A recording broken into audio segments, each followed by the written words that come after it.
Hey, if you enjoyed the video, don't forget to hit that thumbs up and show some love for the series. Every single like and comment truly means a lot and helps keep this project alive. Thanks so much for listening. Chapter 151.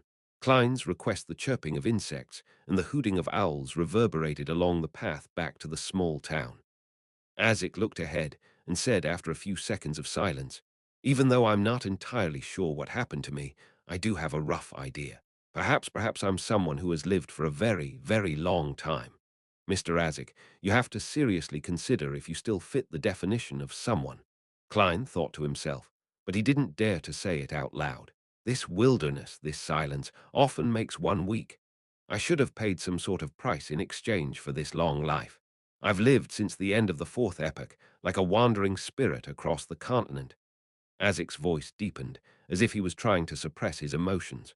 I don't remember the past. I've forgotten about the people and things that I've sworn to remember. Klein poked at the weeds in front of him and said, in thought, "Mr. Isaac, I have a theory regarding your situation." "What theory?" Isaac looked to the side. "I think that there's a cycle to your memory loss. Perhaps you die once every few decades, and your memories of the events before that vanishes. Then, after some time, you wake up from the darkness of your slumber and begin a new phase of life. This way, we can explain why you would have such varied dreams. Those are events that you came across over your several lives." Klein described his theory. Isaac slowed down his pace, as if the darkness had grabbed onto his sleeve. He looked ahead with a turbid look before saying after a while, "That is consistent with the memories that were jolted awake just now." Memories that were jolted awake. Klein had an idea as he said immediately, "Mr. Isaac, you might not have to leave Tingen to search for your lost past. You'll regain your memories slowly." "Why?" Isaac turned his head in surprise. Klein smiled and said, "Your memories aren't completely gone. The parts of your memory that jolted awake just now are proof of that. Furthermore, do you remember the moment you woke up in Backland and discovered that you had forgotten all about the past?" Isaac nodded. "That's a nightmare that bothers me till this day." Klein tapped downwards with his black cane and explained in detail, "Before today, I didn't think that there was a problem with that. But your description just now, together with my own conjecture, makes it feel a little weird. You had a document of identification and enough money when you woke up from your dream. You also appeared in a way that didn't startle anyone. All of that seems like it was arranged for you, allowing you to fit into society with little effort. Then, who made the arrangements? There is only one answer: the you from the past. The past you regained his memories and knew that you would have to usher in a new life. Thus, he prepared everything for you, trying his best to not let you attract suspicion from anyone else." Isaac stopped walking. He looked at the specks of light coming from the town, once again slipped into silence. "Perhaps the parents that I've been searching for were the past me all along," he sighed, admitting that Klein's deduction was very plausible. "Thus, you don't need to do anything. All you have to do is patiently wait for your memories to come back to you," Klein concluded, and consoled Mr. Isaac. Isaac subconsciously waved his cane before he turned still, like a sculpture carved out of marble. After a long time, he looked into the distance and answered, Perhaps I'll only fully regain my memory when this life is nearing its end. I don't want to wait that long. I want to have plenty of time to understand and free myself from this destiny. So I have to be more proactive in searching for my past, to trigger my memories a little at a time. I have to get my memories back before the time you hypothesized. Waiting would only make me repeat the cycle. Indeed, that's the choice worth looking forward to the most." Klein didn't advise against it. Instead, he asked, "Mr. Isaac, may I ask for your help in something trivial, other than finding the criminal that took the skull of your child and made my fate disharmonious?" Isaac nodded slightly. "What do you need me to do?" Klein organized his words and said, "I hope that you can head to a town between 2 and 5 hours away from Tingen by carriage next week or the week after. I need you to cause a paranormal incident, something that wouldn't harm anyone. Judging from how you tried to search for the criminal using your bloodline's connection, I would think that you are fairly adept in the field of dead souls." "No problem," Isaac promised without any hesitation. He didn't ask Klein why he wanted him to do something like that. At the same time, he had tacitly confirmed Klein's conjecture about his powers. "Thank you. This is very important to me. Also, you can only choose a follower of the Evernight goddess when you are picking a target. Also, don't leave any clues behind." Klein instructed. Only through this method could the incident be relayed to the Tingen Nighthawks. Only then could he join the team on the mission and suggest using sealed artifact 3-782. Only then could he extract the divine blood from the sealed artifact to create flaring sun charms. That was the most powerful item he could obtain at the moment. Under the assumption that the culprit living in the house with the red chimney hasn't left Tingen, and that Klein was going to continue investigating, he had to try his best to become more powerful. Yes, according to the information I obtained, stealing a little of its powers wouldn't damage 3-782. At the very most, the expiry of its purifying powers will be slightly reduced. This is for the safety and stability of Tingen City. Klein inwardly tried to justify his actions. Azik didn't care about his motives. He nodded. I will tell you the name of the town and the estimated time beforehand so you can prepare yourself. Phew. Klein heaved a sigh of relief. He felt that this trip to Lamad town wasn't a wasted trip. Even though they only managed to peel back the outermost layer of the mysteries surrounding Mr. Azik and had much more to find out, he had at least managed to gain the friendship of Azik, a reliable ally in his search for the culprit behind the scenes. At 11:30 that night, Klein returned to 2 Daffodil Street, hungry and tired. To think that Mr. Azik didn't treat me to dinner. Sigh. He wouldn't have been in the mood to enjoy dinner anyway, Klein muttered as he opened the door. The house wasn't as dark as he had anticipated. An elegant gas lamp was silently emitting its light, warmly illuminating the living room. Benson was sitting alone on the sofa with a book draped under a bright coat. When he saw the door open, Benson was just about to speak when he yawned. He had no choice but to cover his mouth. Klein closed the door and smiled, quipping, I went to Lamad town with Mr. Azik. There's an abandoned castle with a long history over there. Benson was immediately enlightened as he laughed. A moonless night, a castle abandoned for a millennia, a cold and creepy environment coupled with a 2-man archaeological team. This is the perfect recipe for the opening of a paranormal novel. What happened today could be classified as paranormal. Klein suddenly recalled the strange door Mr. Azik conjured and the cries of a baby. He said, a lingering fear still gripping onto him. It did feel a bit like that back there. Benson yawned again before shutting his book and said, I need sleep. Ever since I began studying and reading classical literature, the quality of my sleep has become especially good. Klein laughed to himself, suddenly recalling something Miss Justice had mentioned. He said, lowering his voice, Benson, you know that my company has connections with the Owa County Police. I recently heard news from Backland that the King, Prime Minister, other ministers and members of Parliament are all sick of an inefficient government. They want to push for a reform and select talents to take on positions in the government based on an open examination, just like the entrance examinations of universities. Benson was at a loss at first, then his eyes sparkled as he asked, an open examination? Yes, as long as you pass the examination, you could become a civil servant in one of the branches of the government. My guess, yes, me guess, is that the contents of the examination will be modeled after the entrance exams of the universities. Literature, the classics, math and logic, as well as a basic understanding of the law. Klein used this opportunity to include his opinion. He continued, Benson, this must be kept confidential, and don't put too much hope on this. No one knows if this will be passed by the House of Lords and House of Commons or not. I'll keep it in mind. I understand that all I need to do is study hard. Benson smiled, then said, I'd study hard whether this change happens or not. I'll try my best to free myself from my current circumstance and find a better job. Learning that's the greatest difference between a human and a curly-haired baboon. No, research suggests that baboons have decent IQ levels and a certain level of learning abilities. Klein lampooned silently and looked on as Benson headed to the second floor. After that, he smiled and rubbed his stomach as he walked toward the kitchen. He found the leftovers and the chicken Benson and Melissa left him especially. Klein relaxed as he started preparing his late dinner. It was deep into the night now, and most people had already gone to bed. He was the only one still awake, breathing in the cool air with mixed aromas and making slight movements. Everything was peaceful and serene. After he was satiated, he washed the dishes and took a bath. Finally, Klein returned to his room and locked the door. He yawned but kept himself awake. He took out the silver dagger used for rituals and sealed the room with a wall of spirituality. He wanted to divine above the grey fog whether summoning the fool that doesn't belong to this era was dangerous or not. Chapter 152. Nice attempt. The grey fog filled the air in its eternally unchanging manner as the illusory crimson stars hung around him at varying distances. Klein sat inside the lofty palace that looked like the home of a giant as he looked at the familiar sight before him. After a few seconds, he looked away and made a yellowish-brown goatskin appear before him. Then he lifted a pen to write his amended incantation for the summoning ritual. Light a candle to represent myself.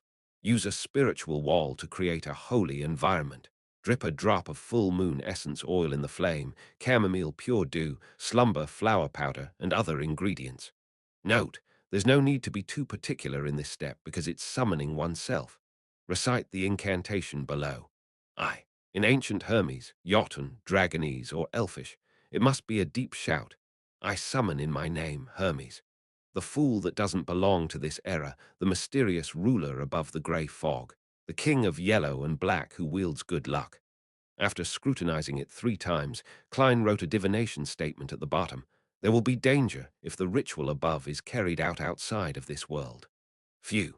He let out a breath, put down the pen, took out the silver chain in his sleeve, and held it with his left hand. The topaz pendant hung above the goatskin steadily, only a slight distance above the divination statement. He reined in his thoughts and entered a cogitation state. There will be danger if the ritual above is carried out outside of this world.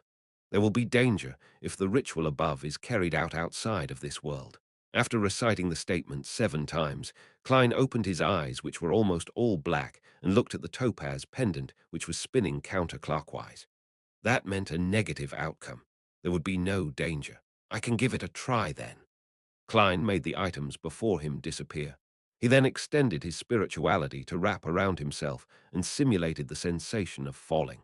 When he returned to his bedroom, due to the fact that he had sealed the entire room with a spiritual wall, Klein immediately cleared his desk and put out a mint-scented candle right in the middle. He pressed slightly on the candle wick, rubbing it with spirituality to cause friction and ignite the candle. Under the flickering dim light, Klein dripped the corresponding essential oils, extracts, and herb powder onto the flame. A soothing fragrance suddenly filled the air, and the room alternated between brightness and darkness. Taking 2 steps back, Klein looked at the candle that represented himself and shouted in Jotun. I. Then he switched to Hermes. I summon in my name. The fool that doesn't belong to this era, the mysterious ruler above the grey fog, the king of yellow and black who wields good luck. Just as he finished speaking, he sensed the wavering candlelight suddenly dance vigorously and produce a vortex with the surrounding fragrance. It absorbed his spirituality at an insane rate. Slumber flower, a herb that belongs to the red moon, please bestow your powers to my incantation. Klein endured the discomfort brought about from having his spirituality drained as he finished reciting the incantation. Then he saw the candlelight stop wavering. It was tainted with a grey luster which extended to about the size of a palm. I didn't summon anything. Oh, right, perhaps I'll need to respond to it above the grey fog. It's really quite troublesome to summon myself, Klein muttered, pinching his aching forehead.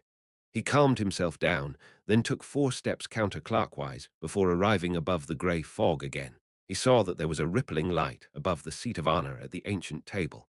It stemmed from the strange symbol at the back of the corresponding chair. The strange symbol that was made up of a pupil-less eye, a symbol representing concealment, and contorted lines that represented change. All Klein did was extend his hand to reach for it when he immediately heard, I summon in my name, the fool that doesn't belong to this era, the mysterious ruler above the grey fog, the king of yellow and black who wields good luck. Then he saw surging spirituality combined with a rippling light that formed into an illusory yet shapeless door. The door shook as though it wanted to be opened. Klein immediately felt inspired and strongly willed for it to be pushed open. Almost instantly, the boundless fog and lofty palace was drawn forward. There were a few barely noticeable ripples. The ripples surged towards the illusory yet shapeless door. But no matter how much Klein pushed it, the door couldn't be pushed open.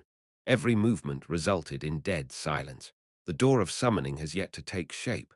Klein reined in his will and creased his eyebrows when he analyzed the reason why he had failed. He had casually named the door of summoning. I'm lacking spirituality, so I can't form a complete door of summoning. When I advance to sequence 8 clown and pass through the initial dangerous stage, I can give it another try. Maybe it won't be a problem by then.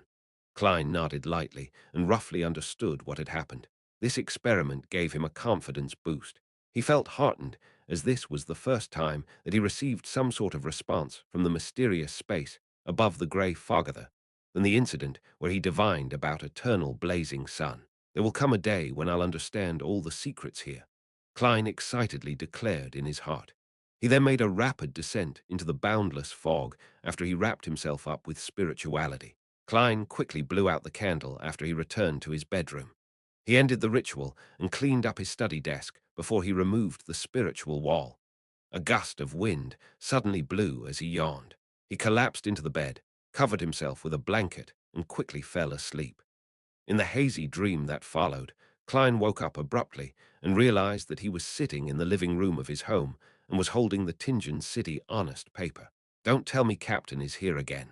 He was stunned at first as he looked outside the oriel window, finding humor in his exasperation.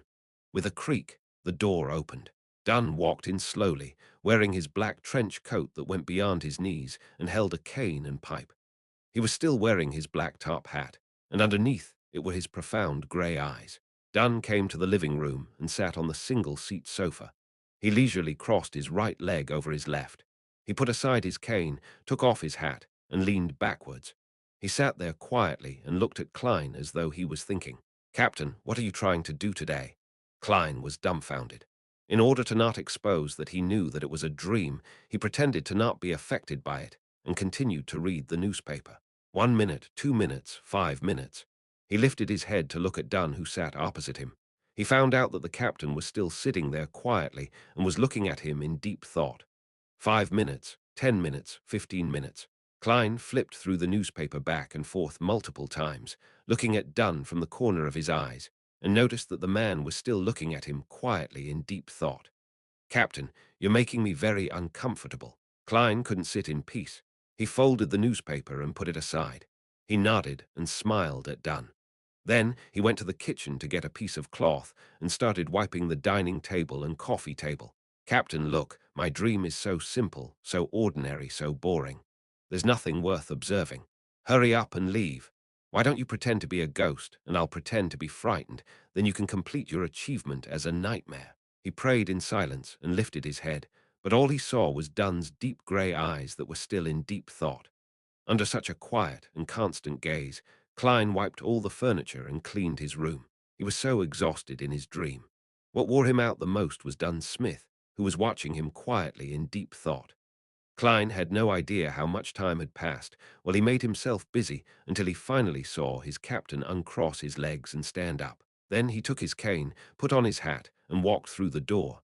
Klein held his breath and watched Dunn leave his house. He couldn't help but lift his right hand to wave goodbye. Phew. When everything returned to normal, Klein let out a breath of relief. That really was such a nightmare, he thought to himself, too preoccupied for tears. Backland, West Backland, Phillips department store. Phillips was one of the top-end department stores in the Lone Kingdom. It only opened to nobles and wealthy people who were qualified to be members. There was always luxurious carriages parked outside with different emblems printed on them. Not only was it a safe place for shopping, it also became a popular social venue due to the strict restriction on members. Audrey brought her maidservant, Annie, and her golden retriever, Susie. Under the ushering of an eagerly attentive attendant, she got off the carriage and walked through the entrance. Along the way, she saw daughters of viscounts, countesses, or maidens with parents of high social status. She maintained her elegance and greeted them all gracefully. She communicated with different nobles on different topics. For instance, when she faced a particular countess, she would compliment the fittings of the countess's dress, and when she greeted a particular baroness, she would praise the outstanding performance of the baroness's husband in the House of Lords.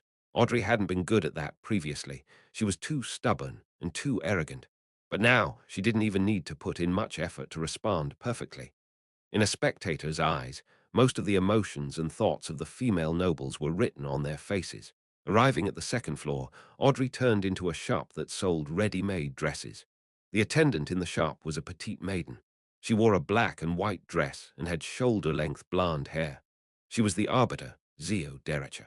Audrey gave Susie a look without changing her facial expression. The dog understood what her owner meant immediately and ran to another counter. Maidservant Annie went after Susie to try to drag her back. Well done. Audrey complimented inwardly and walked next to Zio Derricher, pretending to look at the variety of dresses. "Why did you arrange to meet me here for?" Zia inquired with a whisper while she loudly introduced the dresses. Her voice was tender, just like a child's. "Where's the original attendant?" Audrey asked in reply instead of answering her. Zio looked around and said, "I convinced her." She was happy to rest for the morning. Audrey looked at the different styled dresses while she took out a piece of neatly folded paper from her lamb leather handbag and secretly passed it to Zio. "Vice Admiral Hurricane Kilangos has snuck into Backland. This is his portrait. I hope you can find him for me. Oh, and don't alert him." Zio received the piece of paper and unfolded it to take a quick glance. She saw that it was a lifelike portrait of a man in his 30s that had a unique broad chin. "I was once constantly praised by my art teacher." Audrey stole a glance at Zio and lifted her head. She added, "The kingdom offers a reward of £10,000 for Kilangos. If he were to be arrested, even the person that only provided clues would definitely be awarded with a few £100." Just as she finished her sentence, she saw Zio's eyes beam with joy, as she had expected. Chapter 153. Final act of laying the foundation, a unique wide jaw. His hair is in a bun like an ancient knight's. Eyes that look at you with the intent of an icy smile. Zio Derricher was half slumped on the sofa as she scrutinized the portrait that Audrey had handed to her. In her eyes, the man might as well have been a living, walking pile of money. After committing the looks of the great pirate Kalangos to her memory, she proceeded to read the description written at the bottom of the page. Brown hair, dark green eyes. The portrait can only be used as a general reference, as the target possesses the ability to transform into another person. It is unknown how long he can maintain the transformation. The portrait can only be used as a reference. The target possesses the ability to transform into another person. Only as a reference, transform into another person. Then, why did I spend so much time memorizing his facial features? Zia wore a dazed look, as if it was the first time she had witnessed the evil intentions the world had for her. She looked up and saw For's wall slumped languidly in a sofa opposite her. She seemed to be muttering to herself, "There's no way to look for this person. We don't know what he looks like. All we know is that he's not from Backland. There are far too many foreigners who come into Backland every day." Fors attempted to sit up, but failed even after 3 tries. "I'm only an apprentice, not an arbiter," she pouted as she placed her hand on the armrest of the sofa, successfully pulling herself up into a sitting position. "Does that lady think that we are prophets?" Fors jested. Zia was about to answer when she realized that there were still footnotes she hadn't gone through yet. She recited them out softly. The suggested ways of searching are as follows. 1. Kilangos has an evil object with him. It needs to devour the flesh, blood, and soul of a living person every other day. You can consider looking for missing vagrants. 2. Search for Kilangos' information thoroughly and build a profile of his unique hobbies and behaviors. 3. A person's facial features might change, but as long as he hasn't received any special training, he will often act like himself, such as the things he prefers to eat, his gait, actions he's used to performing, and many other details. Fuzz nodded as she listened. Miss Audrey isn't the innocent, naive teen that the rumors about her suggest. She has a meticulous heart and a calm sense of observation. "Is that so?" Zio asked, doubtful. She didn't expect an answer as she changed the topic by suggesting, "I'll be in charge of gathering the information. Can you consolidate that pile of gold pounds, Narthat Admiral's hobbies and unique traits?" Fors opened her eyes wide open and shook the steel box containing her cigarettes. "How can you bear to do this? How can you bear to make a dainty, sensitive author do consolidation, analysis, and deduction?" Zia shot her good friend a glance as she exuded an air of authority without realizing it. "There's an interesting paragraph on deduction in your Stormwind Mountain villa." Fors pulled her shoulders back and lowered her head. She looked at the coffee table as she said, "Do you know how much of my hair I pulled out, how much sleep I lost, just for that paragraph?" She quickly lifted her head and looked at Zio Derecha, then lowered her head once again and grumbled. Life is short. There are too many things that we need to do. Why must we waste our time on such uninteresting, menial tasks? That's very reasonable. Zio nearly nodded in agreement. She fought hard to keep her authority as an arbiter. Then do you have any other ways to solve this problem? She suppressed her voice, making her childlike voice sound deeper. Fors thought for nearly 20 seconds before looking up suddenly. We can hire a professional. After you finish collecting information on Vice Admiral Hurricane, we shall erase the name and hand it over to an excellent detective. Then ask him to do the consolidation and deduction. All we have to do is pay a fee. Why didn't I think of that? Zio's mind went blank. Fors and Zio looked at each other without saying anything. When the atmosphere became awkward, she cleared her throat. We'll do it according to your suggestion. After saying this, she quickly added, You'll pay the fee. House Street, Divination Club. Good afternoon, Mr. Morty. The pretty receptionist Angelica looked at Klein in surprise. You rarely come on Fridays. Exhausted from searching for the house with the red chimney, Klein smiled and said, Fate never repeats itself indefinitely. It always brings us some surprises. He was in the area, and the time had expired on the carriage he rented. Thus, he came for a cup of black tea and some rest.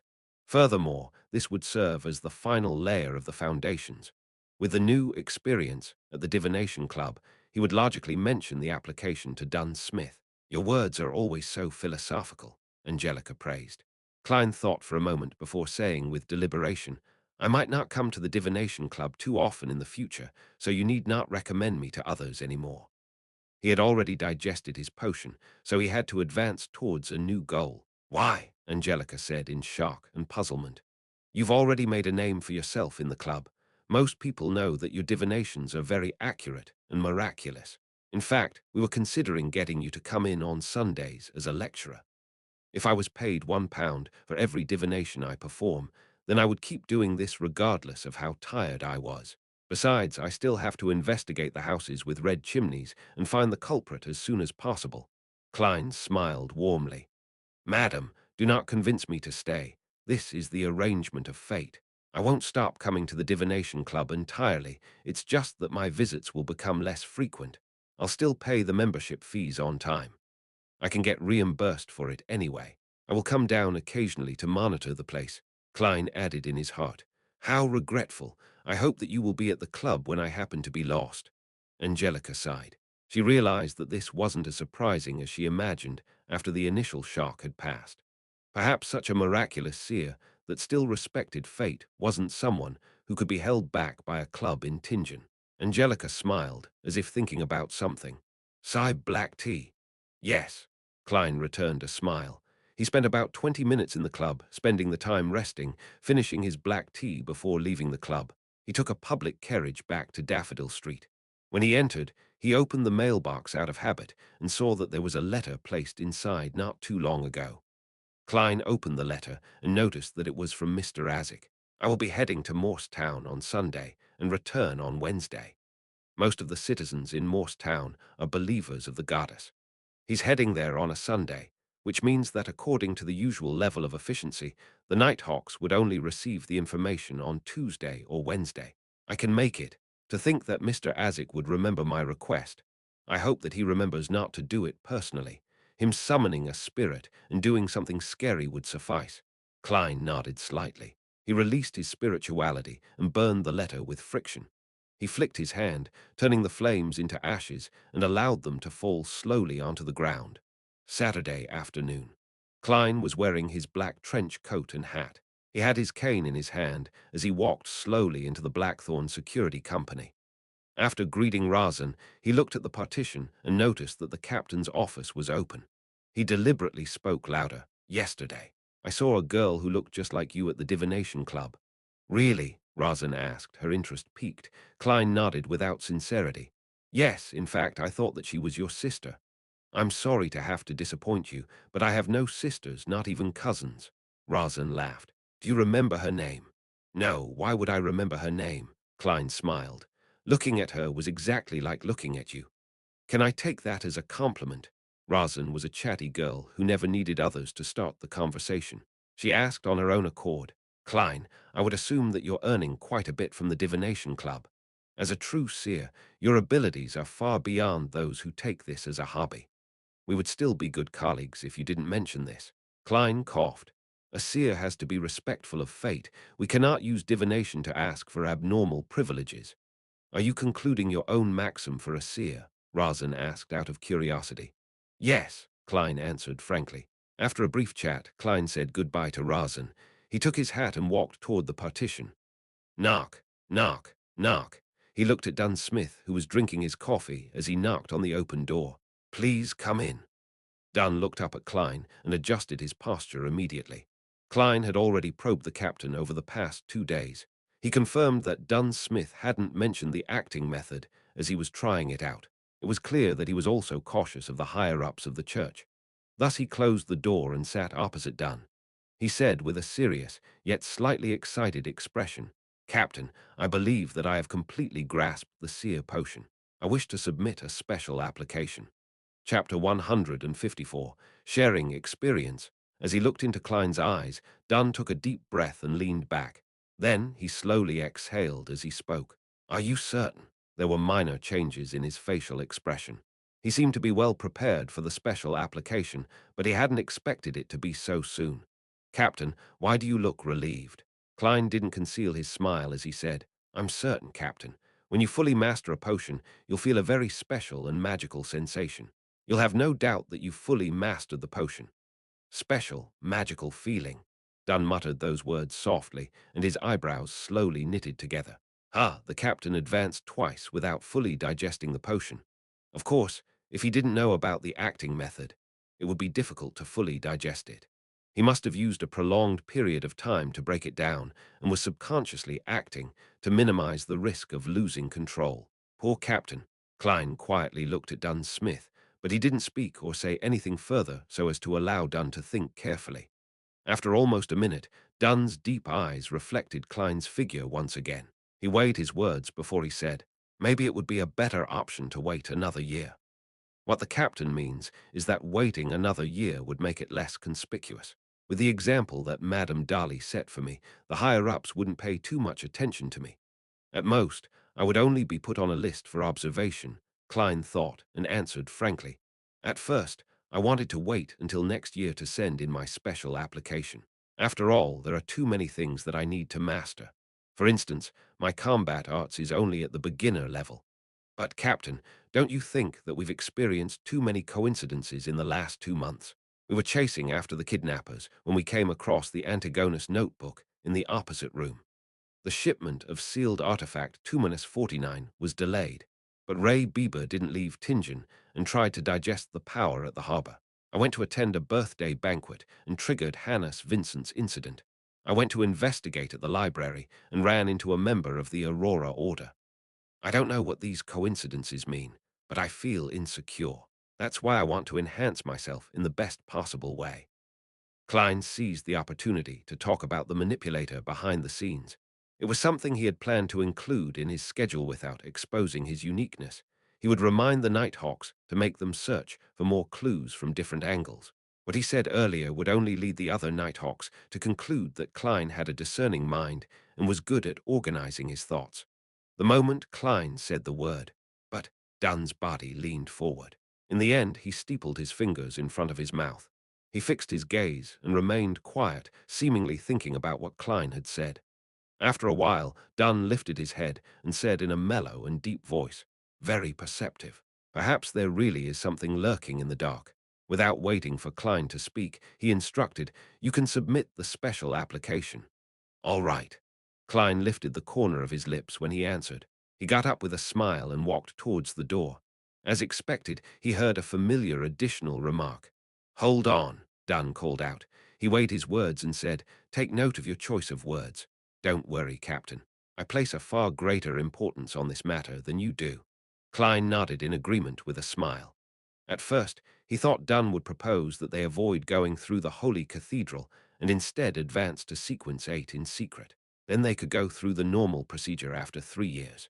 However, after he thought it through, he realized that it was impossible. Regardless of whether it was through a special application or a normal application, The person who was going to advance still had to be investigated by the Holy Cathedral. The only difference was that one method was relatively simple and the other was more complicated. If he had become a Sequence 8 in secret, then it could put the entire Tingen Nighthawks in trouble. Since Klein was finished with his mysticism lessons, he didn't go to the basement in a hurry, but walked to the clerk's office next door after leaving the captain's office. He found a man and a woman sitting in the office. The man was in his 30s and the woman was in her 20s. They were the two newly added members. They were surprised when Klein entered, then they smiled and nodded in greeting. They were curious and in awe of the Beyonders that they worked with. Klein didn't chat with them, but found an empty desk and began writing a draft for the special application. As he already had a draft in his head, it only took about 10 minutes to complete his initial work. After reading it a couple of times and amending parts of it, he sat before the Ackerson Model 1346 typewriter and started typing his draft onto a document. Listening to the tapping of the keyboard, the two new clerks exchanged looks and stood up simultaneously. They left the office and went to the reception hall to chat with Razan, allowing Klein to have some privacy. Very careful and fully aware of the need to maintain secrecy, Klein stole a glance at their receding figures as he complimented them. He focused on his work again and continued tapping on the typewriter. Just as he was going to complete his special application, Leonard Mitchell came out of the restroom.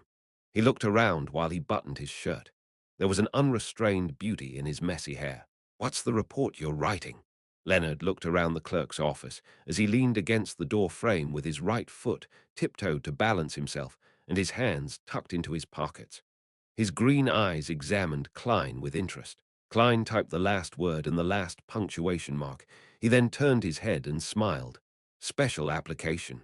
"Special application?" Leonard asked, puzzled. Klein picked up the paper and skimmed through it quickly. He casually explained, "A special application to advance to Sequence 8. Cough, cough, cough. Leonard suddenly coughed vigorously. He calmed down and asked, "You're already done digesting the potion?" "Digest? Bro, you know quite a bit." Klein held his special application and walked before Leonard. He lifted an eyebrow and said, "Yes." Then he looked into his eyes and added softly with a chuckle, "I remember someone told me once that there are some people who are special, people who can do things that others can't. Such as me. Such as you." Leonard was suddenly at a loss for words. He could only change his standing posture and take his hands out his pockets to cross them in front of his chest. He opened his mouth and finally organized his words. He asked in a low voice, "Don't you think that it's too risky?" As he already knew about digesting, he definitely understands that my advancement has no risk of losing control. Is he referring to the attention from the higher-ups in the church? Klein explained while in thought, "Leonard, do you remember the first task that we worked on together? We were merely tracking kidnappers, but we realized that the room opposite had clues about the Antigonus family's notebook." He repeated what he mentioned to Dunn once more. Leonard's expression grew heavy, and he nodded in agreement slightly. He muttered to himself and said, "Maybe I have to hurry up." Just as he finished, he suddenly looked at Klein and flashed a smile as he said, "Aren't you going to share your experience with us? The experience to quickly grasp a potion and avoid the risk of losing control. This guy sure can put on a facade quickly." Klein smiled and answered, "I'm more than willing to."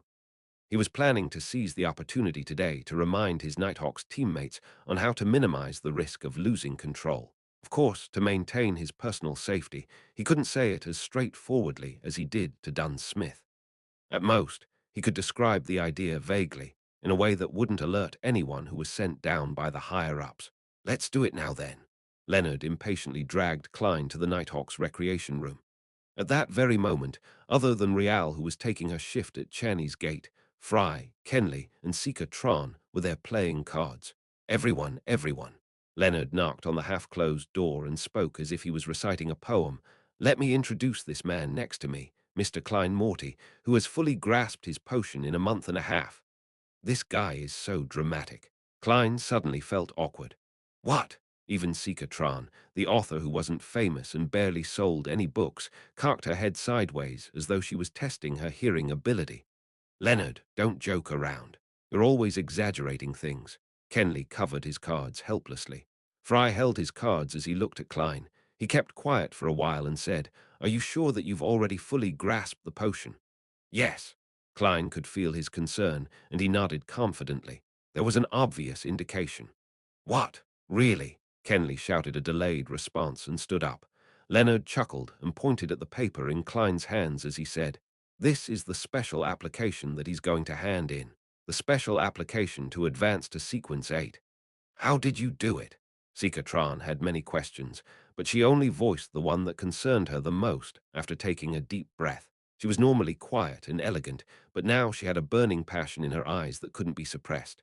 Klein found a chair and sat down.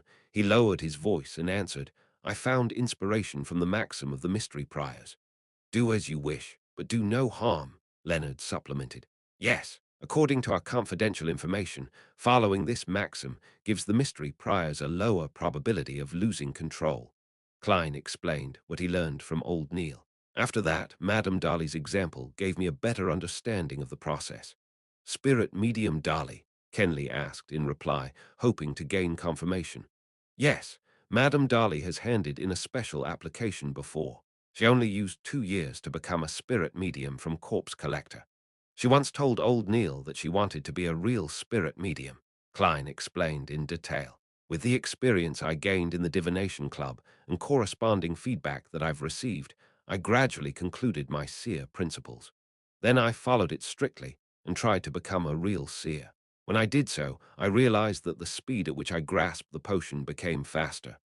As they listened to Klein's recount, Fry, Seeker, and the rest fell into deep thought. Even Leonard pretended to be thinking. "I'm going to hand in my special application." Klein waved the paper in his hands. "If you have any problems, do ask me privately." "All right," Fry replied coldly with a nod. Klein left the recreation room and knocked on the door to the captain's office again. He sat down opposite to Dunn, then took up a pen and ink pad. He signed and stamped his thumbprint. "Captain, this is my special application." After that, he passed the paper to Dunn with both hands. Dunn looked through it carefully and put down the application. "I'll submit it to the Holy Cathedral as soon as possible. You should be prepared to be examined, perhaps next week or the following week." "All right." Klein took a deep breath and nodded seriously. He stood up, exited the captain's office, and closed the door behind him. During the process, he thought about the application that he had sent in. There was a thought that popped up in his head. "I wonder what kind of examination it will be." Chapter 155. Urgent meeting. After collecting himself, Klein went down to the basement and walked to Channy's gate. He knocked on the door to the guard room. Inside, Real Riadin had already packed her personal belongings. She immediately smoothed her hair and stood up when she saw the person taking over her shift. After greeting each other with a nod, Klein suddenly said, "I've had some success with grasping my potion and have shared my experiences with Fry and the rest. You can ask them about it." Real, who typically didn't have much of an expression, looked at Klein with a little shock. Her lips quivered a little as she said, "All right. Madam, let's hope that you can still maintain your calm composure in a while. There are already a bunch of dazed people sitting in the recreation room right now." Klein laughed and made his way behind the table, expertly taking out the tin in which Dunn Smith used to store his Fermo coffee. After making himself a cup of aromatic coffee, Klein sat down and relaxed. He looked out at the lonely hallway and allowed his thoughts to roam free. Let's hope that Mr. Azik's mission is successful and that he doesn't leave behind any clues. Well, even if there are clues, I can just pretend to not notice them. I wonder where the mutated sun's sacred emblem is sealed behind Channy's gate. Since it doesn't possess any living qualities, it only needs a little space. Come to think of it, I haven't been inside Channy's gate. I'm not sure what it looks like inside. To be able to keep the weird sealed artifacts of varying sizes safe and maintain surveillance, it must be quite special indeed. For example, the ashes of Saint Selena. Many thoughts streaked past Klein's head when he suddenly heard urgent footsteps. He focused and shot a look towards the door. He saw old Neil, wearing his classic black robe, appear in the corridor with a black carpet in his hands. He made his way into the guard room and said nothing, but instead observed Klein thoroughly. "Mr. Neil, did something happen?" Klein let out a dry chuckle and took a sip of his fragrant coffee. Old Neil sized him up and sighed. "To think that you would find inspiration from the maxim of the mystery priors and Dali. I have to praise the goddess." I also have to thank you for your teachings. Klein gave a reply in all seriousness. Old Neil pulled back a chair and sat down. He said, a little depressed, "How good would it be if it was 20 years ago?" Klein maintained his silence, for he knew that old Neil wasn't allowed to consume any more potions because of his age and health, even if he had completely digested the one he had right now. Under such circumstances, anything he said would have agitated him. My earliest thoughts was to quickly gain control of my potion from the maxim of the mystery prior, but regrettably, I wasn't embarking in the right direction. Dali's success did give me some clues, but I was already more than 50 years old back then and had already given up on my efforts. I subconsciously thought that her success was a result of her genius and that an average person wouldn't be able to emulate her achievements. Old Neil rubbed his temples as he described his disappointment. He was silent for a few minutes before he lifted his head. He looked at Klein. "It sure is regrettable that only now do I understand what I've missed out on at this age." Old Neil should have had a faint understanding of the acting method. He immediately understood what happened after I shared my experiences. Klein consoled, "It wouldn't have made too much of a difference. The church doesn't hold the sequence 8 corresponding to mystery prior. Perhaps the Holy Cathedral does have it. No, if they have it, they would at least tell us its name. It's also possible that the underground market might have it," old Neil muttered. He shook his head as he stood up. He laughed and said, "At least I didn't lose control, and I've lived healthily for decades. Praise the lady." He drew a crimson moon in front of his chest and left the guard room a little dejected. He had lost his usual shrewd look. Klein looked at old Neil's back and suddenly let out a long sigh. He was even more perplexed as to why the higher-ups of the church would hide the acting method. Klein collected himself after some time, placing his attention on the confidential information of the Nighthawks in front of him. Ever since he pulled the youth from the City of Silver into the Tarot Club and learned that the City of Silver still used the ancient names for many things, he found it necessary to enhance his knowledge in these areas. Some time later, he heard another set of footsteps. These footsteps were slow and steady.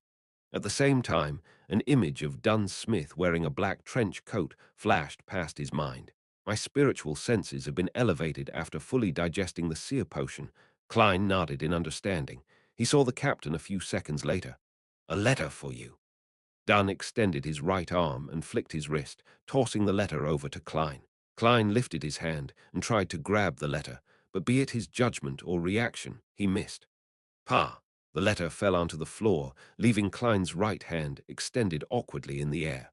Under the suddenly silent atmosphere, his right hand first became rigid, then he pulled it back toward his head and pretended to smooth out his hair. "The light from the gas lamp isn't bright enough," Klein made a perfunctory statement casually. He bent his back and picked up the letter, giving it a cursory glance. "Mr. Hornesis, it's a letter from Daxter Guderian." He nodded in understanding and pulled open a drawer to retrieve a letter opener. According to the rules of the Nighthawks, if there was a clear and correct recipient, Razan and the rest of the clerks would give the letter directly to the person that the letter was addressed to. If the recipient was anonymous or an unknown name, it would be handed over to Dunn. He could then ask around or make a decision. Klein carefully pried open the letter and took out the piece of paper within. He quickly unfolded the piece of paper and read through it. He realized that the asylum doctor, Daxter, was asking for an urgent meeting at 2 in the afternoon today. Has he obtained the telepathist formula? Or is it regarding something else? Klein lifted the letter in his hand and looked at Dunn. "Captain, my informant, the one from the psychology alchemists, wishes to meet me at 2 in the afternoon."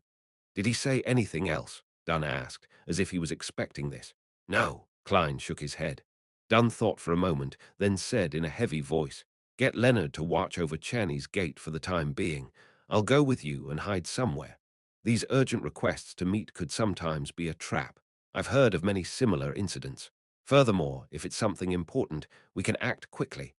Captain, you sure are experienced. Not to mention being the most reliable, trustworthy captain without memory issues whenever we have something serious to do." Klein immediately nodded. "All right." At 2 in the afternoon, inside the small shooting range 9 of the Zouterland Street Shooting Club. Klein looked at the target that was covered in bullet holes, then glanced at the uneasy Dr. Daxter Guderian. "What happened for you to look for mercenaries at the Hound pub in such a fluster?" "Only by doing so would the boss of the Hound pub, right?" Hand the letter immediately to the Blackthorn Security Company instead of waiting for Klein to collect it himself. Daxter observed Klein's expression and body language, then responded softly. I find Hood Eugen a little abnormal recently. Hood Eugen was the patient from the mental asylum that had roped Daxter into the psychology alchemists. What sort of abnormalities has he exhibited? Klein pressed, displaying his professionalism. Daxter heaved a sigh of relief, as if he had found a pillar of support. He said while deliberating his words, He seems to have really gone insane. Really gone insane? Klein asked in shock. Didn't Hood Eugen feign his illness and infiltrate the mental asylum to attempt to influence the patients in order to train his mental abilities? He had really turned sick, genuine insanity. I think so. Daxter paced around anxiously. I could hold a normal conversation with him in the past and receive guidance on how to correctly use my Beyonder powers. But in the past few days, his thought processes and his condition has become really weird. I can barely communicate with him. He was just like my other patients, even though I've managed to get the telepathist formula as a result. But I cannot determine if it's real or fake. I'm afraid that there might be some uncontrollable changes that might occur. No matter. As a seer who has the mysterious world above the grey fog, I'll be able to determine if it's real or fake. Klein heaved a sigh of relief before creasing his brows and asking, did he come into contact with anyone before he turned abnormal? Only the patients. I cannot guarantee that, though. I'm not in the asylum for the whole day. I also need time to rest, Daxter said, his expression serious. Klein nodded, as if it was something trivial. Don't worry. I'll send someone to protect you in secret. You should find out who Hood Eugen has come into contact with as soon as possible. Also, you have to be careful. He might be testing you. You should also report this to the members of the psychology alchemists and see how the higher-ups of your organization react. All right.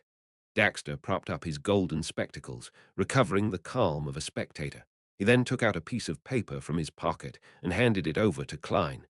This is the formula for the telepathist potion, but I cannot guarantee its authenticity. We will verify it. Klein smiled in response. He unfolded the piece of paper on the spot and looked at it. Main ingredients: the complete pituitary gland of a mature rainbow salamander, 10 ml of spinal fluid from a Fosman rabbit.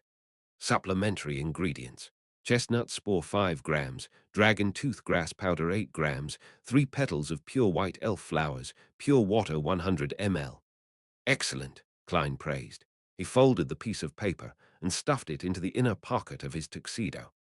After exchanging a few more words and ascertaining that the voices which Daxter was hearing were subsiding, Klein bade him farewell. He cautiously made his way to the shooting range reserved for the Nighthawks.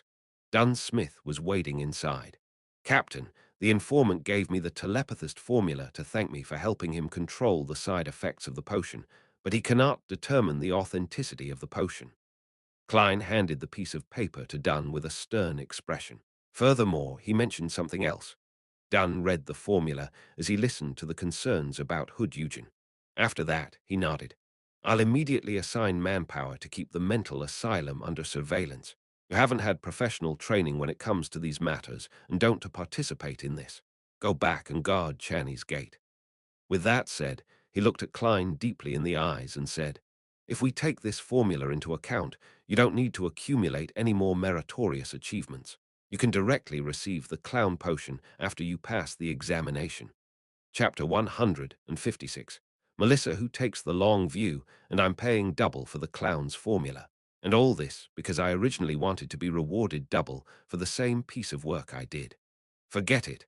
I don't have the opportunity to mention that I already have the formula to the clown potion. Klein took a deep breath and forced a smile, saying, hopefully I can pass the examination smoothly.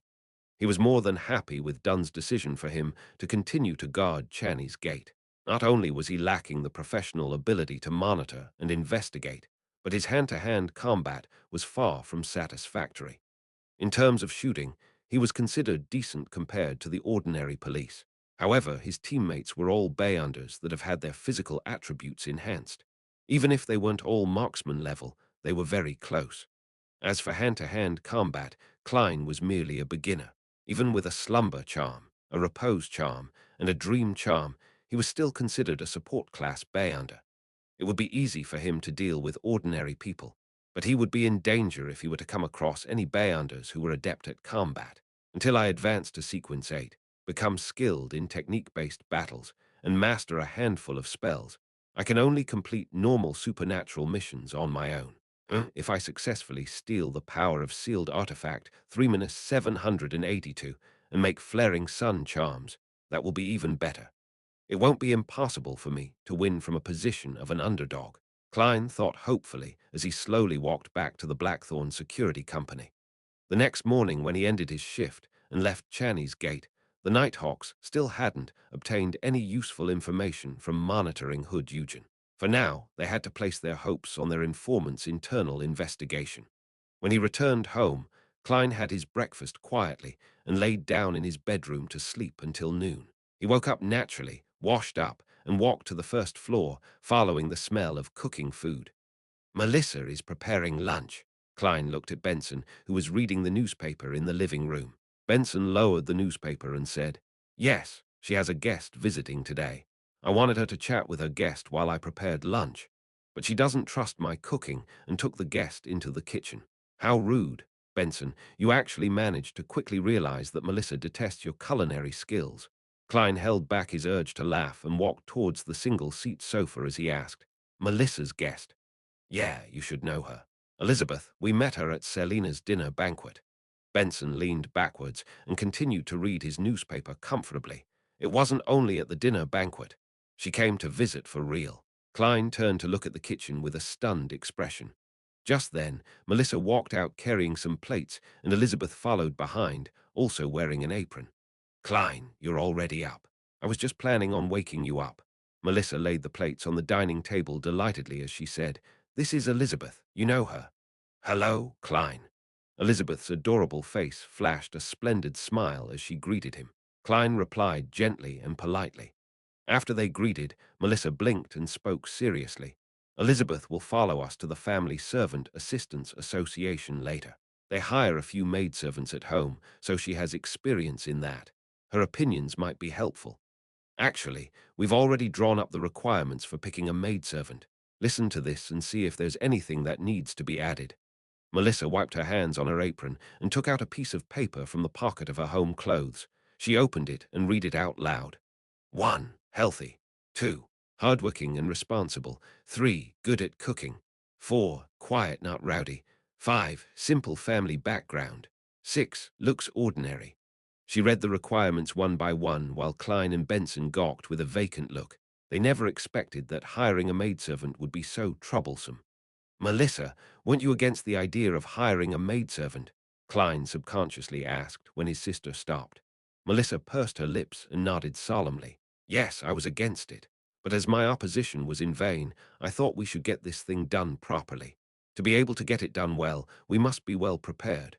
Do you have anything that you'd like to add?" "No." Klein and Benson shook their heads in unison, causing Elizabeth to laugh. After lunch, the four of them took a public carriage to the Tingen Family Servant Assistance Association on Champagne Street. It was similar to domestic help firms that Klein knew of from his previous life, but it was also a little like a charity. They recorded the personal information and job requirements of different maidservants so that the clients could make their selections more easily, while maximizing the maidservants' chances of employment. Part of the organization's funding came from charity organizations, and some came from a percentage of the payment provided by employers. Upon entering the association, Klein and company were greeted warmly. A young lady in a pale yellow ruffled dress led them to some sofas. She smiled and asked, "How may I help you?" Benson, who was pushed forward by his brother and sister, said, "We need to hire a maidservant." "Do you have any requirements?" the young lady asked like clockwork. Benson recalled his siblings' lack of faith in his culinary skills as he said sincerely, "Good at cooking." "Good at cooking." The young lady creased her eyebrows and said, "To be frank, there are no excellent cooks among the maidservants. Why not hire a chef instead? If you need a female chef, we have quite a number of them in the association. There is no one who is good at cooking among the maidservants." Melissa couldn't help but cut in as her initial plan was set back. The young lady nodded and answered affirmatively. The maidservants are either the daughters of lower-class laborers or girls from the villages. They have few opportunities to learn culinary skills. Even after the simple training provided by the association, the most we can guarantee is that their food won't make people sick. Melissa fell silent, finally realizing what it meant to have situations outpace her plans. That is regrettable, Benson thought. Reorganizing his words, he said, maybe we can amend our requirement to a maidservant who is willing to and is capable of learning to cook. Not bad. Benson is quick-witted. There's no need for me to interject. Klein sat by the side, holding his cane and hat comfortably. No problem. During cooking training, we took note of girls who had outstanding performance, the young lady replied with a professional smile. Any other requirements? Yes. Benson felt the burn of Melissa's gaze. He swallowed his saliva and took out the piece of paper from his pocket. He then read the items one by one. The young lady listened quietly and only responded after quite a while.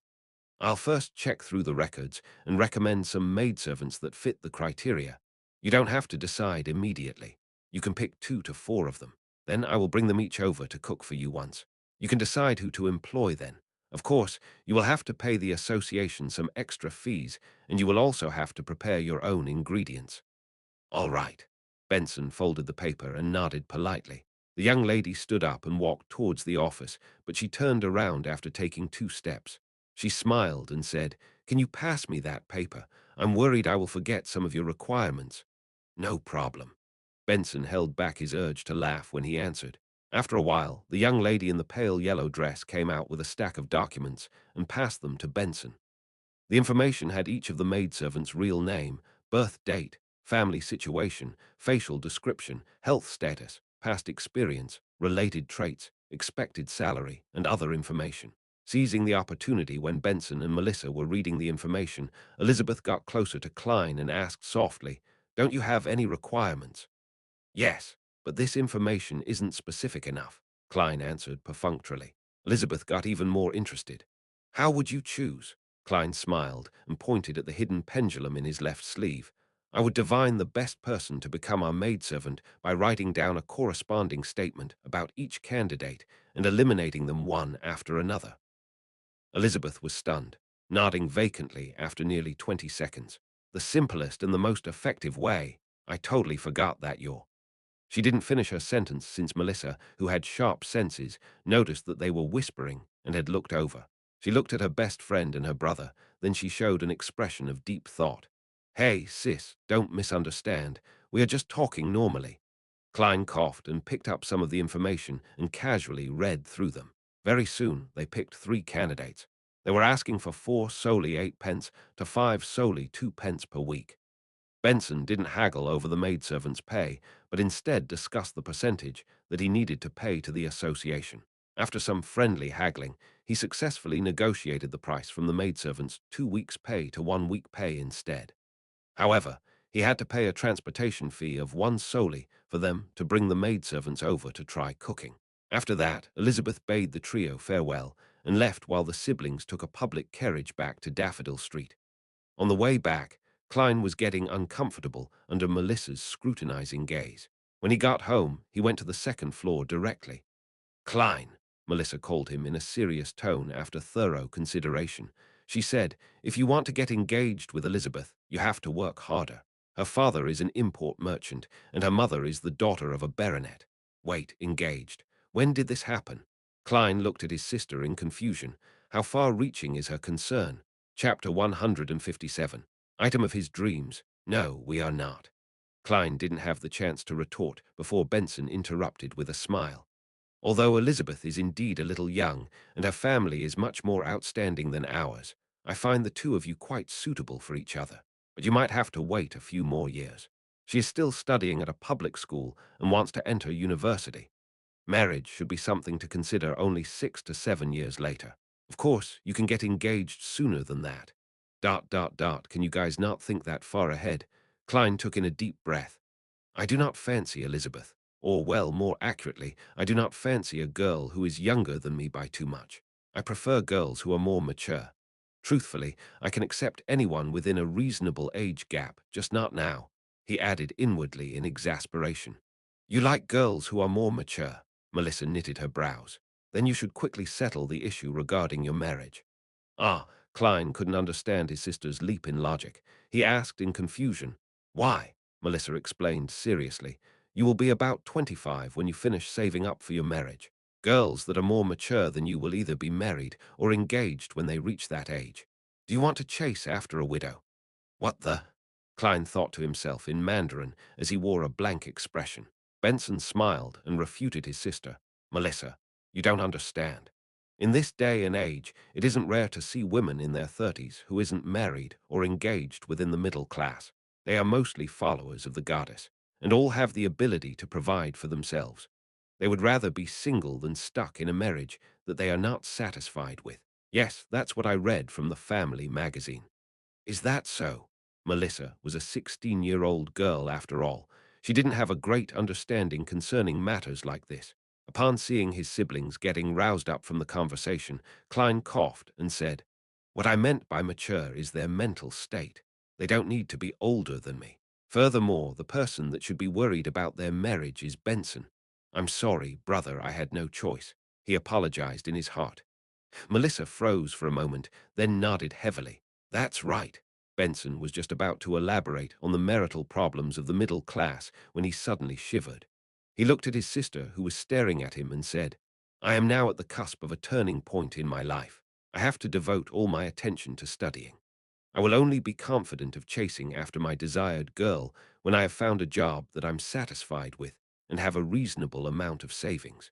Only then will I be able to provide her with a good life. Klein and Melissa froze, then asked in unison, You have a girl that you fancy? Benson, who had merely given a perfunctory reply, was shocked. He shook his head in a hurry. No, I was merely giving an example. In a dark, gloomy house of Backland, Hillston Borough, a middle-aged man with graying hair sat silently on a rocking chair in front of an unlit fireplace with a dark-colored pipe in his hand. He looked at the guest on the sofa. He was the master of this building, Isengard Stanton, a private detective with notable fame. But he didn't set up an office, merely hiring assistants to assist him. Isengard, who was dressed in a white shirt and black vest, brought the pipe to his lips and inhaled in an intoxicated manner before slowing exhaling. The fee for a 30-minute consultation is £1. If I were you, I would definitely not waste a second. The two ladies on the sofa across from him were Fors Wall and Zio Derricher. They had found materials relating to Vice Admiral Hurricane Kalangos and wanted to ask this detective to consolidate the habits and actions of their target. Of course, they had removed Kalangos' name and changed the description regarding supernatural incidents. Zio Derricher handed the folder containing the documents to Isengard's assistant, a brown-haired young man wearing gold-framed spectacles. Mr. Detective, I hope that you can find habits in the target's actions using the material we have provided. Even though she wasn't tall, Zio Derricher had an air of authority when she sat straight and spoke with a deep voice. Isengard stared at her and received the docket from his assistant. He opened the folder and took out the material within. He set down his pipe and focused on reading page after page without missing a single one. 10 minutes later, this gentleman slowly tapped on the handle. The target has an obsession with the wind. He won't stay for long in a polluted area in Backland, the capital of dust. In other words, he could be staying at the Empress Borough, West Borough, Hillston Borough, Sherwood Borough, or the suburbs of the North Borough. The target is a psychotic serial killer with the need to kill someone every other day. The most logical thing he could do is to target the vagrants that have nowhere to go. Even the police have no records of the exact number of vagrants in Backland. The target wouldn't be living in an area too near or too far from North Borough or Backland Bridge, which have the highest concentration of vagrants. It would be the act of someone unsophisticated to search for victims that are too close to him. That isn't consistent with your descriptions. If the target has to spend a large amount of time before he can find someone to murder, then he might lose control of his desires and commit crimes that would easily expose himself. The target is an experienced sailor and has exceptional mobility in the water. A reasonable deduction would be that he wouldn't be living somewhere too far away from the water. If anything unexpected happens, that would be his best means of escape. In summary, we can outline the possible radius of activity for the target. He should be living somewhere close to the Backland Bridge area. perhaps somewhere close to both banks of the Tussock River, the Westborough, or the Sherwood Burrow. I can only deduce this from the materials that you have given me. Even though they didn't understand all of it, his deductions seemed to make sense. Zio and Fours looked at each other and nodded. They took back their materials and stood up to leave. Seeing his assistant send off the two ladies, Isengard took out a bronze item from his vest pocket. It was an open paperback book. In the middle of the book was a vertical eye. Isengard rocked his chair, rubbing the item while softly muttering to himself. Kilangos has infiltrated Backland. In a particular basement of Pritz Harbor, the hanged man Alger sat in a chair, looking coldly at a struggling man. This man was dressed like a sailor. His head was enveloped by a film of pale blue water, and his face was purple from holding his breath. He was scratching at the film on his face with both hands, but all he could do was flick droplets of liquid. Finally, he could no longer hold his breath and gave a signal of submission. Alger smiled, then nonchalantly clapped his hands. The thin film of water dispersed, turning into droplets that fell to the ground. The sailor took in a deep breath and coughed violently. He coughed so hard that it tugged at his heart and lungs. After waiting for the man to recover, Alger leaned back. He emulated the peaceful and calm tone of the fool. Tell me the reason why Kilangos went to Backland. He's there to complete a commission, but I'm not sure about the details. The pirate had completely lost the will to resist. He answered honestly, all I know is that he might receive something that he wants. Kilangos once boasted in front of us. He said that if this mission was a success, he would be able to obtain something he's dreamed of getting for a long time. The 4 pirate kings would then become the 5 pirate kings, an object he's been dreaming of obtaining. Alger knitted his brows and slipped into deep thought. Klein didn't rest on Monday morning. He followed his plan and continued his investigation on the buildings with red chimneys in Tingen. Unfortunately, he didn't come across his target. He returned home near noon. He heated up the leftovers from yesterday's dinner and paired them with bread before taking an hour's nap. At about 20 minutes to 3 in the afternoon, Klein put his book down and sealed his room with a wall of spirituality, once again entering the mysterious world above the grey fog. He sat at the seat of honor at the ancient bronze table, extending his hand toward the crimson star representing sun while ignoring the frequency of his heartbeats. In the city of silver, Derek Berg was sweating on the practice grounds. His vision suddenly blurred as a heavy fog entered his view. He saw the fool sitting high above, deep within the fog. He froze, then stopped whatever he was doing and bowed his head. When the illusion vanished, he counted his heartbeats silently and carried his silver sword to a rest area quickly. 1,000 heartbeats later, he locked himself in a bathroom. After about 10 breaths, he saw the red light swell over him and swallow him in an instant. Above the grey fog, Klein leaned back into his chair and tapped his left molar twice to stealthily activate his spirit vision. He saw that the mottled color deep within the sun's ether body had turned pure, akin to the light of dawn. He smiled and said, "Congratulations, Mr. Bard." At the same time, he saw the stars behind the sun's chair shift quickly, turning into the symbol of the sun. It transformed without my will, as if it was a reflection of the sun. Also, other than the palace, table, and chairs, the items that I conjure cannot be preserved once I leave this world. They are very special. There sure are many secrets to this world above the grey fog. Klein took in everything in front of him as he contemplated. Derek lowered his head and replied humbly, "This is all due to your assistance. This is but the beginning." He wasn't surprised that the fool knew that he had consumed the potion. Klein took out his silver pocket watch and looked at the time. He chuckled and said, "Then let us start the gathering. Remember, the frequency, or should I say gap between the gatherings, should be about the same in the future." As he was speaking, he established a connection with the crimson stars representing justice and the hanged man before pulling them into the majestic palace. Audrey looked at the scene before her and immediately greeted him. "Good afternoon, Mr. Fool. I have a page of the diary of Emperor Roselle with me." "Good afternoon, Mr. Sun. Have you gotten the formula for telepathist?" Chapter 158. Preparedness averts peril. How enviable it is for Miss Justice to always maintain a cheerful mood. I wish I could be like that. Listening to her lively greetings, Klein couldn't help but sigh wistfully. He then recalled the time when she had taken out £1,000 so easily. and he realized that it would be very difficult if he wanted to maintain his cheerful emotions like Miss Justice. The son, Derek Berg, was a young man that cared a lot about his reputation. He immediately replied, "I have obtained the telepathist formula." For the past week, he had been settling the inheritance that his parents had left him. Besides the property, furniture, and a few sentimental items, the rest of the valuable items were brought to the black market in the City of Silver in exchange for the telepathist formula and the barred potion's ingredients. His meals were now rationed. However, he believed that the situation wouldn't be for long. When he passes the combat examination, he would then join the team that cleansed the things of the dark in the outskirts of the city and be paid a decent amount. When I become stronger, I'll apply to become a member of the elite squad, to explore the depths of the dark and find a way to remove the curse. Derek thought with hope as he looked towards the fool who was engulfed in the fog. He noticed that last time after Miss Justice made a request to Mr. Fool, she was able to produce a page of the unknown Roselle diary out of thin air. Although Derek didn't quite understand what had happened, he felt that it'd be better if he watched Mr. Fool. First, recall the formula in your head.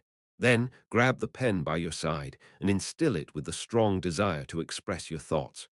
Klein casually leaned back in his high chair. As the sun was from the City of Silver, which might be the forsaken land of God, the pen that instantiated before him wasn't a fountain pen, but a quill instead. Of course, there still wasn't any ink.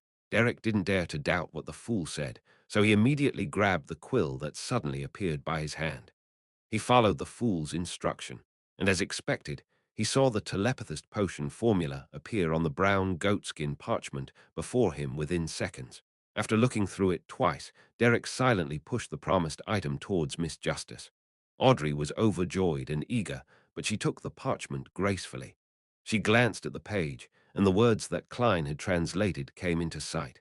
Main ingredients: phantom netherdrake's complete pituitary gland, 10 ml of half-spectre rabbit spinal fluid. Supplementary ingredients: main ingredients that I've never heard of. I don't know enough. Audrey, who had been trying to learn more about the different types and names of Bayonder ingredients from Fours and Zeo, seemed to fret in thought.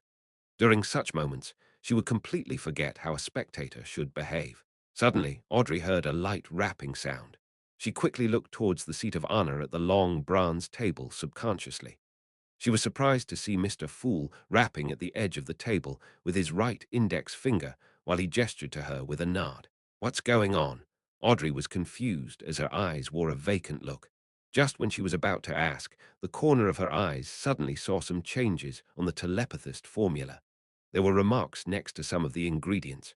Main ingredients: phantom netherdrake's complete pituitary gland, also known as rainbow salamander, 10 ml of half-spectre rabbit, also known as Farsman rabbit, spinal fluid. Supplementary ingredients. I know all of these. Audrey was stunned at first, then there was an intense surge of delight from the bottom of her heart. Thank you, Mr. Fool. You're really very knowledgeable. She looked towards the seat of honor as she thanked and sincerely complimented him.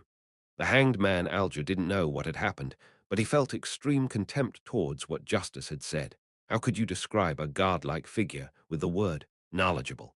His existence alone is equivalent to knowledge itself to a certain extent. Klein accepted Miss Justice's compliments without any misgivings, because this wasn't something he could have done just because he had chanced upon the psychology alchemist's telepathist formula. After he pulled the son into the tarot club, he had been taking precautions against such problems by taking into consideration the son's special circumstances of being from the City of Silver. He had been constantly studying ancient terminology. Therefore, even if Daxter Guderian hadn't managed to get the formula in time, he could have made the notations easily. Through prior divination and comparison, he had made certain that both telepathist formulas were accurate. This is why we say, preparedness averts peril, Klein thought smugly. Audrey looked at the telepathist formula a few times and then reined in her gaze unwillingly. She then personally expressed Roselle's diary onto a page. You deserve this. She put down her pen and looked towards the fog-engulfed fool. In addition to this, I'll give your blessed another 300. Is £300 okay?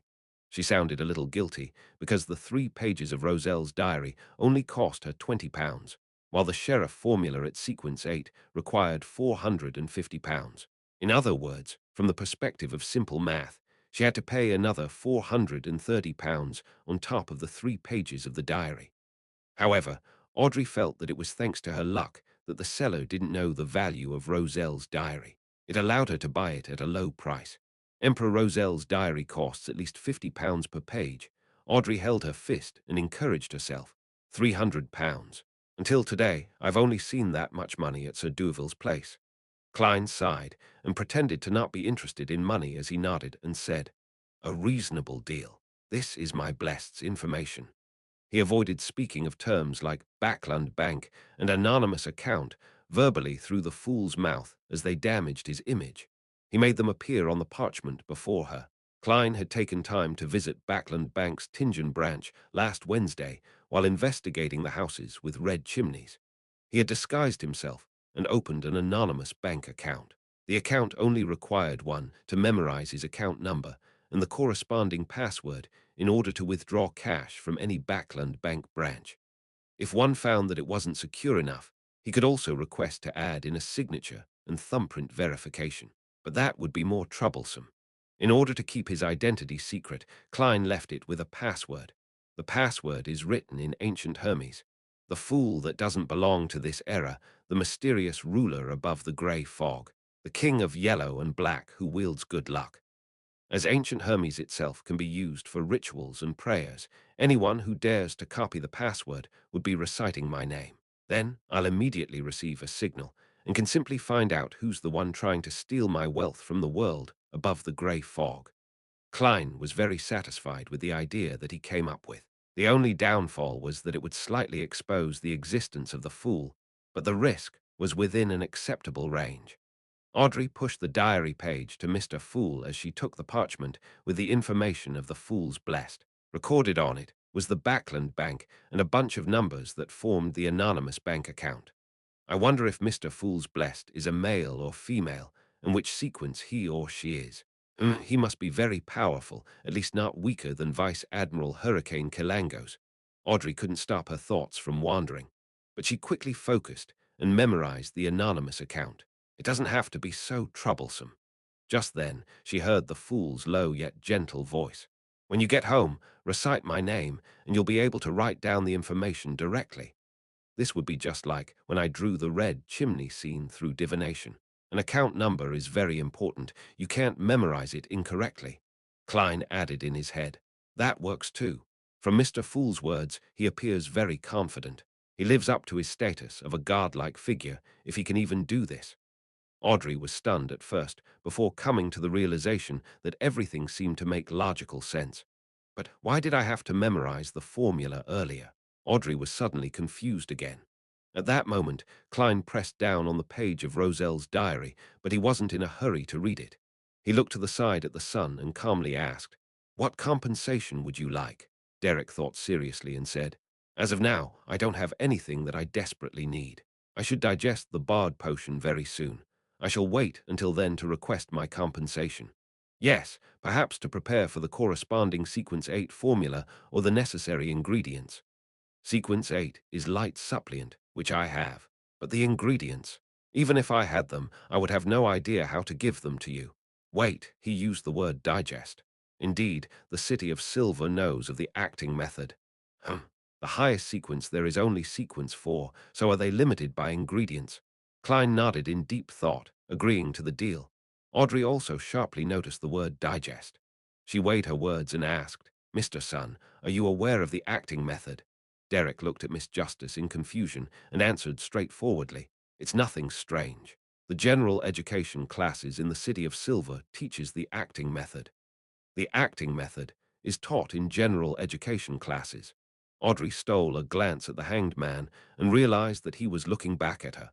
The two of them suddenly fell silent. The origin of the sun is indeed mysterious. I wonder where Mr. Fool pulled him into the Tarot Club from. The more I think about it, the more I revere him. Audrey settled down and looked at the fool, who didn't look visibly surprised in any way. Then Alger probed, "Mr. Sun, do you talk about any key things to look out for with respect to the acting method?" "Yes." Derek nodded without hesitation. It's clearly stated in our general education classes that the one and only key point for the acting method is to remember that you're only acting. As expected, we're using an ingenious method to go around obstacles and completely break down the remnant spirits in the potion without submitting to it. The son, you're such a simple boy. You just shared important information by accident.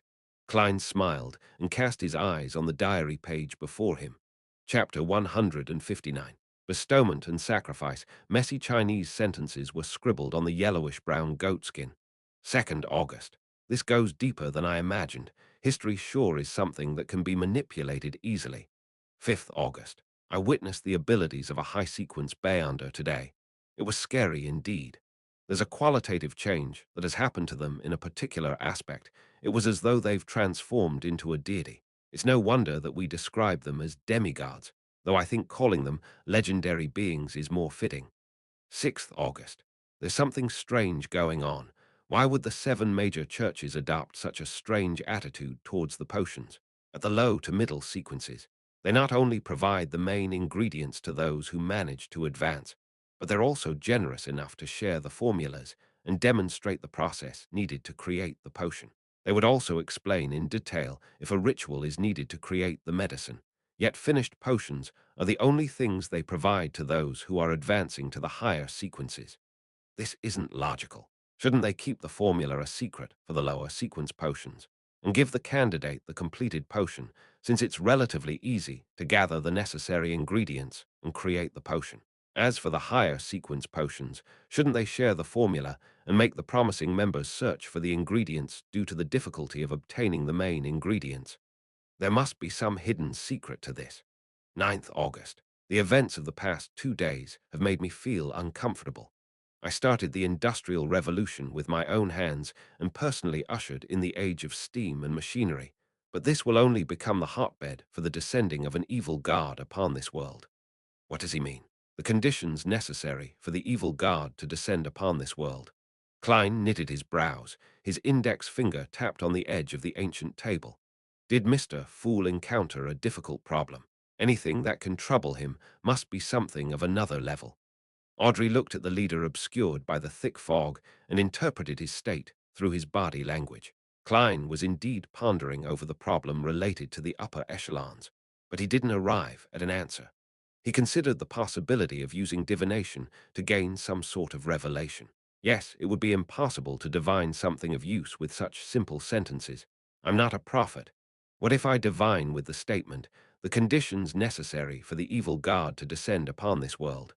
It feels too risky. The evil god might not be as horrifying as the eternal blazing sun, but its abilities might be much more mysterious. It might be able to trace the divinations back to me. There's also no way to divine how large of a risk I'll be taking if I were to divine that statement. After all, just divining if something poses any danger is dangerous once it has deities involved. I'll keep this question in mind and put more effort into observation. The arrangement of the churches regarding potions is indeed mysterious. I wonder what kind of secrets they're hiding. Perhaps I'll receive some hints about that one spirit medium. No, spirit guide Dali is made archbishop or a high-ranking deacon and enters the core of the church. Roselle's description does make me look forward to the power of high-sequence Beyonders. Many thoughts flashed through his mind before Klein stopped tapping on the edge of the ancient table and looked at Justice, the hanged man, and the son. You can start your discussion freely now. Alger immediately said, Mr. Fool, Miss Justice, I received a new piece of information. Vice Admiral Hurricane Kalango's infiltrated Backland to complete a difficult mission. He might stay for an extended period of time and create an appalling tragedy. Also, I know that this incident involves a very important item, an item that would allow Kilangos to quickly become a high-sequence Beyonder. Quickly become a high-sequence Beyonder. Does he not fear losing control of himself? Audrey asked, adopting the posture of a spectator. Kilangos was only a sequence 6 wind-blessed, so there was still a sequence between him and sequence 4. Alger had expected this question. He answered honestly, that's why the object is important to him. Of course, those are simply my deductions. The information I received goes like this. Kilangos believes that once he completes the commission and obtains the object, he will be the equal of Nast, the king of the 5 seas. The 4 pirate kings would then become the 5 pirate kings, and the 7 pirate admirals will be reduced to 6. The average person might not aware of this, but as Bayanders, we should know that pirate kings are either high-sequence Bayanders or are able to reach the combat strength of a high-sequence Bayander with the use of Bayander ships and mysterious items. For Kelangos to be acknowledged as their equal, he must reach standards that are close to that. That's my deduction. All I know is that the King of the Five Seas, Nast, is a sequence 4 Bayander, but I'm not sure of the name of his potion. Klein listened on silently, not giving his opinion. The son, Derek Berg, didn't understand anything the hanged man said. He didn't know who was who, but he still listened attentively. He felt a new door had presented itself in his world. Pirates. The place they live in has seas that are mentioned in books. Then, the environment these people live in is very different from the City of Silver. They don't seem to be very worried about the curse or the attacks of the things of the dark. It definitely makes me very curious. But Mr. Fool once instructed me not to ask about the secrets of others. It's a very rude gesture. Derek thought in his heart, once again observing the hanged man and justice. Your deduction is very reasonable. Of course, that could also be a mysterious item that could hold its own against a high-sequence Bayander, Justice replied with a smile.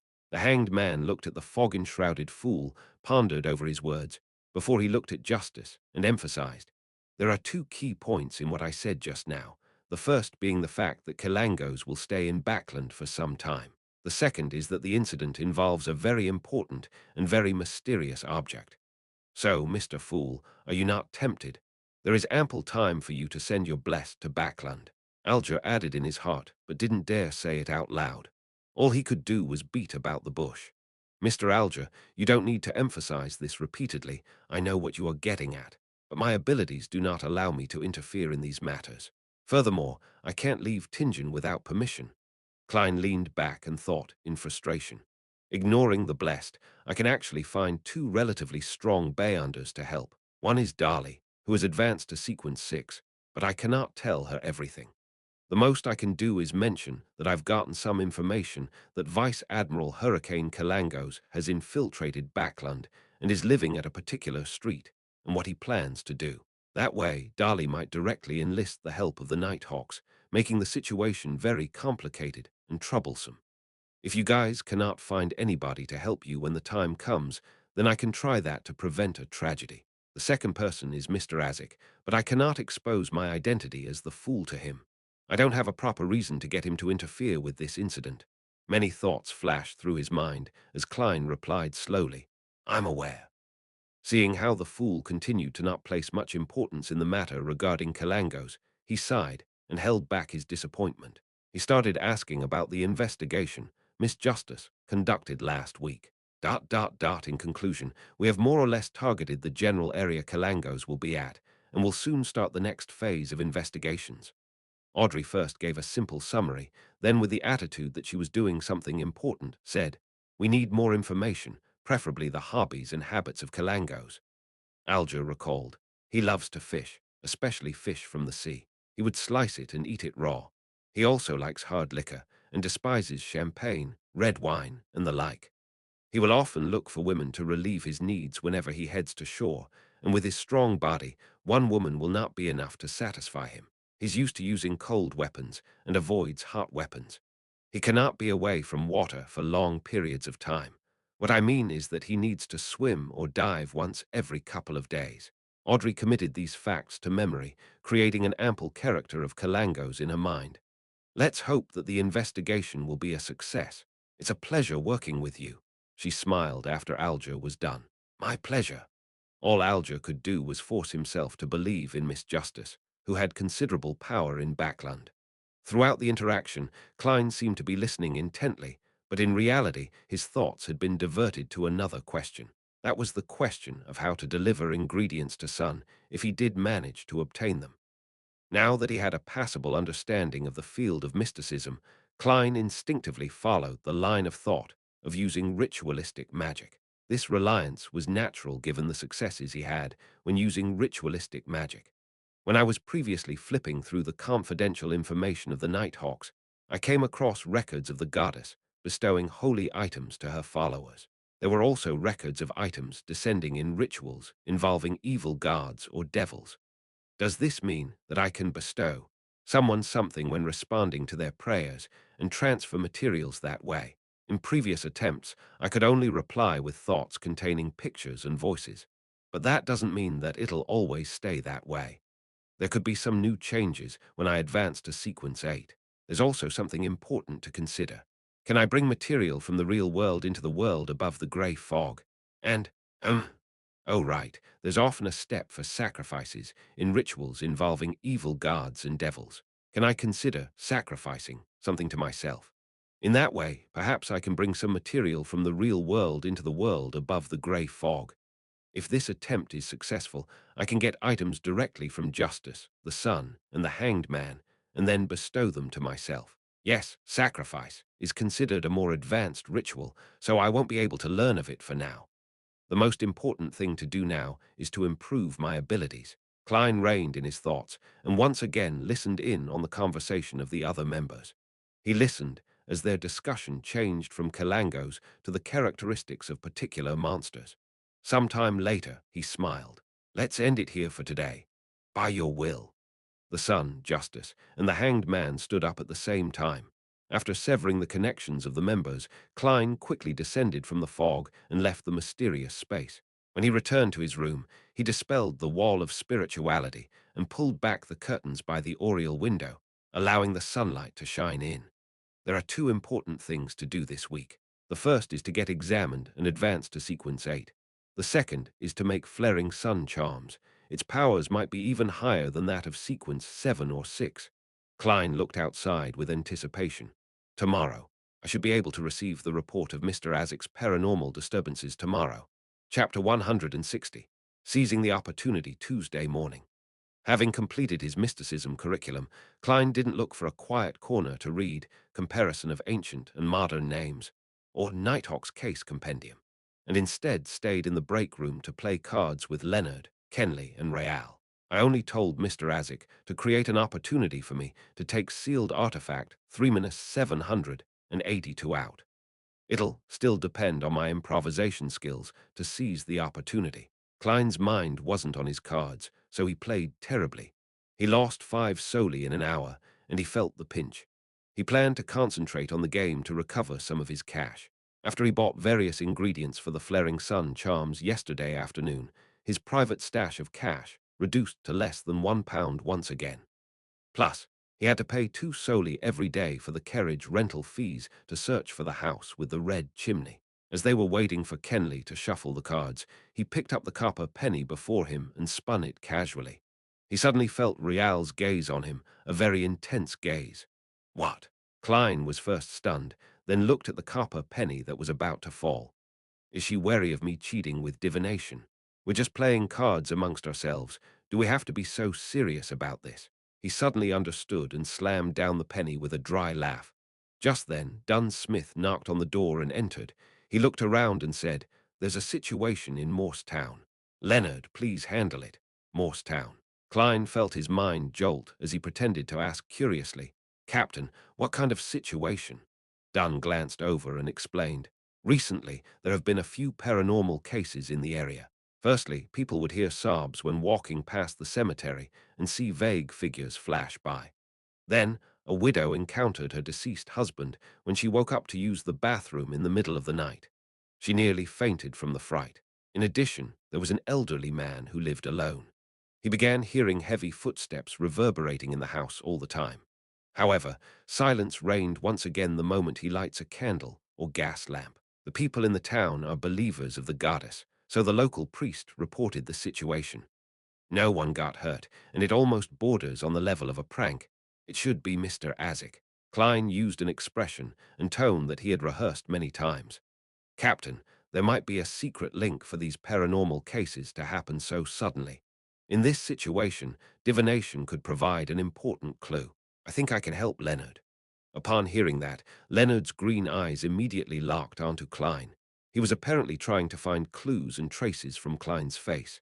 Dunn nodded first, but remained quiet and hesitant. When Klein saw the captain's response, he immediately added, "Some of these things might require ritualistic magic to purify them." Makes sense. Dunn thought and said. You and Leonard will head to Morse Town then. Without anyone saying anything else, he additionally added, you won't be able to make it for your combat training in the afternoon. I'll send someone to inform Gawain. Phew, the first step is complete. Klein silently let out a sigh. He quickly packed away his soli and pence. Then he suddenly paused and looked sideways at Dunn. He said solemnly, Captain, I think we should prepare for the worst. If there's a powerful wraith behind the paranormal events, it might be very dangerous for only Leonard and I. Plus, it takes 2 or 3 hours to get to Morse Town, right? Even if we managed to send a telegram to request for backup in time, we would still have to hold out for quite a while. So, Dunn interrupted, I want to get the assistance of another teammate. Klein pretended to think for a moment and said, and according to the rules, a mission with 3 or more Nighthawks involved can apply for a level 3 sealed artifact. Yes, 3-782 is most suited for this job. Upon hearing that, Leonard laughed and said, exactly your style. Careful, cautious, taking no risks. You seem to be implying that I'm a coward. I'm a person who looked directly at the eternal blazing sun. Klein pretended that he didn't hear Leonard and earnestly looked at Dunn Smith. Captain, what do you think? We should really take extra care against any accidents. There have been too many coincidences lately. Dunn nodded thoughtfully and looked at the other 2 teammates. Kenley, join Leonard and Klein on their trip to Morse Town. Oh, hurry up and write an application. After I sign it, retrieve sealed artifact 3-782 from Chaney's gate. All right, the short Kenley said, putting down the cards in his hand. All right. Klein fist pumped in his mind, while he looked anxious and solemn on the outside. At that very moment, Seeker Tron was monitoring Hood Eugen in the asylum while Fry was on duty at Chaney's gate. Klein left the recreation room and put on his black tuxedo. He took his hat and cane, then waited together with Leonard for Kenley at the stairway that connected to the basement. There was no one there, and it was extremely quiet. Leonard suddenly looked sideways at Klein and said, I think you better give up on any unrealistic dreams. Ah, what? Klein replied in confusion. Leonard walked forward and stood by the edge of the stairs. He looked into the darkness of the stairway. Even during a mission, it will be impossible for you to discover my secret and understand my uniqueness. Bro, can you stop thinking so highly about yourself? Did you think I applied for this mission to spy on you? I didn't even have such thoughts. Enlightened, Klein chuckled. How can you be so sure that my uniqueness won't help to reveal your secret? Leonard's expression grew grave, but he then smiled and said, It will, huh? I shall wait for you to discover it then. When I gather more information and items, I will go to the world above the grey fog to help you perform a divination. You're welcome. Klein thought sarcastically in his head. Soon, the small-framed Kenley brought the mutated sun's sacred emblem up the winding stairs. When Klein felt the unique warmth and purity, he secretly heaved a sigh of relief. He knew that he had finally completed the very first and most difficult step in his plan of siphoning the powers of the eternal blazing sun's divine blood. Then, the 3 of them left the Blackthorn Security Company and walked to Zouteland Street. They walked towards the carriage that belonged to the Nighthawks. Will the purifying effect bother the horse? Kenley suddenly asked anxiously. I don't want a horse that can only praise the sun to pull the carriage. He had been a Nighthawk for longer than Klein, but he was far from experienced. No, sealed artifact 3-782 only purifies living entities with a high level of intelligence. Klein lowered his voice in response. If not, I wouldn't be bitten by insects. He added blankly in his head. Oh, I see. Haha, I didn't read the information thoroughly enough. Kenley pressed down on his black silk hat and laughed in enlightenment. As Klein had yet to master the skill of driving of a carriage, he sat inside the carriage for the following 3 hours. He rubbed the sealed artifact 3-782 in his hand, while he watched Leonard and Kenley take turns driving. They finally arrived at Morse Town around lunchtime. How beautiful! Kenley complimented sincerely as they stepped down from the carriage and looked towards the boundless golden wheat fields that surrounded the town. The dates representing the volcanic constellation was coming to an end, and the bumper harvest constellation was going to rule everyone's life. Leonard was in the driver's seat as he looked around and opened his mouth, as though he was going to recite a sonnet. But in the end, he only spurted one sentence. How beautiful! Klein held back the urge to laugh as he put on his top hat, took his cane, and got off the carriage. At that moment, a middle-aged man in a black priest's gown walked over. He drew a crimson moon on his chest and said, "Praise the Lady. Are you the friends that St. Selina Cathedral sent to help us?" "Yes, priest seer. May the goddess bless you." Leonard jumped off the carriage and replied with a smile, "We're here to take care of the recent paranormal incidents." Seemingly. The grey-haired, blue-eyed seer saw many townsfolk approaching as he quickly emphasized, Morse Town wasn't big. Regardless of which direction one chose to travel in, one would enter the plains within 10 minutes. The people who stayed there knew each other, so what happened earlier had spread.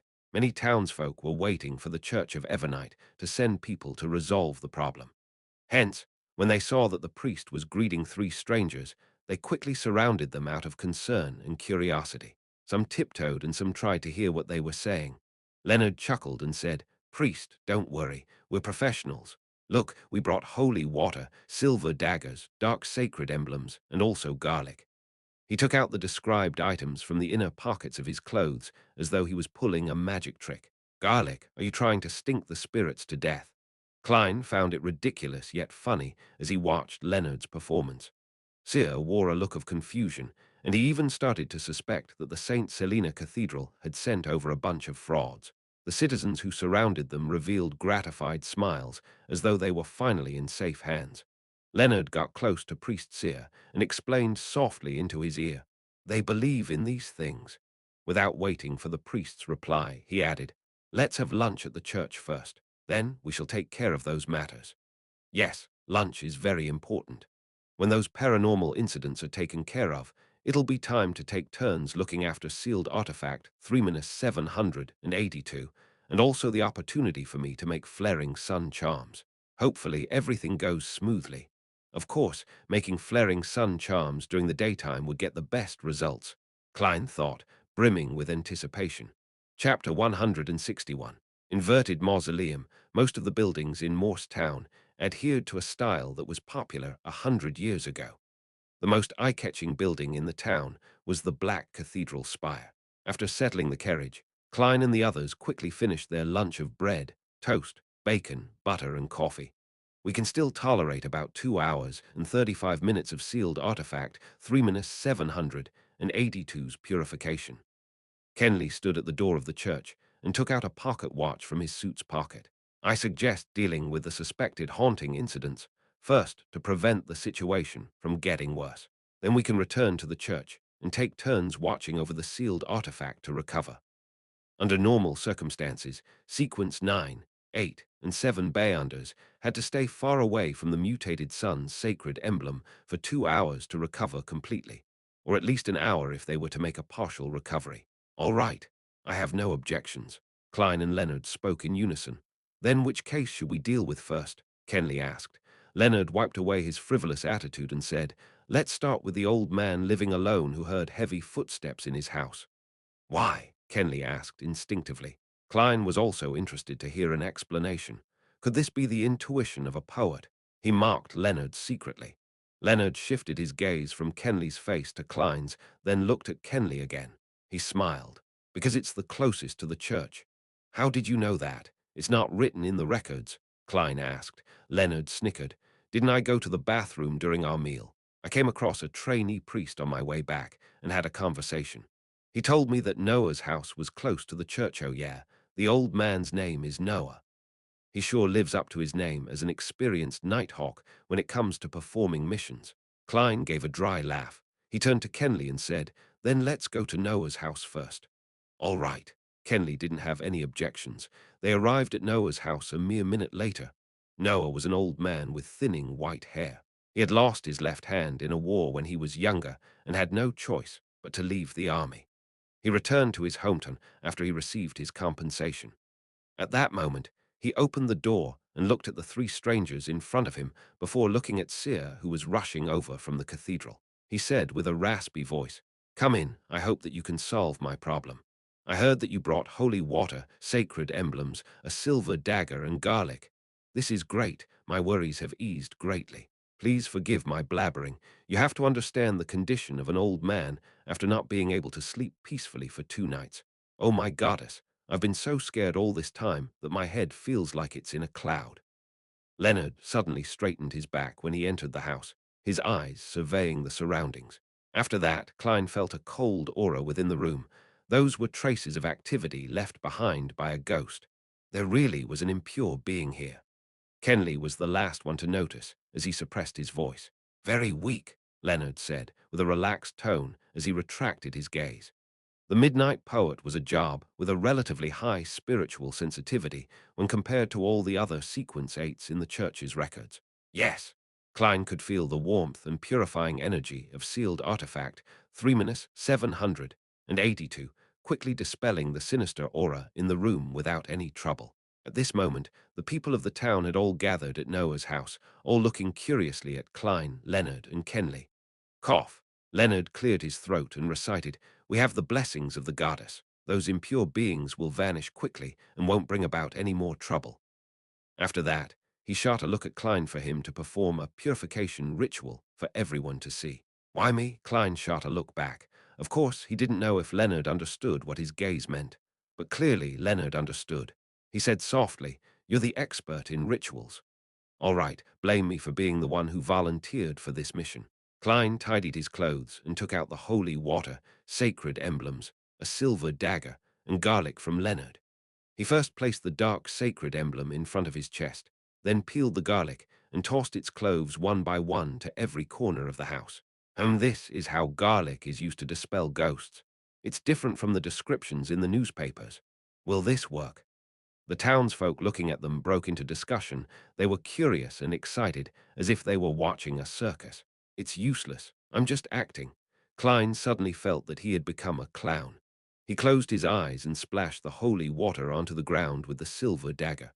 He splashed the water as he walked around the house, reciting an incantation, the Evernight Goddess, the Mother of Concealment, the Lady of Crimson, Empress of Misfortune and Horror, Mistress of Repose and Silence.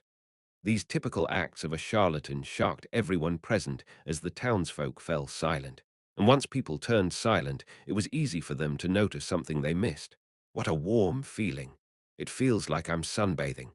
No, I feel like I'm looking at a pure sky. How magical. Is this the effect of the holy water? They sure live up to their names as priests from St. Selina Cathedral. Praise the lady, the townsfolk discussed in whispers. The looks they gave Klein, Leonard, and Kenley slowly became that of respect. Noah also visibly relaxed, not doubting that the problem had been solved. Sealed artifact 3-782 is doing all the real work here. We don't actually need to do anything to chase the ghosts away. All we need to do is stay here for a minute. It's not tiring or troublesome at all.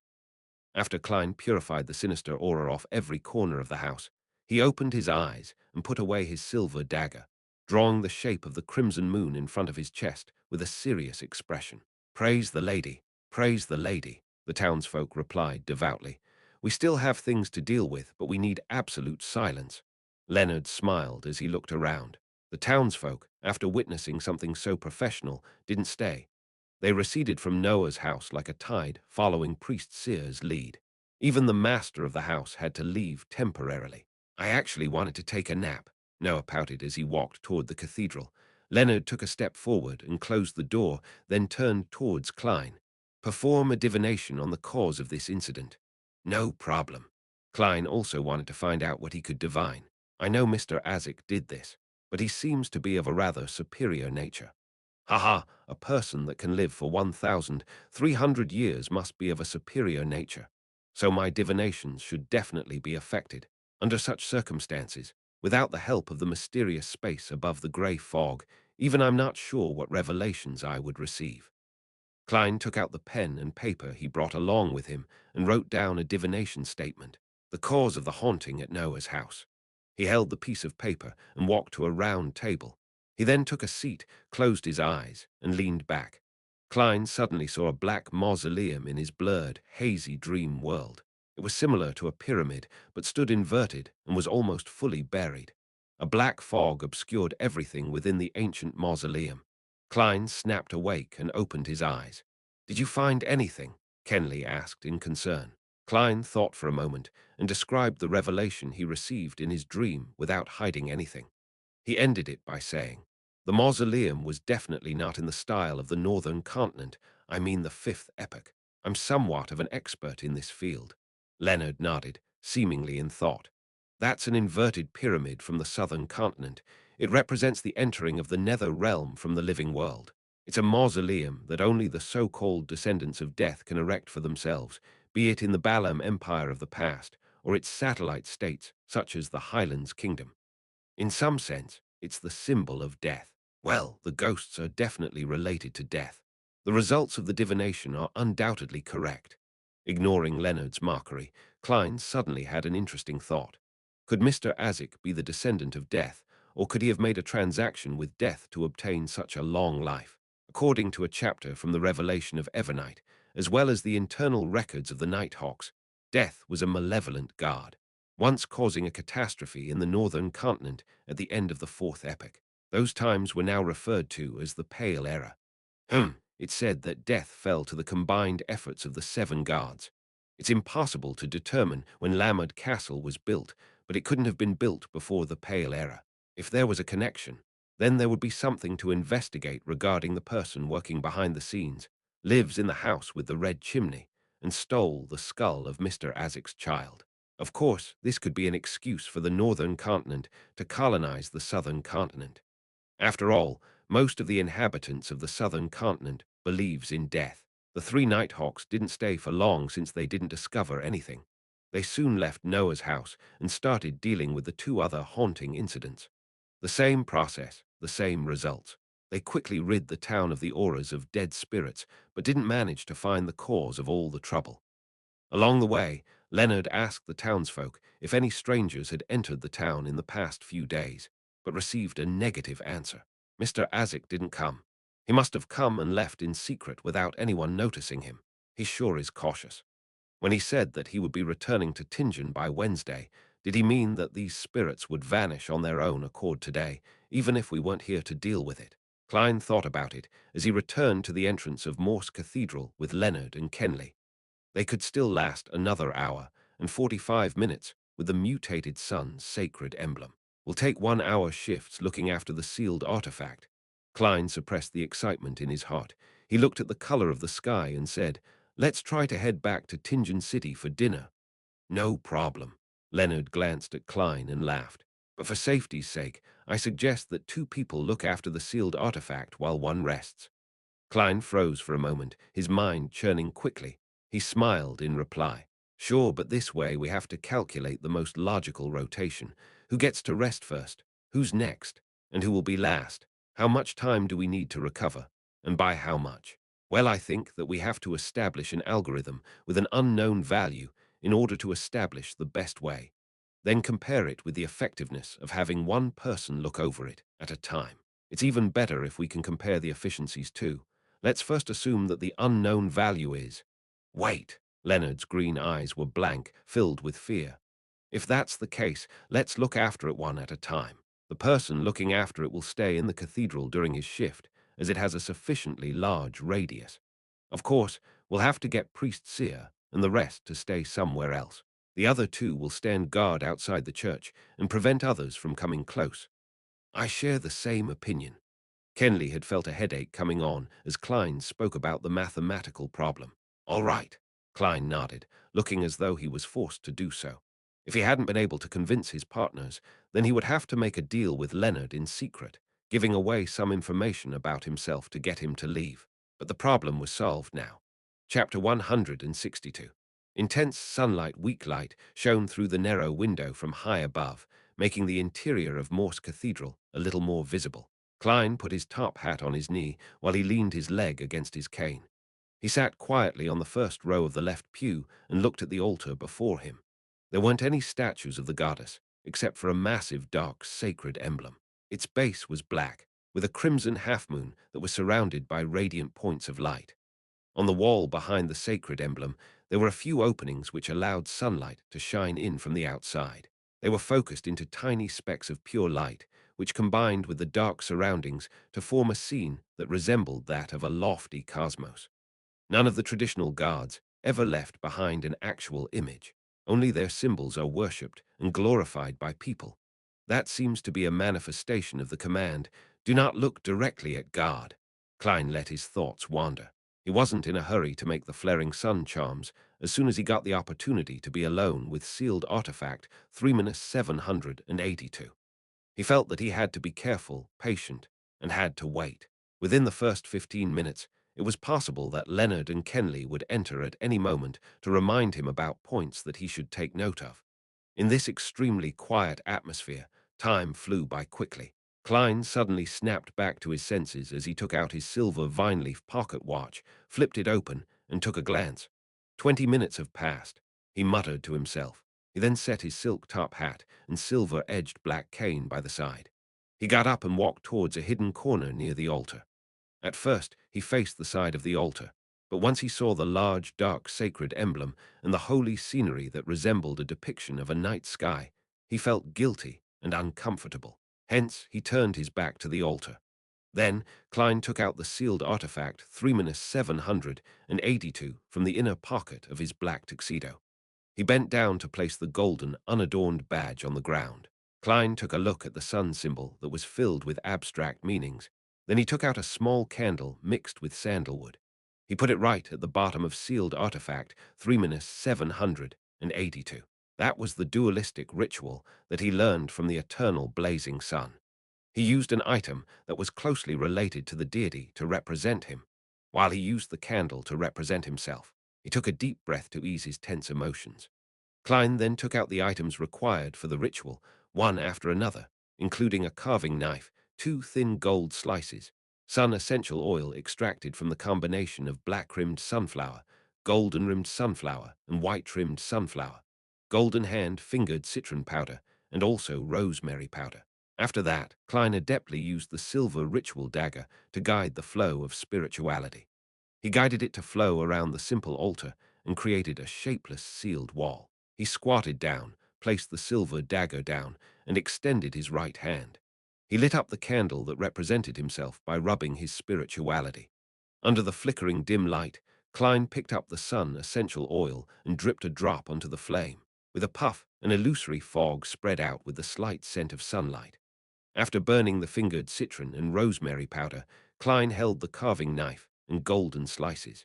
He stood up, took a step back, and then recited in Hermes, the blood of the eternal blazing sun. You are the inextinguishable light, the embodiment of order, the guard of deeds, the guardian of businesses. Inextinguishable light, embodiment of order, guard of deeds, and guardian of businesses were all parts of eternal blazing sun's honorable titles. If there wasn't the prefix of the blood of the eternal blazing sun, the ritual would require the guard's response to proceed. If so, Klein suspected that the eternal blazing sun would recognize him as the disrespectful person that looked at him directly. Then, Leonard and Kenley would only find a pile of black ashes when they entered. Plus, the ritual had to be conducted via ancient Hermes, a ritualistic language that stemmed from nature. Only a language without any protection, but had outstanding effects, could allow an incantation to sidestep around the eternal blazing sun and point towards the mutated sun's sacred emblem. At the same time, as he was stealing the power from a deity, Klein had no way to divine if it would be successful ahead of time. He felt that it would result in him directly dealing with the deity again. So he could only recite the rest of the incantation with a strained heart. I pray to you. I pray for you to give me strength. Give me the strength to complete the flaring sun charm. The blood of the eternal blazing sun, please transfer your strength into my charm. O fingered citron, a herb that belongs to the sun, please bestow your powers to my charm. As the incantation neared completion, Klein suddenly felt something light up before him. The simple gold badge radiated with an intense light, as though the sun had descended onto the land. Klein suddenly found himself enveloped in extreme heat. His hair was heating up rapidly and was almost on the brink of igniting. His feet felt like they were stepping barefoot on yellow sand that had been exposed to the midday sun, and his face and body were greeted with the hot wind blowing from every direction. In that instance, he felt that he needed to do something to let the burning energies out. Otherwise, he would turn into a human candle. It required almost zero thought as Klein lifted both his hands, while his thoughts were boiling over like porridge. He relied on the combination of his spirituality and the strong winds, as well as his instincts and ritualistic guidance. to begin etching symbols, corresponding path numbers, magical characteristics, and ancient incantations onto both sides of the gold slices with his carving knife. Outside the church, Leonard was standing in the shadows to hide from coming into contact with direct sunlight. Suddenly, the sunlight intensified, like the hottest days of a year in early July. He squinted his eyes and looked towards the sky. He saw that the blue sky had no clouds or dust. It was so pure that it made people gasp with admiration. Such strange weather. Beside him, Kenley also noticed the changes in the sunlight. Leonard responded with a smile when he suddenly turned his head. He knitted his eyebrows slightly and cast his gaze towards the cathedral. Luckily, Razan isn't here. Otherwise, she would be complaining about the sun tanning her skin. Leonard looked away and said with a smile. The blazing sunlight remained intense for a few minutes before it returned to normal. In the cathedral, Klein's carving knife finished the final stroke. As he finished the magical characters that represented light, the spirituality on both sides of the gold slices suddenly melded together as the light converged onto the metal. No, this is even closer to godhood. Klein was finally relieved from the boiling and burning sensations. He examined the two flaring sun charms in his hands with a clear mind. The golden luster on the surface of the charms had turned dim, and the pattern looked ancient yet complex. There was a warm, damp feeling that seeped into Klein's skin bit by bit. Not bad. I finally have a more impressive trump card. Klein sighed emotionally. He set the activation incantation for the flaring sun charms as the word light in ancient Hermes. I want light, and there will be light, he quipped, amused. Then he put the flaring sun charms into another pocket. He didn't put them with the slumber, requiem, and dream charms, because the flaring sun charms would decrease their efficacy period. Yes, the power of the flaring sun charms can be maintained for at least a year, or even longer. Klein reined his thoughts back and looked at the mutated sun's sacred emblem on the ground. It didn't look any different on the surface, and it still gave off feelings of warmth and purity. Klein finally relaxed and quickly completed the ritual and removed the spiritual wall. At that point, he thought to examine himself. He realized that his clothes were almost drenched and he was covered in sweat. The edges of his hair were slightly curly too. Thankfully, Klein sighed in satisfaction. He put away his things and returned to his original seat. He was so exhausted that he slept the moment he sat down until he was woken up by footsteps. His eyes shot open, and he touched the flaring sun charms subconsciously to see if they were still there. You don't look all right, Leonard asked as he entered the cathedral. Klein massaged his temples, stood up and smiled. I'm nearing my limit. He took out his silver pocket watch and took a glance. Just in time. It's your turn to look after sealed artifact 3-782. Before he finished speaking, Klein took off the mutated sun's sacred emblem and passed it to Leonard. Leonard watched Klein walk out of the cathedral. Then he dropped his frivolous attitude and examined sealed artifact 3-782 attentively and seriously. He grew confused and looked bewildered. After the shifts ended, the three Nighthawks began their journey back. Before that, they told Priest Seer to take note of the town's situation. If there were any paranormal incidents, he was to immediately send a telegram to St. Selina Cathedral. At 20 minutes past 7 that night, they finally arrived at Zoutelan Street and returned sealed artifact 3-782. When he had made sure that the captain didn't notice anything unusual, Klein left the Blackthorn Security Company and arrived home before 8. He took out his keys and opened the door, only to see an unknown figure. It was obviously a maiden who wasn't even in her 20s.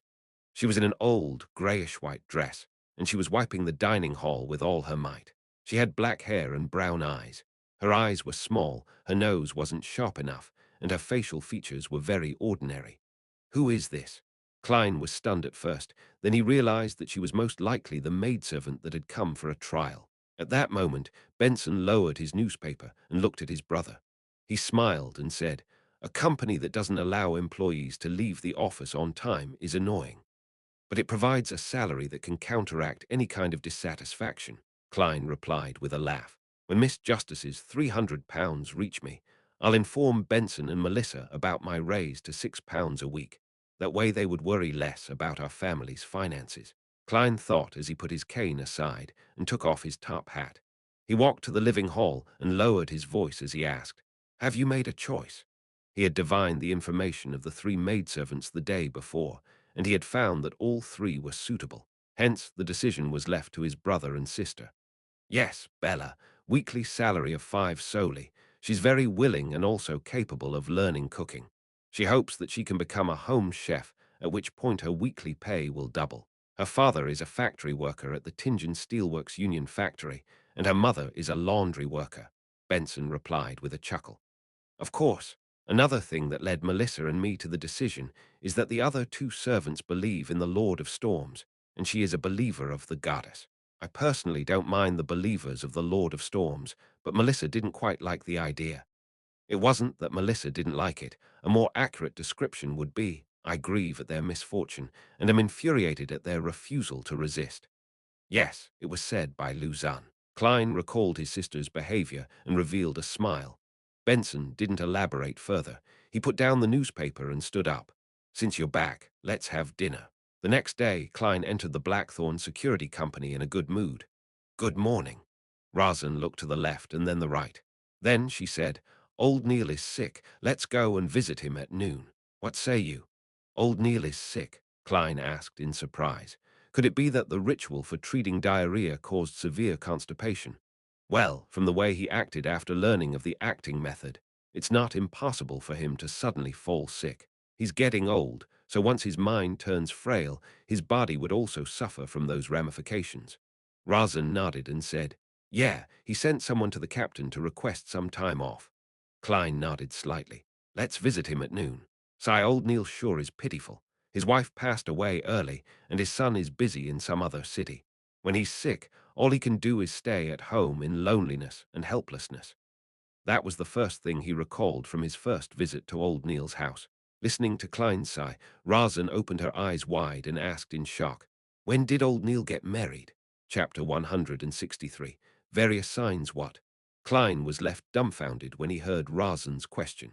He recalled in his daze, I previously visited old Neil's place just last month. I saw a piano in the living room, and he told me that his deceased wife loved music. As he spoke, Klein suddenly became alarmed as he began having unpleasant thoughts. Razan knitted her beautiful brows and said with uncertainty, Perhaps I remembered wrong. No, Mrs. Oriana and I frequented old Neil's place during the earlier half of the year. There was no piano in his living room back then. I clearly remember asking him why he chose to remain single. His answer was that he hasn't met a lady that he wished to marry. There was no piano during the earlier half of the year, and he answered the question of why he chose to remain single. Klein tightened up and asked in a deep voice, Razan, how long has it been since you visited old Neil's place? Not ever since Kenley became a nighthawk and Viola chose to resign as a clerk. I've been either burning the midnight oil or catching up on sleep, so how could I have the time to visit him? It's been since the beginning of June. Razan became a little lost upon receiving the question, so all she did was answer honestly. Klein's heart sank as if he sensed something was wrong. He fished out a halfpence from his pocket and held it between his thumb and middle finger. He took a deep breath and quickly decided on a divination statement. There's something wrong with old Neil's current situation. There's something wrong with old Neil's current situation.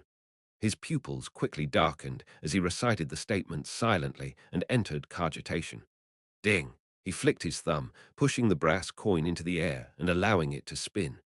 Pack! The coin fell right into Klein's open palm. This time, the portrait of George III was facing up. The portrait signified that it was correct, that it was positive. That meant that there really was something wrong with old Neil's current situation. As Klein clenched the coin, he suddenly remembered the translucent pair of cold and ruthless eyes, without any brows that he had seen behind old Neil when he had just become a Beyonder and was experimenting with his spirit vision. Old Neil had explained that the pair of eyes was a characteristic of ritualistic magic. That's right. I also saw an almost formless human figure by the door at the periphery of the light. The color of its aura was identical to the surrounding darkness. Also, after I completely digested the seer potion, I secretly changed the way I activated my spirit vision to the tapping of my left molar. I happened to look at old Neil, and he suddenly coughed violently. Scene after scene appeared in Klein's mind, turning his expression grim. Razan looked at him and asked in fear, Did old Neil lose control? No way, even though he's petty and stingy and wants to be reimbursed for all of his expenses, he's still a good person. He rarely gets angry. No way he wouldn't lose control. I cannot be sure, but I think that old Neil is on the brink of losing control. Klein consoled Razan. He quickly made his way past the partition and opened the door to the captain's office. Dunn Smith was startled by the sudden intrusion, nearly choking on his coffee. What happened? He didn't blame Klein, his expression instantly becoming stern. Klein answered simply without hiding anything. Captain, my divination tells me that there's something wrong with old Neil. Last month, old Neil told me that his late wife loved music, but today, Razan told me that he's remained single all this time. Also, on the day that I became a Bayander, I saw a pair of mysterious eyes looking over everything behind old Neil. There was also an almost transparent human figure near the door spying on us. He told me that those were characteristics of ritualistic magic. I felt that something was off, and thus attempted a divination. After Dunn finished listening intently, he stood up immediately. As he walked over to the coat rack, he asked in puzzlement, "Why didn't you directly divine if old Neil had lost control?" Over the past month, old Neil hasn't acted any differently from ordinary Bayanders. He even worked with me to help Swain deal with a mandated punisher who had lost control. I've also observed the colors of his aura from time to time and noticed that he's relatively healthy other than his frailty that's due to his age. Thus, I think that he's only close to losing control. He could still be saved. Klein explained his point of view in one breath. Dunn put on his black hat and trench coat before nodding. A very reasonable deduction. Let's go pay a visit to old Neil now, and Oatry not to agitate him if possible. After that, we can attempt to control him and use ritualistic magic to stabilize his condition to prevent it from getting worse. Control. Klein had an idea when he heard this term. Captain, could we use sealed artifact 3-611?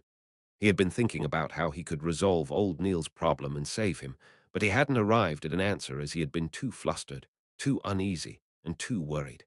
He was reminded by Dunn Smith's words and recalled that the sealed artifact might be useful.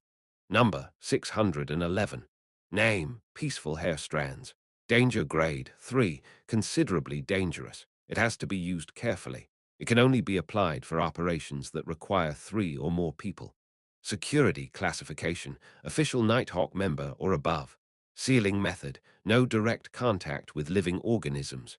Description, a simple decoration formed with many strands of black hair. As long as contact is made with a living being without any protection, the living being would lose all their desires and emotions, including, but not limited to, hunger, anger, grief, pain, envy, jealousy, hate, joy, satisfaction, greed, etc. It has been ascertained that living beings under 611's influence will even lose the desire to break contact with it. They will silently stay in their spot until the end of their life. If an external force is used to break contact between the person and 611, then the person will gradually recover. But experimental data suggests that the prerequisite to this is that the person has not been in contact with the sealed artifact for more than 2 hours. Once the contact lasts for more than 2 hours, the victim would become silent for eternity. The highest sequence tested is sequence 5. You can avoid contact by means such as wearing gloves. The strands of hair do not have any living traits. It doesn't have any inclinations of escaping the seal. Appendix. These strands of hair appeared during a failed advancement. It was something left behind when a captain of the Nighthawks failed to advance to sequence 6. The grey-eyed Dunn nodded after he heard Klein. Great suggestion. I nearly forgot about 3-611. Find Rial in the recreation room. I'll retrieve the sealed artifact from Channy's gate and submit the application after we come back. That's the way, no time to waste. Klein didn't dawdle. He immediately went to the recreation room and shouted for the usually expressionless, sleepless Rial. What's the mission? Rial asked calmly. Klein exhaled and said in a serious tone, "Pay old Neil a visit. Pay old Neil a visit." Rial opened her eyes wide as she had an ominous feeling. It's not confirmed yet. Klein shook his head gently. Rial didn't speak any further. They slipped into silence, turning the mood heavy. A few minutes passed, and Dunn finally returned from the basement. He was wearing black gloves and had a tangled mess of black hair in his hand. Compared to the mutated sun's sacred emblem, the peaceful hair strands didn't look particularly weird. It would be glossed over by people if it were tossed on the road somewhere. After calling for the chauffeur Cesar, the four of them made their way to old Neil's house. The wheels of the carriage rolled across the asphalt road that was wet from the rain. The carriage interior was more silent than the night. It was unknown how much time had passed until Dunn sighed. Old Neil did have a partner that he was about to be engaged with when he was younger, but she suddenly became terminally ill. Old Neil risked divulging the secrets of the Beyonders and tried, using ritualistic magic to save her, but he didn't succeed. Old Neil back then was just a beginner in mysticism. According to the records, the Nighthawks back then were all on alert, afraid that old Neil would lose control because of this. But luckily, he managed to find his sanity and looked normal. Let's hope that this is a false alarm as well. Klein couldn't help but draw a crimson moon before his chest and prayed, "May the goddess watch over him." Dunn and Real followed suit. "May the goddess watch over him." The sky started to turn brighter as the dark clouds receded. The Nighthawks arrived in front of old Neil's bungalow. After getting Cesar to drive the carriage far away, Dunn collected himself and walked towards the main door, cane in one hand and sealed artifact 3-611 in the other. Klein pressed down his hat as he and Real followed behind the captain. They made their way past the rose and gold mint garden. When they reached the door, Klein took a step forward and pulled on the rope connected to the bell within the building. Clink, clang, a pleasant chime resounded in the house as it broke the heavy silence. Clink, clang, clink, clang. Klein pulled several times, then politely took a step back without making any further attempts. The three Nighthawks waited patiently for a few minutes, but they didn't hear any footsteps approaching the door. Perhaps old Neil went to visit a doctor and isn't at home.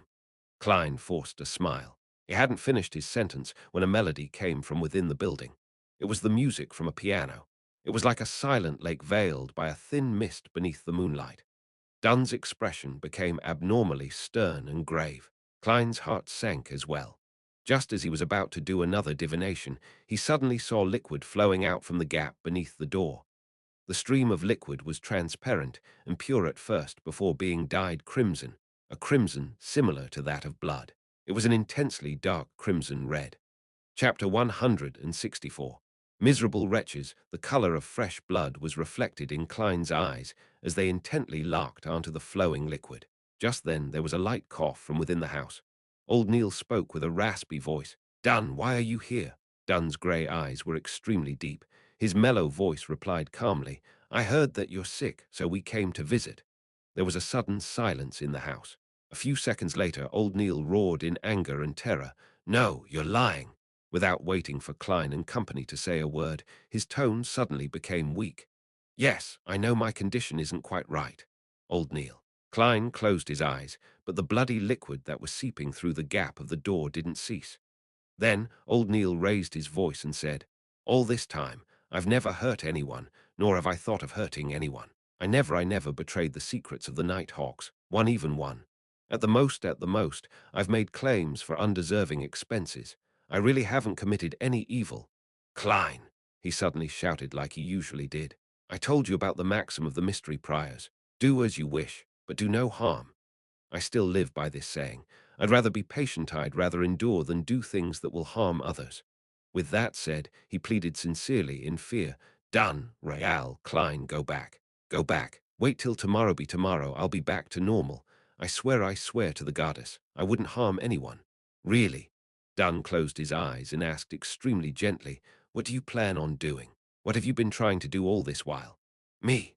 Old Neil was confused at first before he described with a tone filled with hope, "I'm trying to resurrect Celeste."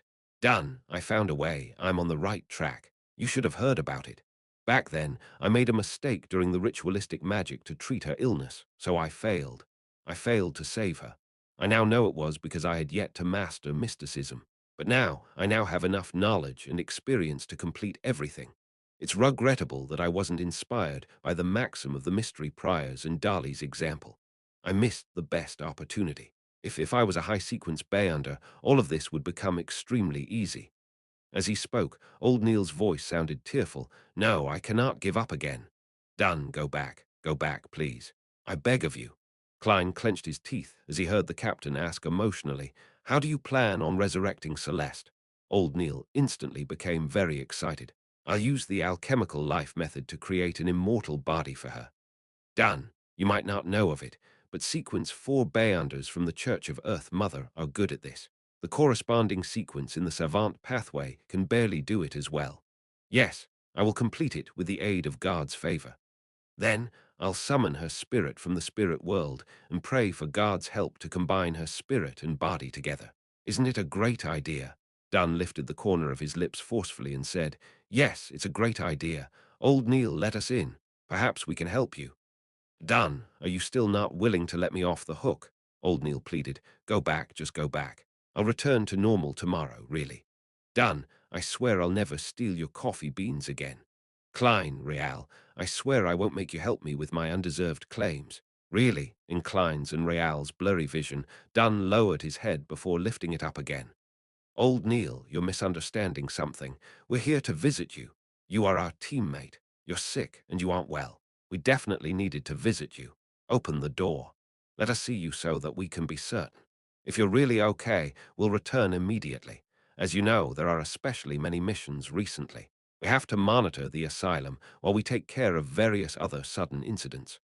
Old Neil hesitated for a moment before saying, "There's really nothing serious about my condition, really. I'll recover by tomorrow." The bloody water that flowed out through the gap under the door went down the stairs, towards the stone path, and onto the garden soil. "Old Neil, we've known each other for about 15 years now, right? We've worked on countless missions together. I'm really concerned and worried about you. I have to see you with my own eyes before I'll be at ease," Dunn said gently. "All right," Old Neil pouted. "There's really nothing wrong with me."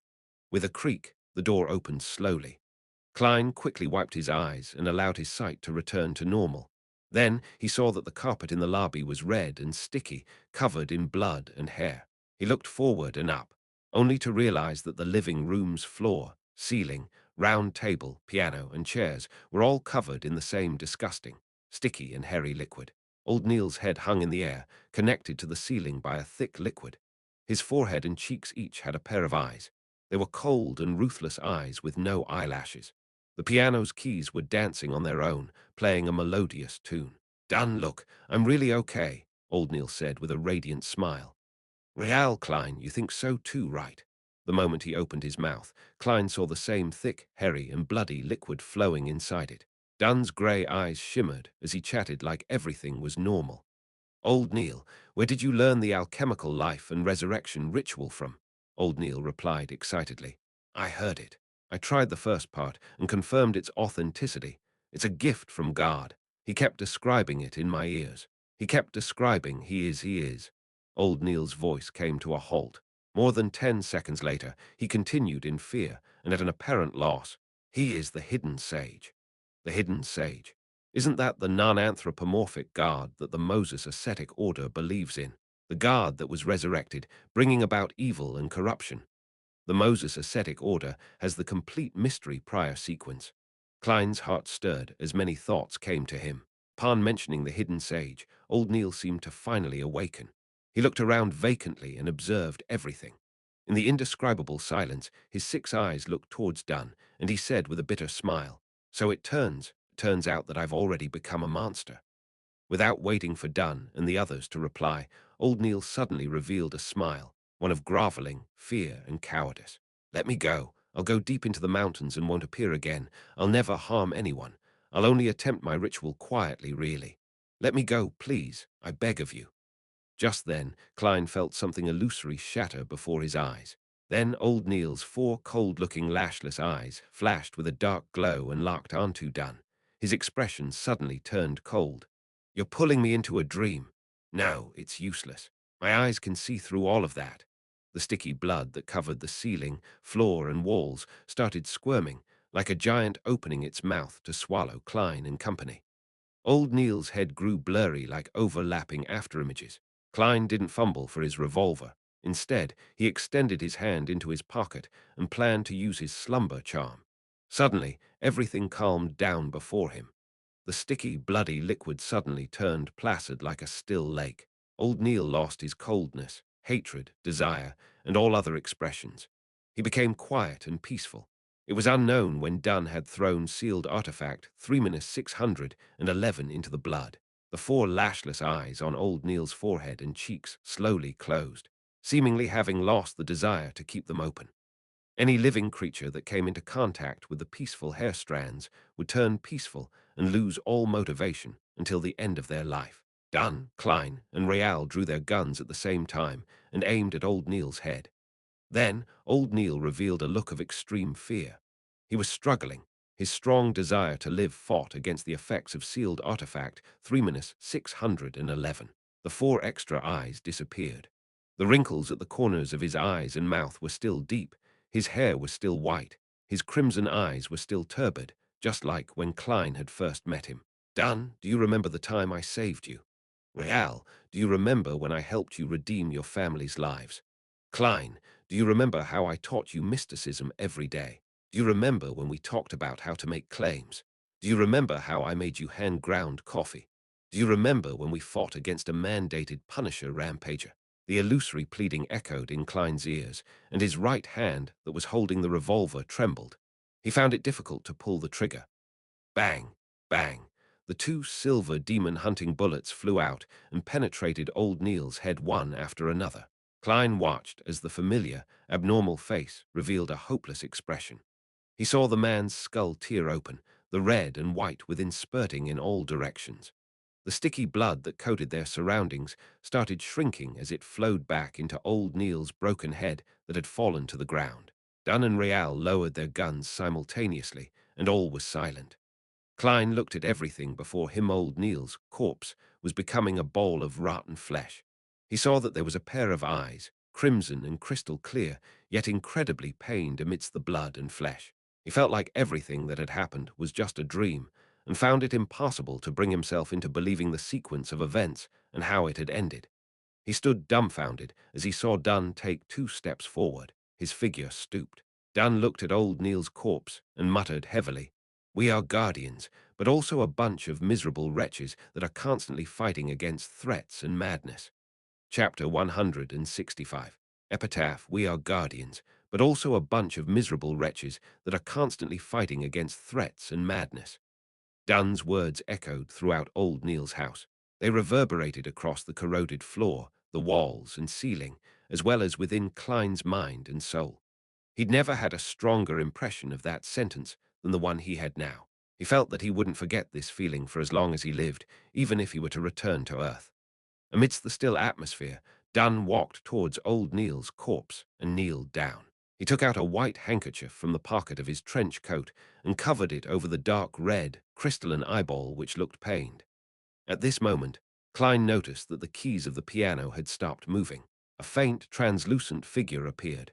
This, Klein, who had activated his spirit vision before entering the house, froze. He hadn't noticed this strange soul until now. Was it because he was distracted by old Neil, or was it due to old Neil's abilities after he lost control? Klein saw the formless figure evaporate quickly, vanishing before his very eyes. He had a faint idea of what was going on. Suppressing the heavy feeling in his heart, he heard the captain give an order: search old Neil's house carefully for possible clues. All right. When Klein spoke, it took him a minute to recognize his own voice. His voice was raspy and deep, as if he had the flu. All right, Real also replied. The condition of her voice is about the same as mine. It's like our nostrils are blocked. Klein looked at his female teammate, who typically didn't have much of an expression. It was as if he was knowing her for the first time. Placing his cane on an umbrella rack near the door, he made his way around sealed artifact 3-611. He took heavy steps into the living room and up to the second floor. He then searched every room for possible clues. Old Neil employed someone to clean the rooms regularly, so the rooms weren't as messy as one would expect of a bachelor. Everything was in order, as if there was a female presence in the house. Half an hour later, Klein found a few handwritten notes on a bookshelf in old Neil's room. The notes recorded a weird, mysterious ritual: alchemical life. The materials required include 100 ml of spring water from the Spring of Elves, Golden Spring on Sanya Island, 50 grams of star crystal, half a pound of pure gold, 5 grams of phlogiston, 30 grams of red iron. and a large quantity of fresh blood from living people. Old Neil annotated beneath the pot about fresh blood from the living. I can consider drawing my own blood, accumulating it little by little and preserve it using ritualistic magic. I can consider drawing my own. Klein closed his eyes and crushed the notes. On Thursday morning at 9, the time of the moon, Raphael Cemetery. Klein was wearing his black formal suit and holding onto his cane. He stood silently in a corner of the cemetery. He had stuffed a neat white handkerchief in his breast pocket and was holding onto a slumber flower.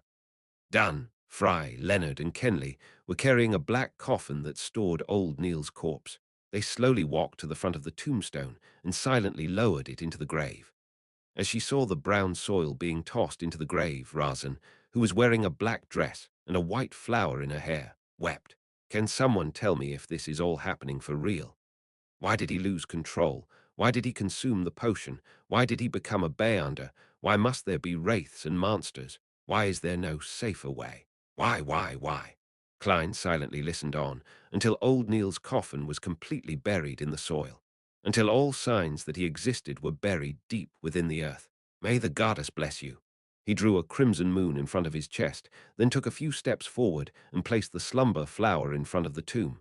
May the goddess bless you. Dunn, Fry, and the others tapped at their chests in a clockwise fashion. Klein looked up, straightened his back, and saw the black and white photograph on the tombstone. Old Neil was wearing his classic black hat. His white hair was peeking out around the edges. The wrinkles beside his eyes and mouth were deep, his dark red eyes a little turbid. He was so peaceful, no longer feeling grief, pain, or fear. There was an epitaph carved underneath the photograph. It came from the contents of the last entry in old Neil's diary. If I cannot save her, then I shall accompany her. The morning breeze blew gently. The silence and emptiness of the Raphael cemetery hung over everyone. In the afternoon, Klein took a form signed by the captain to the armory. He opened the half-closed door and saw Brett with a thick, black beard behind the table. Klein froze visibly before handing the form over. 50 rounds of ordinary bullets. During his request, he glanced at the tin can on the table. He felt as though he could smell the fragrance of the hand-ground coffee and hear the cheeky words in his ears. But why must you wait till you have spare cash? You can apply to Dunn and get him to approve of the expenses. Brett noticed Klein's expression and sighed. I can understand what you're feeling right now. I myself cannot believe that old Neil would leave us like that. Sometimes I even feel as though this is a dream conjured by the captain. Perhaps this is the destiny of many Nighthawks, Klein replied with a bitter smile. After this incident, he felt much more disappointment and hatred toward the upper echelons of the church for keeping the acting method a secret. Let's hope that there will be fewer such tragedies. May the goddess bless us. Brett drew a crimson moon in front of his chest. He took the application form and walked into the armory. Bang, bang, bang. The smell of gunpowder filled the air. Klein vented his frustrations onto the target he was shooting at until he finished shooting the bullets that he had requested. He then collected himself and took a public carriage to Gawain's house. He completed sets upon sets of exercises as if he was torturing himself until Gawain told him to stop. Combat practice isn't there for you to harm yourself. Gawain looked at Klein with his turbid green eyes. I'm sorry, teacher. I'm a little down today. Klein exhaled and attempted to explain. What happened? Gawain asked without a ripple of emotion. Klein thought for a moment, then gave a simple reply. A friend of mine passed away suddenly. Gawain was silent for a few seconds. He stroked his blond mustache and said with a fleeting voice, I once lost 325 friends in the span of 5 minutes. Amongst them were 10 that I could trust with my life. Klein sighed in realization. That is the cruelty of war. Gawain shot a glance at him and let out a self-deprecating laugh. The cruelest thing of all is the fact that I can never exact revenge for them. I can never fulfill their dreams, and the answer eludes me forever. As for you, you still have such a chance. Even though I don't exactly know what happened, I know that you're still young. You still have many opportunities. Klein was silent for a moment. He took in a breath and collected himself. Thank you, teacher. Gawain nodded and said without any expression, take a 10-minute break, then do 10 more sets of the exercises you were doing just now. Klein was momentarily unsure what expression he should show. Friday morning, in the recreation room of the Nighthawks.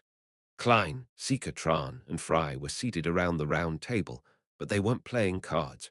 One of them was flipping through newspapers, the other was looking out the oriel windows in a daze, and the last was holding onto a pen, wanting to write something but failing to do so. The room was quiet. No one spoke and no one joked around.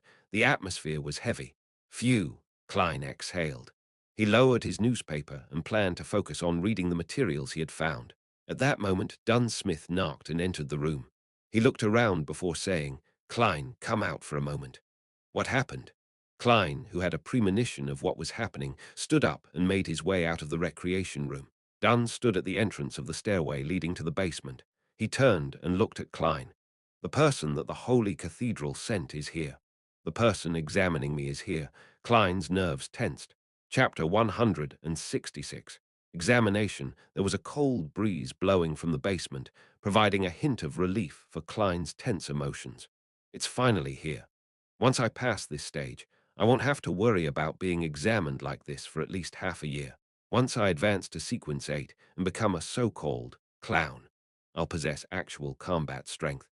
With the aid of divination and my flaring sun charms for backup, I'll have a chance of surviving even more relatively dangerous situations. Since I was waiting for the Holy Cathedral's examination, I haven't even dared to withdraw the £300 that Miss Justice transferred to the anonymous account, just in case they audit my financial situation and find out that I'm in possession of a large sum of money from an unknown source. Just as Klein's thoughts flashed through his mind uncontrollably, Dunn Smith smoothed his sleeve and said in a low voice, "The person in charge of the examination is one of the 9 high-ranking deacons of the Nighthawks, Crestet Sesame. The Holy Cathedral attaches great importance to you." "A high-ranking deacon," Klein blurted in surprise. In general terms, the 13 archbishops and 9 high-ranking deacons made up the upper echelons of the church. It was said that there was no lack of high-sequence bayanders among them. The 22 ladies and gentlemen were all equal in terms of their rankings. They only followed the orders of the Evernite goddess, and they were only answerable to the Pope. Dunn took a whiff of the cold wind from the basement before nodding faintly. "Yes, he's a high-ranking deacon, but you don't have to be nervous. Crestet is only a sequence 5 and has yet to enter a demigod state, so you don't have to be too afraid or reverent. Oh, his title in the Bayonder world is the Goddess's Sword. As he possesses a holy item, his combat strength is similar to a newly advanced sequence 4 Bayonder. I just chatted with him. He was very friendly. If I read between the lines, Captain is telling me that he only said what was necessary. He doesn't want me to be nervous and go according to the plan." Klein nodded thoughtfully and asked, "Where should I meet the high-ranking deacon?" "The alchemy room where we concoct potions," Dunn replied simply, as a hint of gloominess flashed across his face. "The alchemy room where we concoct potions. The laboratory where old Neil made my seer potion." Klein slowly let out a breath and returned to the Nighthawk's recreation room and took his outerwear from the clothes rack. He put on the black trench coat, placed his hands into his pockets, and walked down the winding stairs that connected to the basement. Then he took a left turn at the cross junction. Very quickly, Klein saw a secret door under the light of the elegant gas lamps that lined the walls. He saw that the long tables in the room had been moved aside to open up a large space in the center of the room. There were 2 classic high-back chairs facing each other with less than a meter in between them. There was a man in his 30s wearing a black trench coat and a white shirt seated on the chair that was facing the door. His golden brown hair was cut very short, and his blackish-green eyes were as dark as a forest on a moonless night. The collars of his shirt and trench coat were put up, and his entire chin was hidden within the shadows. "Hello, Reverend Sesamir," Klein bowed. Crestet Sesamir had his right leg crossed over his left as he leisurely leaned back into his chair. He smiled and replied, "Hello, Klein. You may sit over there." He pointed at the high-back chair opposite him. By the side of his leg was a suitcase made of silver. It was about the size of a violin case. It can carry a sword with an appropriate length. Klein walked forward and sat at his appointed seat. Crestet rested his right index finger on his upper lip as he thought for a few seconds. "I plan to first examine how well you've mastered your potion. That's not a problem, right?" "Not at all." Klein shook his head with utmost confidence. "Very confident. Crestet smiled, but maintained his previous posture. All he did was intently watch Klein. Klein suddenly felt the light from the surrounding gas lamps vanish, as though they were swallowed by the rich darkness. He suddenly became exhausted, as though his biological clock had struck the time for sleep. But his mind was extremely tense, making it impossible to relax. It was just like when he was unable to sleep peacefully due to overexhaustion. The silent night filled his surroundings as Klein heard the noise of dripping water from a tap that wasn't closed properly. Then he heard the conversations in the Blackthorn Security Company and the movement of the wind blowing through the stairway. Besides that, he didn't see anything that he shouldn't see, nor did he hear any noises that he shouldn't be able to hear. Excellent! Crestet's hypnotic voice dispersed the darkness, and the light from the gas lamps inside and outside the alchemy room came into Klein's sight again. Klein suddenly shook off his exhaustion and returned to his previous energetic self. He affected me without me realizing it. Is that what a Sequence 5 Beyonder is capable of? This is the horror of a high-ranking deacon. He recalled what had happened and felt a little frightened. Crestet Sesamir clasped his hands and put them on his knees. He bent down slightly, and his lips were blocked by his collar. You passed the test. You achieved a level beyond outstanding in the mastery of your potion. I'll need to observe to see if there are any hidden dangers in your mind, to make sure that the potion's remaining spirit hasn't changed your character subconsciously or left some problems behind. You have 3 minutes to prepare. Klein immediately nodded and said, All right. He secretly took a breath and allowed himself to enter cogitation to remove various negative thoughts. Crestet didn't speak again. He took out a silver pocket watch from the inner pocket of his black trench coat and flipped it open. Then he attentively watched the second hand move. 3 minutes later, Crestet closed his pocket watch and said with a smile, I'll begin singing. Singing. Klein wore a look of confusion. Before Klein could reply, Crestet started humming a lovely melody. The melody reverberated in the alchemy room and gradually lost its harmony and went out of tune. Squeak, scratch, zing. Klein heard the noise akin to the scratching of blackboards with nails, the sound of bubble wrap rubbing against each other, electric drills drilling, and various other annoying noises. The noises intensified and turned more and more chaotic. They made him want to vent his frustrations and cause destruction. But Klein, who frequently experienced the mad ravings and terrifying screams, restrained his urges very quickly. He displayed annoyance, tension, frustration, and insecurity at appropriate times. Being in too perfect of a state would end up being a problem. It was unknown when Crestet Sesamir had stopped singing. The noises in the alchemy room disappeared, and room there was awash with tranquility and silence. Silence sure is great, Klein exclaimed in his head. Very good, excellent. There are no latent problems in your soul. Of course, if you wanted to beat me up or stuff my mouth with something, that's only normal. Crestet's mouth was blocked by his collar, so Klein could only determine his emotions through his tone. No, I wouldn't dare, Klein admitted honestly. Crestet smiled and said, Congratulations, you have passed all the tests. Now it's time for the question and answer session. His green eyes suddenly darkened. His gaze was deep, as though he could see through flesh, and looked directly at the spirit.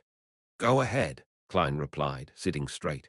Crestet maintained his earlier posture and casually asked, You said that your experience in the Divination Club allowed you to quickly master the potion. Yes, Klein answered frankly, but didn't describe further. Crestet nodded slightly and said, And you said that your inspiration came from the maxim of the mystery priors and also Dali's example. Yes.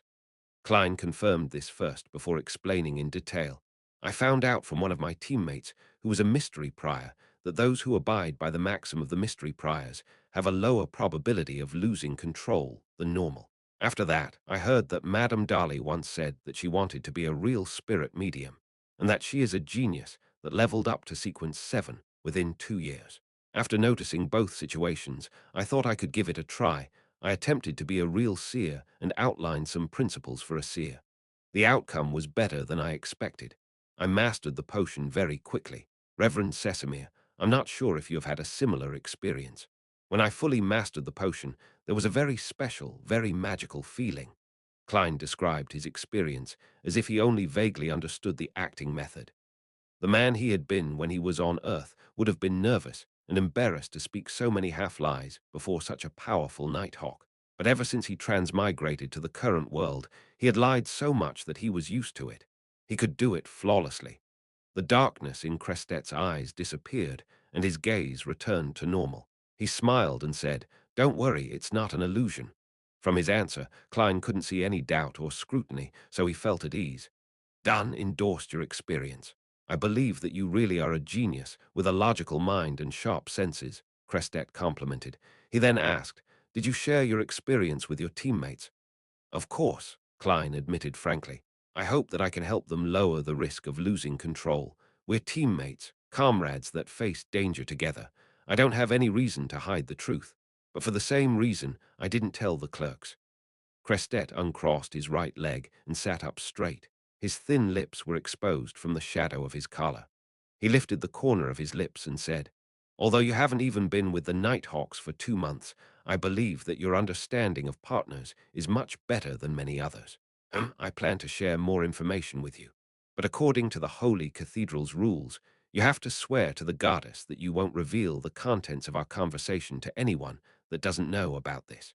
"That should be fine, right?" I passed the test. Klein was delighted. He nodded without hesitation. "No problem. Although I won't be able to teach others the acting method, I can let Miss Justice and Mr. Hanged Man do so indirectly." Chapter 167, Holy Artifact. "All right." Crestet Sesamir nodded. He leaned forward. "Then swear upon the holy artifact." As he was saying this, he bent down to lift the silver suitcase by his foot. "Holy artifact. The holy artifact that earned you the title of the goddess's sword." Klein looked at the actions of the deacon curiously. Crestet placed the suitcase on his knees, his dark green eyes instantly turning black. He lifted his hand, then pressed down. The cover of the silver suitcase, which resembled a violin case, suddenly dissolved and receded like the tide. At the same time, Klein felt that the light around him was being drawn forward as if it was being absorbed by the suitcase. Apart from the lights from the classic lamps that lined the walls, as well as the silver splendor that spiraled within the suitcase, the alchemy room turned pitch dark. The scene looked extremely strange. "Pa!" With a crisp snapping sound, Crestet Sesamir opened the suitcase, revealing the pure white bone sword that lay within. Yes, a bone sword. The moment Klein saw the sword, he knew instinctively that it was mainly made out of bone. The short sword silently released a pure white glow in the pitch-dark alchemy room, as if it were a moon hanging high in the night sky or a lighthouse in the middle of a storm. It looked as though the sword had no defects on its surface, but a closer examination would reveal that the surface of the sword was laced with layers of symbols and icons. These mysterious patterns intertwined to form the body of the sword. Klein observed the holy sword, suddenly realizing that he couldn't look away. His vision was being drawn towards the sword as his brown eyes slowly lost their luster. Crestet lifted the suitcase, moving the sword away from its original position. Klein instantly snapped out of his trance and finally freed himself from the nightmare he couldn't escape before. He cast his gaze to the side and asked gravely, "Reverend, do you need me to put my hand on the holy sword?" "Yes, come over." Crestet's voice was melodious, as if he was singing a lullaby. Klein stood up, still looking to the side as he took small steps forward. As it was dark, he couldn't see where the legs of the deacon were, nor his old leather boots. "Stop," Crestet spoke calmly. Klein immediately halted and stood on the spot. He took a quick glance at the pure white bone sword through the corner of his eyes before retracting his gaze again, in fear. With that mere glance, he bent down and extended his right hand, accurately placing it atop the holy sword. A cold feeling swept through his skin and into his mind. The distracting thoughts and feelings of worry instantly eased, as if he was sitting on a roof in a noisy village, smelling the scent of the harvest and admiring the cosmos. "Recite after me," Crestet said solemnly. "All right," Klein nodded. He then heard the deacon speak in Hermes. "Standing higher than the cosmos and more eternal than eternity, the Evernite goddess. I swear to you in my real name and my spirituality. I, Klein, will never reveal the details of the acting method to those who do not know of it from this moment forth. If I go against this, I shall accept any punishment you deem fit. Please witness my oath." Klein collected himself and made the oath in Hermes, following Deacon Sesamir's lead. He had the faint feeling that a connection has been established between him and a faraway being through the pure white bone sword. After retracting his right hand, he drew a crimson moon on his chest. "Praise the lady! Praise the lady!" Crestet smiled and bowed in response. Immediately, he closed the cover of the suitcase and pressed down heavily with his right hand. The darkness was instantly lit up as the light from the lamp once again filled the entire room. Klein noticed that the black eyes of Deacon Sesamir had regained their usual blackish green. He made his way back to his chair and frowned. He asked in puzzlement, "Acting method?" Crestet cleared his throat.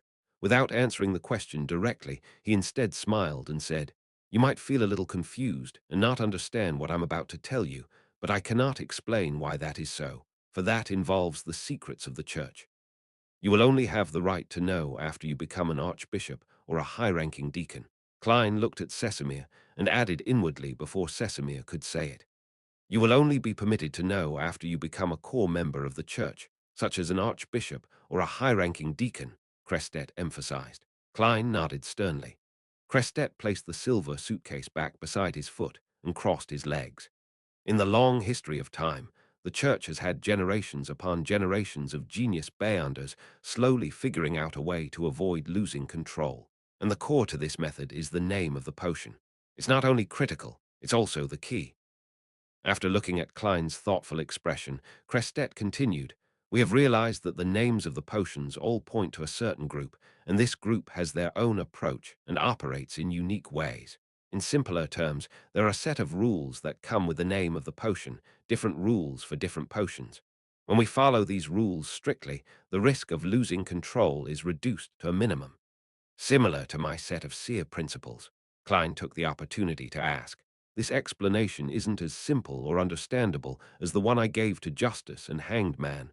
Klein silently criticized. "Yes," Crestet gave an affirmative answer. "When we follow the rules of the potion, we become more and more like the group described by the name of the potion. In other words, we are acting as the job that the name of the potion points us toward. That is the acting method. You must remember, the spirituality of every individual is special, unique. Even though the core rules must be followed by the people who consume the same potion, there are always certain variations to the rules that are unique to the individual. Thus, the experiences of others can only serve as a guide. That is a point that I didn't realize," Klein said sincerely. "Thank you for informing me. I will remember that." Crestet laughed. "These are the experiences accumulated over the generations. After using the acting method, we not only gain mastery over the potion, we're also digesting it, just as we would our food. When you truly digest the potion, you will feel a unique, mysterious sensation. Understood?" "I understand. Digestion, this term is very appropriate." Klein pretended to be deep in thought. After Crestet explained the method in more detail, Klein weighed his words as he asked, "Reverend Sesamir, since the name of the potion is not only the core, but also the key, then how did the first Beyonders obtain them? I heard that it was recorded on the blasphemy slate." "Yes, that is correct," Crestet replied frankly. "But the blasphemy slate was inscribed with the ancient names. The names of the potions which we use today were derived in part from divine revelations. Some were also consolidated by the experiences of the Beyonders themselves." Klein nodded slowly. He pursed his lips and asked, "Reverend Sesamir, since the acting method is so effective, why wouldn't the church tell every Nighthawk about it?" "I have said that it is a secret of the church. You will understand the reason behind it once you become an archbishop or a high-ranking deacon," Crestet answered, unfazed. "All right, return upstairs and tell the rest of the Nighthawks to come down one at a time. I have to carry out the final step of the examination. That's to keep Fry and the others from divulging the acting method." Klein thought as he stood up. He then bade farewell, following the Nighthawk's etiquette. He made his way past the corridor and up the stairs, returning to the Blackthorn Security Company. He saw Dunn smoking his pipe near the entrance of the basement. With a smile, Klein took the initiative to say, "There shouldn't be any more problems.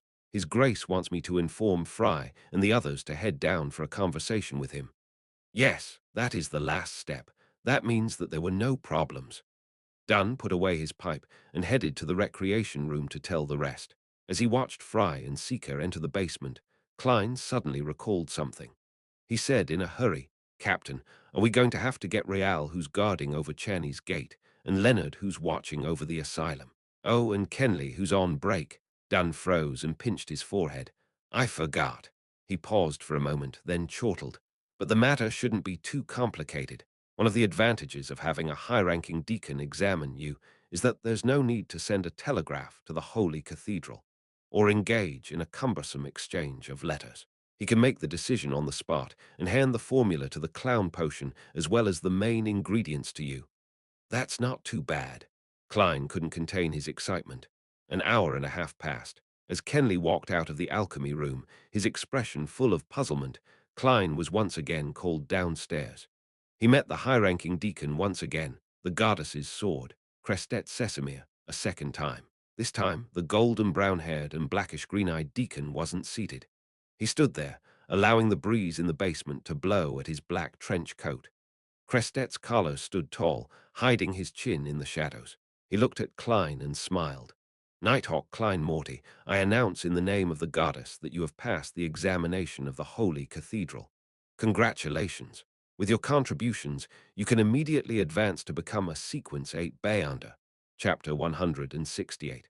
Clown Potion Few, I finally passed. I passed it just like that. When Klein heard Crestet Sesamir's announcement, he let out a breath of relief despite being mentally prepared for it. It felt surreal, as though it was a dream.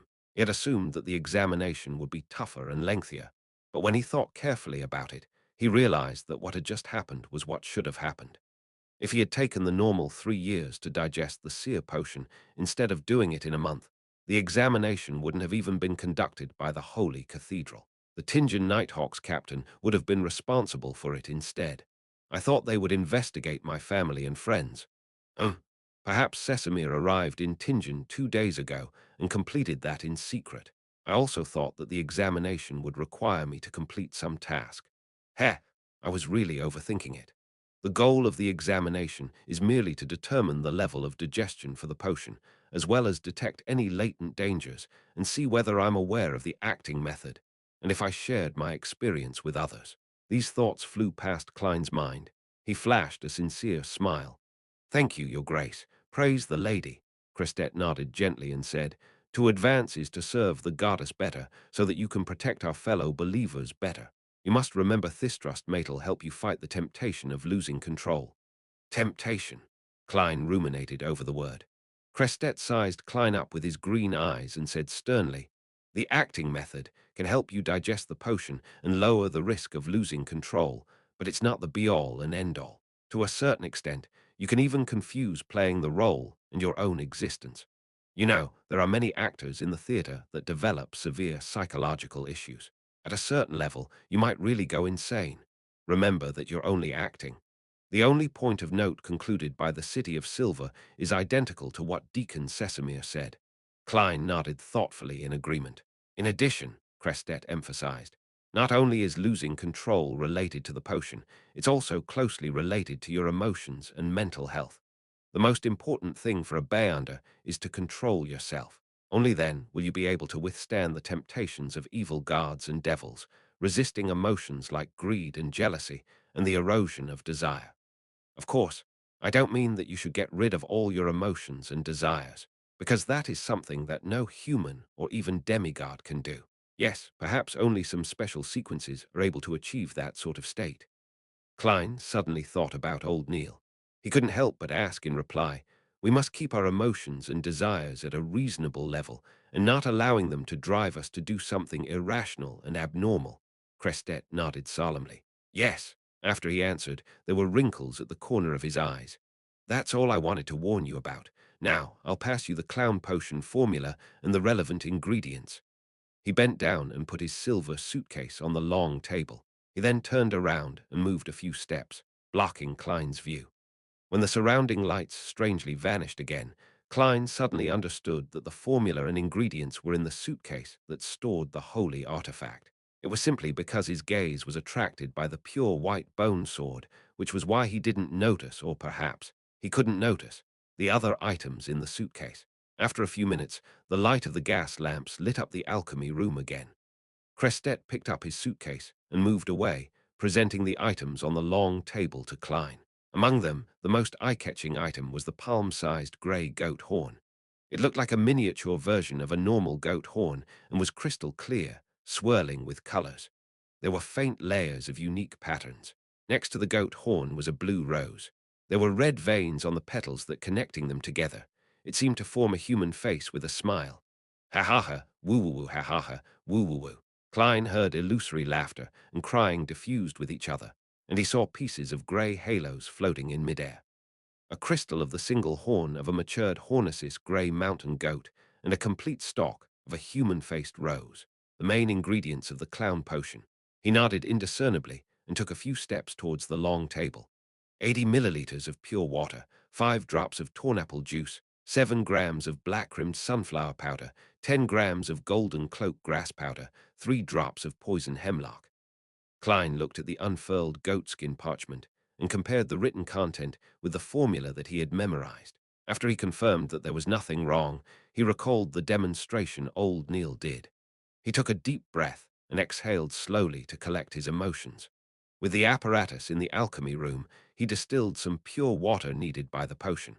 In the potion formula, pure water referred to water that was distilled over and over again. Then, he washed a black metal pot and threw in the supplementary ingredients one after another. He was as skillful as back when he had done chemistry experiments in high school. As the Beyonder ingredients hadn't catalyzed just yet, he didn't see any obvious changes in the liquid in the metal pot. At most, he only saw powder floating on the surface of the liquid. When he was done with the preparations, Klein cast his gaze at the two main ingredients and gratefully thought, there's no description of the exact size or weight of the required grey mountain goat's single horn crystal or the human-faced rose. Perhaps a whole horn and a complete rose have no differences, regardless of their weight, allowing them to meet the requirements. Yes, in the world of mysterious Beyonders, this is definitely possible. If so, I don't have to worry about putting in excessive amounts of the main ingredients. After a few seconds, Klein picked up the human-faced rose and threw it into the metal pot. When the strange flower touched the liquid, it immediately produced a sizzling sound. The surrounding illusory laughter became shrill.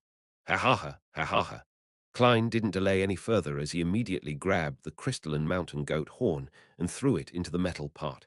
Poof! The terrifying laughter disappeared all of a sudden, and the surrounding grey halos slowly converged into the metal pot. Klein lowered his head and saw the liquid in the pot was colored in a mix of gold, yellow, and red. However, the three colors remained extremely distinct at their boundaries.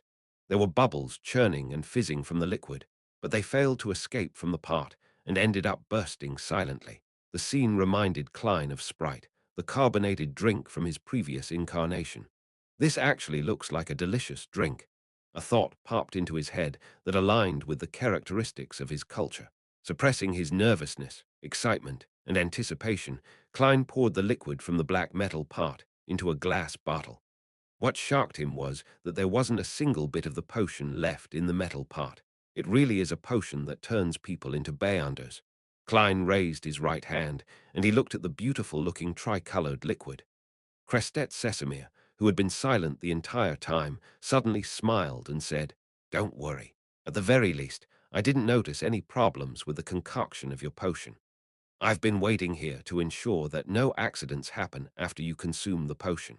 Don't worry, as long as it isn't anything serious, I should be able to save you." Okay. Klein nodded and placed the clown potion back onto the long table.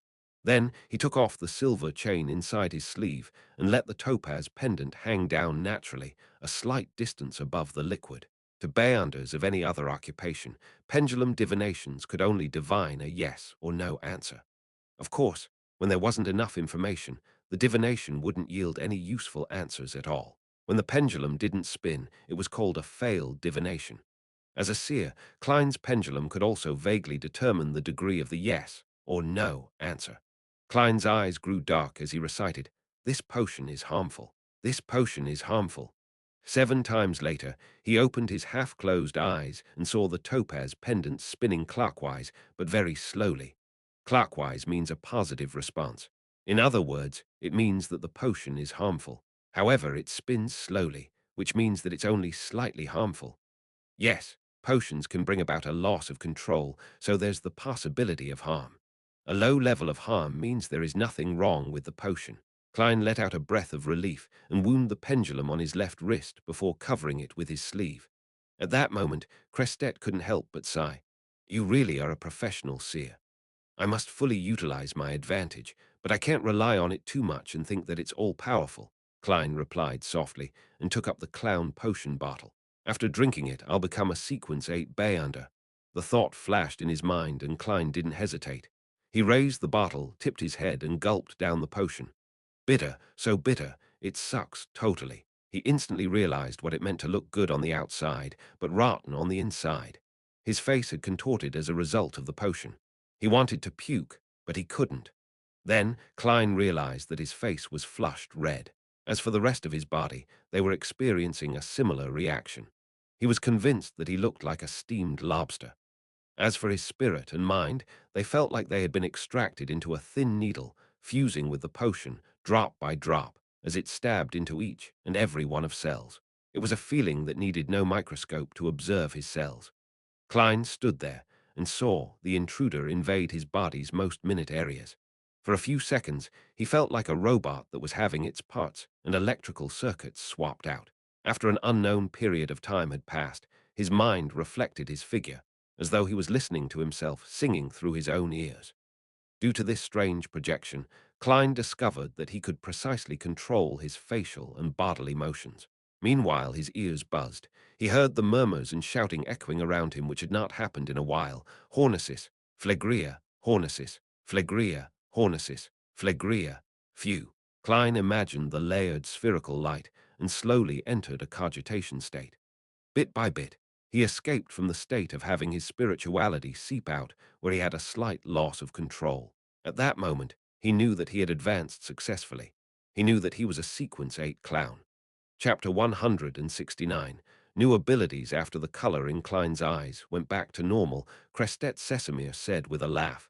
You can move about and try to get used to the changes in your body. Try to find the core powers that were given to you by the clown potion. Klein nodded. He considered the fact that he might need guidance from the deacon and thus didn't care about his presence. He repeatedly followed what he had been practicing all this time as he took a step forward. He twisted his hips and threw a punch forward, launching a frontal jab. Pa! He heard the crisp sound of his fist breaking the air. The power in the forward thrust exceeded his expectations. In that instant, he felt as though he was sitting in a carriage which had abruptly hit the brakes. He lost his balance and fell forward. Oh no, this is about to become an embarrassing story just like Leonard's, Klein mused. But at that moment, he noticed that he could still effectively control his muscles, his body, as well as his center of gravity. He simultaneously exerted force with his spine, tendons, and ligaments, instantly adjusting his center of mass and managing to stand firm despite his distorted posture. Well, upon gaining some understanding of this, Klein attempted several other actions. He confirmed that the biggest change in his body was the massive increase in coordination. He would no longer lose his balance unless there were some extenuating circumstances. I feel like a roly-poly tumbler. I can even act in a circus now. It wouldn't be too hard for me to walk on a rope. The clown potion sure lives up to its name. Many thoughts flashed through his mind. Klein once again tested the extent of the improvements to his strength, agility, and speed. I should be around the same level as Teacher Gawain. After I get used to this and go through the specialized training, I'll definitely become more powerful. Also, with my current mastery over my body, it would be easy for me to grasp combat techniques. Klein stopped moving and nodded in thought. According to his plans, he estimated that he would become decent in combat arts only after half a year. But after consuming the clown potion, he felt that it would only take a month, perhaps 2 or 3 weeks, before he could qualify as a policeman that was adept in combat. That was the difference between an average person and a Beyonder. In a sense, the talents of Beyonders were beyond the reach of normal humans. Crestet watched silently as the newly advanced clown tried out various actions before completely stopping. He then nodded. It truly is a potion adept in the field of combat. Without waiting for Klein to speak, he asked, What sounds did you hear just now? I heard someone muttering Hornesis. Klein wanted to keep the term Phlegria a secret for the time being. He wanted to observe the reaction of Deacon Sesamir. If he was willing to relay information regarding the Hornesis mountain range and the nation of the Evernite, Klein would then add on, saying that he heard something different again. Crestet nodded slightly, skipping over the topic. He reminded Klein, remember, a high-sequence bayunder can influence corresponding low-sequence bayunders of the same sequence pathway to a certain extent.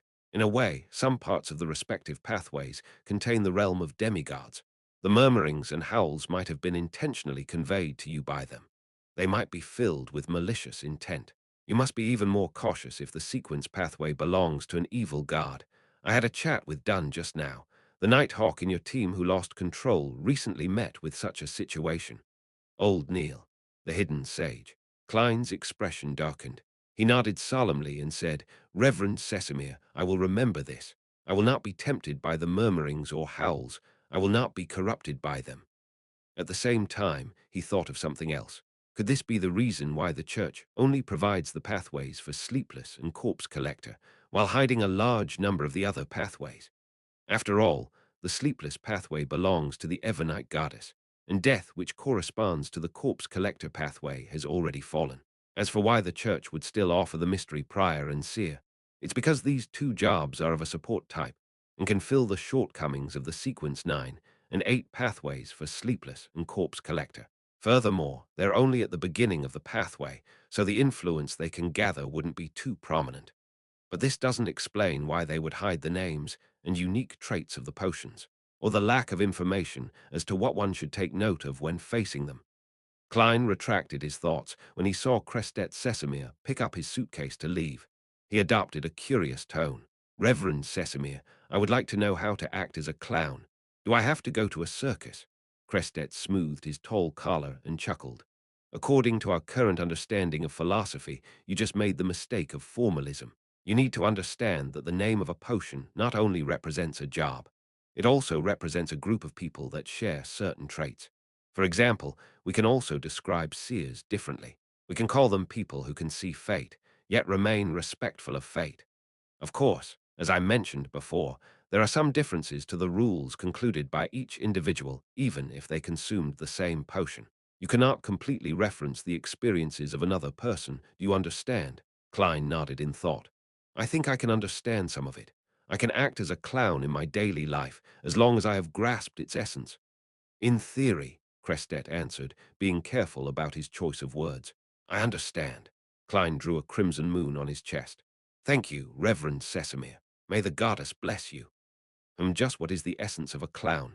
If I don't take into consideration what a clown represents back on Earth and only think about what it means in this world, a clown is a job that entertains people using ridiculous methods. For example, hilarious get-ups, exaggerated actions, trickster-like performances. The core is that it must be ridiculous and it must entertain others. It feels a little off. Must I consider it from the perspective of court jesters from ancient times? Klein thought about it silently as he felt at a loss.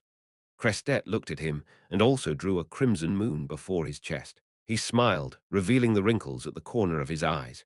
May the goddess bless you too. At that moment, Klein suddenly perceived something, an intuition that felt like a prediction that Deacon Sesamir would put his left foot forward. He then saw Crestet pick up the silver suitcase and step toward the entrance of the alchemy room with his left foot. 1 step, 2 steps, 3 steps.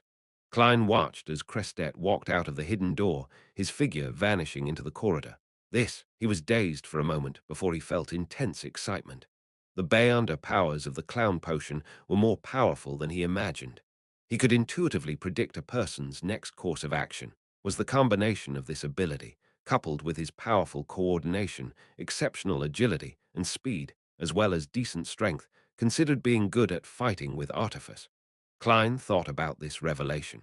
So this can be considered the manifestation of the seer's abilities in Sequence 8. But it's not enough. This pathway must be one that gives a unique ability every time I advance before reaching a high-sequence bayounder. But the intuitions I get are fleeting, so I don't think I can take advantage of them every single time. Of course, this ability is powerful enough as it is. Taking advantage of it once should be enough to turn defeat into victory. Oh right, after I reduce the influence of the negative effects that come with the clown potion, I can try the ritual to summon myself. I nearly forgot about that. Yeah, The captain must have infected me with his awful memory. In the midst of his thoughts, Klein observed himself once again. He wanted to see if the clown potion had brought along any other abilities. According to the confidential records of the Nighthawks, if the potion would allow the person who consumed it to gain mastery over a certain spell, the person would be able to faintly detect what kinds of spells he obtained after advancing, as if he was being instilled with knowledge. But I don't sense any of that. In other words, Clown doesn't come with the ability to quickly cast spells, as reported in the confidential records of the Nighthawks. Could the meaning of crafty be that I can now effectively use my expressions and body language to more easily fool people with my lies? Klein stretched his neck while seriously analyzing his current condition. At this moment, he couldn't help but think back to the suited clown he had encountered previously. The clown's peculiar and varied spells had left a deep impression. That member of the secret order is probably a Sequence 7 Beyonder. His clown getup was purely to mask his facial features to avoid being placed on a wanted list. It's no wonder that he could hold his own against two Sequence 7s and a Sequence 8.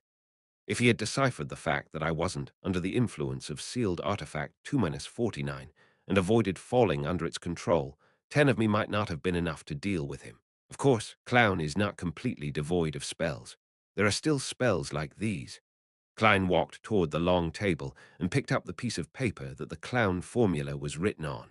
His pupils darkened, and with a flick of his wrist, he tossed the piece of paper into the air. Pa! It was as if the soft piece of paper had become a dagger, and it pierced itself into the wall of the alchemy room. I can bring a deck of tarot cards with me in the future. They can be used both for divination or as weapons. Klein collected himself and started to pack up the objects left behind from the potion's concoction. After dealing with this and burning the formula for the potion, Klein exhaled and left the alchemy room, closing the secret door behind him. For the time being, he didn't feel like trying to entertain others through ridiculous methods because of what happened to old Neil. He intended to lessen the influence of the potion through cogitation first. Phew, this is going to be a brand new experience again. No matter what happens, I'm no longer just a supporting member. Yes, ever since old Neil passed away, I'm the only one left in the Tingen Nighthawks team that can provide support. The Holy Cathedral will most likely send a mystery prior or a seer to the team. Klein followed the wall lamps, walking down the dark corridor, and calmly made his way up the stairs leading to the Blackthorn Security Company. He then saw the sunlight in the Nighthawks recreation room. The sunlight shone in through the oriel window, sunlight which was pure and warm. Chapter 170. Copper Whistle Klein turned towards the captain's office and saw that the door was wide open. Dunn Smith was leaning back in his chair, sniffing at his pipe. When Dunn swept his grey eyes at him, he changed his seating posture. You seem to be in good shape, nothing like someone who had just consumed a potion. This might be the advantage of fully digesting a potion before leveling up. Klein closed the door behind him and took a seat. He and Dunn both knew about the acting method, so their oath didn't keep them from talking about the acting method with each other. They could exchange their thoughts about it, but the two of them didn't bring it up with a tacit understanding. They fell silent at the same time after the exchange. Klein thought and asked, "Has His Grace left?" "Yes, as a high-ranking deacon, he has other matters to take care of." Dunn thought for a moment. "Oh, he took the pair of red eyeballs that remained after old Neil died." Klein was shocked and confused. "Why?" Dunn picked up his coffee and took a sip. He answered after a long silence, "We shouldn't lie to ourselves. A rampager is in fact already a monster. And as I told you before, monsters leave behind things that are rich with Beyonder powers after they die. When these relics can't be controlled, they have to be sealed. Yes, that is one of the most common origins of sealed artifacts. According to the Nighthawk's internal rules, the items left behind by rampagers need to be stored elsewhere so that they won't trigger their partners. A logical rule. Klein nodded heavily. Suddenly, he sharply noticed that the captain had missed out something. So he asked curiously, "What if the item left behind is controllable?" Dunn looked at him. His grey eyes were deep like a quiet night. He sighed and said, "You wouldn't want to know the answer." Klein was taken aback before he suddenly realized a possibility. Normal monsters left behind Beyonder ingredients which could be used to make potions. But what of a rampager who turned into a monster? If they left behind controllable items, would those things be used as Beyonder ingredients? Upon realizing that, Klein suddenly felt a strong sense of disgust. He couldn't help but turn his head to Wretch. Even his sight suddenly grew blurry. This is such a terrifying theory. But it's an answer that's highly likely of being closer to the truth. In that instant, he had a deeper understanding of sayings like, to fight against the abyss, we have to endure the corruption of the abyss. And we are guardians, but also a bunch of miserable wretches that are constantly fighting against threats and madness. Would this be one of the reasons why the church hides the acting method, so that they can recycle a certain number of their own members for spare parts? But this will make members of the upper echelons reject the church. Klein's face clearly reflected his changing expressions. Upon seeing his response, Dunn suddenly laughed. There was a twinkling light in his grey eyes. Think about it on the brighter side of things. You can think of it as our teammates watching over us in a different form. They will be with us forever. After saying that, Dunn lowered his head, picked up his coffee, and brought it to his mouth. After nearly 20 seconds of silence, he lifted his head and said, "And you don't have to worry. As long as we can find sources of Bayunder ingredients, we wouldn't do what you were thinking about. All right, according to the rules, you'll receive a day off since you just advanced. You can decide whether or not you want to go to your combat training this afternoon, but you have to inform Gawain either way." Klein gently nodded.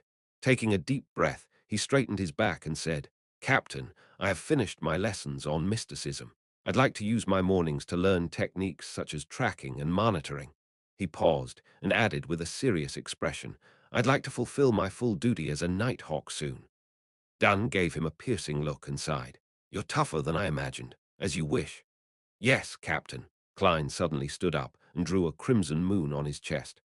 After leaving the Blackthorn Security Company, Klein didn't return home to rest, but instead took the opportunity to take a trackless carriage to Azik's place. Ding dong, ding dong. As the doorbell rang clearly, Azik opened the door in a white shirt and black vest. There was a gold watch chain hanging from his vest pocket. "Don't you need to work?" Azik took a glance at the sky and realized that the sun had yet to climb to its peak. "I actually have most of the day off due to some special circumstances," Klein explained vaguely. Azik looked at him and appeared to notice something as he nodded and made way for Klein's entry. At the hallway, Klein set his cane aside, took off his hat, and followed Azik to the living room. The living room was comfortably furnished with a fireplace, rocking chair, couches, and a coffee table. Klein sat at his usual spot. Azik sat down opposite Klein and pointed at the cigars on the coffee table. "Do you want one?"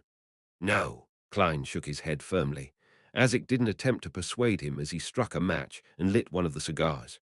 At the same time, he asked casually, "Have you taken care of the matter at Morstown?" "I have to thank you for that," Klein replied sincerely.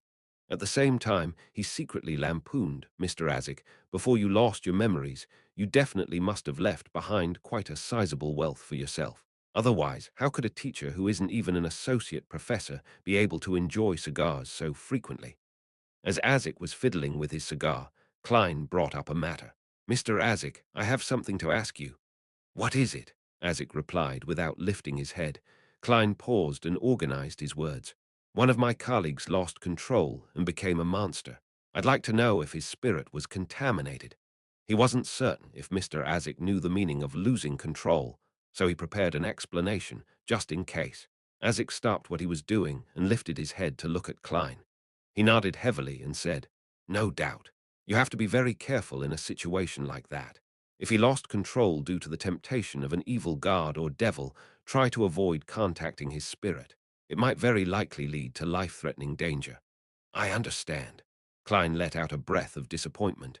When he was at Old Neil's place, he was too emotional and had forgotten to contact Old Neil's spirit.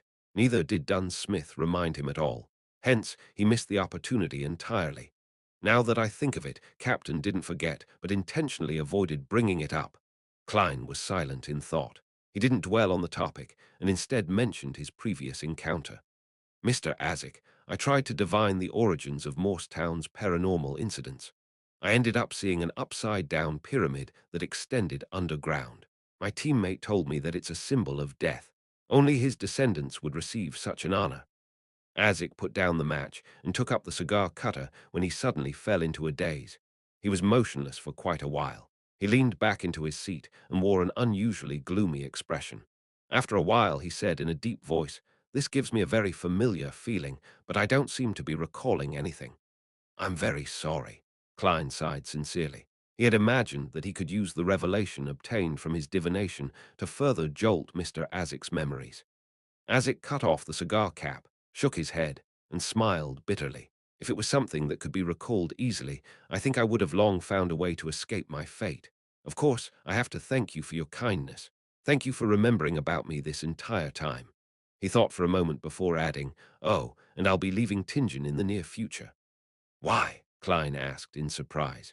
"Didn't we say that we were going to find the manipulator behind the scenes, the person who affected my fate and stole your child's skull?" Azik held his cigar and sighed before explaining, "The target might have noticed my attention and investigation. He hasn't been taking any action recently, leaving me with no clues. Thus, I'm thinking of leaving Tingen for the time being and going to Backland. On one hand, I can take the opportunity to search for traces that I left behind before I lost my memories. On the other hand, my absence might let the target lower his guard." That's right. Mr. Azik's last memory loss was around Backland University. It's a pity that you can't take my place, searching for the red chimney house. Klein nodded solemnly and said, "I'll pay close attention to this. Once the target takes action and exposes himself, I'll inform you immediately." "Mr. Azik, how will I inform you of things in a timely manner?" Klein had the idea that if Azik was Death's descendant, or if he was linked to Death in a certain way, his powers would have been something similar to the corpse collector sequence. He definitely had a way to call something like Dali's messenger. In other words, this could confirm if Azik was actually related to Death or a descendant of Death. Azik took a puff of his cigar and thought for nearly 20 seconds. He took out an ornament from his left sleeve. It was an intricate but old copper whistle. There were many unique patterns that filled it with a mysterious aura. "This is something that I had with me when I woke up in Backland. When you blow it, you'll summon a messenger that belongs to me." Azik held the copper whistle as he explained in detail. "After so many years, this copper whistle can still be used. This should be a mystical item, right?" Klein was surprised and delighted that he had indirectly proved that Mr. Azik was related to Death. Azik gave Klein a glance. Then he put the copper whistle to his mouth and demonstrated. His cheeks puffed up as he blew with all his might. Nothing was heard, but Klein felt a sudden gloominess and coldness. He quickly tapped his left molar and saw that there were blurry white bones being thrown up from the ground, one after another, forming a strange fountain. After a few seconds, there was an illusory monster in the living room. Its body was made of white bones, and there were dark flames glowing in its eye sockets. It was almost 4 meters tall, and it towered over Klein, who wasn't even 175 cm tall. As he watched its head nearly tear through the ceiling, Klein suddenly had a thought. "Mr. Azik, isn't your messenger a little too exaggerated?" Azik didn't share those thoughts at all. He smiled and said, "After you pass the letter to it, blow the whistle again to end the summoning. Then it'll send the letter to me very quickly in a secretive manner." After that, Azik shook his wrist and threw the old copper whistle across the room. Klein extended his right hand and accurately caught it. He found it cold but mild. "Thank you, clown potion." He breathed a sigh of relief. He wiped the whistle and blew it hard. Silently, the huge messenger fell apart as blurry white bones sank underground. The Tussock River ran through Backland and harbors that darted around the area. Alger Wilson wore the long priest robes of the Church of Storms as he walked down from the passenger ship slowly. He saw people walking to and fro around the harbor with countless port workers sweating under the sun. It was a bustling yet noisy scene. "It's been a while, Backland," Alger muttered to himself. Chapter 171. Promotion and Pay Raise. After leaving Azik's house, Klein took a public carriage back to Daffodil Street. As he opened the door to his house, he suddenly saw a figure sitting in his dining room. Klein instinctively tightened his grip on the cane in his hand, but quickly realized what was going on. It wasn't a thief, but his maid, Bella. Bella was focused on reading a spread-out newspaper on the table. She jumped in shock when she heard the door open, quickly standing up and stammering, I was just done with the tasks for the morning. I was waiting for the water to boil so that I could eat some bread. I'm still not really used to having a maid in the house." Klein mocked himself.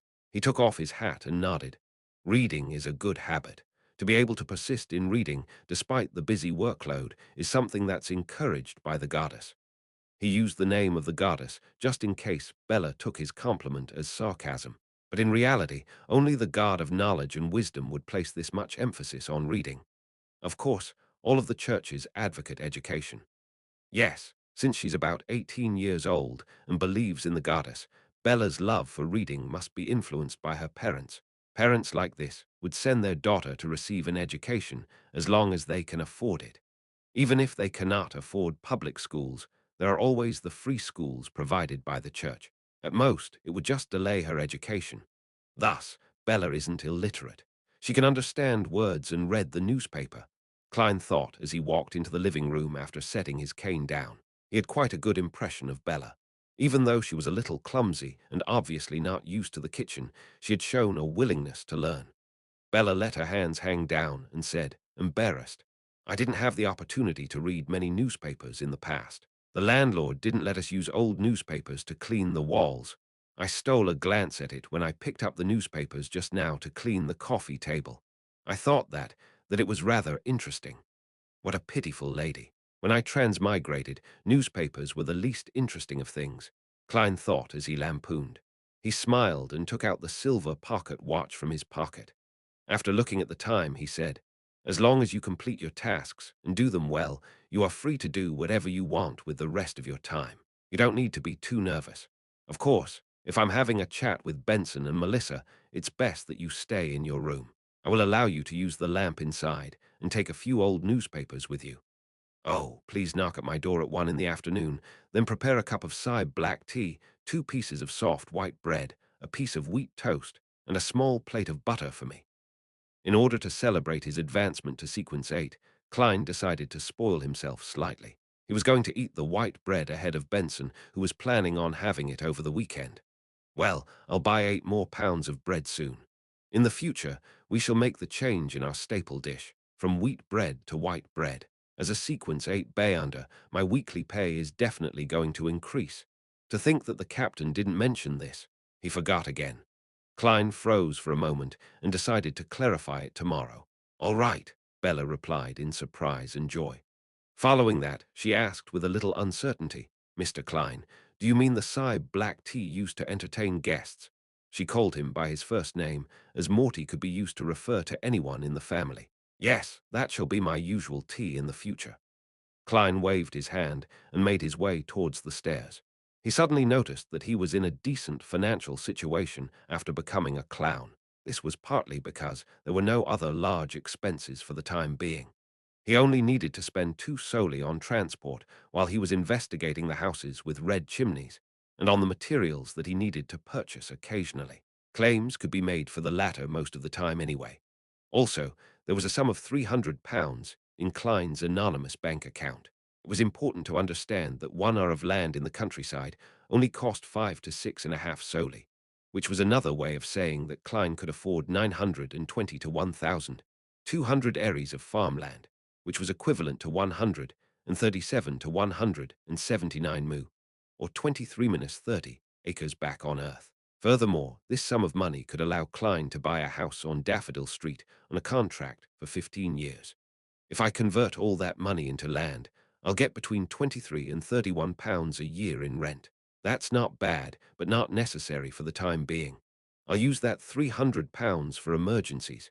I'll have to find an opportunity to tell Benson and Melissa about my true weekly salary, Klein thought as he entered his room. After locking the door to his room, Klein sat on the edge of his bed and started his cogitation. He wanted to use this method to slowly control the powers seeping out of his potion. He was very careful and very cautious. He had thought of the term losing control very lightly until he saw the mandated Punisher who had lost control. Of course, he didn't know that mandated Punisher personally. He also didn't know what had happened to him. He subconsciously thought of him as an anomaly, a rare case. It was just like how an average person would make comments about a murder they saw on the news before forgetting about it entirely. But what happened to old Neil shook Klein greatly. It made him realize very clearly that losing control was always a possibility, always around him. Loss of control might descend upon him in ways he had never thought about. That sure was a bloody lesson. Klein ended his cogitation and muttered to himself as he opened his eyes. He had dreamed of that scene many times in the past few days, jolting awake in the process and finding himself drenched in cold sweat. He wasn't only grieving old Neil's death, but also worried about his future. If he didn't have cogitation to help him sleep, he believed that there would be many sleepless nights in his future.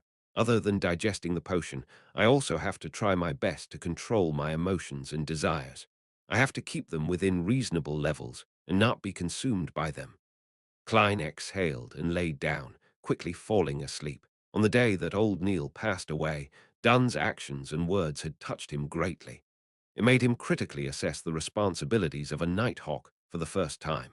It made him want to take up his responsibilities and help his captain and teammates. Thus, he didn't intend to waste his afternoon. He was going to continue his combat lessons. 3 in the afternoon, on a crude training field.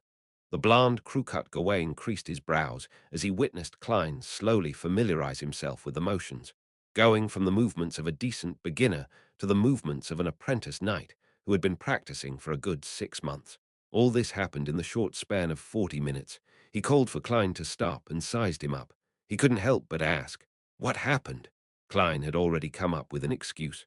He was prepared to attribute his performance to scientific research when Gawain added, "You don't need to answer if it's inconvenient for you to do so." It looks like there was some communication between the police department and Gawain. It makes sense. He has to train Bayonders occasionally, so how could he not know? Klein heaved a sigh of relief. He smiled as he said, "Teacher, how long do you think I will need before I can take part in actual combat?"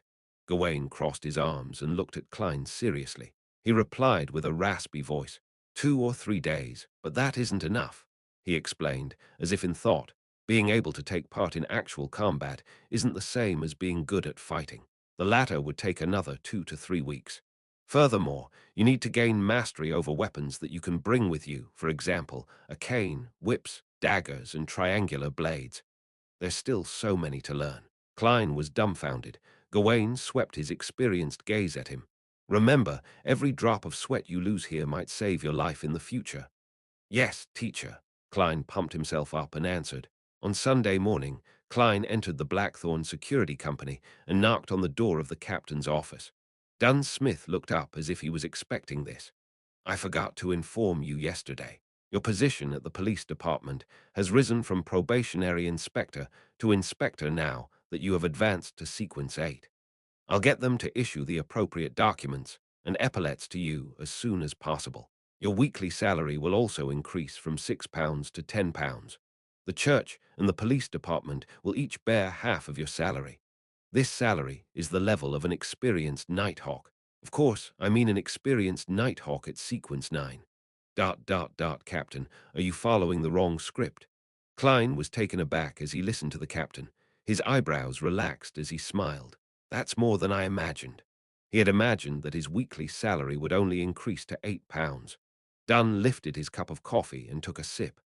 The increase in salary for Nighthawks is firstly dependent on years of service, second on contribution, and third on the level of your job. The third criterion is often highly correlated with your contributions.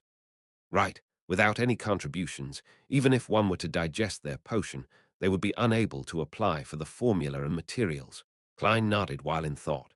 A weekly salary of £10, coupled with any bonuses, would mean a yearly salary of about £540. Since he didn't need to pay any taxes, this salary was fairly high in the middle-income bracket, just lower than desirable occupations such as esteemed lawyers, famous architects, experienced surgeons, and government workers. Even the vice president of the Lone Kingdom's treasury only makes £700 a year before tax. That's at most £640 after tax, probably lower. According to the newspapers, a decent house in Backland and Hillston only costs about £25. With Benson, Melissa, and my current expenditure, we could buy one in 7 or 8 years. To be able to afford a bungalow in the central area of the capital in just 7 or 8 years purely through my own efforts, this salary makes me happy indeed. Klein got up and bade farewell. He quickly walked to the basement and took his shift at Channy's gate. Before it was 10, he suddenly heard someone approaching Channy's gate. Soon after, Dunn appeared at the door. "There's a case that requires your help." An incident involving Bayanders? Klein instinctively asked. No, a parliamentary representative of this city, Mr. Maynard, was found dead in his house. The Tingen Police Department is under huge pressure and wants us to use a mediumship ritual to help them pinpoint the murderer. Currently, you are the only person on the team who can do that, Dunn explained. Then he added, the Holy Cathedral will send over a mystery prior to our team next week. Actually, it should have been done a long time ago, but you happened to join and chose to be a seer. A metric historical unit of measurement equal to 100 square meters. Chinese unit of land measurement that varies with location but is commonly 666. 5 square meters. Chapter 172. Autopsy. How long has the Member of Parliament been dead for? Klein asked straightforwardly as he packed up his things. If it was more than 15 minutes, the information that he could obtain would decline considerably. If it was more than an hour, there would be very little left to find. If it was more than a month, contact with the spirit of the dead would most likely fail. Regrettably, the initial autopsy report shows that Mr. Maynard died between 9 and 11 last night. Dunn shook his head and said, you only need to provide assistance and not consider if you can be of use. All right. Klein took his coat and walked out of the duty room with his hat and cane in hand. Dunn Smith took his place at the Channy's Gate guardroom. Theoretically, as a Beyonder, as long as one's spirituality was enhanced, things like spirit vision, divination, and ritualistic magic could be learned, especially for Beyonders from the Sleepless Sequence who were known for their high spirituality. But in actual fact, the differences between the various sequences was vastly obvious. Dunn Smith and Leonard Mitchell had learned spirit vision, but they could only see faint white or light blue in the auras of others. They were unable to precisely differentiate the status of different body parts. Of course, they could definitely see spiritual things with spirit vision, but doing so wasn't as effective as using their spiritual perception. That also led to a problem in which Beyonders at the Sleepless, Midnight Poet, and Nightmare sequences didn't enjoy activating their spirit vision. Similarly, if they were willing to, they could also learn spirit pendulums, dowsing, dream divination, and so on. But their rate of success wasn't something worth noting. It was the same situation with ritualistic magic as well. When the two of them walked past one another, Dunn suddenly said, I forgot to tell you that Inspector Toll is in charge of the case. He's waiting for you at the reception hall in the security company. Remember to change into your new uniform and grab your new documents. Klein wasn't surprised and replied with a smile, new uniform, new documents. The Tingen Police Department sure is efficient. He had just advanced to Sequence 8 the day before. It's because this case is very important, so. Dunn spread his hands and took up Klein's previous spot. Klein walked upstairs, but he wasn't in a hurry to go to the reception hall. He entered the Nighthawk's break room and entered the attached bathroom to relieve himself. There was only a toilet bowl, a water bottle, and a bucket in the duty room. Then he changed into his police uniform that revealed his promotion to 2 silver stars and put on his peak cap with the 2 crossed swords and a crown. After transferring his flaring sun charm, Azic's copper whistle, his ritual ingredients, and other items, Klein smoothed out his uniform, took his cane, and exited the break room. He passed through the partition and saw Inspector Toll seated in the sofa area. It had been a while since they last met. The tall police officer seemed to have gained some weight, and his stomach was even more outstanding. With his thick mustache and hair, he looked like a brown bear that had just escaped from a circus. I'm glad to work with you again. When Toll saw that it was a Nighthawk that he knew, he let out a breath of relief. He stood up and extended his bare paw. No, Palm. Klein corrected himself and shook the other person's hand as a polite gesture. Me too. Toll stole a glance at Klein's 2 shimmering silver stars shoulder strap and said with envy, we're at the same rank now, and it hasn't even been a month.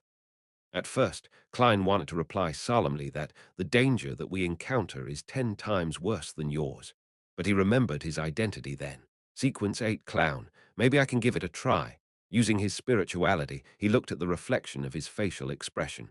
He lifted the corner of his lips and replied with a smile, maybe in another few months you'll have to call me sir. You sure are humorous.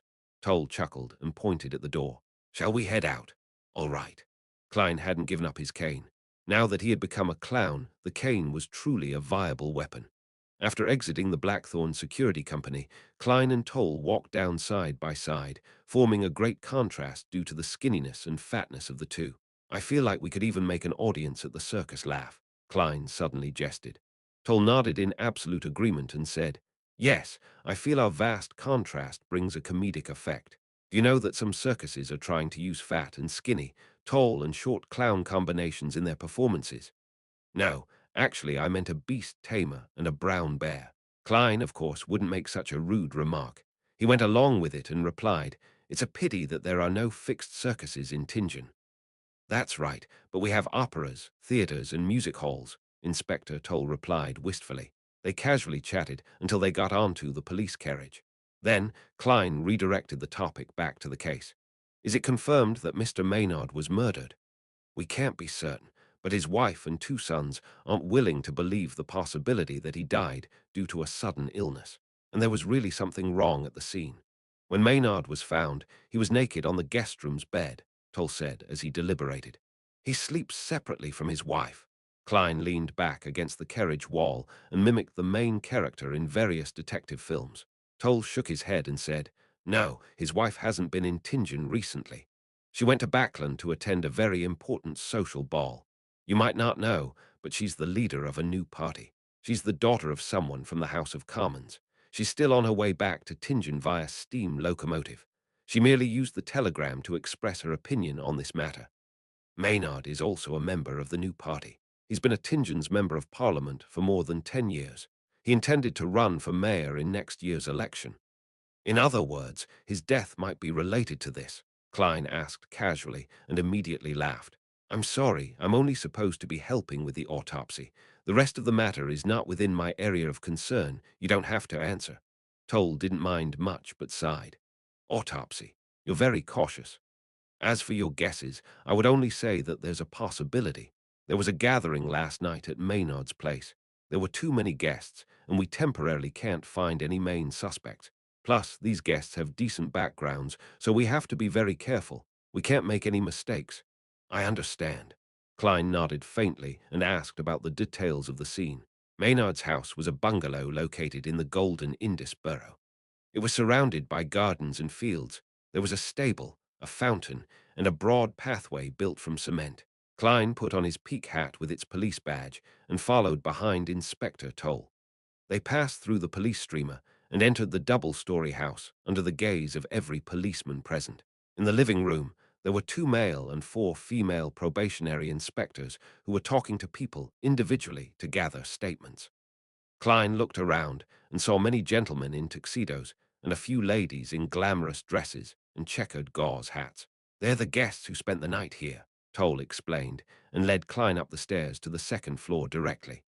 Along the way, when the police constables who were searching through the rooms saw the two, they revealed a look of respect without stopping them. Perhaps it was the effect of the inspector epaulets. This is the guest room where Maynard's corpse was discovered. The brawny Toll stopped by the crimson wooden door. Klein thought and asked, which guest was assigned to this guest room?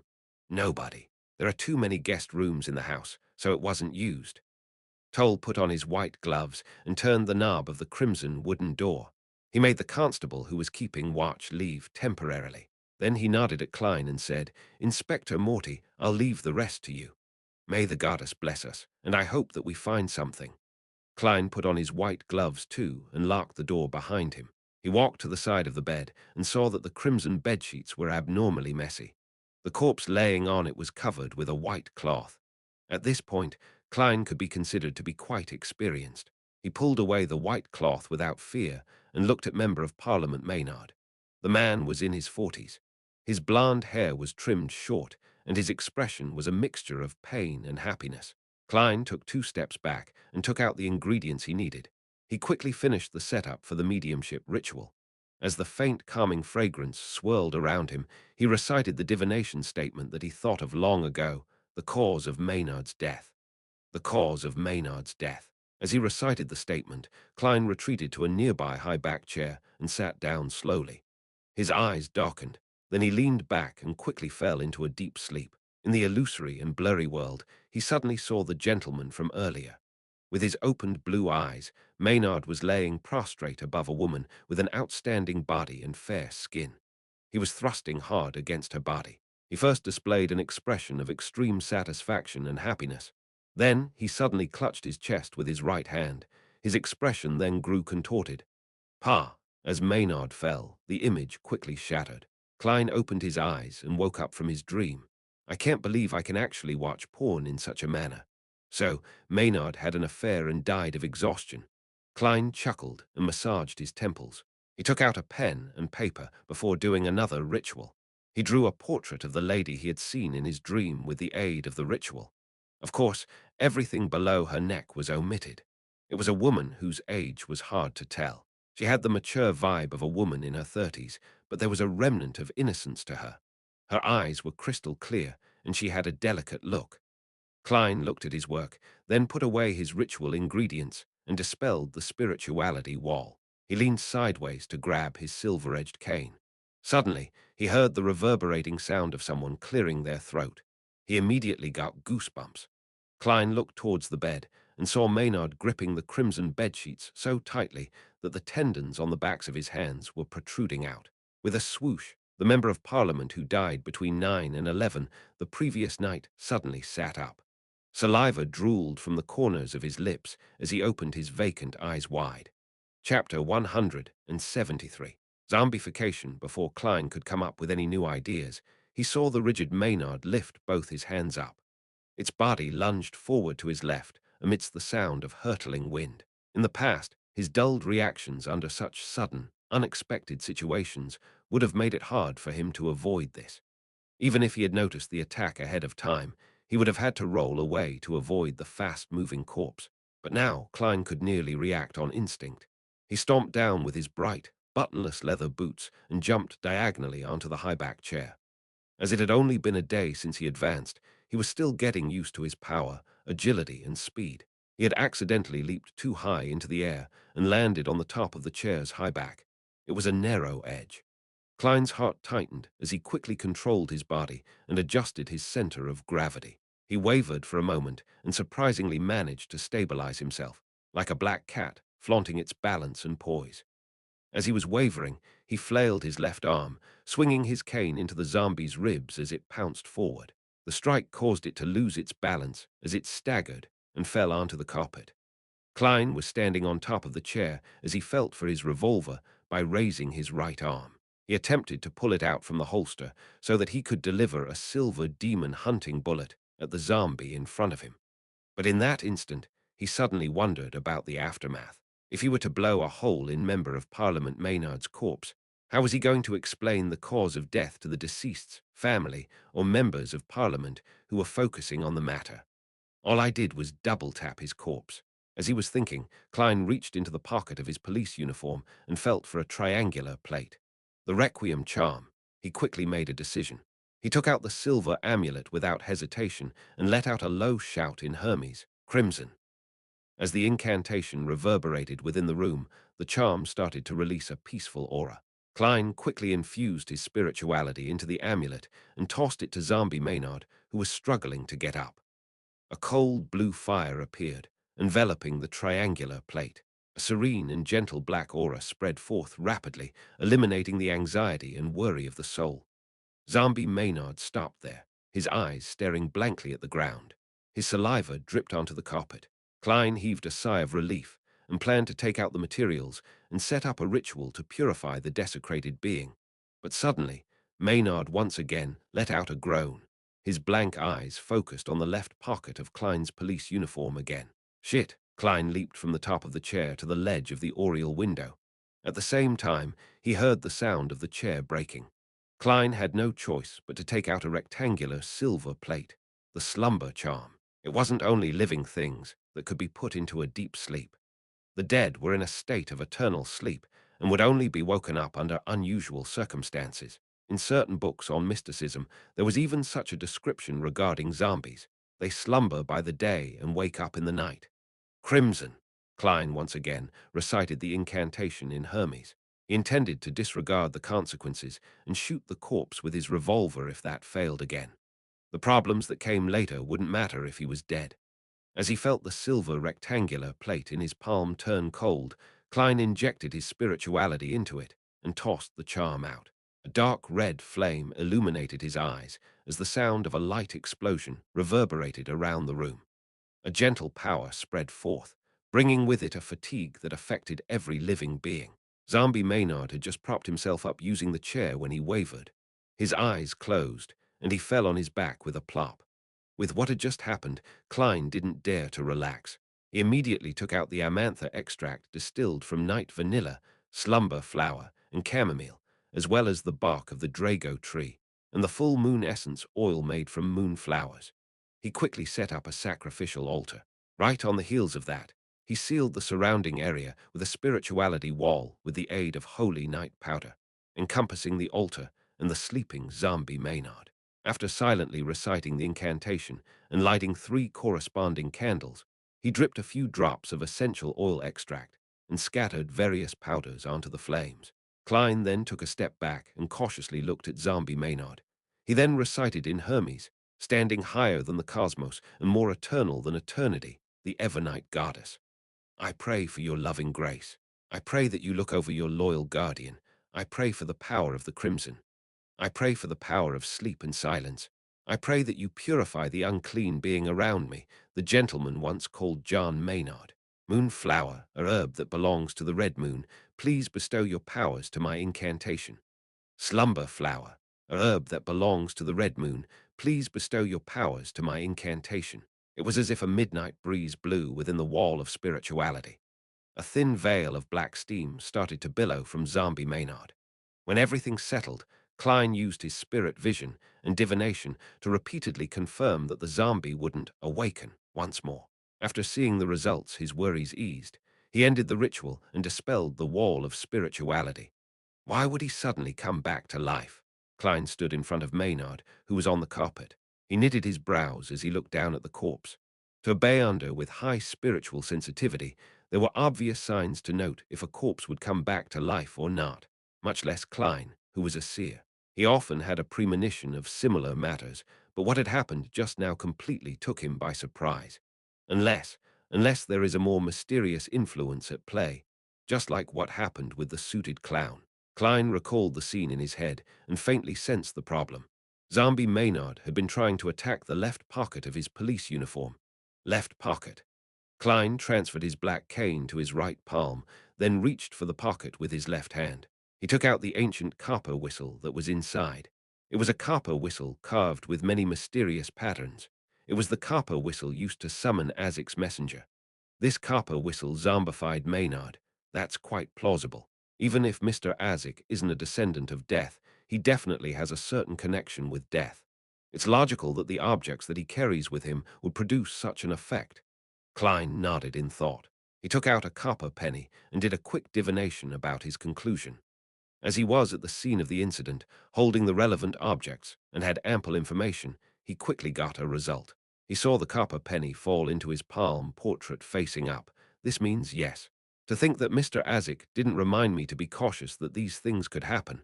Well, he's an amnesiac, so it's not uncommon to forget this. Besides, the copper whistle might not have had negative effects when it was on him. There's a high possibility that it was suppressed. I shouldn't take this copper whistle with me when I'm at cemeteries or ancient castles, places that are prone to hauntings. Otherwise, I'll just be finding trouble for myself and crazily court death. Klein silently made a mental note. He then carried the naked Maynard back onto the bed without much effort. Looking at the obvious mark on the corpse left behind by the stroke of the cane, Klein sighed. He covered the corpse with a piece of white cloth and pretended not to notice. I'll leave this problem to the police department to vex over it. Oh, and the 2 charms I used just now can be considered mission-related expenses, so I can get compensated, he thought as he packed up. He then took the portrait and unlocked the door. The door opened with a creak and Klein saw Inspector Toll, who had been guarding outside, not allowing anyone to come near. What happened just now? Toll asked in doubt and worry. He could faintly hear the action going on in the room. Klein smiled and deliberately said with a little exaggeration, Member of Parliament Maynard came back to life and tried to give me a passionate hug. Don't joke like that. Toll looked into the room in exasperation. Why so serious? Klein said, throwing up his hands. Due to an unconfirmed reason, Member of Parliament Maynard became a zombie. Well, kind of things that would happen in ghost stories. Fortunately, I hadn't left yet, so I used ritualistic magic to purify the desecration, allowing him to return to his eternal slumber. Is this related to his cause of death? Toll asked, his expression stern. I cannot give you an answer to that. I don't even know what the problem is. You should know that in our field, unexplainable things are a common occurrence, Klein said. He then looked at the portrait in his hand. When I was doing the mediumship ritual, I saw the scene of Maynard's death. He was engaging in some activities that should only be done between a husband and wife with this woman. And at the climax of his joy, he clutched his chest where the heart is. You mean that? That is the cause of his death. Toll gave him a nudge and wink look. In theory, yes, but you should wait for the autopsy. Klein handed the portrait over to Inspector Toll. Toll had only glanced at it when he exclaimed, Madam Sharon. Klein looked at him, lost. Is she very famous? Yeah, judging from her looks and figure, she should be famous. He lampooned in his heart. Toll looked around and introduced her in a somewhat excited manner. Madam Sharon is the prettiest widow in Tingen City. She's the most sought-after lady in social settings. She was the second wife of Baron Coy, but unfortunately became widowed. She is welcomed by many amongst the nouveau rich merchants and aristocrats, someone who can be invited to banquets by both the Conservative Party and the New Party. It's rumored that she and her stepson, the current Baron Coy, are on friendly terms with many nobles and senior civil servants in Backland. She's a powerful lady. To think that she and Member of Parliament Maynard had such a relationship. He. Simply put, she's an exceptional socialite. Klein secretly concluded. He turned around and pointed into the room. The next part is not included in my job description. How you interrogate Madame Sharon is none of my business. Also, I hit Member of Parliament Maynard with a cane before the purification. You'll have to deal with it and think of an explanation. Chapter 174, Madam Sharon. What? The bear-like Toll jumped in shock and looked at Klein before looking into the room. With agility that wasn't suited to his body, he dashed in.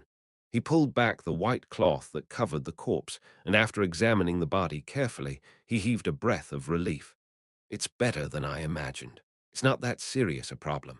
Maybe I should have drawn my revolver and shot Maynard 5 times with demon-hunting bullets. Let's see if you find that serious or not. Klein lampooned inwardly and pointed outside the door. That's all that you need me for, right? No, Toll shouted. Wait a moment, Klein asked, puzzled. Why? Toll explained seriously. We have to prevent any accidents from happening. After we talk to Madame Sharon and get her testimony, I'll send you back to Zouteland Street. If Maynard can resurrect after being dead for 10 hours, what else couldn't happen? What would I do if you leave? Toll added in his head. All right. Klein massaged his temple and said, find a quiet room for me to rest in then. He wasn't feeling his best in every aspect as he had just advanced a day ago. Having just performed multiple ritual ceremonies, used 2 charms, and suffered a non-trivial scare, he needed to enter cogitation to eliminate any problems. Klein was now extremely cautious about losing control. Toll covered the dead body with the white cloth again. He obviously relaxed and replied, no problem. He brought Klein to a guest room that was closer to the sunlit side of the house. He pointed and said, Inspector Morty, don't worry. No one will disturb you. I'll be paying Madame Sharon a visit first. Klein nodded slightly and watched him walk away. Then he closed the door and drew the curtains. In the dim and silent bedroom, he slowly walked over to the rocking chair and sat down comfortably. He allowed his body to rock back and forth rhythmically. There were countless spherical phantasmal lights overlapping in his mind. The buzzing sounds in Klein's ears and the throbbing ache in his head slowly vanished, bit by bit. When his situation stabilized, he opened his eyes and looked into the darkness. He outlined a bed, cupboard, and other furniture. Then he calmly thought about his earlier attempts. There isn't much feedback from a few exaggerated jokes. Maybe I have yet to control the powers of the clown potion, as there are still remnant negative effects. Of course, I can't eliminate the possibility that such acting has little effect. Personally, I'm not quite willing to play the role of a clown, but since I picked the sequence pathway, I can only bite the bullet and continue. Actually, everyone has to act like a clown at one point or another in their lives. I don't have to be so uncomfortable with the idea. I have to quickly understand a clown's core elements. As various thoughts churned in his mind, Klein suddenly took out a brass halfpence. Mostly out of habit, he divined if Maynard's death was due to supernatural influences. Maybe it's an occupational hazard. Klein shook his head and laughed. His eyes grew dark as he recited repeatedly, John Maynard's death was due to supernatural influences. Ding! He flipped the coin as he slouched into the rocking chair. He watched its brass luster twinkle as it rotated in the air. Pack! The coin fell right into Klein's open palm, revealing the number 12 facing up. A negative answer.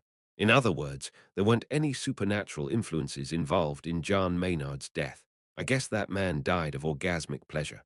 The deceased shouldn't be laughed at, so I won't be using an insipid Chinese phrase to mock him. Klein put away his coin and allowed his thoughts to wander before he nearly fell asleep. Knock, knock, knock. Under the slow and rhythmic knocking, Klein tidied his clothing, put on his policeman's peak cap, and walked to the door. Just as his right palm touched the knob, a scene appeared in his mind. The bear-like Inspector Toll was standing outside the door and pulling his collar. His expression looked disturbed and helpless. Klein turned the knob and opened the door leisurely. Inspector Toll appeared before him as he pulled at his collar. "Sorry for making you wait so long. We've already found Madame Sharon and obtained her statement. You can return to Zouterland Street. I'm really sorry for taking up your precious time." Klein didn't ask the reason for his current emotions, but he smiled and said, "Madame Sharon admitted that she was with Maynard last night." "Yes. She said that under the influence of alcohol, she and Maynard didn't manage to control themselves.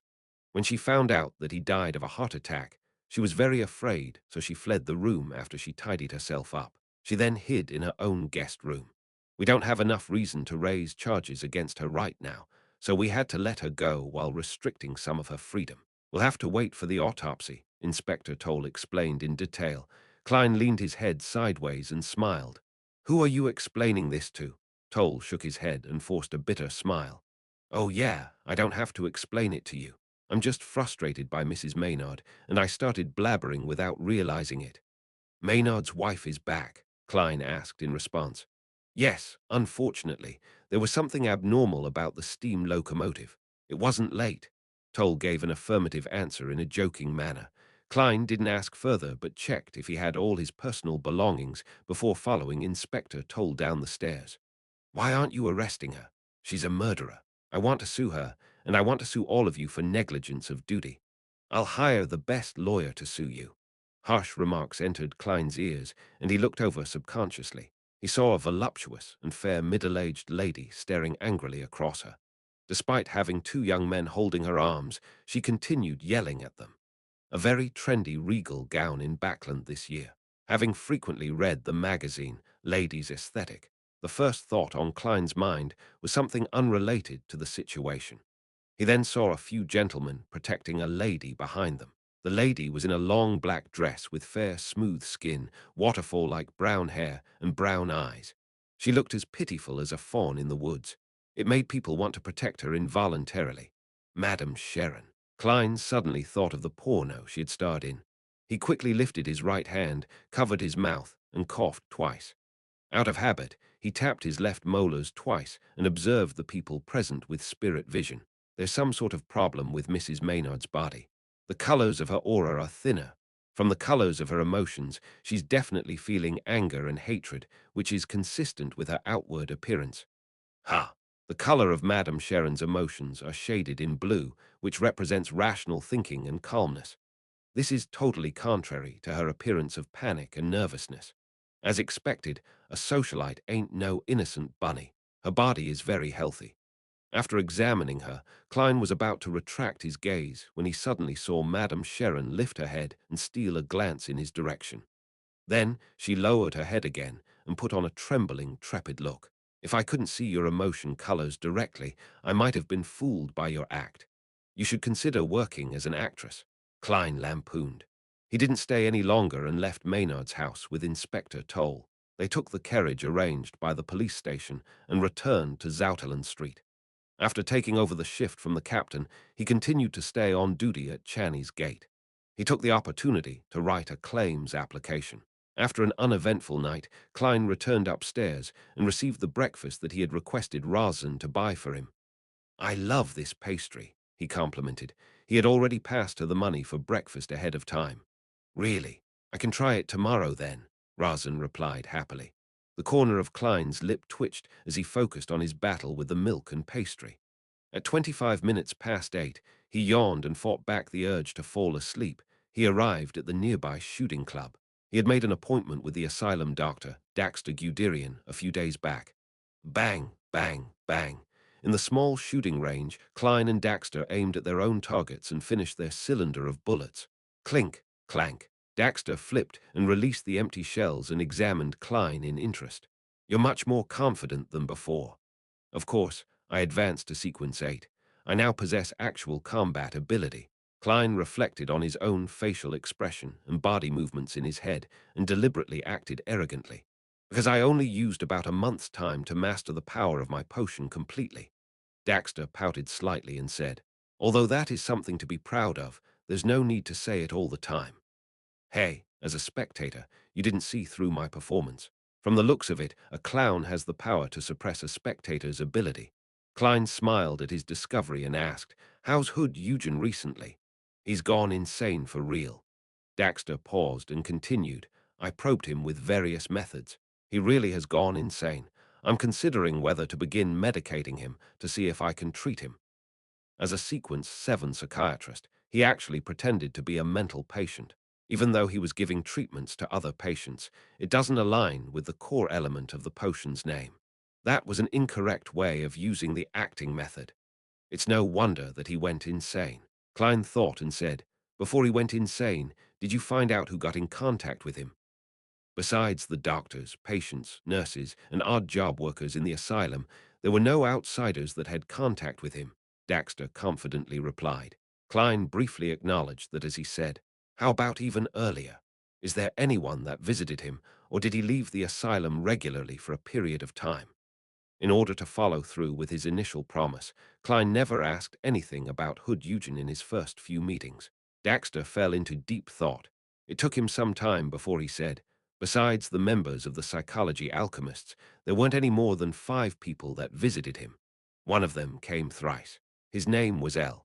Without Klein asking, he continued, "But I heard from Hood Eugen that L was a pseudonym. His real name was Lanevus." Chapter 175, Deduction Lanevus. That criminal who cheated both money and sex. To think that he had a connection to Hood Eugen from the psychology alchemists. Klein froze for a moment when he heard the name. He immediately thought about the implications the name Lanevus had. He's the cheat that escaped with more than 10 pounds. Just a providing a clue would earn me 10 pounds. And if I help in capturing this moving treasury, I'll earn 100 pounds. He's a scum that took advantage of the bodies and feelings of innocent women. To think that he knows Hood Eugen and went to visit him 3 times at the mental asylum. Does this mean that he's connected to the Bayunder Circle, or that he's a Bayunder himself? Klein suddenly recalled the name of a potion, the Marauder Pathway Sequence 8 Swindler. These Bayunders took pleasure in swindling others. It's very possible. Klein nodded in thought. He controlled his facial expression and body language, feigning nonchalance as he asked, "Then, when was Mr. Lanevus's last visit to Hood Eugen?" "Early July. I would have to check the registration records of the mental asylum to give you a specific date," Daxter Guderian replied after a few seconds of thought. Lanevus's scam hadn't been exposed back in early July, and he hadn't left Tingen. Klein then asked, "Does Hood Eugen mention this person usually?" "No. You should understand that a Sequence 7 psychiatrist would never reveal something by accident. Every word they say has been deliberated over thoroughly. It would be impossible to learn their secrets unless they have some other hidden motives. I was only able to get the telepathist formula after Hood Eugen went mad." "Oh, right. Have you determined the authenticity of the formula?" Daxter expertly hid his feelings of pride toward his pathways potion. Klein laughed and replied, "It's authentic. When you need to advance, you can use that to concoct your potion without worry. We can help if the psychology alchemists are unable to provide you with the ingredients. Also, how have you been lately?" "Not too bad. Other than being a little worried about Hood Eugen's condition, I feel rather relaxed. I no longer have symptoms of a split personality. You've helped me greatly in this regard, Daxter Guderian said, full of emotion. Klein wore a humble expression. It's only right. Let's return to the topic at hand. Since you said that a psychiatrist would deliberate over their every word before uttering it and wouldn't easily reveal their secrets, why did Hood Eugen tell you that L is Lanevus? Was he hinting at something or was trying to warn you of anything? Daxter froze for a moment, then creased his brows. This is really weird, to think that I didn't notice this. Other than that, Hood Eugen didn't mention anything else. Could his motive be for me to tell the upper echelons of the association about the name Lanevus should he meet with any problems? The association's reaction seemed strange, too. After I informed them about Hood Eugen's insanity, they did send a liaison. But after I described every detail, including Lanevus's name, there were no more replies from the upper echelons. It was like being a stone cast in the ocean. Could this mean that they figured something out? A reasonable deduction. Klein took out his demon-hunting bullets and stuffed them into his revolver, then took aim at the target. If we follow this deduction, Hood Eugen might have long anticipated that he would become insane or die, and this has an untenable connection with Lanevus. But since he already anticipated it, why didn't he ask for help from the upper echelons? Daxter gazed blankly ahead. He thought hard as he said, "Unfortunately, he's insane now. There's no way to effectively communicate with him now. Perhaps some kind of temptation made him choose to take the risk." Klein made a guess. At the same time, he felt that it was regrettable that Hood Eugen had really become a mental patient. This compromised much of the information that he might have otherwise gotten. Sigh. Even a dead person is better than a lunatic. I can use mediumship rituals to make the dead talk. But what can I do with a lunatic? Oh, right. Madame Dali once tried to use mediumship rituals to call upon my lost memories. The theory behind the mediumship rituals seems to have been derived from the psychology alchemists. This means that I can also use the mediumship rituals on the living and create a scenario where I interact with his spirit directly using my spirit. I wonder if Hood Eugen would still be insane under those conditions. Unfortunately, I'm not advanced enough in this field, so I don't think I would be able to do it. I'll call upon the messenger and ask Madame Dali about it first. I'll see if she can provide me with any techniques. If she thinks that only she can accomplish it, then I'll tell the captain and get him to send a telegraph to Backlund to request for assistance. I'm definitely not taking this troublesome course of action just because I want to learn the technique and attempt the ritual to summon the messenger. Many thoughts ran through Klein's mind before he gradually narrowed it down to a single line of thought that could solve the problem. Daxter Guderian approved of his guess. Greed always makes one foolish. Even when a person knows that there's only the abyss in front of him, he'll still attempt to walk to the edge and take a peek. This is called crazily testing the limits of fate. Klein lampooned. Try your best to treat Hood Eugen after returning to the mental asylum. Try to keep him sober for a period of time and get some clues out of him. Also, don't hide your worries and anxiety. Establish more connections with the psychology alchemists and put pressure on them to solve Hood Eugen's problem. That's the most normal and reasonable reaction. Daxter nodded seriously. I'll try my best. Klein didn't say any more, and after some deliberation he asked, has there been any abnormalities with Hood Eugen's body recently? For example, thin scales growing on some parts of his body. Near insanity, true insanity, and losing control were all descriptions of varying levels for a Beyonder when something was wrong with them. The least severe of the conditions were when their attitude changed, as if they had become a new person, but were still capable of rational thoughts and actions. That was near insanity. Insanity was more severe in that the person would lose all logic, becoming a maniac, and was difficult to communicate with. Those that couldn't be saved were those whose body and mind had become monsters, completely losing control. Sometimes, if the problem wasn't dealt with promptly, insanity would lead to losing control. Before this, to avoid exposing the informant within the psychology alchemists, Dunn instructed the Nighthawks not to immediately deal with Hood Eugen. Instead, they switched to surveillance to ensure that Hood Eugen didn't lose control. But if there were signs of him losing control, they would have to deal with him immediately. Daxter shook his head and let out a bitter laugh. No, you can ease your concern. I'm also very afraid that Hood Eugen will lose control, so I'm paying very close attention to detail. After all, I'm at the mental asylum 6 times a week. After exchanging a few more words, they left the shooting range 10 minutes apart. Klein fought back his intense desire to sleep and took a public carriage back to Daffodil Street. He opened the door and saw his sister sitting on the sofa. She was neither reading nor was she fiddling with machinery parts. She was just staring blankly ahead as if she had lost her soul. Tapping his molars gently, Klein activated his spirit vision and asked, puzzled, "Melissa, did something happen?" She looks healthy based on the colors of her aura, not malnourished like she was before. Melissa retracted her gaze and pursed her lips, then looked at the kitchen, which was producing some noise. Bella has been recommending the way that her family prepares breakfast back at home. She said that it's very delicious. I agreed to let her try it out this morning. What method is that? Klein had an ominous feeling. Cooking all of the leftovers in a pot, then adding water and bread. Melissa repeated softly. This is the standard recipe for food of unknown origins. Klein pinched his forehead. And so, we shouldn't waste food. Melissa bit her lips and nodded.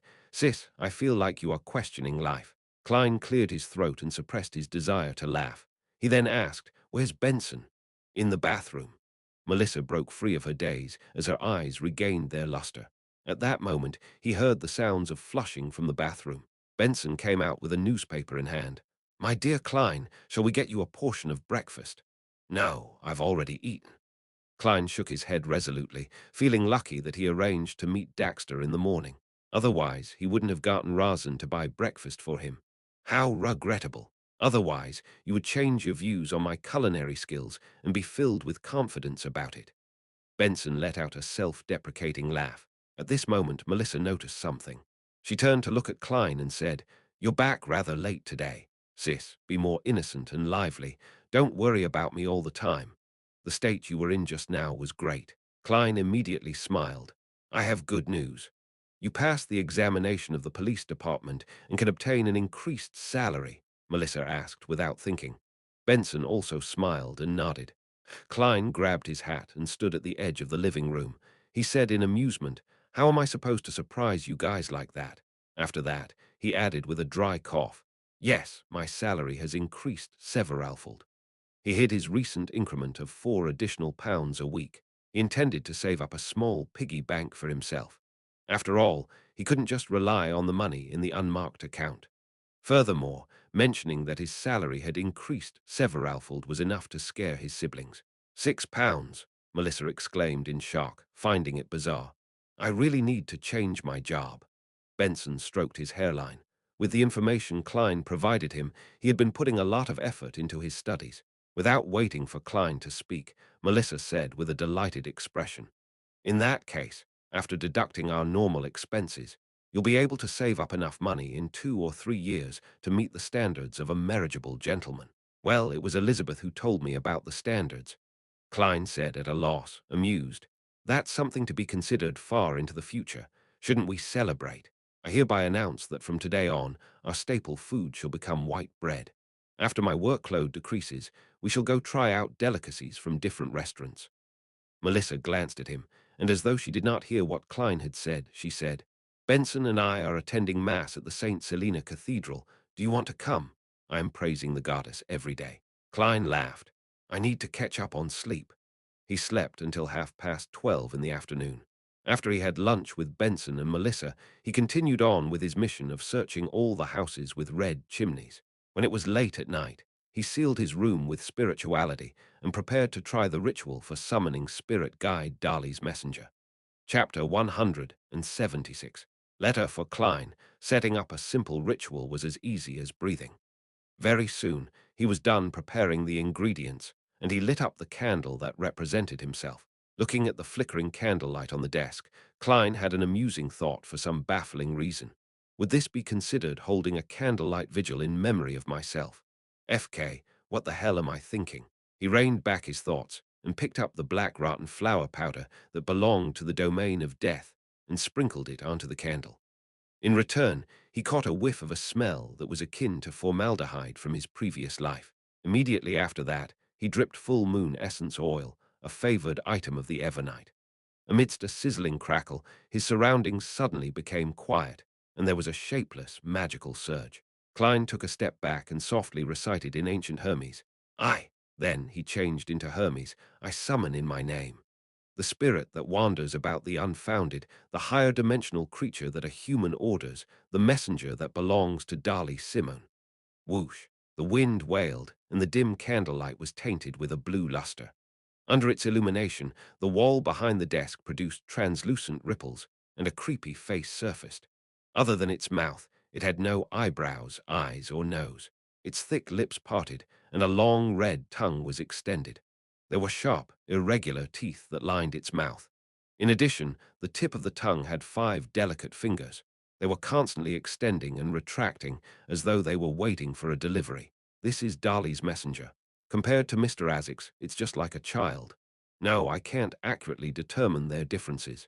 Yes, one is an adult giant, and the other is a human baby. I wonder if it's due to the mystical item, or if it signifies Mr. Azik's strength. I have to reevaluate my understanding of him. Perhaps he's a high-sequence Bayunder. Crap, I forgot. In the letter, I should have asked Madame Dali for the names of the Sequence 4 and Sequence 3 Corpse Collector pathway. Mr. Azik most likely belongs to that pathway. Of course, he might have not advanced via potions. Yes, perhaps it's a gene that's passed down from his ancestors. I'll ask next time. The messenger is waiting. Klein looked at it seriously for a while and passed the neatly folded paper into the messenger's hand. Then he watched as the hand gripped it tightly. Whoosh! The messenger retracted its tongue and swallowed the letter. The translucent, creepy, and wriggling face shrank back into the wall and disappeared. I've got to say, this magic is quite cool. Rather convenient, too, but it can't be spread. Klein looked at the candlelight that had returned to normal. He shook his head and ended the ritual. Monday morning. Backland, Empress Borough. In a hidden corner of the municipal garden built by Duke Negan, Zio Derecha with her unkempt blonde hair and For's Wall with her languid bearing were gawking at the liaison before them in a daze. They were momentarily at a loss at which language to use for a greeting. The petite Zio, who was slightly over 1.5 meters tall, looked at the golden retriever that had extended its tongue and was wagging its tail. She smoothed out her trainee night attire and weighed her words before she said, "Are you Miss Audrey's messenger?" Oh my goddess, why am I asking a dog so seriously? Fours was holding a thin cigarette with her fingers as she chuckled. Maybe it's a magical creature. I've never seen a magical creature that looks so much like a dog, Zio replied in all seriousness. Susie sat down and closed her mouth. She then pointed at her belly with her paw. There was a leather pouch tied around the dog's body amidst her long golden fur. Zio looked to her left and right, making sure that there was no one watching before she quickly moved closer. She bent down and removed the pouch. Foz watched curiously when her expression suddenly turned weird. It's made of crocodile skin, and it looks like the work of the fashion designer, Mr. Sads. She's actually using such a pouch for the transaction. In other words, it's very expensive. Zio raised the leather pouch. Foz pursed her lips tightly and nodded seriously. Zio instantly lowered her speed in an exaggerated manner. She carefully opened the zipper and took out the letter inside, as though she was carrying an antique vase in her hands. After she read it, she passed the letter to Foz. Foz burned it with her cigarette after reading it carefully. She watched as it turned into ashes and scattered onto the soil. There's no extra information provided. Zio pouted subconsciously. She took out a neatly folded paper from the pocket of her trainee night attire. She looked at Susie in an imposing manner and exhorted subconsciously. This is the investigation report for the past few days. You must pass this on to Miss Audrey Hall directly. Susie quivered and sat up straight. Her tail was wagging vigorously. Zio nodded in satisfaction, stuffed the stack of papers into the leather pouch, and tied it around Susie again. Susie howled and ran off very quickly. In the Hall family's luxurious villa, Audrey was sitting on the sofa of her own living room. She was holding a letter opener and was trying to open the letter before her. It was a letter sent by one of her brothers from the Balam Empire in the southern continent. There was a parcel that came along with the letter. At that moment, she saw Susie push open the half-closed door. The dog dashed over quickly. Susie sat on the carpet before Audrey and pawed at the leather pouch. You really are an excellent messenger. Audrey wasn't stingy with her compliments. Susie looked back at the door. It induced vibrations in the air and said softly, Your friend is very serious. When I saw her, she reminded me of the time when a hunter came to train us. She had been a complimentary gift when Earl Hall bought hunting dogs. Susie, your loan is getting more and more fluent. There are just a few problems with your logic in using the language. Audrey watched as her golden retriever took off the pouch on her own and skillfully pulled open the zipper. She gave Susie a look and immediately understood. She stood up and ran to lock the door. There's no result so far, but we found that some vagrants disappeared around the Backland Bridge Borough, though we can't know for sure that it was Kalangos. Perhaps the vagrants merely changed their movement patterns suddenly. Audrey flipped through the investigation report and seriously wondered how she should reply to Zio and Fours. I'll tell Zio that as long as she can track down Vice Admiral Hurricane, Kalangos, I'll buy the sheriff potion formula for her. No, that's not friendly enough. It would make her feel an inferiority complex. Yes, I shall say, Zio, I've prepared your reward. As long as you can complete the task, £450 will be yours. Sigh, as far as the main ingredients for the telepathist formula, I've only found the Farsman rabbit's spinal fluid. I still need the rainbow salamander's pituitary gland. Glaint, Zio, and Fours have yet to find it. Audrey, cheer up. At least you've digested the spectator potion completely. Once you put together all the ingredients, you'll become a Sequence 8 Beyonder. Audrey reined in her thoughts, picked up a pen and paper, and quickly wrote a reply. She stuffed it back into the leather pouch and entrusted Susie to make another trip. She watched her golden retriever as she opened the letter that her brother had sent. She read it with a smile. My dear sister, I think you should come to the southern continent too. Come over to the colonized regions of the Balam Empire. There's abundant sunlight, fresh air, a clean environment, freshly caught seafood, various unique cultures, and the very kind and obedient Balam people who make good servants, as well as the smell of freedom. On the contrary, Backland is cold and moist, the air is bad, there's always dust, and it's always gloomy. Plus, it's highly populated, which leads to all sorts of problems. And the endless balls, banquets, and salons. The social events are so boring and insipid that I wouldn't want to stay for a minute. Dear sister, I believe you share the same feeling. I'm not running away from home. I'm merely seeking my own place in life. But our brother definitely doesn't think so. He's always been a selfish person. Of course, he wouldn't be stingy with you, because you can only claim a tiny part of the family wealth, while I would be his biggest competition in the fight for the inheritance within the ranks of nobles. After all, our father is a count who takes a long view. He definitely wouldn't be restrained by the rule that the eldest sibling will inherit the rank of nobility. As long as he feels that it's necessary, he would do anything, just like when he sold off half the farmland and pastures to enter the banking industry, regardless of the strong opposition. I miss Backland sometimes, mostly father, mother, and you. I miss the smile that you put on my face during those few years. You must have become the most dazzling jewel in Backland, but unfortunately, I'll only be able to return after 2 years. A career is a man's pride, while the outstanding young people in the Lone Kingdom treat the world as their stage. You can tell our dear aunt that the coastal regions in the Balam Empire are very suitable for vacations, and especially suitable for her, given how her joints ache and swell in the winter. I sincerely invite her to be my guest. If you can come with her, that would be even better. I didn't send you too many gifts. They're mainly things that are rich with the traditions and styles of Balam, such as the unique yellow silk and the ornaments that are filled with traits related to the worship of death. I remembered that you loved things regarding mysticism, so I'll look around for you. The culture here is full of mystery. After reading the letter, Audrey picked up a pen, paper, and writing board. She leaned back into the sofa, pursed her lips, and wrote seriously, My dearest Alfred, although it has been less than a year, the little girl in your memories has grown up. I don't like mysticism anymore, so you don't have to search for those kinds of things. Because it's very dangerous. Audrey puffed up her cheeks and added in her head. She had heard of too many tragedies related to mysterious objects when participating in Beyonder gatherings and from stories Zio and Fours recounted. She thought and declared excitedly, I'm now interested in biology. Recently, I've been in awe of the rainbow salamander. Can you ask around for me and find out where I can find one of these creatures, or if they have a complete corpse that has been preserved? Chapter 177. Sudden turn of events. Audrey stopped writing after she finished sharing some interesting news and scandals about aristocrats. She then adopted a serious pose as she recalled something. With her exceptional memory as a spectator, she arranged the information that she had received from her father's teachings, as well as the news she heard during banquets and salons, into paragraphs. After creating a draft in her head, Audrey penned, "As for the political situation in Backland you asked about, it's not within my area of interest.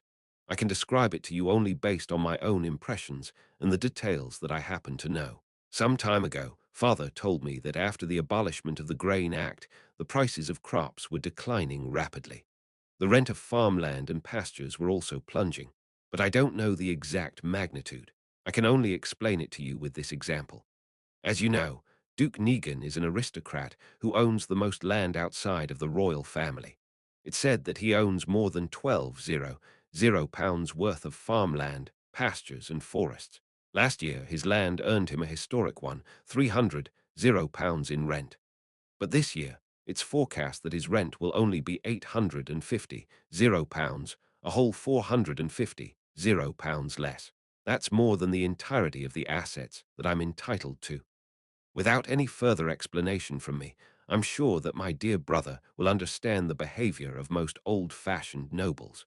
They're proud of being landowners, and their income is derived mostly from rent. They place a heavy emphasis on their appearance and would maintain their current lifestyle even if they have to go into debt. They spend tens of thousands of pounds on the upkeep of their castles each year, many more thousands on clothes and jewelry, as well as their persistent hunting activities, social banquets, and the occasional lavish weddings and funerals, etc., etc. With the decrease in rent, according to my knowledge, a good portion of the nobles have met with financial difficulties.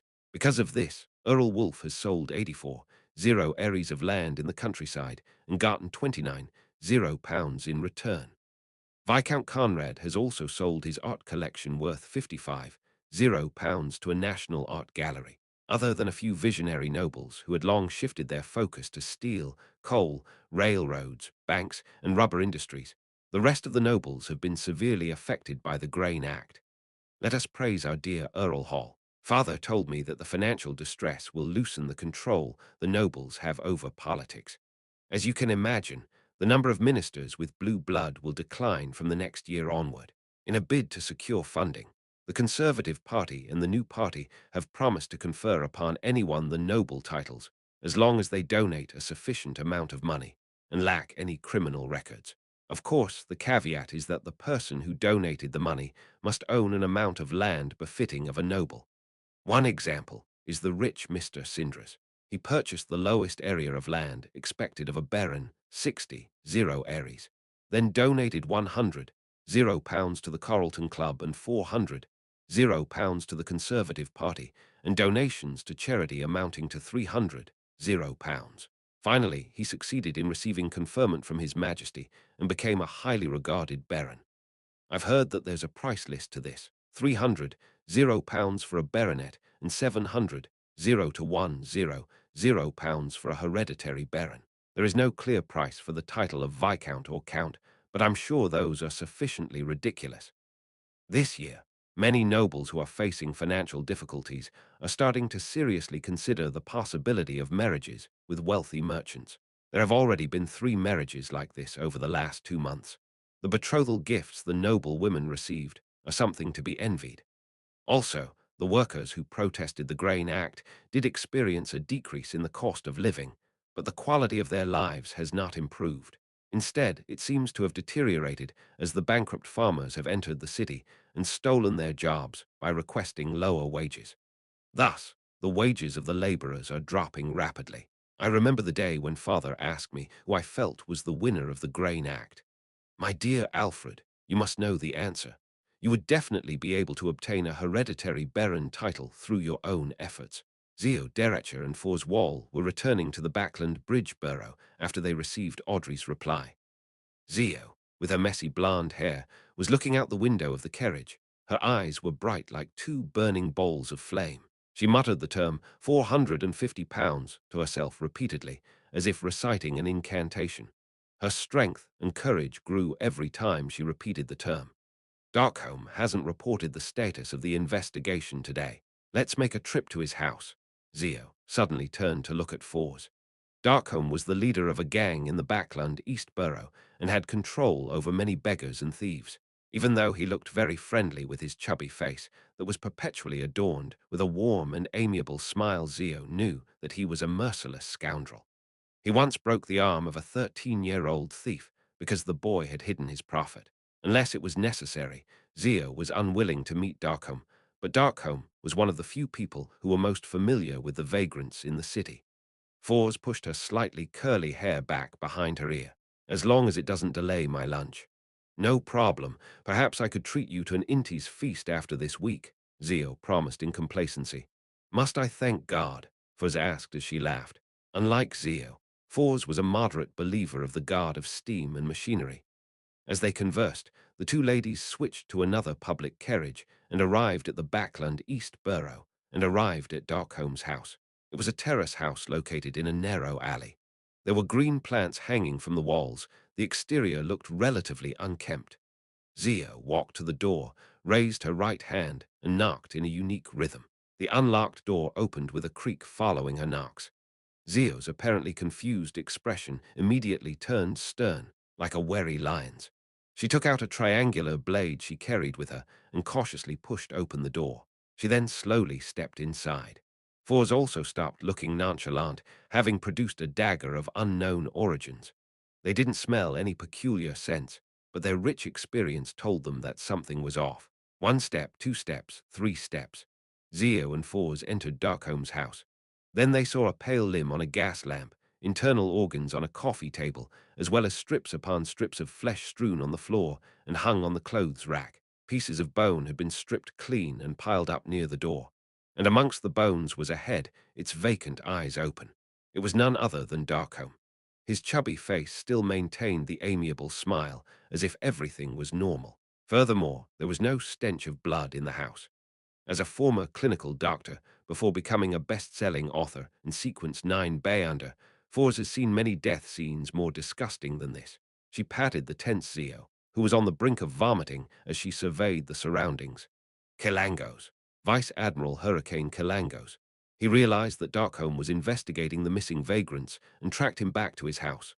Or could it be said that Darkholme had tracked him down, but ended up being caught?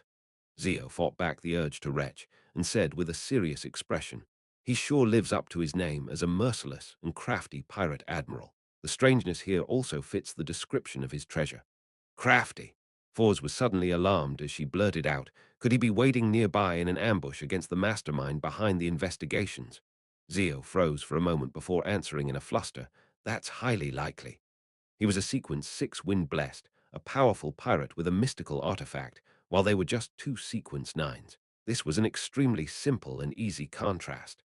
In the house opposite Darkholme's house, a man with a unique broad chin and dark green eyes in his 30s was standing by the window, coldly observing Zio's and force opening of the door and slow entry. He was none other than Vice Admiral Hurricane Kilangos.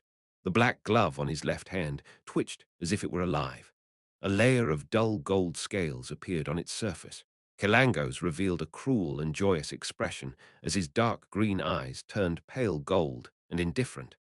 The moment Fours realized this, she dragged Zio to the other side and avoided the area just across the main door. She then gritted her pearly white teeth and took out a bracelet that was hidden by her sleeves.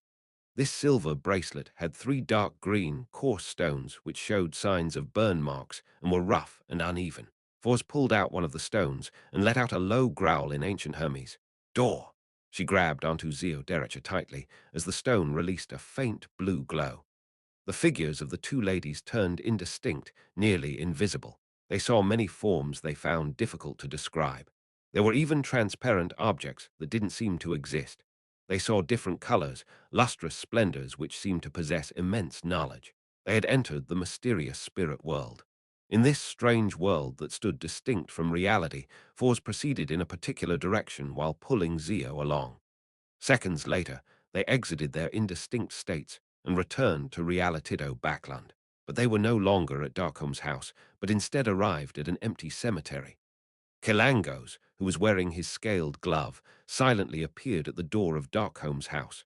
He swept the interior with his cold gaze. He froze for a moment, then creased his brows as he muttered to himself, Traveler. in the cemetery. What are we going to do next? Fors panted, sensing their predicament and feeling a lingering sense of fear. The bracelet was a mystical item she had received along with the formula for apprentice and its corresponding materials back during a fortuitous encounter of hers. Other than causing her to hear strange, faint murmurings during the full moon every month, it posed no threat. There were originally 5 stones on the bracelet, each stone allowing her to traverse through the spirit world, technically allowing her to teleport. But now there were only 2 stones left. Zio calmed herself down and nodded solemnly.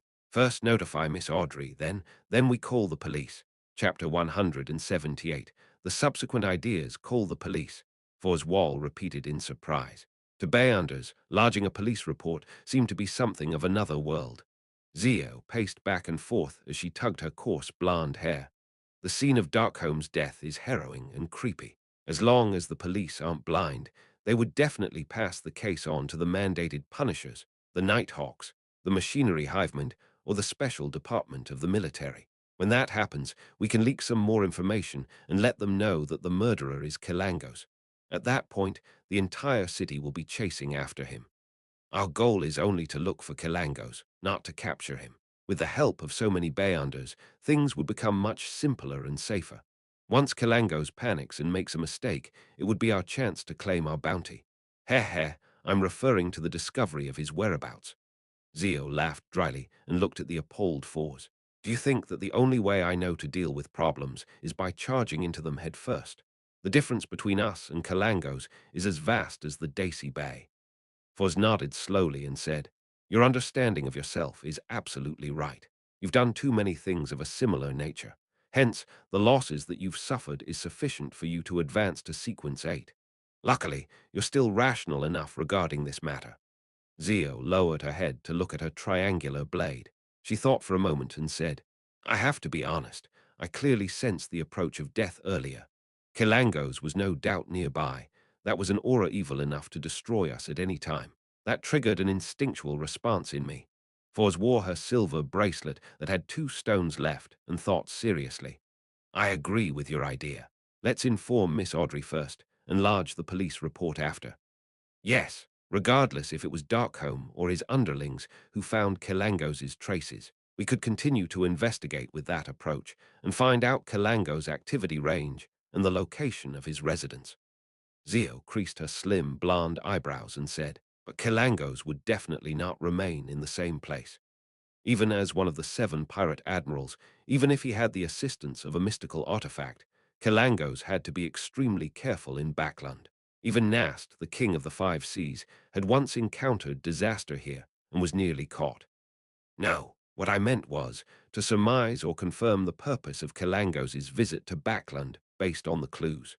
Once we know what he's trying to do, no matter how he disguises himself or what tricks he pulls, he'll be exposed to us in the end. Then our mission would be accomplished, Fors explained in detail. 2 years of novel writing experience tells me that things would become simple once we grasp the crux of the matter. Zia looked at her best friend in shock. She couldn't believe the woman had just made such a logical statement. I'm different from you. I'm merely too lazy to think while you think with your muscles. Fors pursed her lips, leaned her head sideways, and smiled. Teasing me doesn't make you smarter. Zio tried to smooth out her few strands of blonde hair that were sticking out. All right, let's head over to Empress Burrow and tell Miss Audrey about this. Fors nodded faintly and said, So, what's our emergency contact method with Miss Audrey? Zio was momentarily put at a loss. She looked afar at the tombstone as she said, She told me that pet dog of hers we saw earlier walks herself at least 5 times a day. Well, the next walk should be after lunch. In other words, we have to loiter around suspiciously outside Earl Hall's luxurious manor. The corner of Fors' lips twitched. Zio suddenly looked sideways and revealed an obsequious smile. Fors, or would you prefer to just sneak in? I don't think that would be difficult for you. It's what you're good at. A hereditary count for centuries, one of the most influential parliament members in the House of Lords, the largest shareholder of Varvet Bank, the 4th largest shareholder of Backland Bank, the special consultant of the Imperial Bank of Loan, the 3rd largest shareholder of Suchet Bank in the Intes Republic, the 2nd largest shareholder of Constant Coal and Steel Consortium, and so on. These are the titles of Miss Audrey's father. Zio, use your brain. How could a man like that not employ any Beyonders? Would he not have any prized collections? This is different from those destitute viscounts and barons. Fuz replied in exasperation. I swear in the name of God, if I were to sneak in, I would be discovered and caught within 5 minutes. Zia nodded continuously in agreement. Let's wait for the golden retriever then. With that said, she led the way. After she took a few steps forward, she spoke with her back facing Fours. Ah, well, I will compensate you for your losses and the damages in the future. I'm referring to the stone, of course. Listening to that, the corner of Fours' lips lifted, and she said, I was saving myself. And Zio, you're going the wrong way. God, if you were an apprentice and ended up becoming a traveler in the future, it would be a disaster. Outside Earl Hall's luxurious manor, Zio and Fours hid behind an Inti's parasol tree and secretly observed their target building in silence, watching the people walking to and fro. After God knows how long, they finally saw the golden retriever come out from a hidden hole under the wall. It pricked up its ears and looked to its left and right, appearing very cautious. Just as Susie started taking its walk happily, a black male dog popped up from nowhere. It fawned on Susie and started running around in circles. This is the first time I'm seeing a dog show such a human-like reaction. Just how much does it hate that black dog? Zio sighed. She could tell from Susie's gaze and facial expression that there was obvious detest. Force smiled and said, It's just like encountering a rash, disgusting, and persistent lecher. Seeing Susie attempt to speed up to escape the black dog's pursuit, Zio stood up to administer justice. My ruling is for you to leave her alone, Zio shouted with a mask of solemnity. The black dog was taken aback and immediately scampered away with its tail between its legs. Susie let out a breath of relief and slowed down. It barked politely and wagged its tail. That was close. I nearly said thank you to them. The golden retriever thought in joy. That would have been a very awkward situation. A melodic tune slowly came to a halt as Audrey picked up the latest intelligence Zio and Fours had delivered and read it with knitted brows. She closed the piano cover and stood up elegantly. She paced back and forth in her piano room and considered her next course of action. Kilangos is a very dangerous man. If Zio and Fours continued investigating, they might end up in danger. It might even expose me. Yes, I should just proceed according to their suggestion. Oh yeah, it's another 2 hours until the Tarot Club. I wonder what Mr. Fool would suggest. If he's still not interested, I'll discuss it with the hanged man carefully. Audrey gradually calmed herself down. This was the first time she had encountered, or perhaps was described, as being placed in such a perilous situation. There was already one death, 3 in the afternoon. Audrey's vision recovered from a crimson and blurry state before seeing the boundless grey fog that didn't belong to reality, the lofty palace that looked like the home of a giant, the long, ancient mottled bronze table, and the fool who was always engulfed by a thick layer of fog. Lastly, she saw the hanged man and the sun. At that moment, Audrey's tense and anxious emotions seemed to relax. She felt so safe, so calm. I'm participating in the tarot club that doesn't belong in the material world, and I'm dealing with Mr. Fool, who's nearly a god. Kilangos and I are on different levels. Audrey sat in an upright position proudly. She lifted her chin slightly and greeted cheerfully, Good afternoon, Mr. Fool. Good afternoon, Mr. Hanged Man. Good afternoon, Mr. Sun. After they greeted one another, Klein saw that Miss Justice was indicating her desire to speak.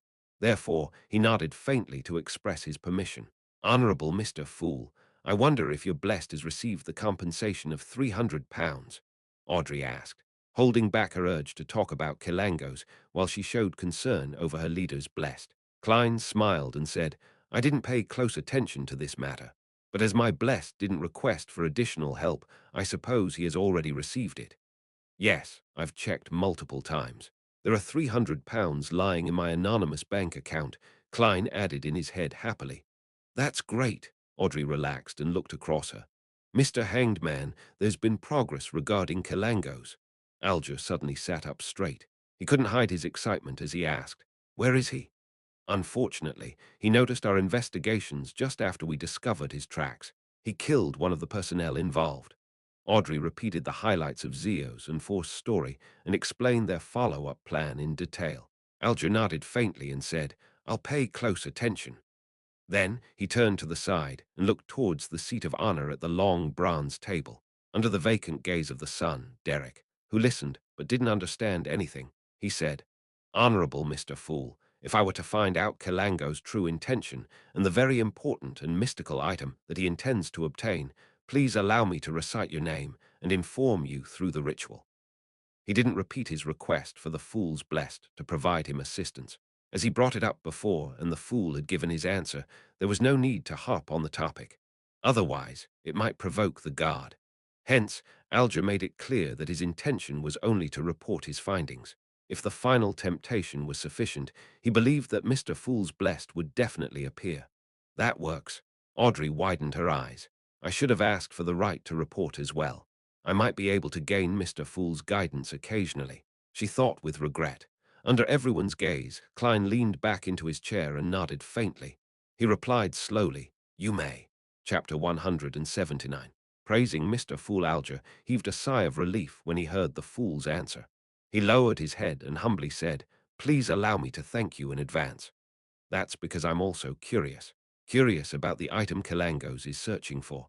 I want to know about the item that can allow a sequence 6, when blessed, to have the strength of a sequence 4. I'm also curious about what a pirate admiral is going to do in Backland." Klein smiled, maintaining his profound posture. "It's not like I've promised to provide assistance after I hear your prayers," he emphasized in his heart. But now he was a lot more confident than before.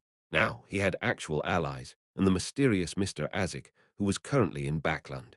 If it was absolutely necessary, Klein was willing to use the copper whistle to enlist the help of Azik. Of course, he definitely wouldn't mention the Tarot Club. He would probably say he got information from some random source. There were still two problems that existed in this matter. First, Klein was only limited to a cooperative relationship with Azik. It wasn't necessarily the case that Azik would provide assistance unless he was interested in what Kalangos was doing or the mystical item that he was after. Second, Klein was unsure of just how powerful Azik was. Even if he had made the assumption that Azik was a high-sequence Beyonder, he had to consider the fact that his memory loss might have weakened his abilities. After all, knowledge was usually equated with power, and the lack of knowledge would definitely diminish Azik's power. If that was the case, Klein couldn't guarantee that Azik could deal with Kalangos, especially with the latter wielding the creeping hunger. Klein was afraid that he would be placing Azik in danger, so he was unwilling to trouble Azik unless he absolutely had to. Now that I think about it, Mr. Azik's terrifying messenger can be summoned with the bronze whistle. No, that thing doesn't look like a messenger at all. It could take the role of an evil boss. So, even if Mr. Azik cannot beat the creeping hunger-augmented Kalangos, he should be able to defend himself easily and have enough power left to save the hanged man, Miss Justice, and her partners. Klein shifted his posture as he thought, still leaning against the back of his chair. He propped his right leg over his left. The hanged man Alger looked at the fool and spoke once again. "I'm about to receive a batch of pages from Emperor Rosel's diary. I believe that I can present them to you in the next gathering, or the gathering after that." According to the arrangement of the Church of Storms, Pritz Harbor was under the jurisdiction of the Backland Diocese. Thus, Alger could enter the capital and wait for Vice Admiral Hurricane Kalangos to show himself under the guise of reporting about his previous voyage. Backland had been the headquarters of the Church of Storms until the end of the last epoch, having shifted their holy altar to Pasu Island only after the establishment of the Lone Kingdom. Regardless, the status of the Church of Storms in Backland was second only to the headquarters of the 7 great churches. One could imagine the information the Church of Storms held. Under these circumstances, Alger was confident that he would be able to collect pages of Emperor Rosel's diary in the name of research. After all, they were indecipherable at present. Klein allowed joy to color his tone as he said with a gentle nod, "Very good." What he was really feeling right now was a mix of joy and worry. He was happy that he could see several pages of Emperor Rosel's diary soon. They might contain a lot of useful information, but he was also worried about what he had to give the hanged man in return. After all, no one knew if the hanged man would be interested in the contents of the diary or if the content was valuable enough. Even a seer is unable to determine that in advance. Must I really let my blessed help him? Klein gave a silent sigh. Audrey Hall hurriedly spoke up when she saw the conversation between the hanged man and the fool end. Honorable Mr. Fool, may I recite your name and inform you using a ritual should I receive any timely and useful information? Timely. Look, Miss Justice's choice of words is so refined. Compared to her, you are too vulgar, the hanged man. Klein nodded slightly, saying past the fog, You may. Great. Audrey secretly clenched her fists. At the same time, Klein turned to look at the son, Derek Berg, who had been silently listening to their conversations. He spoke, his tone was peaceful. The same goes for you as well. Yes, Mr. Fool. Derek lowered his head. The majestic palace was silent for a few seconds before Audrey spoke. I need the complete pituitary gland of a rainbow salamander, one of the main ingredients of the telepathist potion. Hanged man Alger nodded slightly as if he was contemplating. I don't have it. To be honest, I've only seen this creature in textbooks.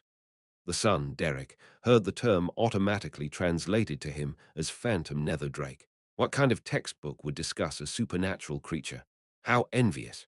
I can only get information like that at a Bayonder gathering, through word of mouth, or through a crumpled piece of paper. There's no system in place, and my search for knowledge lacks organization. I'll find a way to trade for the son's textbook in the future. Oh, he was interested in the formula for the Bard potion, Audrey thought, a little envious. At that moment, Alger looked at the fool, then retracted his gaze.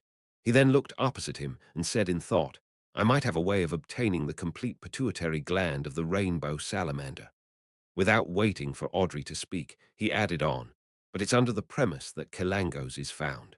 When the time comes, the complete pituitary gland of the rainbow salamander would be equivalent to the extra compensation that I owe you. Miss Justice, you might not know, but these creatures are nearly extinct, and we can only find traces of them in primitive islands in the Sea of Fog, the Berserk Sea, or the Sanya Sea. Not many people have the coordinates to these islands.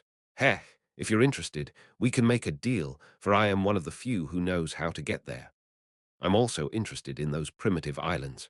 Klein silently listened to their conversation. Thinking about the extinction of the rainbow salamander, he suddenly recalled the joke he cracked with Old Neil's Dragons and Giants Protection Association. He let out a sigh in his heart. Audrey became thrilled after hearing that.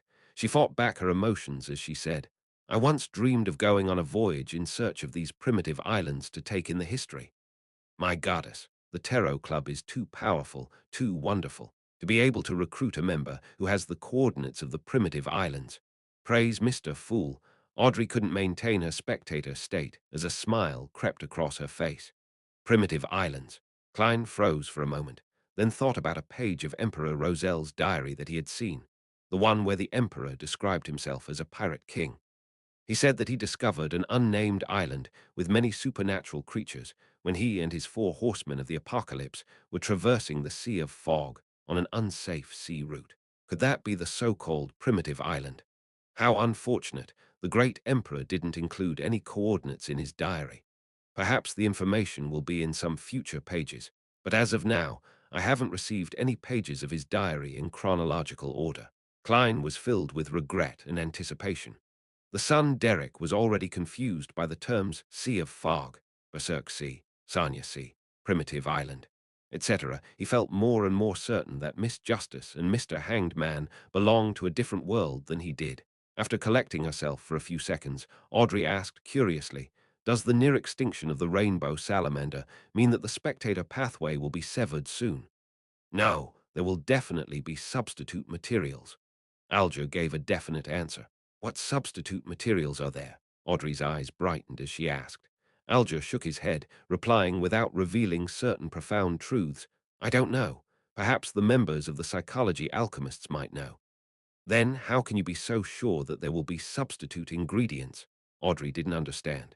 Alger laughed and said, You will understand in time. Or do you have something to trade for the information right now?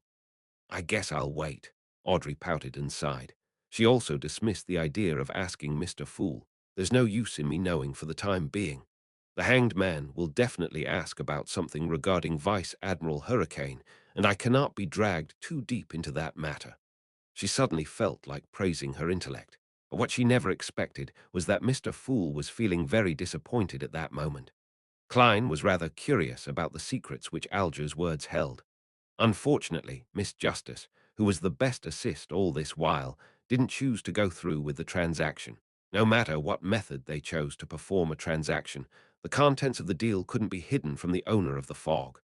Well, even if the rainbow salamander is nearing extinction, the psychology alchemists are still giving out formulas listing it as an ingredient instead of providing a substitute. Does this mean that the psychology alchemists are in possession of the coordinates of certain primitive islands? Or could they be working together with an organization that has the coordinates? Klein wondered. After the end of the transaction discussions, Klein looked around, then turned to the sun. He asked in a gentle tone, "Does the City of Silver still believe in guards?"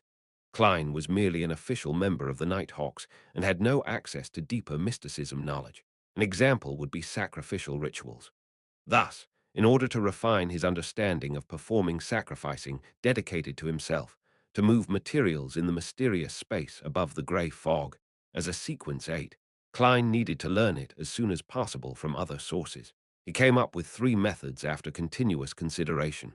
First, he was going to ask spirit guide Dali, who was adept at ritualistic magic whilst also being a deacon. But this might invite suspicion from her. Thus, Klein could only patiently wait for an opportunity. Second, he could ask Mr. Azik, but Klein couldn't guarantee that he would be able to recall the knowledge in this area. Third, he was going to use a roundabout way to ask Sun, who lived in the City of Silver. Klein already had an idea of how he was going to do it while effectively maintaining his image. Whatever he asked would be tied to the guards. Derek replied in a respectful tone, "We still believe in the Lord that created everything, the omnipotent and omniscient God." Chapter 180. A smart person always overthinks. Upon hearing the fool's question, Audrey perked up her ears and entered her spectator state. She waited for the sun to answer. She had always been curious about where the City of Silver was and what was so special about that place, but she couldn't bring herself to ask. It touched upon his privacy after all. At that moment, Mr. Fool was asking personally. It was like finishing the first volume of an outstanding detective novel she had been reading for a long time, and she finally had the chance to buy the next volume. The Sun's answer didn't disappoint her. They didn't believe in the mainstream 7 orthodox deities, nor did they believe in death as the southern continent did. They also didn't believe in the hidden existences, evil gods or devil's primordial demoness, hidden sage, dark side of the universe, chained guard, or the true creator which the hanged man had told her before. The City of Silver is really special. They actually worship the creator himself. This is the primordial worship that Mr. Hanged Man described, right? The description of omnipotence is a little strange. Audrey stole a glance at the hanged man subconsciously and realized that he was nodding slightly. Klein wasn't surprised at all. He purposely chuckled and asked in reply, "Even though he abandoned you, abandoned, the creator abandoned the City of Silver." Alger was shocked. Suddenly, when he suddenly made the connection regarding a particular term. The Forsaken Land of God. In the confidential information of the Church of Storms, at the security clearance level that Alger, who was captain equivalent to the bishop level, could access, the Forsaken Land of God had always only been a name with no actual description. However, it clearly pointed towards the end of the Sanya Sea. From what he knew, even the cardinals at the core of the church had no idea what the Forsaken Land of God represented. But only the leader of the church, the proxy of the Lord of Storms, knew something about the situation and seemed to be taking charge of the hidden mission to look for the Forsaken Land of God. Alger had once made a bold guess when he equated the true Creator's holy residence, which was promoted by the Aurora Order, with the Forsaken Land of God. But unfortunately, the fool hadn't confirmed his guess, so he couldn't be sure. Now he was shocked and surprised to find that the Tarot Club member using the sun as his code name was very likely from the Forsaken Land of God. Mr. Fool knew where the Forsaken Land of God was all this time, and he could pull someone from there to be a member of the gathering. This is a hidden place that the Church of Storms has been trying to find to no avail. Alger looked at the fool who was seated in the seat of honor at the end of the ancient, long bronze table in horror. He could only see that he was leaning back in his chair in silence, engulfed by the thick fog. Audrey wasn't particularly moved about it. The only time that she had heard about the Forsaken Land of God was from the hanged man's question. She wasn't particularly interested, so she failed to associate it to anything from what Mr. Fool said earlier. The City of Silver has the legend about being abandoned by the Creator. Ha! Mr. Hanged Man seems to be deeply affected. What is he amazed and afraid of? Audrey nodded in puzzlement as she remembered the details of the moment. Yes, we believe that we will regain the Lord's favor in the end. Perhaps it will be on the day the sun rises again, Derek Berg answered in an uncertain tone. We were once ruled by the giant's royal family, and we worshipped the giant King Ormir. Later we were saved by the Lord, and we will never betray the Lord again. Ruled by the giant's royal family. It really is ancient, but it doesn't seem to match. Alger, who had guessed at something, suddenly recalled the description about the second epoch in the hidden chapter of the Book of Storms. The second epoch was also known as humanity's dark epoch. At the time, the sky, ocean, and land were ruled over by dragons, giants, elves, mutants, devils, phoenixes, demonic wolves, and dead spirits. But in the end, the Lord of Storms, eternal blazing sun, and the God of knowledge and wisdom led humanity into defeating the supernatural creatures and ushered in the beginning of the third epoch, the glorious era, which was later known as Cataclysm. Giant King Ormir. Klein repeated the name in silence. In various legends and myths, it was a great existence on par with the deities. Even now, there were still some places that worshipped him. Even the most famous and most expensive grape wine in the Intes Republic was named after Ormir. It was said that the giant king particularly fancied grape wine, which was like blood. Considering the fact that the Church of the God of Combat is in control of the complete pathway of the warrior, which once belonged to the giants, can I assume that Ormir was the ancient god of combat? Klein guessed. He nodded deliberately but didn't think any further about it. He then asked calmly, "Do you still offer sacrifices to this omnipotent god?" "Yes, we still do. But since the day we were abandoned, we have never gotten any response." Derek's voice had a hint of unconcealed pain. Klein leaned against the back of his chair leisurely. He half closed his eyes and said, "Describe the process of your offering ritual in detail. Does Mr. Fool want to figure out the truth behind the City of Silver's abandonment? Or does he want to determine if the Creator still exists?" Alger suddenly felt a shock through his body, and he quivered. Not only was he afraid, but he was also excited too. This was because he felt he was being made privy to the secrets between deities. That made him feel like he had been elevated to a whole new level. I've been chasing after power, after strength. Didn't I do it to achieve this kind of feeling? Alger leaned back, lifted his chin, and got carried away with his thoughts. Mr. Hanged Man's mental state doesn't seem to be normal.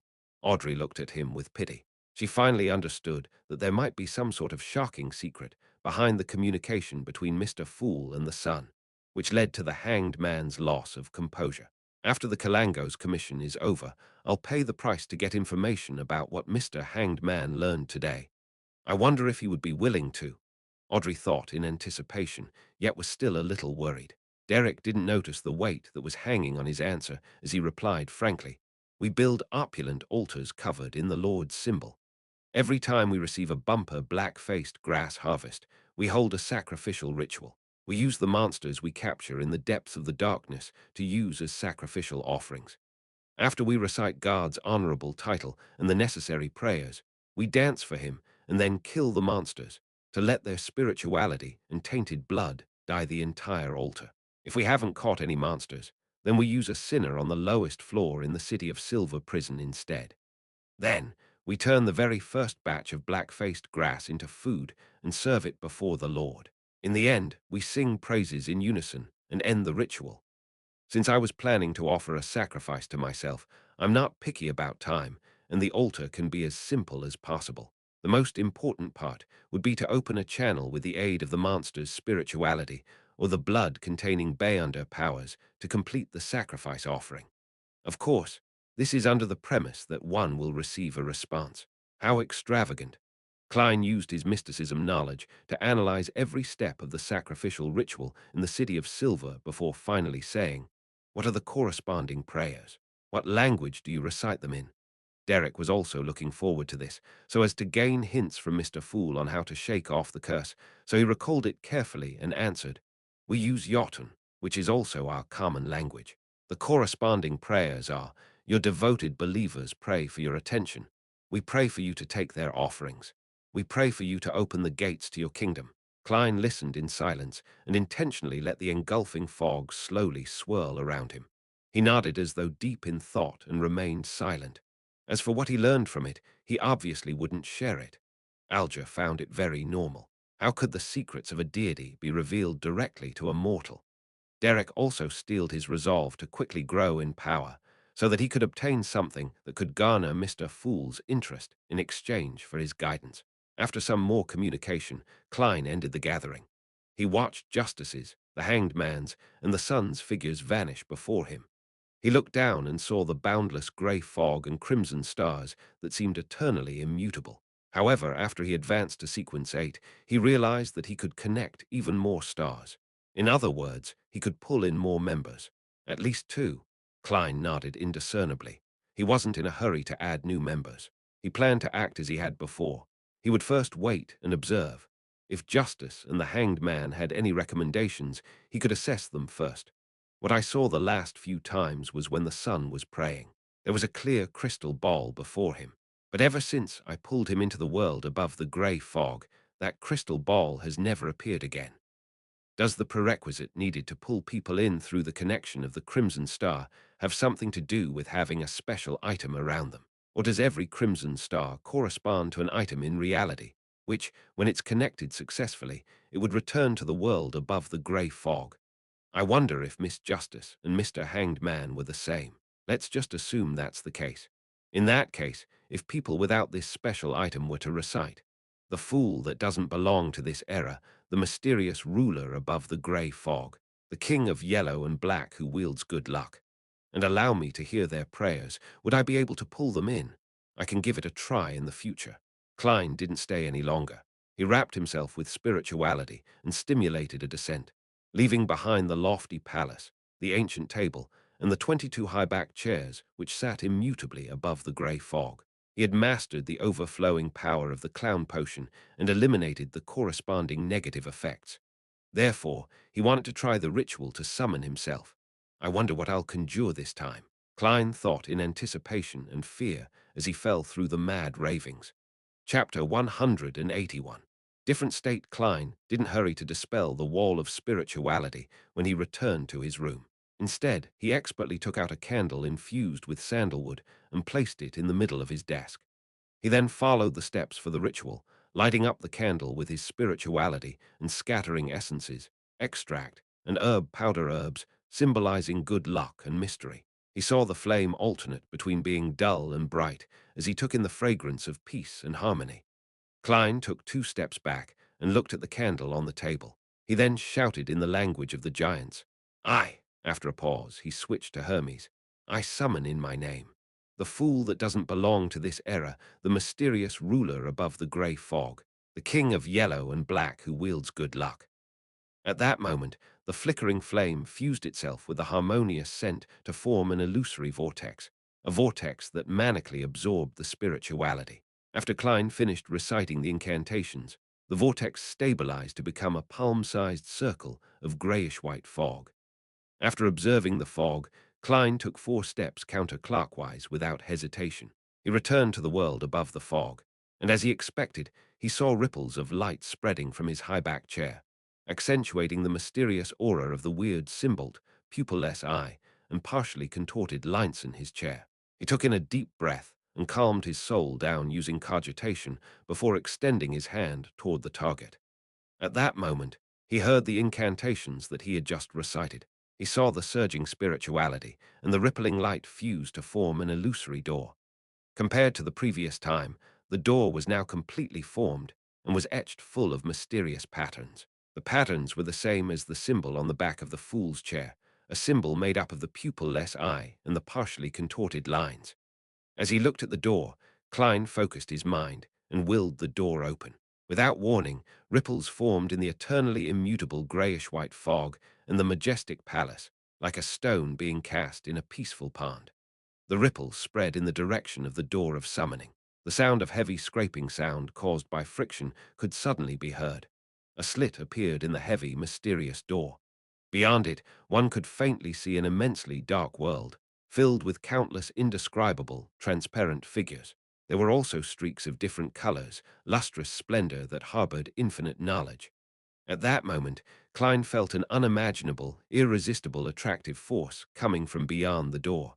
He couldn't help but get pulled towards it. Damn, are you not giving me the choice? Just as he had that alarming thought, his body went through the slit and vanished into the darkness behind the door. The dizzying, maniacal roars gradually died down. Klein finally came to his senses. He saw a young man in front of him. The man was wearing an old shirt, had black hair, brown eyes, and average-looking facial features. The man had an average build, was a little skinny, but his frame seemed to hide considerable power. He also had the obvious demeanor of a scholar. Isn't that me? Klein wasn't a stranger to scenes like this. He encountered something like this every time he looked in the mirror. He nodded indiscernibly and surveyed his surroundings. He saw his bed with a white bedsheet draped over it. He saw his half-top hat, tuxedo, and black trench coat hanging on his clothes rack. He saw a bookshelf with quite a number of books, his neat table that only had one candle on it. He saw the candle flame emitting a grayish-white glow. And now he was floating in front of the palm-sized circle of grayish-white fog. So, have I really summoned myself? It feels a little like an out-of-body experience, but there's also something a little different. Klein looked at the physical body belonging to him, toward his blank, vacant eyes, and slipped into deep thought. But he could finally confirm one thing. It was only his spiritual soul, also known as his soul body in mysticism, that headed to the world of fog. The exterior appearance was that of the astral projection. It's no wonder that I can directly see the astral projection surface of justice, the hanged man, and the sun, and confirm whether they were Beyonders or not when I was in the world above the fog. I could also guess their sequence numbers. My physical body seems to be under some form of protection, perhaps from the power of the ritual, for me to stand with such stability and not lose my balance. It should be the same for Miss Justice and the others. Klein slowly got used to the current situation and started to analyze the conditions of both his physical body and soul. He retracted his gaze and tried to move his soul, now fused with powers from the mysterious space. Whoosh! A cold wind started to blow as it spiraled around the room. Klein savored the sensation of flying, joyfully making circles in the room. I can also take on the role of a messenger in this city now. I wonder if I can carry physical items with me. He collected himself and stopped. He floated in the air and experimented with his other abilities. He tried to grab a notebook from his bookshelf, but his hand passed through it. It feels a little sticky. It's not like moving through air. I might be able to grab it after I become more powerful and able to better utilize the mysterious powers of the world above the gray fog. Klein once again tried grabbing a single piece of paper, but to no avail. After more than 10 seconds of deliberation, he flew toward the clothes rack and extended his transparent hand into the pocket of his black trench coat. He touched the slumber charms and the requiem charms that he replenished from a successful claim. They were objects infused with his own spirituality, different from ordinary objects in supernatural terms. Thus, Klein wanted to see if he could carry them about. His palm once again went through the charms, but he could clearly feel their existence. He felt the intertwining of spirituality, but he didn't have enough strength to pick them up. Of course, another explanation was that there wasn't enough spirituality within the charms to achieve a strong resonance with his current state. The spirituality isn't strong enough, Klein thought as he moved towards the other pocket. That pocket stored the flaring sun charms that he made with the stolen power of the divine blood and his own spirituality. A warm sensation quickly spread all over his body, making his form turn more stable and his thoughts clearer. He could take the thin gold piece out of his pocket. In the mirror in his room, the charm seemed to float out of the pocket on its own accord, similar to the descriptions in ghost stories. I can move flaring sun charms. I can also create sound using my spirituality. So I do have certain abilities in this state. Klein flew toward the mirror and stopped in front of it. He saw that only the thin gold piece was reflected. Other than that, it was only the furniture and darkness in the room caused by the drawn curtains. After a few seconds of consideration, he placed the flaring sun charm onto the bed before returning to the front of the mirror. He wanted to see if he could move through the mirror. His vision turned dark. Klein's vantage point suddenly changed. He saw the room that was reflected in the mirror, the furniture that was accentuated by the weak sources of light. It made him feel as though he was hiding in an obscure corner, peeping into a tiny portion of the room. I really can go through the mirror. But this is only an ordinary item which doesn't lead to some mysterious and strange world. Klein nodded and charged forward, once again returning to his room. The success of carrying the flaring sun charm gave him immense confidence. Hence, he attempted grabbing something else. Mr. Azik's copper whistle. The moment he touched the ancient and intricate object, he felt his spirituality expanding and freezing. His illusory eyes turned into dark, burning flames. It feels like I have gotten a little more powerful. My form is like a wraith's, but without the strong sense of vengeance. Klein projected his current appearance by calming his mind. This was one of the abilities of a clown. Mr. Azik's copper whistle is truly fascinating. He nodded, noticing that he could now pick up pieces of paper with certain weights. He could also pick up his slumber charms. How unfortunate. I can carry the silver ritual dagger, but the revolver is too heavy. Klein concluded his experiments and turned to see if he could use any spells in this state. After serious tests, he concluded that he could conjure two spells, the first being a formless howl could shake the souls of his target, and the second was inducing a state akin to freezing via contact with a target. Klein came to a satisfied stop. He looked out the oriel window towards the sunlight and street covered by the curtain. I wonder if I can move about during the day in this state, he muttered as he floated towards the window. He then carefully lifted the curtain, creating a slit and allowing a small amount of sunlight to pass through the wall of spirituality and into the room. Under the radiant sunlight, Klein felt his soul boil with a black fog. His powers were also being drained away bit by bit. He quickly released his grip, allowing the curtain to block the light. I can't. Klein thought for a moment, then placed his gaze on the flaring sun charm on the bed. I wonder if the effect would be the same if I'm augmented with the divine blood of the eternal blazing sun. He floated toward the bed and tried to grab the thin piece of gold. But just as he touched the charm, the warm, pure feeling formed a stark contrast with his burgeoning cold spirituality. It was like an existential conflict between fire and water. Sizzle. He tossed the piece of gold away as if he had been burned. The power of Mr. Azik's copper whistle cannot inhabit my soul at the same time as the flaring sun charm. Klein understood as he set the copper whistle down. He felt his spirituality shrink and the black flames in his eyes extinguished. In this state, both the spells I can use have been weakened. After another round of experimentation, Klein grabbed the flaring sun charm, once again feeling the stabilizing and warm purifying effects the charm had on his spirit body. He returned to the window and cautiously moved through the curtain. The sunlight only felt warm on his body, but it didn't inflict any harm. Not bad. Klein let out a mixed smile. He made his way past the wall of spirituality and cautiously flew out of the house with the intention of conducting more experiments. Chapter 182.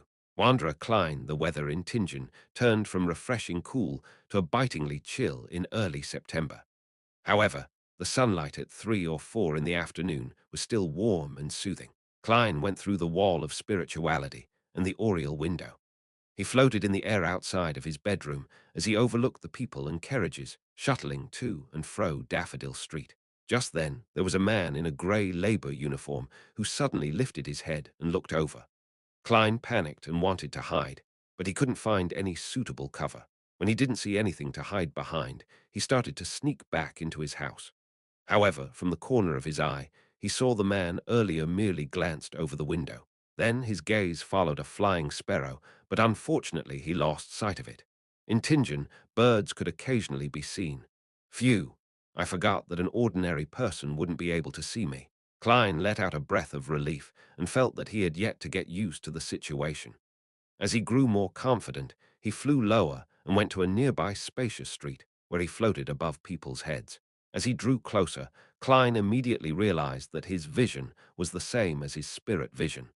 There was no need for him to activate it, but there was a restriction to its range. Also, besides the aura and emotional colors, he could faintly feel the existence of everyone's soul. They were blurry, illusory, and transparent. In this state, I think I could bypass a person's body and directly attack their soul. Klein nodded thoughtfully.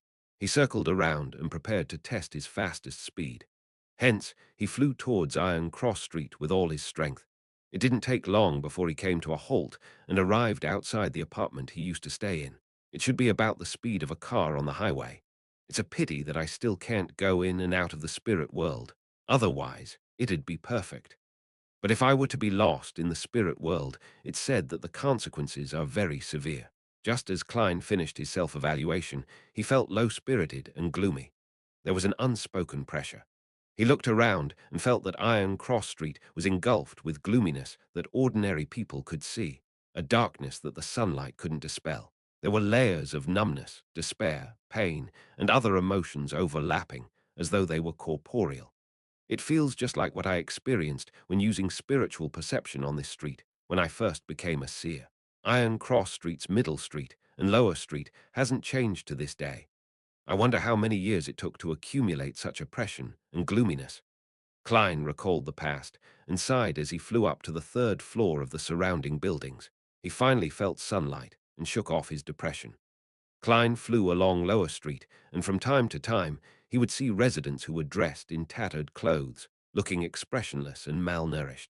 He even ran into two bodies that had died of natural causes, prolonged starvation and malnutrition, with a sudden infliction of an illness.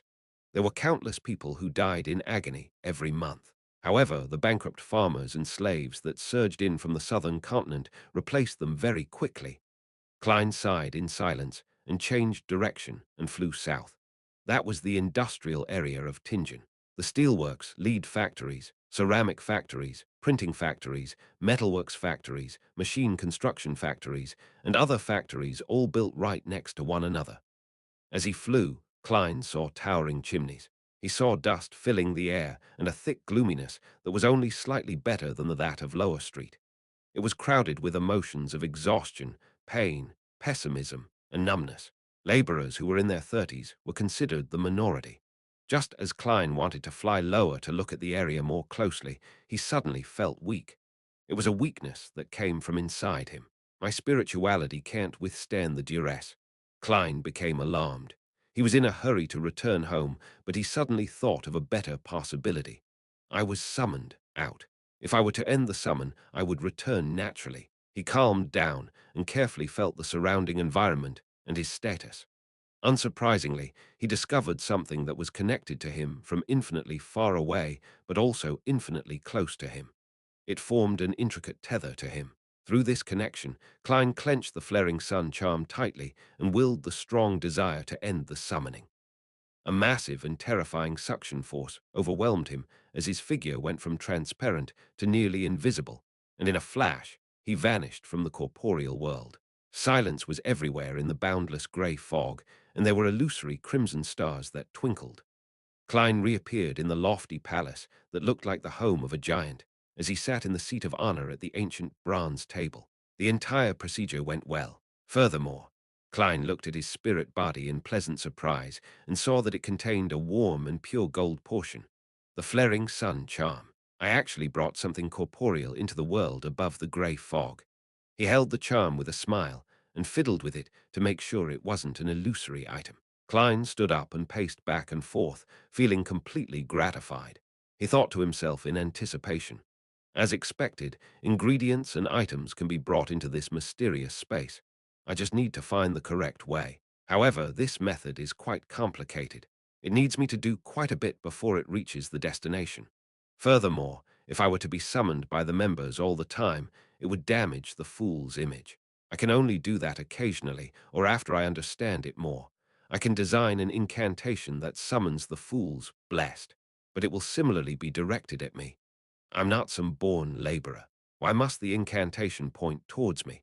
When the time comes, I can conjure what seems like a messenger or a more unique, blessed, and let it deal with the dispatch and collection of materials. Ideas popped up one after another as Klein contemplated, but due to the limitation of his capabilities and knowledge, he couldn't put them into practice just yet. As he became even weaker, Klein didn't dare to stay any longer. He used his spirituality to envelop himself and simulate the feeling of descending. In the blink of an eye, he returned to his bedroom. He saw splendid sunlight pouring in through the gap in his curtains. He examined his body and made sure that the flaring sun charm wasn't brought back, but left above the grey fog. When I've gotten enough rest, I'll repeat the summoning ritual at dawn to bring the flaring sun charm back to reality. It would be great if I could maintain the state a little longer. That way, I will be able to investigate the houses with red chimneys. It's such a pity that I can't do it yet. I could only fly long enough to investigate a few houses before having to return above the grey fog and rest for half a day. The efficiency would be just as low. Klein walked before his desk and put out the silent burning candle. After he packed his things, he didn't remove the wall of spirituality immediately. Instead, he sat down and took out a pen and paper to write a letter to Mr. Azik. After he wrote the salutation of "Dear Sir," he pondered for a few minutes before penning. I recently received news that one of the 7 pirate admirals, Vice Admiral Hurricane Kilangos, has infiltrated Backland. He carries a mystical item called the Creeping Hunger. It provides an ability similar to a shepherd, which is a sequence 5 Bayonder that swallows different souls and obtains their corresponding powers. It said that there is a limit to the number of souls for grazing, but the souls can be swapped out. Kilangos seems to have many Bayonder powers, and I'm not sure what he's trying to do in Backland. The news I received suggested that he might be after a very important, very mystical item that could make Kilangos a high-sequence Bayonder or as powerful as a high-sequence Bayonder. Klein fabricated his source of information to generally describe the situation with Kilangos, but it wasn't like Mr. Azik would look for a Nighthawk captain to confirm it. Klein didn't directly request assistance, but made it seem like he brought up the subject casually to encourage Azik to be careful. Regardless of whether Mr. Azik was willing to help, it wouldn't hurt to first lay the foundations. If Klein eventually needed to ask for help, it wouldn't appear out of the blue that way. Klein let out a breath slowly and started writing the main content of the letter. The mastermind behind all that has happened hasn't taken any further action, and I still haven't found any related clues. The reason why I'm contacting you so suddenly is mainly to ask for your guidance regarding sacrificial rituals. I came across something like that during a recent mission. With the son's description and Mr. Azik's answer to compare, I should be able to try a sacrificial ritual after that. By reversing the ritual, I should be able to bestow items. This would be a more suitable ritual for exchanging ingredients and items rather than summoning myself. Yes, let's hope that Mr. Azik remembers the knowledge about this. Klein nodded slightly. He put down his pen without signing his name. There's only one copper whistle, so I'm sure Mr. Azik wouldn't make a mistake with the sender. Therefore, to be careful, Klein didn't leave his name. After he folded the letter, he looked at his 3-meter-tall ceiling. He picked up the copper whistle from the bed a little hesitantly. Perfect. Let it squat and get the letter. Klein emphasized inwardly before lifting his right hand and putting the copper whistle to his lips. He puffed up his cheeks and blew hard. The whistle didn't produce a sound, but Klein's acute senses noticed that the surroundings had instantly turned cold. He activated his spirit vision and saw that there were blurry yet glistening white bones surging out of his study desk like a fountain as it rose in height. The white bones quickly gathered together and turned into an illusory yet huge monster. Its head tore through the wall of spirituality and reached somewhere unknown. Klein looked at the white skeleton's thighs and body, as well as its arm that hung down. Seeing its right palm open up, the corner of Klein's lips twitched as he tossed over the folded letter. The large bony palm did a sweep and caught the letter firmly. Then, Klein picked up his copper whistle and blew again without hesitation. The monster crumbled in an instant, transforming into bones that fell onto his desk before sinking in and vanishing. After doing all of that, Klein removed the wall of spirituality. In the sudden wind that stirred, he hobbled towards the clothes rack and returned the copper whistle to its original place. Then he quickly walked to his bed and planted his head into it. The moment his body touched the soft mattress, he fell into a deep sleep. Chapter 183. A lesson on mediumship after dinner. Klein engaged in small talk before reclining on the sofa. He picked up the recently delivered Owa Evening News and started leisurely reading. Benson wore a bitter expression as he sat opposite his sister. In front of him was the dining table which had been wiped clean by Bella. On it was grammar books, classic literature, accountancy notes, and other materials. In front of Melissa were her notes and stationery, including but not limited to pens, paper, rulers, compasses, etc. It's like I've been taken some 10 years back. Back then, I was still a student at the church's Sunday school, Benson complained, but he continued to study with his head down. That's not too bad. This scene makes me feel the achievement of being a parent. Klein smiled and said, knowledge can change one's destiny, and diligence will result in glory. I made up the latter half of that, saying, I wonder if Roselle has said that before. He lampooned in his heart. The room quickly became quiet, except for the sound of pens scratching across pages, or of books being flipped. Bella had finished doing the dishes and tidied up the kitchen before returning to her room on the first floor, a small room that was formerly the guest room. Klein sipped on his side black tea as he read the newspaper, occasionally engaging in small talk with his siblings. It was relaxing. Suddenly, the gas lamps in the living room and dining room turned dark at the same time, as if they had run out of fuel. Benson and Melissa looked up towards the lamps in an attempt to figure out the cause. Klein also looked towards the lamps. At this moment, he felt something touch his arm. He was the only living person in the living room, but something had touched his arm. His hair stood on end. Klein retracted his arm and turned to look over. He saw 5 thin, pale fingers growing on the tip of a tongue. Underneath them was an irregular row of sharp teeth. Klein instinctively reached for his pockets. Within them were the requiem charms and slumber charms. But he caught a glimpse of a neatly folded piece of paper in the finger's grasp. A letter, a messenger. Klein heaved a sigh of relief. At that moment, the 5 pale fingers prodded his arm again. Klein saw Melissa about to stand up and check on the gas lamp. He reached out with his left hand and grabbed the letter. Then he quickly retracted his arm and hid the letter under the stack of newspapers on the table. He then saw the fingers, tongue, and the irregular row of sharp teeth fade away and disappear from the corner of his eyes. With a thought, Klein tapped his left molar and silently activated his spirit vision. He once again saw the 5 abnormally thin fingers. He saw the long red tongue adorned with sharp white teeth. He saw them retracting back into the transparent face on the ground. A second later, the face disappeared completely. The lights in the living room and dining room were restored back to normal. Strange, Melissa pouted, finding no faults with the lamps even after a serious check. Why is the lady in our house responsible for such things while the men watch from the side? Klein shook his head and deactivated his spirit vision. When spirits were willing to be seen and had the corresponding abilities, even an ordinary person could spot them. What happened just now was an example.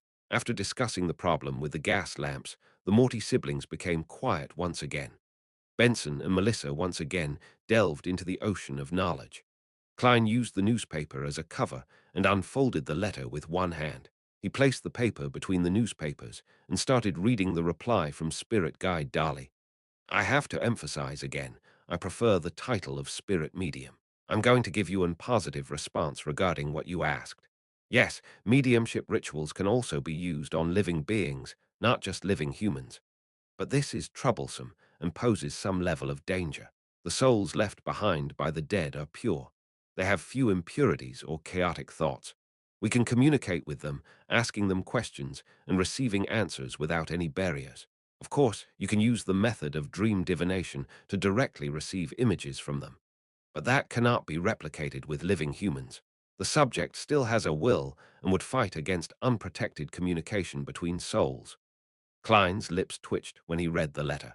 He confirmed that it was Dali herself who wrote this letter. Unprotected communication. That really is the way she speaks. Klein returned to the letter after taking a quick glance at his siblings. We only have 2 methods when faced with such a situation. First, we can use our powerful spirituality and sophisticated mediumship rituals to triumph over the will of the other person, engaging in a barbaric method of communication. Second, we can use medication to make the other party relax.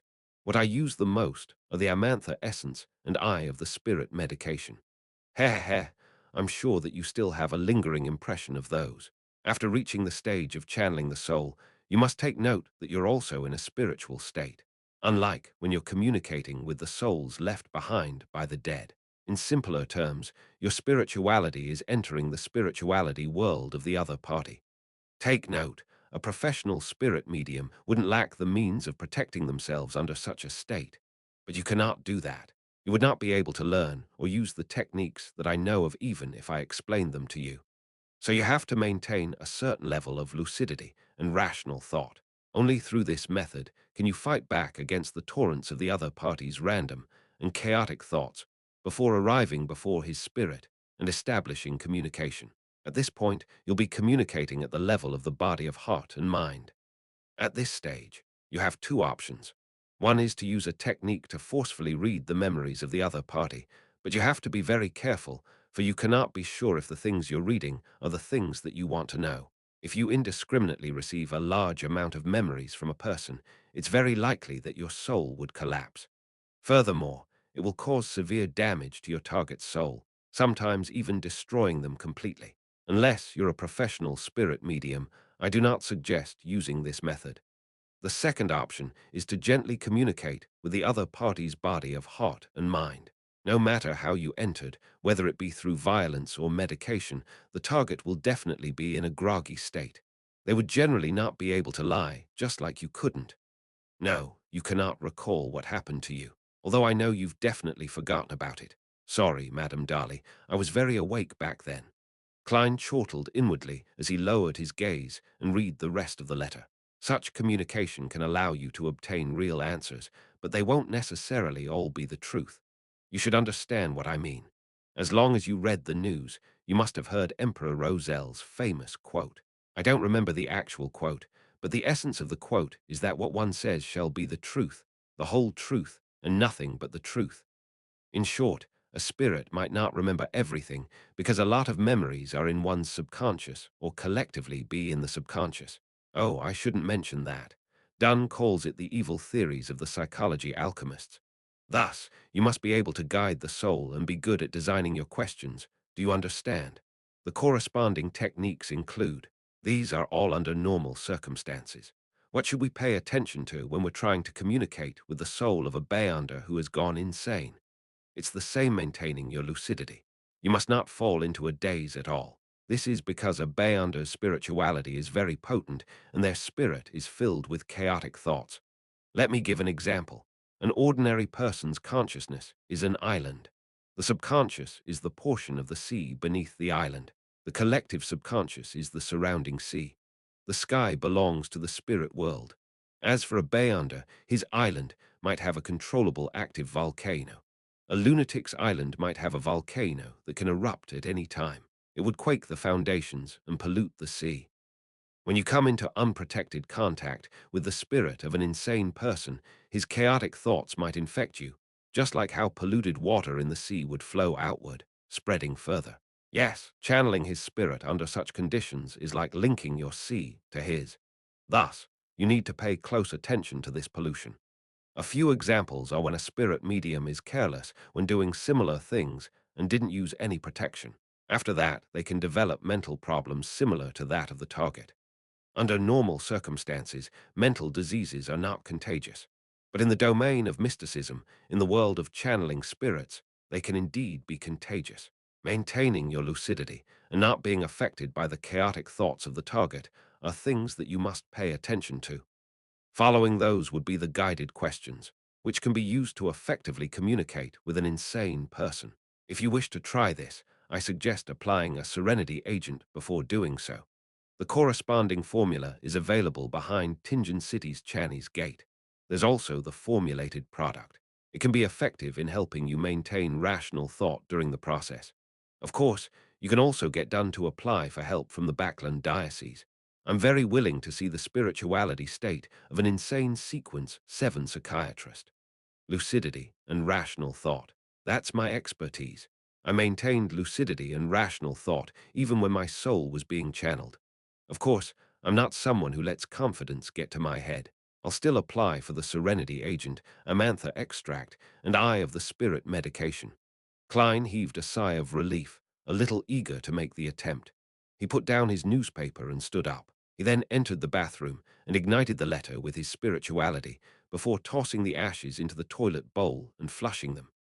That night, Klein once again tried the ritual for summoning himself and brought the flaring sun charm back to the physical world and into his room. He also didn't receive Mr. Azik's letter, even though he had expected a swift reply. Perhaps he needed some time to recall the knowledge. Or perhaps he's not free to give a reply for now. Or perhaps he's worried that he would interrupt my sleep. Klein dispelled the wall of spirituality as he speculated. He made his way to the bed. The following day, Tuesday morning. Klein entered the Blackthorn Security Company and knocked on the door to the captain's office as usual. Chapter 184. Behind the gate, please come in, Dunsmith said with a mellow and pleasant voice. Klein turned the doorknob and pushed open the door to see the captain having his breakfast. In his right hand was a cup of coffee emitting a rich aroma. On the plate in front of him, there was white bread, toast, and bacon. Dunn placed the remaining sandwich toast with butter into his mouth and ate it. He then silently pointed to the chair opposite his desk. Klein didn't disturb his captain from enjoying his breakfast. With a smile, he sat down as he waited patiently. Dunn saw that he was in no hurry, so he relaxed back into his chair, picked up his coffee to take a sip, and swallowed the food in his mouth. He took a napkin, wiped the corners of his lips, and said, "What's the matter?" Klein nodded seriously and said, "I've met Daxter Guderian, the doctor at the asylum and also member of the psychology alchemists." As he spoke, he caught a glimpse of the magazine that was spread open before the captain. "Did he provide any news?" Dunn asked, crossing his arms. Klein simply described, "He told me that before Hood Eugen went crazy, there was someone who visited him quite frequently. That person's name is Lanevus." "Lanevus," Dunn massaged his temples. "I seem to have heard of it before. He's the cheat who swindled at least £10,000, Klein reminded him. Dunn thought for a while with a serious look on his face. He then shook his head to show that he had no memory of it. "Captain, you're not sensitive at all when it comes to money." Klein lampooned and told him the related story about Lanevus by highlighting the main points. The cheat falsely claimed that he had prospected and purchased an iron mine with rich deposits of iron ore. He raised funds from private individuals in Tingen and swindled more than £10,000. Someone I know from the Divination Club suffered a loss from this. In addition, a young woman was swindled into an engagement with him and is now pregnant with his child. He visited Hood Eugen multiple times before he went crazy, Dunn said in thought. Sequence 8 Bayunder, Swindler, the Marauder Pathway. Captain, your memory is actually good when it comes to this kind of thing. Klein found it funny as he reflected over it. He nodded faintly and said, "That was my guess as well. Because the steelworks company that Lanevus set up was in the south, and the victims were of several different beliefs, the case wasn't passed to us in the end. Even if there had been evidence of Bayunder involvement in the case, it would have been passed over to the mandated punishers." Dunn finally understood the ins and outs of the story. He looked at Klein with his deep grey eyes and said, "What do you want to do? Cough, Captain. Can you please not be so sensitive?" Klein replied with a mask of solemnity, "I want to talk to Hood Eugen via a mediumship ritual and figure out why Lanevus came looking for him. I want to know if that visit is directly related to him going insane." Dunn nodded slightly and said, "Even if you hadn't applied to do it, I would have had a similar experiment done when we were certain that Hood Eugen is crazy. However, Dali told me that it's quite risky. Are you confident? I can ask for assistance from the Backlund Diocese. It shouldn't be a problem to delay it for a few days." Klein's main motivation to become a Bayunder was to study mysticism and find a way home. As it was a chance for practical exercise and he was confident enough, he was naturally unwilling to give it up. "Captain, I've mastered knowledge on the subject. I'm confident about this. Of course, I'll require certain ingredients, such as the Amantha extract, Eye of the Spirit medicine, and Serenity agent." Serenity agent. Dunn ruminated over the name and confirmed Klein's professionalism. He remembered Dali mention that it was a liquid medicine that was rarely used, yet was very efficient in mediumship.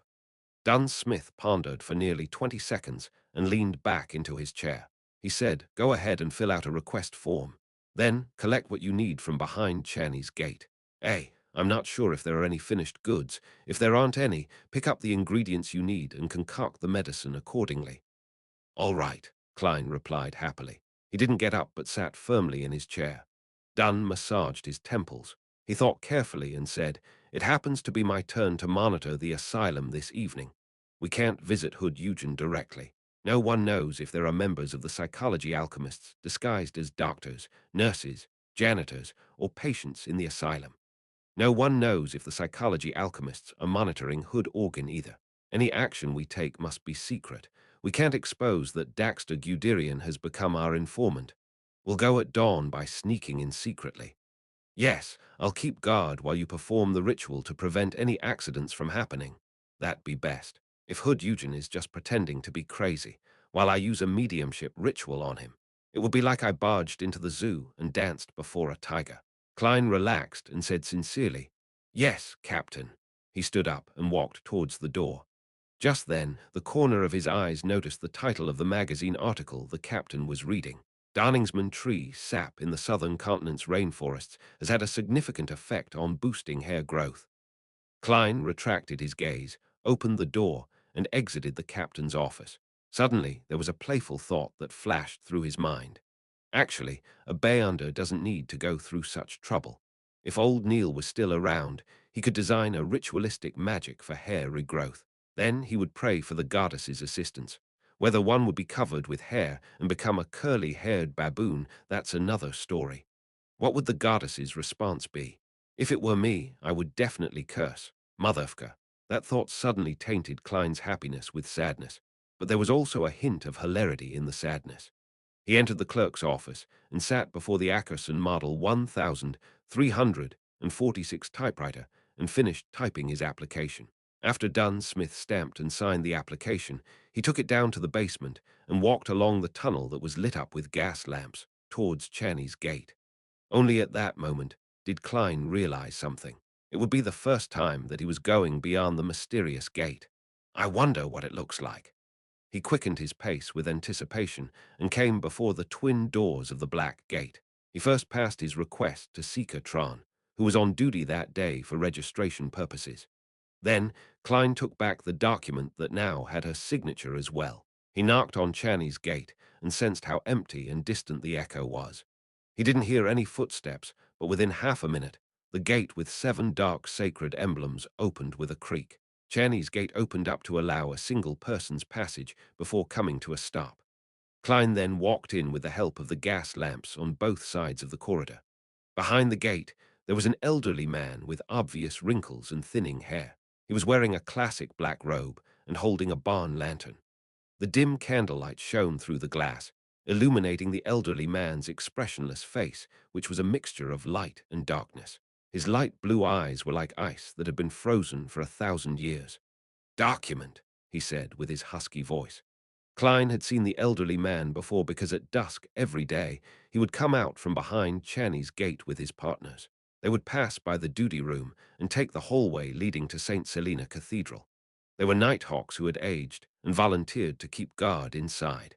According to Klein's understanding, there were 5 of them who were keeping watch. "This is my application." He passed the document in his hands to the elderly man before him. The guard with light blue eyes raised the barn lantern and looked through the request carefully. After he made sure that there were no mistakes, he moved aside and let Klein pass. Klein passed through Channy's gate slowly. He had yet to take a good look around when he felt an indescribably chill. It wasn't the cold of winter, but a chill that would make a human spirituality shiver. Klein lifted his gaze and looked afar.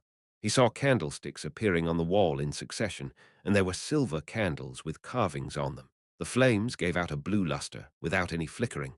Creak! The guard closed Channy's gate, and the surroundings became extremely quiet. There was a broad walkway before Klein, a walkway paved with ancient stone slabs. On both sides of the walkway were stone doors labeled ingredients, medicine, information, and so on. At the end of the walkway, there was a flight of stairs that connected to the lower floors. It extended into the dark as though it was connected to the abyss. It should be connected to different sealed locations that have sealed artifacts. I heard that there are a few floors. I wonder which floor contains St. Selena's ashes. Klein adapted to the brightness behind the gate and suddenly felt that there was something shapeless scraping against his skin. They were in strips, and every one of them chilled him to the bones. He shivered, and he couldn't help but activate his spirit vision. Then he looked at the entire area behind Channy's gate. It was filled with fine black lines. They were swaying lightly, occasionally clustered together, occasionally extended. They were tightly knitted without any gaps. This is the sealing power behind Channy's gate. Klein nodded indiscernibly. He reined in his thoughts and followed the guard.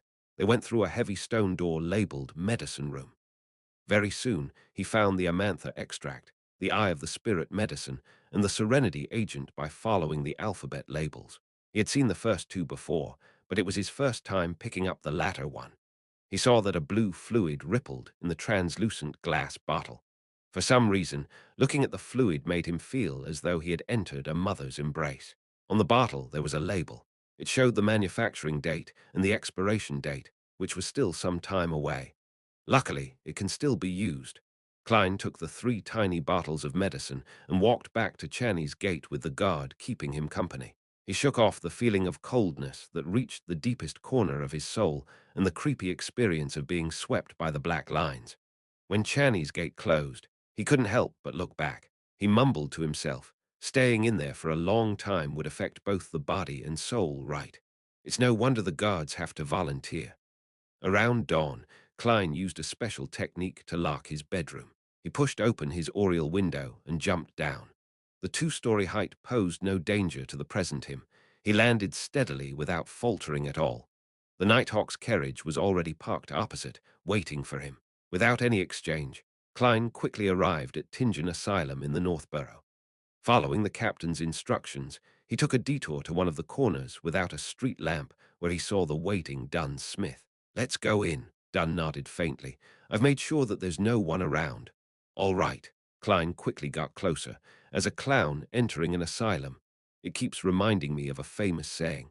It's like returning home, he mused to himself. He followed Dunn closely.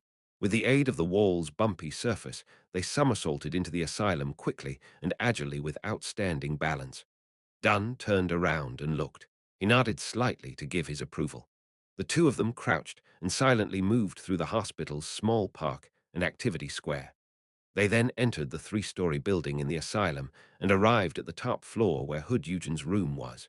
As Hood Eugen had the possibility of becoming violent now that he had gone insane, he had been assigned to a single room.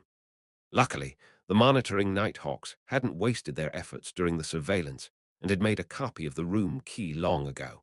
Catcher, the lock clicked lightly, and Dunn entered first. Klein projected his gaze past his figure and saw the person sitting on the bed. Hood Eugen's face was long and skinny. His eye sockets were deeply concave, and his blonde hair was disheveled. He was looking at the metal-barred window with his grayish-blue eyes. He was looking at the crimson moon outside. Klein closed the door to the room and chuckled as he casually asked, "Why aren't you sleeping?" Dunn was taken aback and suddenly remembered that Klein was now a Sequence 8 clown. Hence, he remained silent and backed off to a corner of the room. Hood Eugen turned his head and looked at Klein. He chuckled foolishly and replied, "I'm waiting for my cake." This is a meme of a recalcitrant offender who often gets sent to prison and once said in an interview that going to prison is like returning home. Chapter 185. Spiritual World Waiting for Cake. That really wasn't an answer that I was expecting. Of course, if I was able to anticipate the answer of a mental patient, wouldn't that mean that I was almost there myself? The thought flashed through Klein's mind. He maintained his relaxed smile as if he was chatting with a friend. "Who's going to send you a cake?" Hood Eugen's expression fell instantly, his face long and depressed. "No, there's no cake. There's no cake. You stole my cake." His voice suddenly became shrill as he glared angrily at Klein. Without waiting for Klein to speak, he let out a shout and opened his mouth, revealing 2 rows of white teeth, following which he leaped from his mattress while salivating. He closed in on Klein with one step and extended his hands, attempting to grab onto Klein's shoulders. He wanted to drag Klein towards him and bite him. Despite the sudden attack, Klein reacted quickly despite appearing a little flustered. He instantly bent his knee and squatted. At the same time, he tilted his body to the side and raised his left arm. Oof! His shoulder slammed into Hood Eugen's abdomen, causing Hood's eyes to turn white and drool to drip from his mouth. But Hood Eugen didn't stop moving. He allowed the momentum to carry him down as he opened his arms in an attempt to pull Klein into a bear hug. Klein tilted his body to the side and rolled over. His movements were smooth, as though he had practiced them hundreds of times. He pushed against the ground with his right hand and stood up with a somersault. He decided to go on the offensive and charged forward to restrain his opponent. But at that moment, Hood Eugen only stood there blankly, his eyes losing focus, becoming vacant and lost. Klein froze for a moment. He turned his head towards the corner of the room, only to see Dunn Smith, wearing a black trench coat and matching hat, with his hands clasped tightly together and looking down. The captain has dragged Hood Eugen into a dream. Upon realizing this, he stopped his subsequent attack and took the opportunity to take out the silver ritual dagger that couldn't harm anyone. He used it to create a wall of spirituality which sealed the ward. Klein then took out 3 candles infused with mint and placed them on the window in a triangular formation. One candle signified the Evernight goddess, another the mother of the concealment, and the last represented himself. Soon after, he set up a simple altar and used his spirituality to ignite the candles. Just as he was about to warn the captain, Dunn raised his head and smiled. Hood Eugen's dreams are a sea of chaos. There's no way to guide it. Just as he finished his sentence, a luster returned to Hood Eugen's eyes. It was no longer vacant. Then the insane psychiatrist moved his waist, letting out a comfortable yawn. Klein was momentarily at a loss, so he remained quiet. He picked up a metal bottle containing the amantha extract. He dripped the transparent liquid extracted from the night vanilla, slumber flower, and chamomile into the flames of the candle representing himself, allowing the serene aroma to spread around the room. Hood Eugen's nervousness, anger, and relief completely vanished. He languidly sat down again on the edge of his bed and looked out at the crimson moon outside the window in a daze. His eyes once again lost their focus as peace was restored. Klein also felt the peace that came with the night. He set the amantha extract down and sat beside Hood Eugen. He wanted to find something to break down Hood's last line of defense. Only with the removal of the last line of defense could he use the Eye of the Spirit medication to make Hood Eugen's soul slip into a turbid state. After all, I'm not a professional spirit medium. He had already thought of an idea before coming. He fished out a set of tarot cards from his pocket. This set of cards only had the 22 major arcana, so it was easy to carry around. It was a weapon that Klein had successfully applied for. Each of the cards was lined with metal threads made from pure silver. Each of them was able to kill undead beings. Their patterns were complicated and gorgeous, making Klein feel like they were a collector's item and not used against enemies. Klein cut the deck with one hand and smiled at Hood Eugen. Let's play some card games. Cards. Hood Eugen retracted his gaze from outside the window as he repeated the term in a daze. Klein didn't answer, placing the deck of tarot cards into Hood's palm with a sincerity that could not be rejected. Hood Eugen mimicked Klein's actions, trying his hardest to cut the deck with one hand to some success. The attention of the mental patient was slowly drawn to the hard, yet flexible, beautifully textured cards in his hand. He flipped over the first card. It was the picture of a man in tattered clothes with his hands tied. He was hanging by his leg with a faint halo at his head. The hanged man, Klein, nodded in thought. He took the opportunity to grab the Eye of the Spirit medicine, dripping the amber liquid onto the candle flame still, the one representing himself. An alcoholic fragrance spread forth, inducing an intoxicated feeling to anyone who took a whiff of it. Hood Eugen spaced out bit by bit, his vision losing its focus. The deck of tarot cards in his hand fell onto the bed, but he remained sitting upright without slumping over. Klein used cogitation to fight back against the medicine's dreamy effects of turning light-headed and ethereal. He took out another metal bottle from his pocket and twisted the cap open before pouring the blue liquid into his mouth. Serenity Agent. The ice-cold liquid flowed through his throat, down his gullet, and into his stomach. Klein instantly felt unusually awake, without any sense of drowsiness. He slowly exhaled, then familiarly took out the other essential oil extracts and herb powders, dripping them onto the 2 candles signifying the Evernight goddess. In the faint fog, he took 2 steps back and solemnly murmured in Hermes, I pray for the power of the dark night. I pray for the power of the mystery. I pray for the goddess's loving grace. I pray that you would allow me to communicate with the spirituality of the Beyonder beside me, Hood Eugen. The incantations reverberated around the room, and Klein saw the flames of the candle, now dyed black, spread outward. He didn't avoid them, nor did he guard against them. He allowed the dark night to envelop him. In this unusually lucid state, he felt his spirit leave the protection of his body and enter a space akin to deep space. All around him was boundless, silent darkness. The sky above him was filled with countless indescribable, transparent figures. There were also streaks of different colors, lustrous splendors that harbored infinite knowledge. The spiritual world. Klein was no longer a stranger to this. Just as he had this thought, a foggy world appeared before him. It was a world enveloped by a faint tornado of light. Klein knew that it represented Hood Eugen's spirit, that represented his body of heart and mind. Thus, he leaned over, digging into the wall that was the tornado. In an instant, he saw countless specks of light pelting him. He heard the voices of thousands of people discussing something in whispers. These murmurings were very chaotic and lacked any sense of logic. Some included praises for the elegance of some lady. Then it turned into a description of the feeling of relief after using the toilet. Some started as a weep, then turned into frenzied joy. The insane thoughts latched on and gnawed at Klein's spirit in a bid to assimilate him. But Klein maintained his lucidity and rationality, quickly flying towards Hood Eugen's spiritual world. This is like a pleasant concert compared to the horrifying murmurings and howls I hear when entering the world above the grey fog. Klein smiled secretly and made his way through the tornado. He saw a groggy, translucent Hood Eugen. This sequence, 7 psychiatrist, maintained the same state as he was in the outside world. He looked over with a dazed expression. Klein stopped before him and asked softly, "Do you know Lanevus?" Hood Eugen replied blankly, "Yes." The light around them underwent a transformation as if Hood Eugen was revealing his spiritual sea. Quickly, the intertwining light revealed a bespectacled, average-looking man who wore a sarcastic smile. It was the same Lanevus whom Klein had seen in the arrest warrants. Klein nodded in satisfaction and collected himself. He asked a guided question. "Why did Lanevus look for you?" he said. Hood Eugen's voice slowly turned soft. Suddenly, he changed into a more charismatic voice and laughed a little maniacally. "Hood Eugen, it is the worst of times, and also the best of times. As long as you seize the opportunity, we can become the rulers of this world.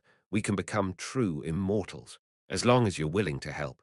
I'll not only tell you the way to master your potion and avoid losing control, I'll also promise that you'll receive godhood qualities in the future immortal godhood qualities. You should be able to see the presence behind me. My promise is his promise. In some sense, the psychology alchemists are connected to him. Do not doubt. The psychology alchemists aren't strong enough at the moment. It is unable to provide you with enough help unless you're willing to stay at this level for the rest of your life. The method to grasp your potion without losing control. Why does this sound like how I entice others with the acting method? Lanevus Shaw has lofty ambitions. He's only a sequence 8, yet he's already talking about manipulating godhood qualities. Just what hidden presence is backing him? This guy seems to be plotting something which isn't solely just to cheat people out of their money. Or could running scams just be his hobby? Klein had many thoughts as he listened on. When Hood Eugen stopped talking, he quickly pressed on. "What kind of assistance did Lanevus want you to provide?" Hood Eugen didn't answer immediately. His spiritual world turned silent. He then broke out into laughter.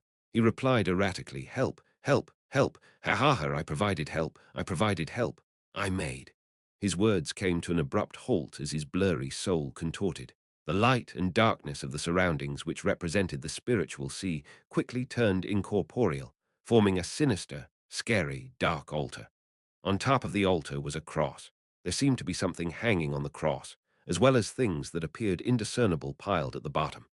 The light and darkness alternated, and as the hanging item was about to become clearer, the entire spiritual world shook, as if it was experiencing a magnitude 10 earthquake. Holy shit! Klein had a premonition that something dangerous was about to happen. Without thinking, he turned and flew towards the chaotic tornado of thoughts in an attempt to escape. Chapter 186. The handsome captain, countless rays of brilliance drowned Klein as ravings of a million people filled his ears. However, Klein thought nothing of it. His abilities as a clown told him that his spirit was being engulfed by a black shadow that was rapidly expanding. The black shadow was a huge cross, and there seemed to be a person hanging upside down on it.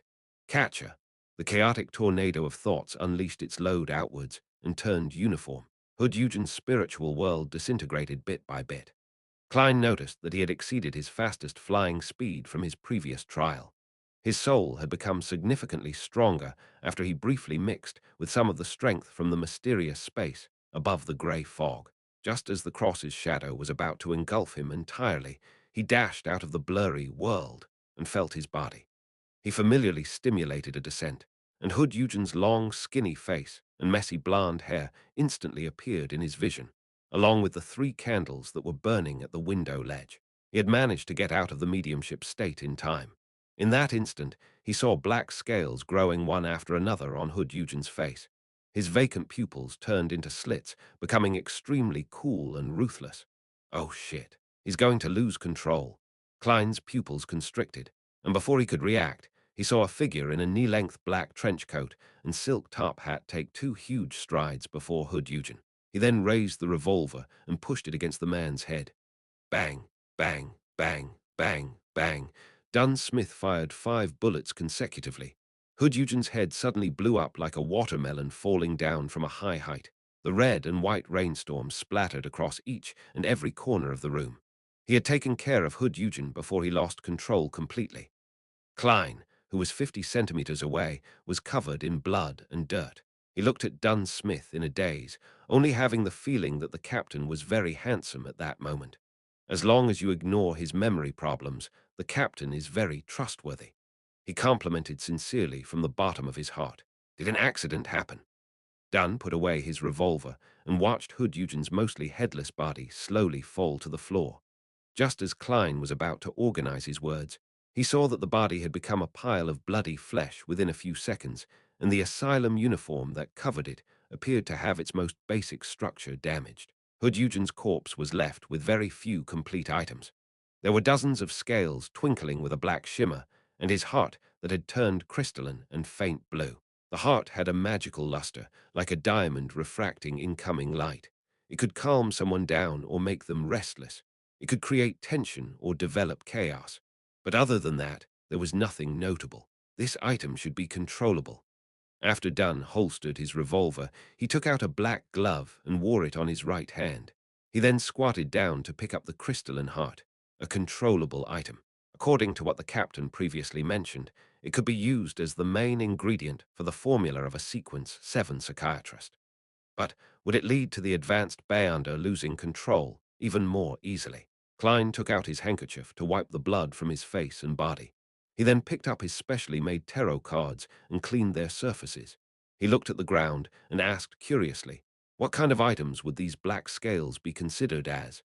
These are ingredients that are contaminated with Beyonder power. They could be made into items that have long-lasting effects. For example, our demon-hunting bullet's ability to injure dead spirits or monsters would decrease drastically as soon as they pass the 3 months mark, leaving only a tiny portion of demon-hunting characteristics in the remnant materials. If the materials used were something like the black scales, the effective period would be as long as a year or two, and the effects would be even better.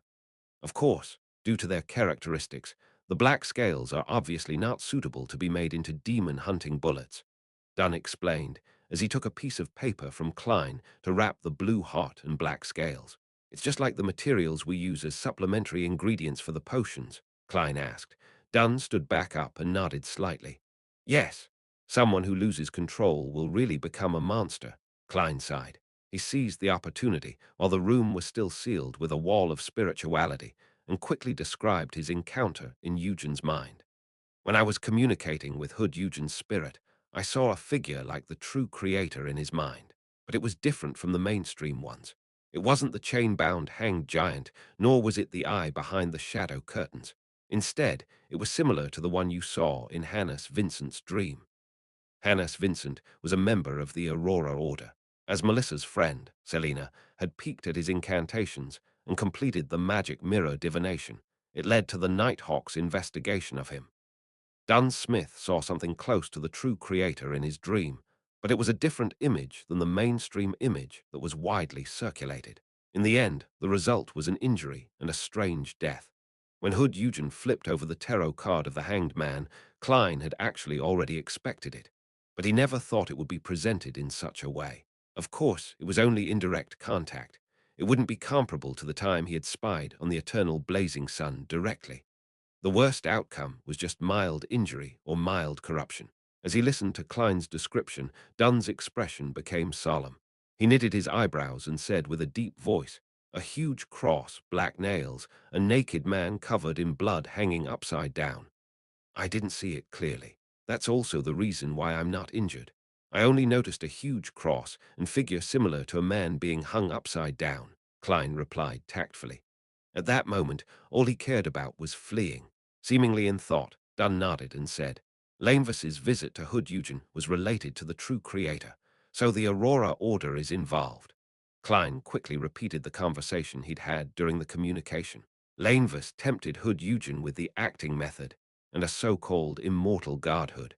But I don't understand why he said that it was the worst of times and also the best of times. Perhaps it was just the way he speaks as a swindler. The help Hood Eugen provided involved a sinister and dark altar.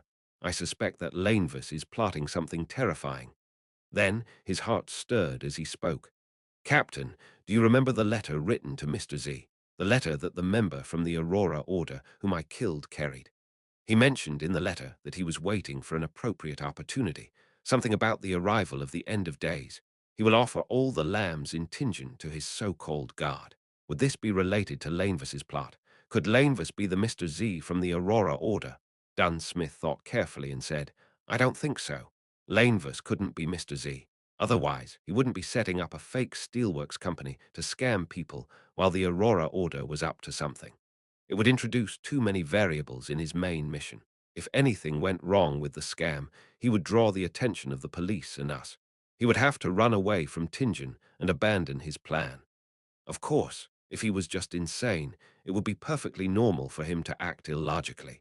But judging from the scam he set up, the calmness and cunningness with which he swept away the money doesn't make him look like a real lunatic.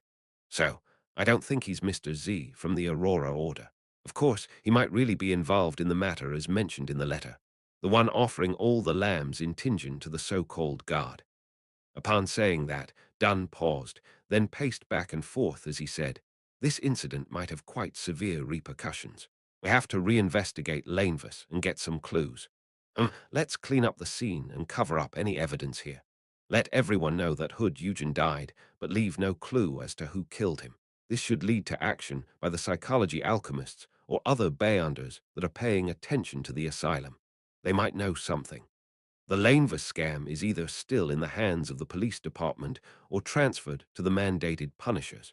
We'll join the investigations by saying that we obtained clues while investigating the Aurora Order. Then, we'll work together with the mandated punishers and the machinery hivemen. We'll concentrate the forces in Tingen and investigate everything and anyone associated with Lanevus.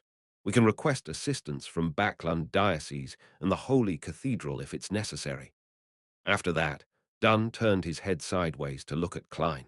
He ruminated and said, Do you have anything that you'd like to add? Captain, you basically said it all. Klein shook his head solemnly. No. He hurriedly used ritualistic magic to remove some of the necessary traces with the aid of the simple altar that he had yet to clear in order to ensure that no one would be able to tell that they were the ones who killed Hood Eugen. Then he put away his ingredients, blew out the candles, removed the wall of spirituality, and left the ward in silence with Dunn Smith. They left the asylum by climbing over its walls. Go back and rest. Dunn stood at a corner without a street lamp. He pressed his black silk hat and said, There are many things that can only be done tomorrow. All right. Klein wasn't a sleepless who only slept 2 to 3 hours a day. He immediately bade farewell to the captain and took the Nighthawk's dedicated carriage that was waiting nearby and returned to Daffodil Street. Before he entered the carriage, he turned back to take a glance. He saw the captain still standing in the dark, which even the moonlight couldn't touch. He appeared to be thinking in silence.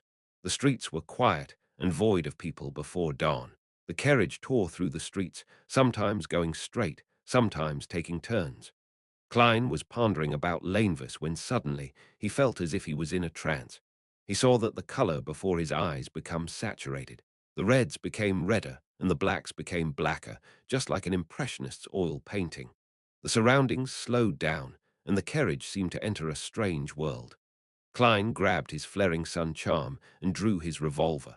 Just then, a huge, white, bony palm extended through the carriage window and threw in a neatly folded letter. Then, the palm pulled back and vanished. The oil painting-like scene suddenly returned to normal while the carriage was still driving along the street steadily. It's a really well-hidden method. Klein looked at the letter by the side of his foot as the corner of his lips twitched. Chapter 187. Azic's warning, the actions of the messenger shocked Klein for a full 5 seconds before he recovered. He bent over and picked up the letter. Even if Mr. Azik is unable to use a good portion of his abilities as a Beyonder, because of his memory loss, being able to send out such a messenger should make him powerful enough to deal with a sequence 7 or 6 Beyonder. His heart reflected his shocked and envious expression. He didn't unfold the letter immediately. Instead, he placed the letter into his pocket, together with the slumber charms. The carriage continued forward. When Klein exited the carriage at Daffodil Street, he instinctively looked at the driver, Cesar, only to see his relaxed smile, as if he hadn't noticed anything unusual that had happened. Klein nodded and returned home after observing Cesar with his spirit vision. He looked at the balcony and pipes on the second floor and pondered for a few seconds. He decided to maintain his gentlemanly behavior and not attempt to scale the pipe back into his room. As for his stained clothes, he would take them to the Blackthorn Security Company tomorrow and get a professional to wash them through the police department. That would prevent his clothes from shocking his maid Bella and his sister Melissa. Klein had removed the reverse lock on the front door before he leaped out the window from the second floor. Now, he took advantage of the fact that it was late at night and quietly opened the door to his house, deftly making his way in. After closing and locking the main door, he heaved a sigh of relief. He went up to the second floor with hushed footsteps. Stopping before his locked bedroom, Klein took out a tarot card calmly. He inserted it into the slit of the door and lightly pulled, easily breaking the specialized lock he designed himself. He then entered the room, locked the door, and removed his clothes before he fully relaxed. It sure feels like being a thief, Klein laughed as he shook his head. He calmly took out his revolver and placed it under the pillow. After he was finished with all of that, he lit up the gas lamp and sat in front of his desk. He took out the letter and began reading seriously. I'm sorry for replying only now. I've been busy searching for traces of my past. I've also been meeting up with former teachers and students, and those drag on late into the night. I finally understand the encounters that I've had over the past 2 days after reading your letter. The police searched every room in the hotel that I'm staying at. There was a person who secretly snooped around in the hotel at night. Yes, I'm talking about a person with Beyonder powers. So Vice Admiral Hurricane Kalangos, who's a frequent character in novels and newspapers, has infiltrated Backland and has gone on quite a killing spree. I remember that he's not only wanted by the Lone Kingdom, he's also on the bounty list of the Fasak Empire, the Intis Republic, the Fainapata Kingdom. So, how much is the bounty? Klein subconsciously wondered. He didn't get an answer because Azik had switched to mentioning something else. I find the abilities of a shepherd that you described quite familiar. It's as if I've seen it somewhere, but I cannot remember where. It must be an encounter from one of my past lives. Not being able to recall, it makes me very frustrated. Mr. Azik is a little interested in the shepherd. I can use this to get him to help me. Yes, this sure is coincidental. No, this is not a coincidence, but inevitable. It can be inferred that Mr. Azik has lived for over 1,000 years and is most likely a high-sequence Beyonder. Then he would most likely have encountered the powers of many different Beyonders in his earlier lives. He would also have deeper impressions of those that were more unique. In other words, it isn't only the shepherd that would give him feelings of familiarity, but jobs such as the Unshadowed, Demon Hunter, or Guardian that would do so as well. It's highly likely that Mr. Azik would find any mystical item that corresponds to a particular sequence's abilities familiar and have his interest piqued. That's something that can be imagined. Klein was doubtful at first before being enlightened. He was a lot more certain as a result. He shifted his gaze and continued to read the letter. I've long recalled some parts of the sacrificial ritual you asked about, probably because I have a deeper impression of them. Perhaps I was a priest in one of my more recent lifetimes. I have to remind you and warn you that you have to be very cautious when using sacrificial rituals. You cannot entrust your safety to evil gods or hidden, mysterious existences. They do not have consciences like we do. Also, you have to possess a strong sense of right and wrong, for the evil gods and devils often create seemingly harmless identities for themselves. My opinion is that you cannot sacrifice something whose presence you are not fully aware of. Otherwise, your soul could end up being the sacrificial item. In simple terms, evil gods and devils will take on another form, disguising themselves as someone trustworthy, just like on the internet. An account that claims to be a seemingly adorable chick might be controlled by a huge bloke. He had to be cautious, even if they were to meet offline after confirming the person's looks, as the person might just be cross-dresser. Klein didn't disregard Azic's warning just because he was conducting the sacrificial ritual for himself. He nodded in approval. After Azic emphasized a few things he had to look out for, he quickly explained the sacrificial ritual he knew of. First, set up the ritual. Choose the symbols based on which deity or unorthodox mysterious existence you are going to offer a sacrifice to. Use the corresponding herbs and minerals of his or her domain. Of course, you can also make them into holy oils, ointments, scents, and other items in advance. Symbols. Klein froze for a moment. He realized that he, the fool that didn't belong to this irradiant, know what his corresponding symbol was. He thought for a moment, quickly recalling the complex symbol on the back of his chair at the ancient bronze table. It was made up of a pupil-less eye which represented concealment, and the partial contorted lines which represented change. That should be my symbol, or more accurately, that is what symbolizes me in the world above the grey fog. My domain is much simpler than concealment, change, good luck. But I cannot be too sure of that, so I'll have to try it out. Even if the symbol is wrong, as long as I get my honorary name right, the target of the sacrifice wouldn't point towards some other entity. The worst thing that could happen is that the ritual would fail. Of that, I'm certain. Klein thought as he rubbed the surface of the paper as he formulated a plan in his heart. His eyes focused on the letter once again, reading the rest of the letter. Second, you need to be clear if the sacrifice needs to happen at a specific time. Then, follow the processes of a normal ritual until you finish reciting the honorific names and incantations of the ritual. You must remember to use either Jotun, Dragonese, Elvish, or Ancient Hermes. You must use the natural powers in these languages to establish a direct connection with the corresponding entity. You can design the exact incantations to use, but it must include these critical terms: pray, notice, offer, kingdom, gates, and open. Finally, you must use materials that have a certain spirituality quality to create a connection with the natural powers of the incantation. This will allow you to construct a tunnel that connects to the gates of the kingdom where the corresponding entity resides. If the entity is interested, then your sacrifice is complete.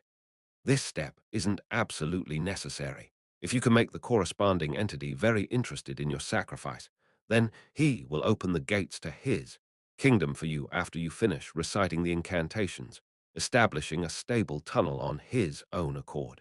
Of course, this would often imply danger, as the orthodox result, as relatively friendly hidden guards rarely do this. Only evil guards or devils would reply to you directly in order to achieve their goals. Materials that have spirituality are not cheap. I wonder if merely reciting the incantations would allow me to open a sacrificial tunnel similar to the door of summoning. I wonder if I could make use of the abilities of the world above the grey fog. Yes, I'll try that first, and only get the materials with spirituality from the underground market if I fail. Do I need bay under ingredients? It should be fine if it possesses a certain amount of spirituality, right? Klein thought about the £300 lying around in his anonymous account. He also thought about the £10+ of savings that he had saved up. Bayunder materials were not completely identical to materials that possessed spirituality. For example, the heart that Hood Eugen left behind was a Bayunder ingredient, while the black scales were a material possessing certain amounts of spirituality. After he finished reading Mr. Azic's letter, Klein rubbed his fingers together and ignited a flame of spirituality. He burned the paper to ash and threw it into the rubbish bin. It was already deep into the night, and Klein was in no hurry to try the ritual. He intended to first make a plan and go through everything that he needed to take note of before putting it into practice. He had a vague understanding of his shortcomings long ago. He was cautious and rational when it came to things he made plans for, but once the events deviated from his original plans, he would easily consider only the good and disregard the bad when he was forced to be on his toes. A simpler description would be that a rash action of his would easily cause him to court death. Klein extended his palm to cover his face. The next day, Dunn Smith, who had communicated with the mandated punishers and machinery hivemen, started to assign missions. Klein also received his assignment. He was tasked to investigate a number of people who had connections to Lanevus. But because of his suggestion and the policy of the Nighthawks, he didn't have to be responsible for the people he had met previously. Of course, Klein continued with his combat lessons in the afternoon, nor did Dunn assign him the role of lead investigator. Backland, Hilston Backland, in a building with a horse stable and garden. Kilangos, who had a unique wide chin and dark green eyes, looked at the unconscious man before him. He took off the man's clothes and wore them. He then leisurely walked in front of the dressing mirror and saw the black glove on his left hand twitch. He saw many contorted lines appearing on its back. A few seconds later, Kilango saw a thin veil of light envelop his figure. His muscles, skin, and bones began undergoing a strange transformation. Some time later, he transformed into the unconscious man, completely identical in height, appearance, and demeanor. Chapter 188. Ball-sharp nose, thin eyebrows, slightly droopy cheeks, faint blue eyes. Kilangos examined himself in the mirror. He was certain that he looked no different from the unconscious man.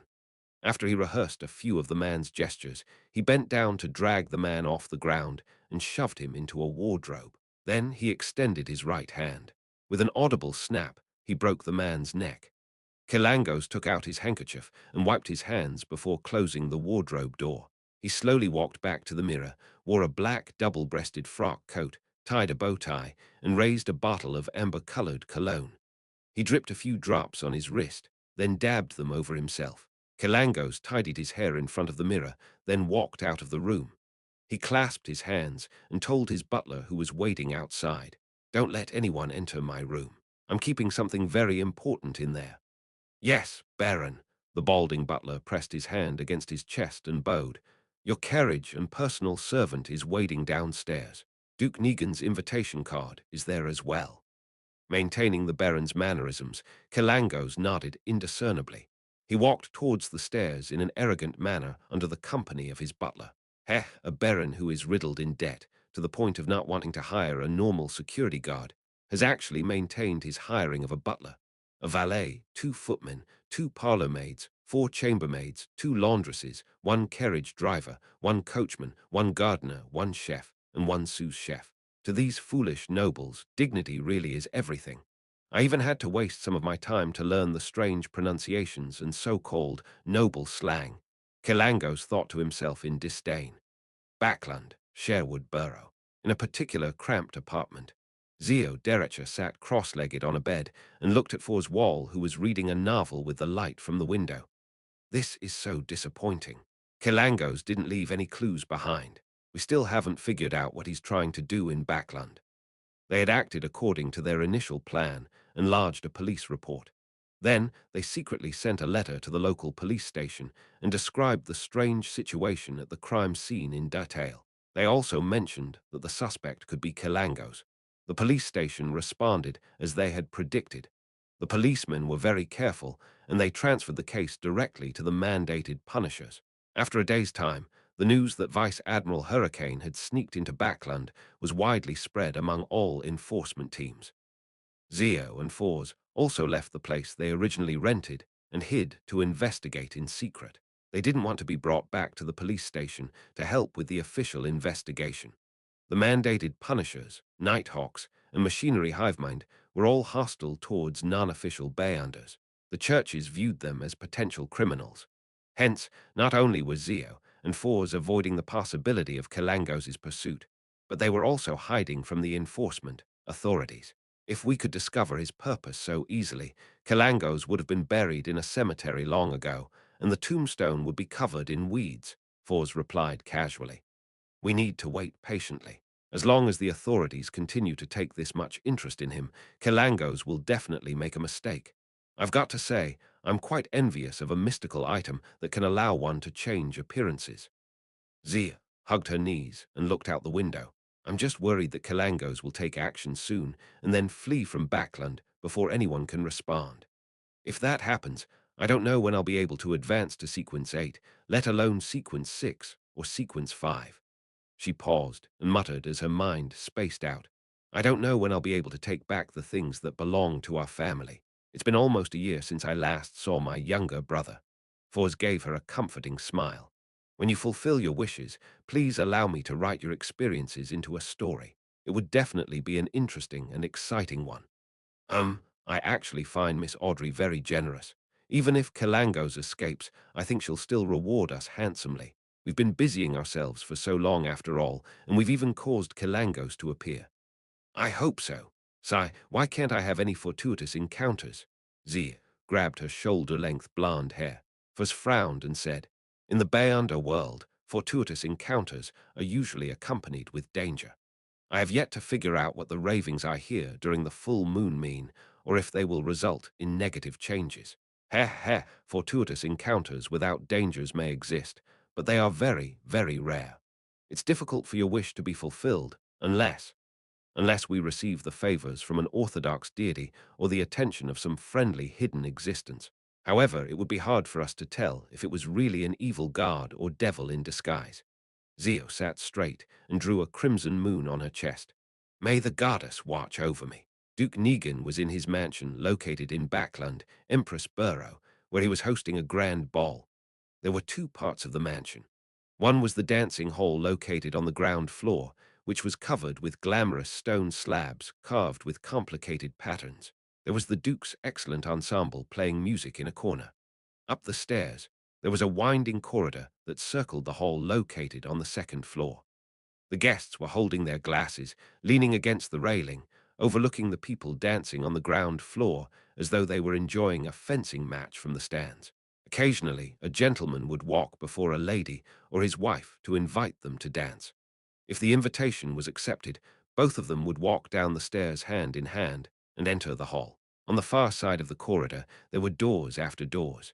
There were rooms that had been allocated to the guests as their resting quarters. But behind a French door was a corridor, and on both sides of the corridor were various gypsum statues. They were all the ancestors of the Negan family. At the end of the corridor was another hall which could see the ball. Long tables were covered with a variety of delicious food and fine wine, and another ensemble belonging to the Duke was playing relaxing melodies for the guests. In the hall, the guests were gathering in groups. Some were seated, and some stood around, chatting about all kinds of matters. Those who wished to get away from the frivolities for a while would go to the attached balconies to overlook the garden and enjoy the crimson moon in the sky. After participating in the opening dance, Audrey Hall stood on the second floor above the dancing hall and stared at the candles on the huge crystal chandeliers hanging from the rooftop in a daze. However, she noticed that many young men were appearing to pump themselves up to come over and invite her for a dance. So, she wisely left the place and went to the corridor that connected to the dining hall. How boring, but my attendance is necessary. Sigh, can't they just let me observe in silence? I have to say, some people have rich facial expressions when they dance. They remind me of animals seeking mates. Audrey lowered her head, looked at the tips of her feet, and walked in a straight line out of boredom. Just then, the corner of her eyes caught an approaching figure.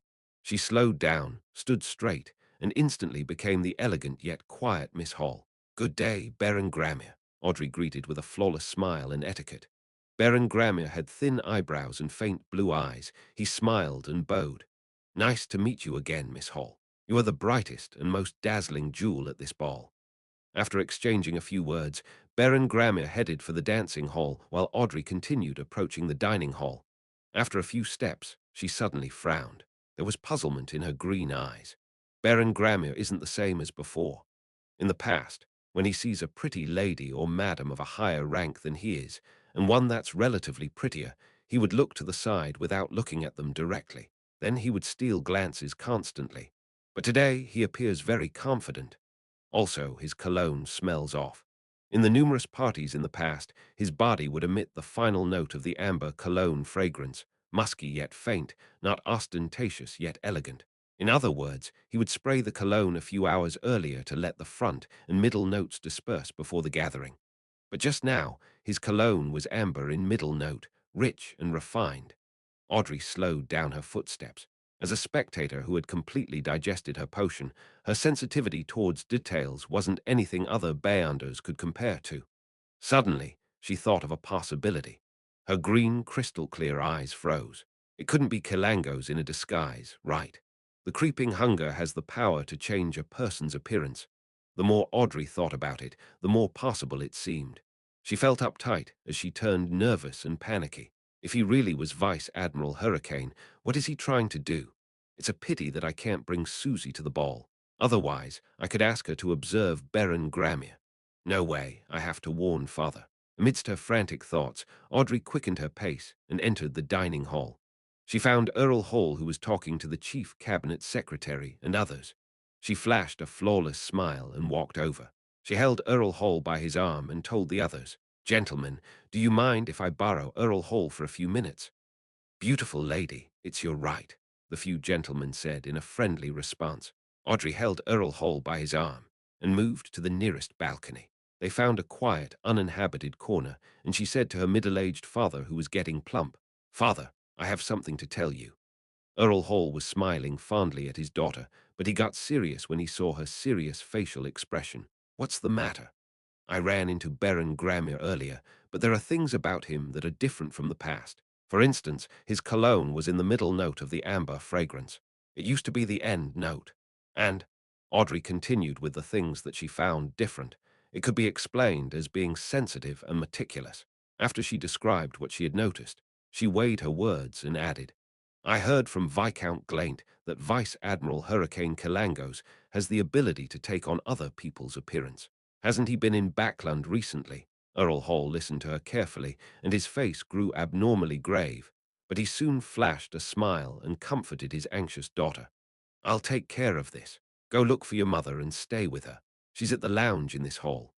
"Okay," Audrey nodded obediently.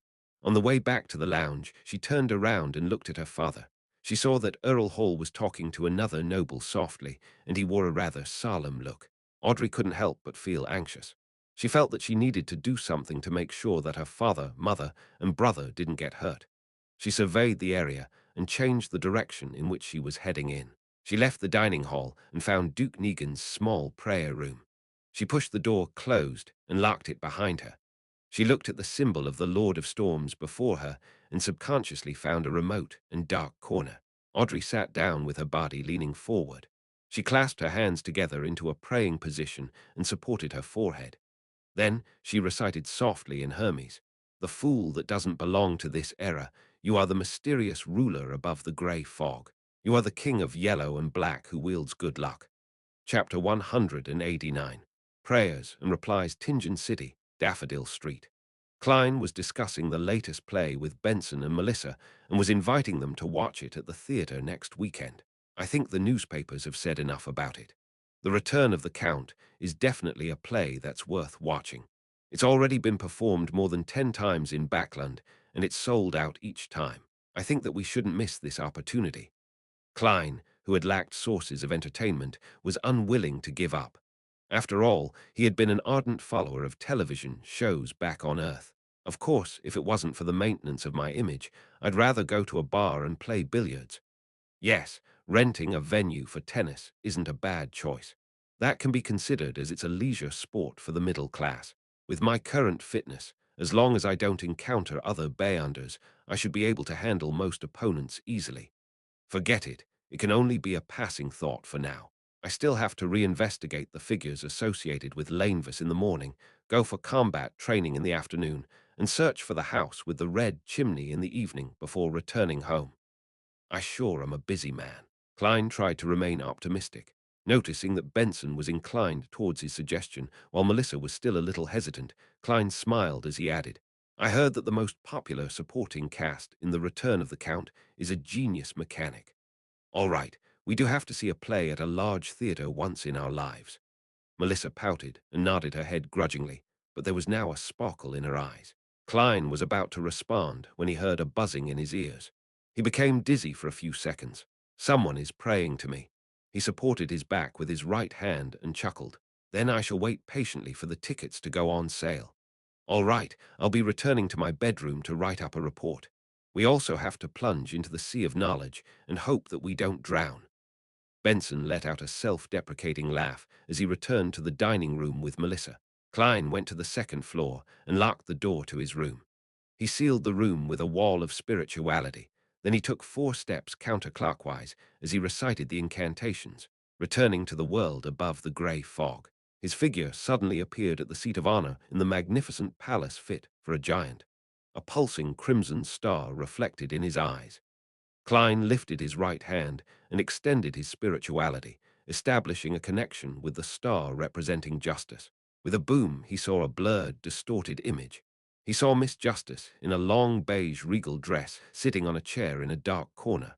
Her head was bowed, her hands clasped. At the same time, her still nascent and nervous voice stacked in an illusory manner, reverberating around the space. The fool that doesn't belong to this era. You are the mysterious ruler above the grey fog. You are the king of yellow and black who wields good luck. I pray for your attention. I pray for you to listen. I'm at a ball held by Duke Negan and encountered someone who's suspected to be Kilangos. He is disguising himself as Baron Gramir, and his motives are unclear. I noticed today that some of the details regarding Baron Gramir were a little different than usual. This made me recall the appearance-altering Beyonder power that Kilangos' mystical item has. Klein listened seriously and carefully interpreted what was happening. Finally, he understood what Miss Justice was describing. Kilangos has actually used the special powers of creeping hunger to infiltrate Duke Negan's ball.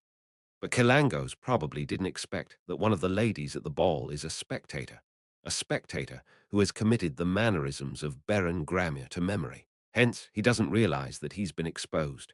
What does Kilangos want? And what should I do? I've tried conducting the sacrificial ritual without spirituality-infused materials over the past 2 days and realized that I can create something like the Door of Summoning, but I'm unable to open it. I was going to find some time to purchase some materials with spirituality in the underground market to prepare for my second experiment.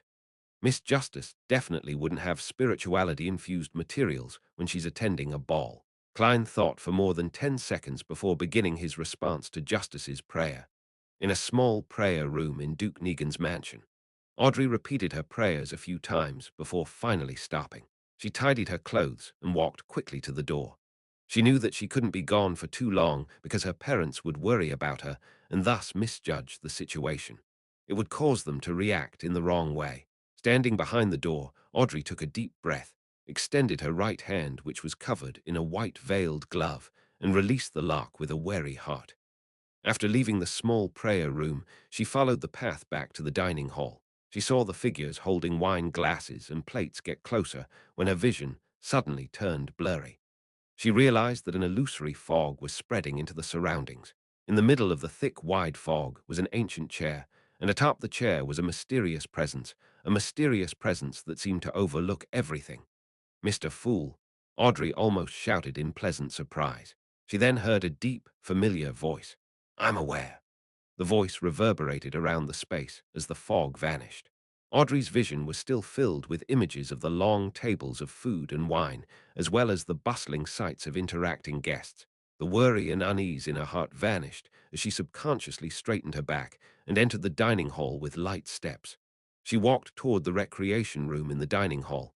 In the magnificent palace above the fog, Klein started to think about how to convey the message to the hanged man after finishing his reply to Miss Justice. I cannot just repeat the description to him, since it undermines my authority. After all, what mysterious existence would personally take on the role of a messenger? He deliberated for nearly a minute before an idea came to him. He conjured the scene of Miss Justice praying and transformed it into something akin to a movie scene with the faces mosaicked and censored. He then extended his hand and tapped, launching the scene into the crimson star representing the hanged man. Backland, Sherwood Borough, at the Holy Wind Cathedral. The hanged man, Alger Wilson, was going through the investigation reports in a simple room, trying to find traces of Vice Admiral Hurricane Kilangos. Near his right hand was a stack of paper filled with many contorted symbols. Just as Alger was leaning back in his chair and rubbing his eyes, he saw his field of vision turn blurry. His line of sight was filled with thick, grey fog. There was an ancient chair which seemed to exist eternally, deep within the endless fog. Atop the chair was a faint human figure. Mr. Fool. Just as this thought came to Alger, he saw that another hazy figure in a regal dress within the greyish-white fog. She was in a praying position, repeating, "I'm at a ball held by Duke Negan and encountered someone who's suspected to be Kilangos.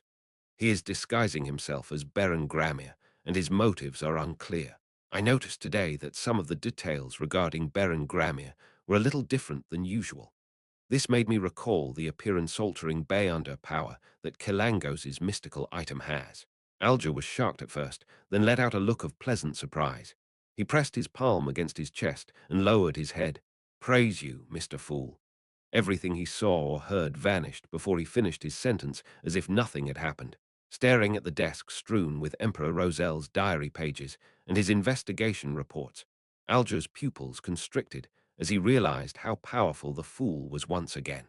This was the Holy Wind Cathedralance, the headquarters of the Church of Storms. Even though that was history from more than 1,000 years ago, many believers still viewed this place as sacred. But Mr. Fool could still descend upon this space without warning and give a reply. After nearly 20 seconds of silence, Alger gathered his stuff and exited the room. He was going to look for one of the cardinals of the Church of Storms, the Archbishop of the Backland Diocese, Spelsinger of Guard, Ace Snake. For Alger Wilson, being able to kill Vice Admiral Hurricane Kilangos personally was the best course of action. But if he was unable to do that, guaranteeing that he was really dead was also acceptable in his book. After forwarding Miss Justice's description to the hanged man, Klein left the mysterious world above the grey fog and returned to his bedroom. While he was in no hurry to dispel the wall of spirituality, he sat before his desk and took out a piece of paper. He picked up a pen and began his letter. According to an urgent indication from a source, Kilangos has used the abilities of a shepherd to take on the appearance of Baron Gramir and has infiltrated Duke Negan's ball. His motives are unclear as of this moment. Klein wasn't worried that Mr. Azik would be suspicious of him or doubt why someone in Tingen would be so quick to know something that just happened in Backland, for the telegraph existed in this world. "I don't know if you would be interested in this, but I thought that I should let you know." Klein quickly ended the letter and folded the piece of paper. He then found the ancient copper whistle, brought it to his mouth, and gave it a hard blow. The gigantic, terrifying, and illusory skeleton messenger appeared once again, still standing at its original spot, not minding that its head was going through the ceiling. Klein fought back the urge to use the abilities of the clown to turn the letter into a flying dagger. He tossed the letter towards the messenger without a fuss. He then blew on the copper whistle once again to end the summoning. Klein collected himself and went through the events in his head once again. This was all he could do for the time being, although Klein could also make use of the summoning ritual and bring the flaring sun charm directly to Backland. It was too dangerous for him to do so. First, Kilangos was a sequence 6 wind blessed and had with him the creeping hunger. Second, it was too troublesome. He had to first bring the flaring sun charm to the world above the grey fog. Third, his image would be affected. Thus, he wisely gave up on this idea. To be honest, the problem is not too serious. Duke Negan is the most influential noble outside of the royal family, a key member behind the Conservative Party. There will be many high-ranking nobles attending the ball today. I have no doubt that there are Beyonders guarding the area. If not for this consideration, there would have been no need for him to infiltrate the place under a disguise. Since Miss Justice noticed him early, the nobles should be prepared. This incident shouldn't blow out of control. I wonder how fast Mr. Azik's messenger is. If it travels through the spirit world, Mr. Azik could still likely make it in time for the main course. But if it's as slow as Madame Dali's messenger, then he might only read about the incident in tomorrow's paper. Klein nodded indiscernibly and tossed this incident to the back of his head. After all, there was nothing more that he could do. Chapter 190. The assortment of abilities in Duke Negan's mansion in the dancing hall. Disguised as Baron Gramir, Kilangos held a glass of blood-red Ormir grape wine and casually stood behind the railing on the winding corridor on the second floor. He overlooked the people on the dance floor and enjoyed the view of the glamorously dressed ladies. However, there was no lust in his eyes. They were as calm as a frozen lake. From the corner of his eyes, he stole glances at the hanging chandelier and the nearby Duke Negan, who was looking at the beautiful figures passing by. The Duke was wearing a well-ironed navy uniform with red ribbons attached to the medals on his shoulders. He preferred to wear his military uniform on formal occasions, in remembrance of his decades of illustrious service while in the military. However, he had put on much weight since then.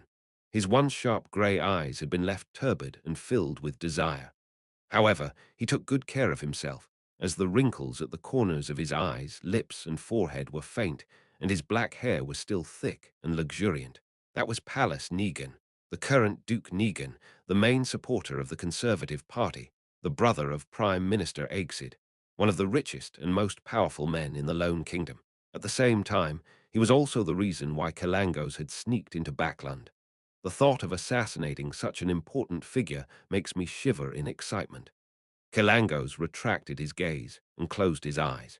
He was willing to accept the commission because he had been offered a sufficiently attractive price, and it was also because Kalangos loved adventure and enjoyed taking on difficult challenges. If this assassination is successful, my fame will spread across the northern and southern continents, placing me above the four kings. And I'll receive a card which contains the mystery of God that Emperor Roselle created. Kalangos suppressed his excitement and lowered his head to examine his left hand. Creeping hunger had become transparent. It was impossible to tell that Baron Gramir was wearing a glove via the naked eye or through contact. This is such a mystical item. If it wasn't for this, a Sequence 6 like me wouldn't have achieved the rank of Pirate Admiral.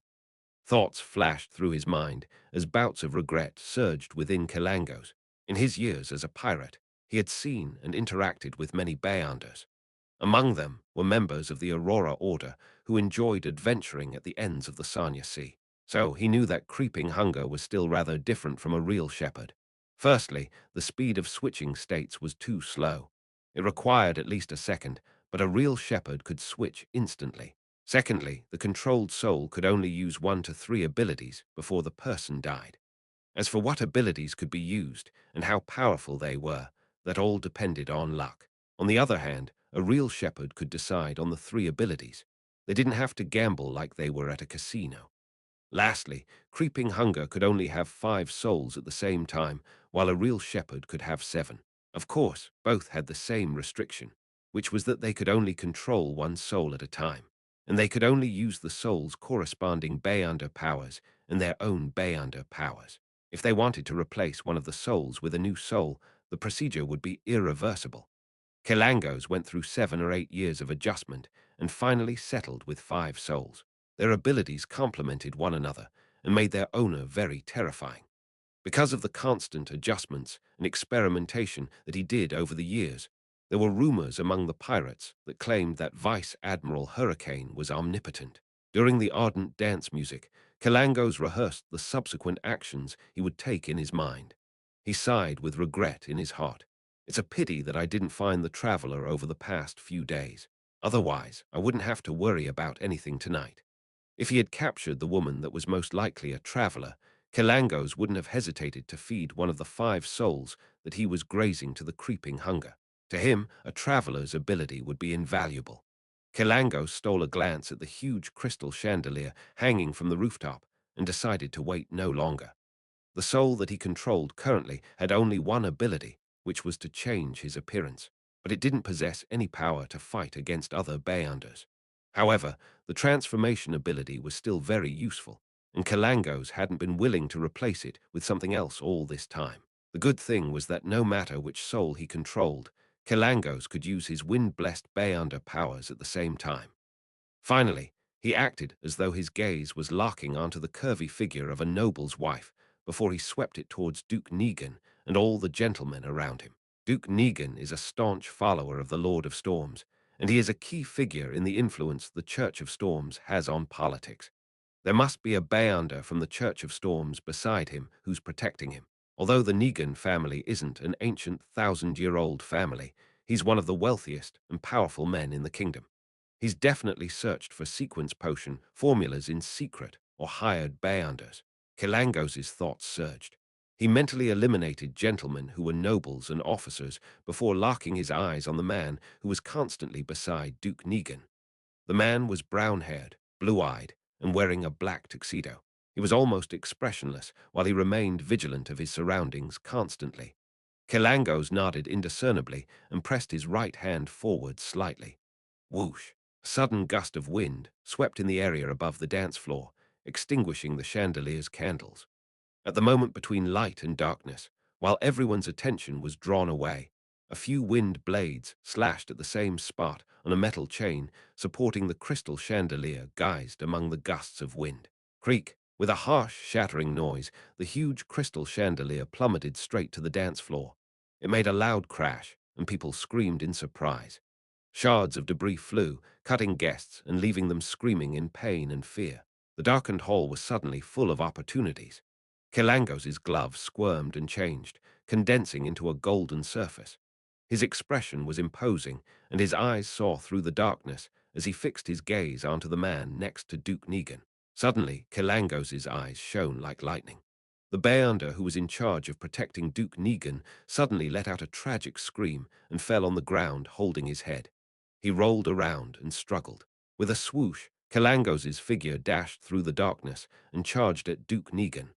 However, in the deep recesses of his eyes, it reflected his target, who didn't show any signs of panic. It was of utmost confidence. Duke Negan's plump figure stood erect on the spot and observed the incoming assassin as if he were looking down on him. He lifted his right hand and pushed forward. He murmured in ancient Hermes, "Imprison." In silence, Kelangos suddenly stopped. He was suddenly surrounded by a transparent wall, something that wrapped around him like a sticky liquid. It made him seem like an insect in amber or a prisoner in prison. The leader of the Conservative Party nobles, the hereditary Duke Pallas Negan, was a Beyonder himself, a very strong Beyonder. Duke Negan spoke in a low voice again and waved his right hand. Flog! Pa, pa. Calango seemed to be whipped by a shapeless whip. His clothing tore from the whipping as his skin was lacerated, revealing white bone. Then Duke Negan leaned forward and held his right first. He declared in an imposing manner, "Death, pa." His arm waved as his entire body slammed into Kalangos's head with numerous afterimages. His fist had struck his target's head in an unavoidable manner. Catcher. Kalangos's head shattered, but the surroundings shattered as well. Duke Negan remained standing at his original spot. It was just a dream. It was unknown when the pirate admiral had already switched his ability and entered the nightmare state. Unlike an ordinary nightmare, he could still move his body after he dragged people into a dream. Kelangos stealthily appeared behind Duke Negan, and his cold gaze locked onto the Duke. Wrapped with high-speed spiraling winds, his right fist stabbed into the target's vest like a sharp blade. Whoosh! Amidst the howling of the wind, Kelangos's right fist punched straight through Duke Negan's body and through his heart. But Duke Negan's figure rapidly turned transparent, just like a soul that was summoned. After the nearly formless figure dissipated, Duke Negan appeared before the French door on the other side of the winding corridor. He wore a scrutinizing smile. Another Beyonder. They prepared ahead of time to lay an ambush for me. How is that possible?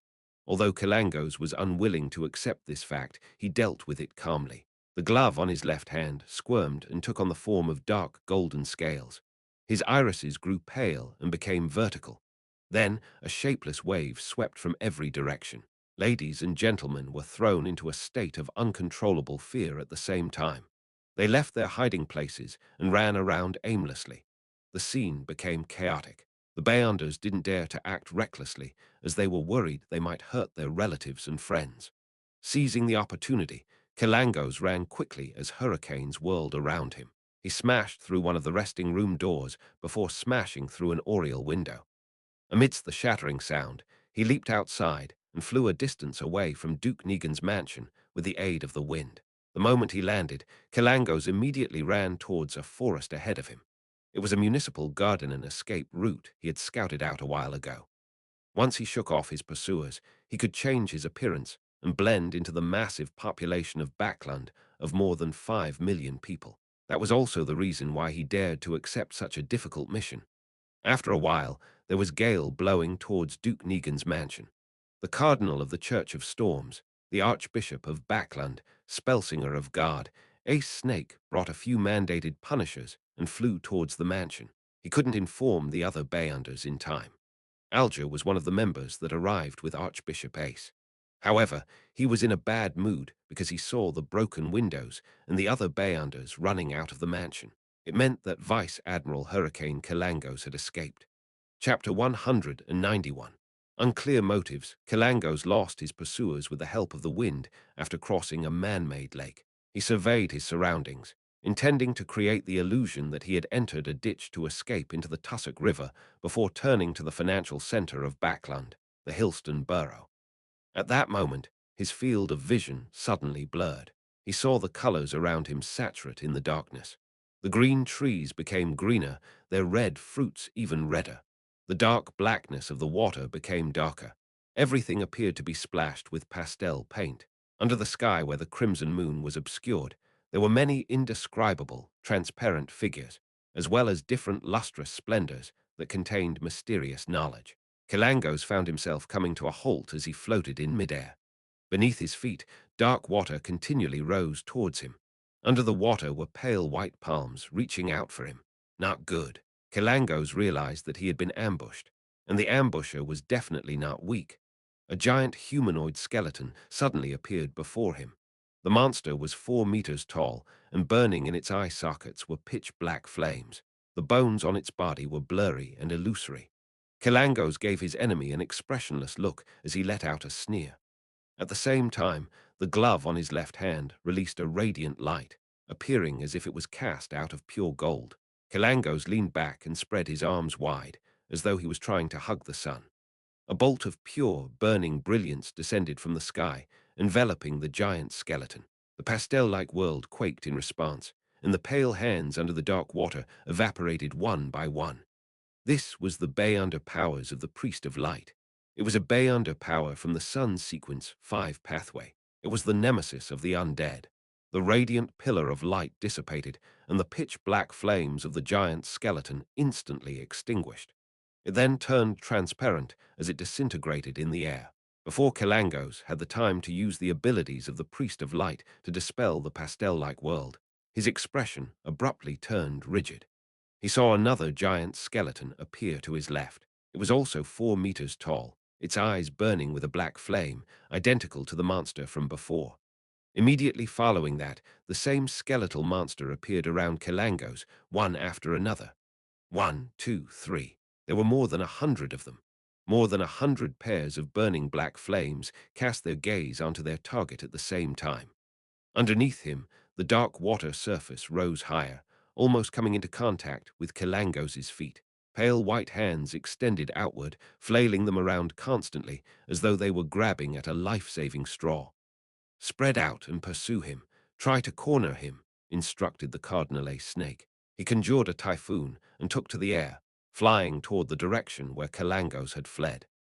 Duke Negan and the rest didn't join the ranks of mandated punishers in consideration of their statuses. Instead, they stood at the windows or balconies to observe. It was also at this moment when the ordinary nobles who were running around frantically slowly calmed down. Due to the darkness and the undulating shouts, they were unsure of what exactly happened. All they knew was that Duke Negan might have encountered an assassin. Alger Wilson clenched his jaw and ran out of Duke Negan's mansion, following the path of the municipal garden into the Hillston borough. He wasn't willing to miss this opportunity, no matter how small the hope was. Suddenly, he heard a voice which was carried to him by the wind. "There's no need to continue the pursuit. No need to continue the pursuit." The voice of Cardinal Snake. Alger stopped after just running a few steps forward. He turned to look into the sky, puzzled. He saw Cardinal Snake, who was wearing a black robe adorned with many storm symbols, floating above the forest and the man-made lake and staring down. Alger creased his brows and sped over to where the cardinal was without considering the reason.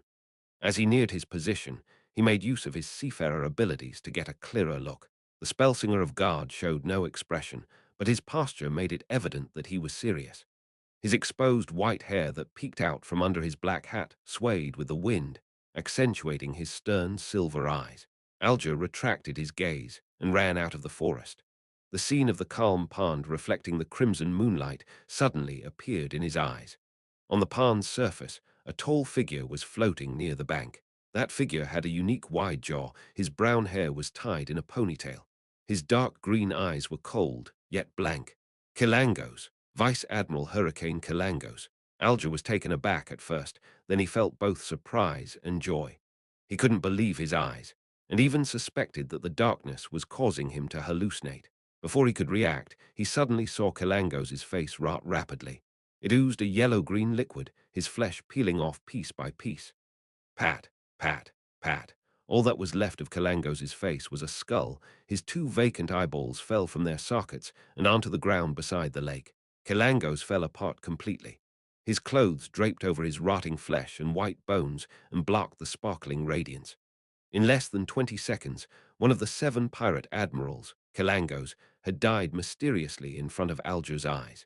This shocking scene was etched deeply into Alger's mind. It made him suspect if he was having a terrifying nightmare. What was happening? Didn't Kilangos escape successfully?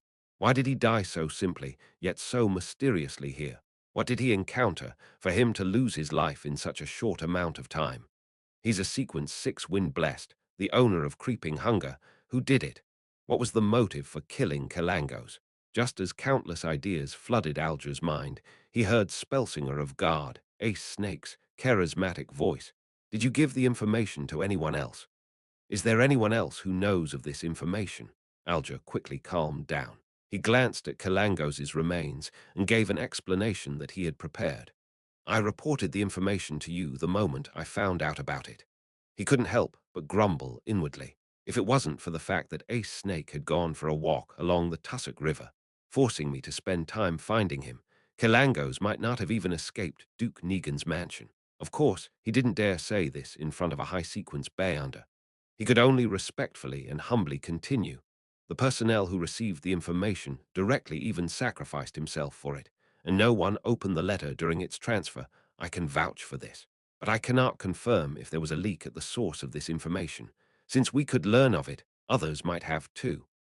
As Alger spoke, he formulated some guesses about who killed Vice Admiral Hurricane Kilangos, the person or organization who tasked Kilangos to assassinate Duke Negan. Since Kilangos had already successfully escaped, and there was no threat of any information leaks, there's no need to kill him.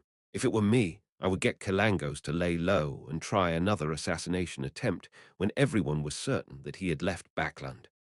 Also, Kilangos only trusts himself, so he wouldn't tell his assassination plan to anyone. Duke Negan has been organizing gatherings lately in preparation for his bill proposal in September, so there are abundant opportunities. Other than Kilangos himself, there's no one who can correctly predict when he would strike. You, unless that person was a prophet. But that is unlikely. Other factions, not possible. Miss Justice prayed to Mr. Fool to relay the information the moment she noticed a problem. There was no way another organization could have received the information at the same time. Mr. Fool. Alger was shocked as he thought of a possibility. The person who struck was Mr. Fool's blessed. He happened to be in Backland, and thus lent a hand. The more he thought about it, the more Alger felt that this guess was close to the truth. Only the members and subordinates of the Tarot Club could have received the information in time. Only the help of the Fool's Blessed could make it seem so mysterious and without motive. Just as he was immersed in his thoughts, Cardinal Snake fell silent for a moment. He told the rest of the mandated punishers who were making their way over, Kilangos is dead. A high-sequence Bayonder or someone who used a sealed artifact of a similar level killed him. But this is rather dangerous and highly unlikely. After a preliminary analysis, I believe that the high-sequence Bayonder is of the pathway of death, perhaps a member of the numinous episcopate, but not someone I know of. There's also the possibility of it being a member of another secret organization. The motive is unclear. The numinous episcopate originated from the southern continent. Legend has it that it was first formed by a descendant of Death in an attempt to revive Death. They were nearly eradicated after the southern continent was colonized, but they stubbornly survived and spread toward the countries of the northern continent. A high-sequence Bayonder. Yes, only a high-sequence Bayonder could kill Kilangos in such a short amount of time. Just a mere blessed of Mr. Fool is already at such a high sequence. That's a demigod. Alger once again looked at the pile of flesh and bone. He felt dissociated from everything as if he had lost all his emotion. He stood there in a daze, watching everything. If I happened to betray Mr. Fool one day, he suddenly had such a thought. Immediately, the terrifying scene of Kilangos rapidly rotting appeared in his mind. Alger couldn't help but shiver and lower his head. At the same time, he relaxed. Since he couldn't escape or fight back, then he could only choose to be loyal. Phew, with Kilangos dead, no one can threaten me with that secret anymore. He exhaled, his worries completely vanishing. In Duke Negan's mansion, Audrey Hall, who was discussing the assassination with her mother and the other nobles, saw her father appear at the door. She found an excuse and left the resting room for the balcony at the main hall. "Father, is something wrong?" Audrey looked at Earl Hall with her green eyes. Her green eyes had come from her mother, not her father. Earl Hall smiled. "It's been resolved, my child. You need not worry any longer." "Did you tell anyone that Baron Gramir was an impostor?" "No." Audrey shook her head firmly. "I only told an almost godlike existence," she added in her heart. She thought for a moment, then explained herself. "After I told you, I went to the bathroom, then to where Mother was. You can ask her." "I see." Earl Hall nodded and didn't say anything else before mentioning, "Kelangos is dead. Someone killed him." "Who?" Audrey was as shocked as she was excited. "No idea. We can't even figure out why the murderer killed Kelangos. It's truly incomprehensible." Earl Hall paused. "Perhaps it's a person or an organization, a secret and powerful organization." Unclear motive. A secret, powerful organization. Could it be Mr. Fool's Blessed? It could be our Tarot Club. Audrey suddenly had an epiphany. Chapter 192. Attention, Audrey analyzed many things at once as her mind whirled. Mr. Hanged Man said that Kalangos was a lone wolf who doesn't trust anyone. Only he would know of his own plan. Other than my early discovery of him, there shouldn't have been anyone else who knew he would attempt the assassination tonight. I only told Father and Mr. Fool that I suspected that Kelangos was disguised as Baron Gramir. Although there's a telegram cable in Duke Negan's mansion, and he would have been able to send out information in time to ask for help, there's no reason to hide that. Dad's puzzlement implies that the powerful being that killed Kelangos wasn't within their expectations. Combining all of the above, I can almost be certain that the person who killed Kalangos was Mr. Fool's Blessed. Plus, only the unique model of the Tarot Club can create such a strange situation with unclear motives. Kalangos was a sequence 6 wind blessed, and he had the mystical item, the Creeping Hunger. To be able to quickly kill him without leaving any traces behind, it could only be a high sequence Beyonder known also as demigods, right? Or maybe he used a sealed artifact which possesses immense danger. Regardless of the possibility, it shows that Mr. Fool's Blessed is extremely powerful. Mr. Fool lives up to his reputation.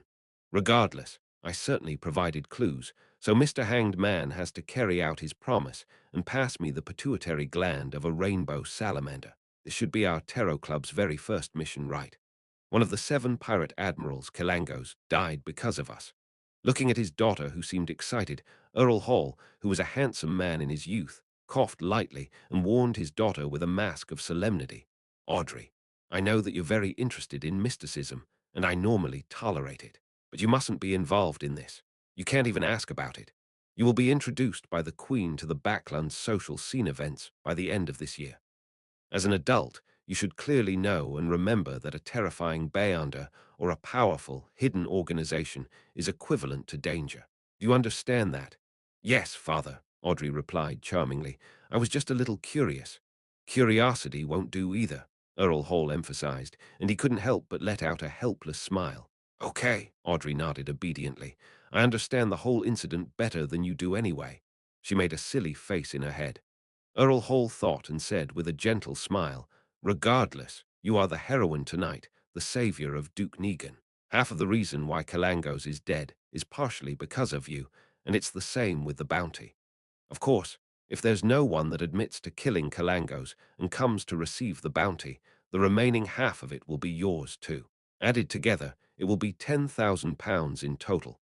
The bounties set up by the Intis Republic, the Fasak Empire, and other countries and organizations could be received as well. After conversion, there should be about £20,000 in total.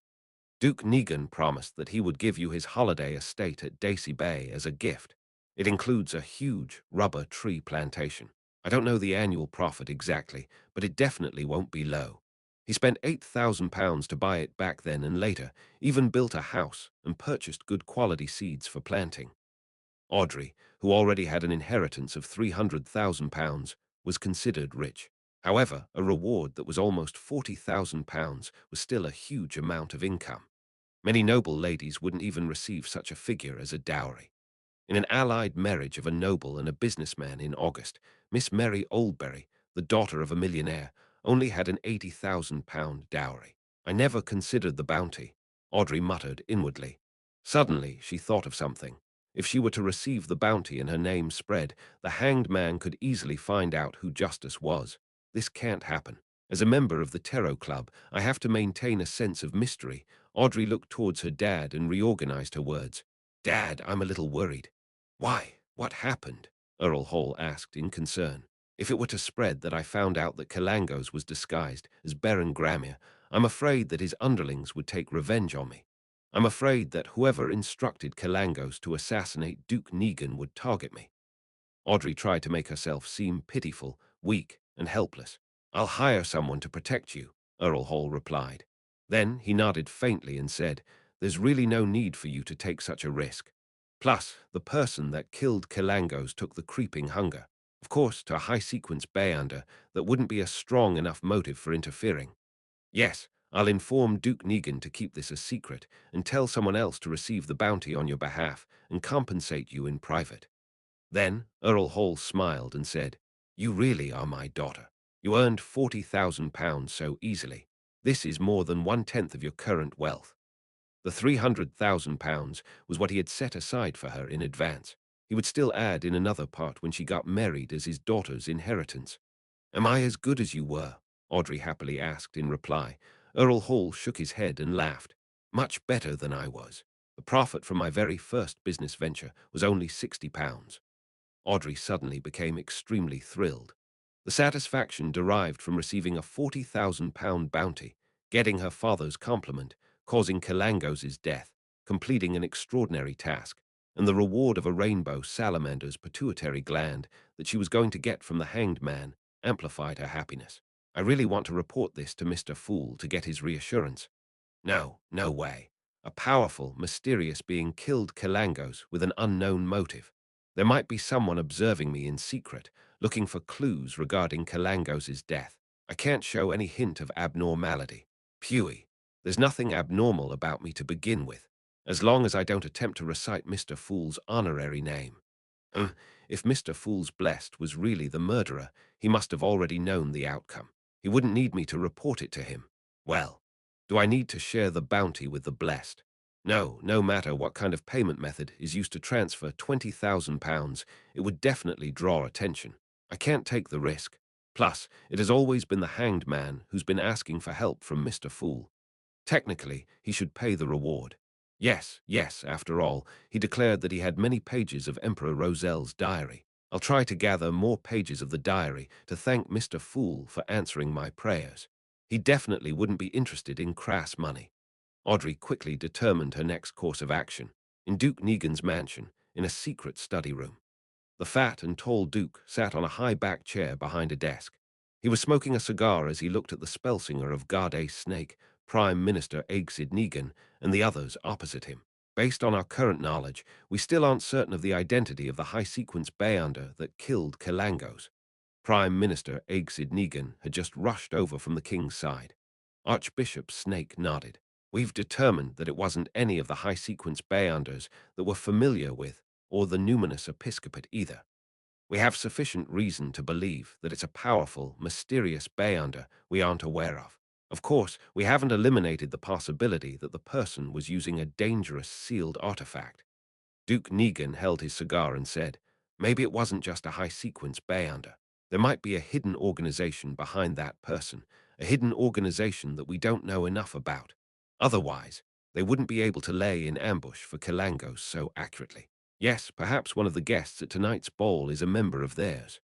His brother, Prime Minister Aegsid, stated solemnly, Regardless of that possibility, we have to be careful. We have to quickly find out the identity of the high-sequence Beyonder, the purpose of his presence in Backland, and why he killed Kalangos. A high-sequence Beyonder that they didn't know about, who wandering in Backland was sufficient to draw attention from the government and three major churches. Although a sequence 4 or sequence 3 Beyonder might not be able to withstand the cannon attacks of their warships, there was no need for them to experience a frontal assault. They possessed too much of a mysterious power. Hence, they were existences even more dangerous than ironclad warships. Hence the reason why they were called demigods.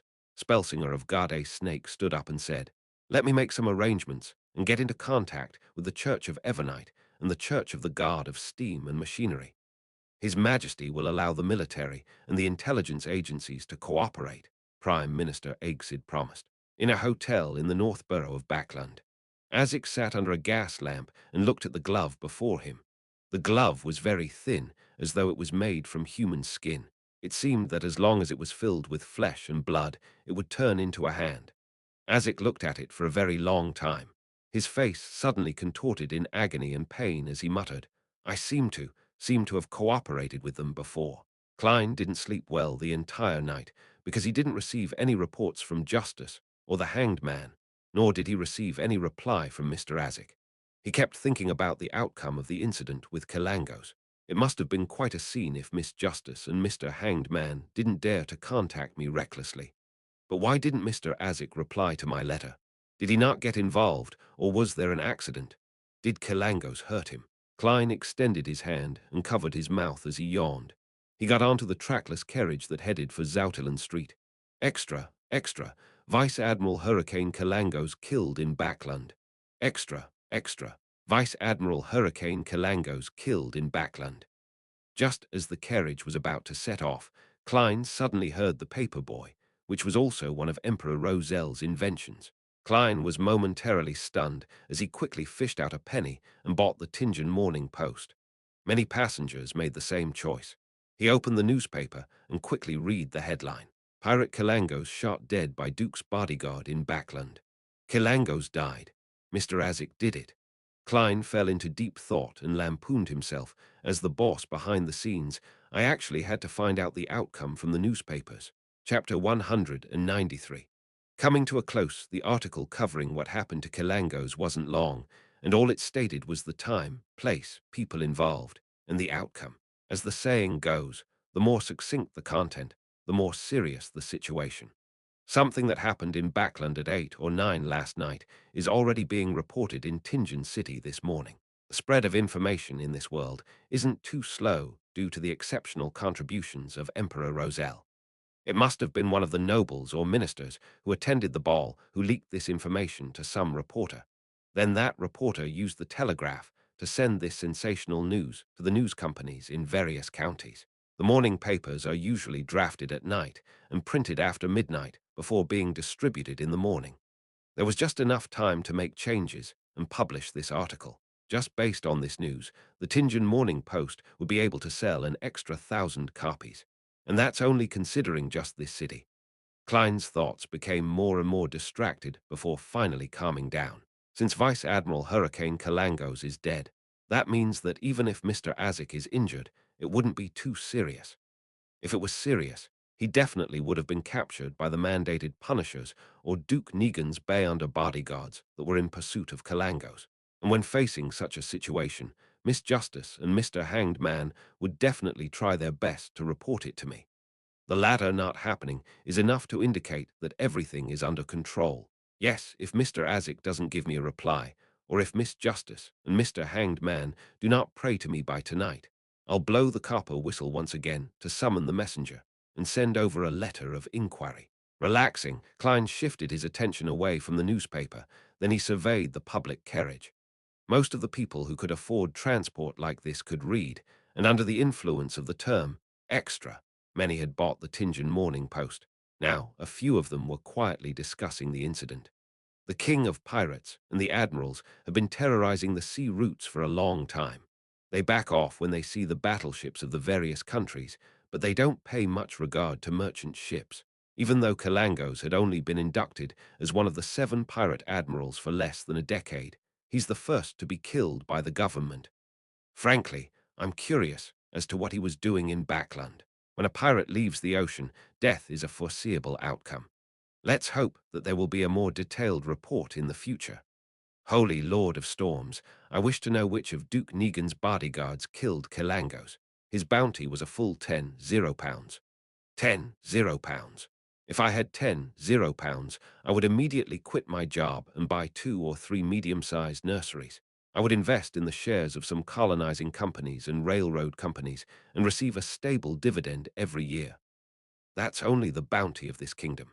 Intis, Fasak, Fainapata, and some merchant organizations also have bounties for Vice Admiral Hurricane Kalangos. I sure hope that there's a newspaper that will give a full list of the bounties. 10 £0. Klein was shocked to hear that. With his already impressive pay, he would have to take 20 years to be able to save up that much money, even without eating or drinking. If only, forget it, there's nothing I can do either. It would be impossible for me to claim the bounty. He folded the newspaper a little dejectedly and looked out the window of the carriage.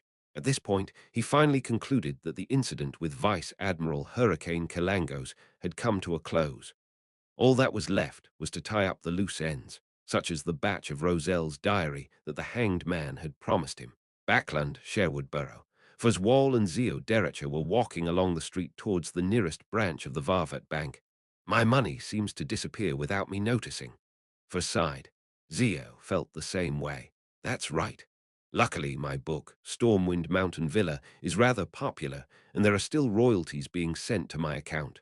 Otherwise, I'd have to find a clinic or a hospital and become a doctor once again. Fos let out a sigh, both in satisfaction and in worry. Zio was silent for a moment before carefully asking, will the investigation of Kalangos affect your status as an author?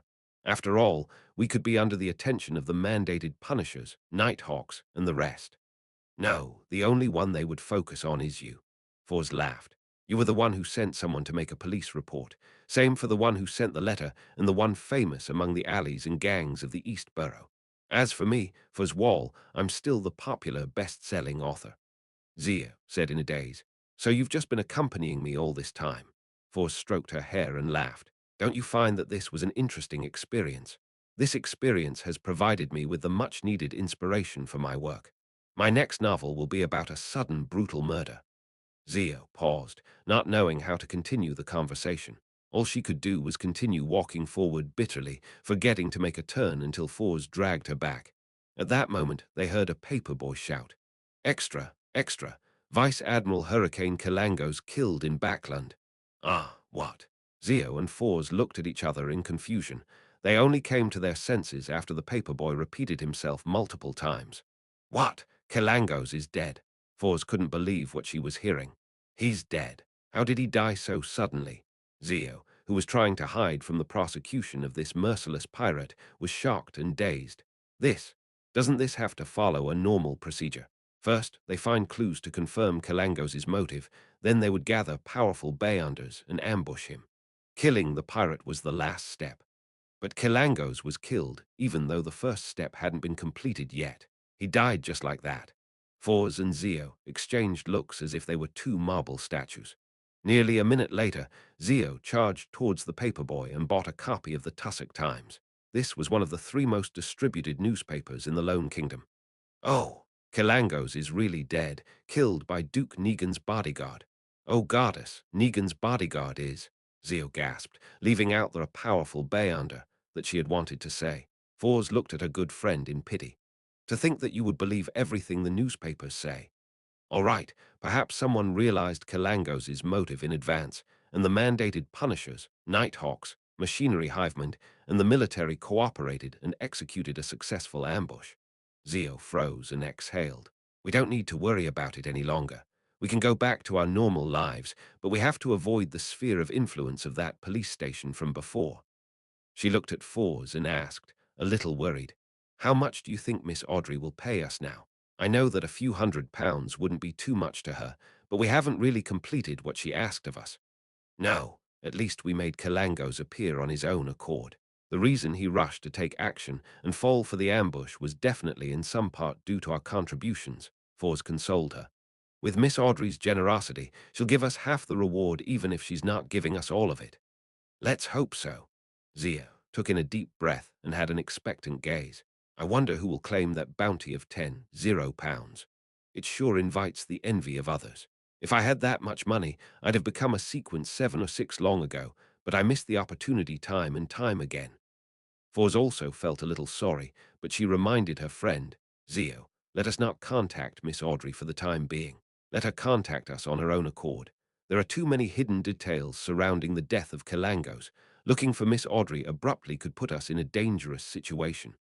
Zio first nodded before saying in surprise, how did you know that I was thinking of heading to Empress Borough? Try guessing, Fors laughed in response. After a busy morning, Klein returned to the Blackthorn Security Company. He reported to Dunn Smith, "Captain, the people connected to Lanevus that I'm in charge of investigating have no problems. They were merely victims, not associated with any Bayunder incidents." Dunn placed both his elbows on his desk. "Then stop that for the time being. We shall place our focus on the more likely suspects after the rest of the members have finished with their investigations. We cannot direct all our manpower onto this incident. We have to guard against other sudden incidents." "All right." Klein was about to stand up and head to lunch when he suddenly heard knocking on the door. "Please enter," Dunn said in his mellow voice. The handle moved and Razan peeked inside. "Captain, someone is here with a mission." "A mission? This seems to be targeted at the Blackthorn Security Company and not the Nighthawks team. So, who mistakenly came to us this time?" Klein wondered to himself. Dunn thought for a moment before saying, "We can go hear the request out and reject it if it's too troublesome." He arranged his shirt and vest as he walked out of the office. He made his way through the partition and towards the sofa in the receptionist area. Klein and Razan followed curiously behind. There were two ladies on the sofa.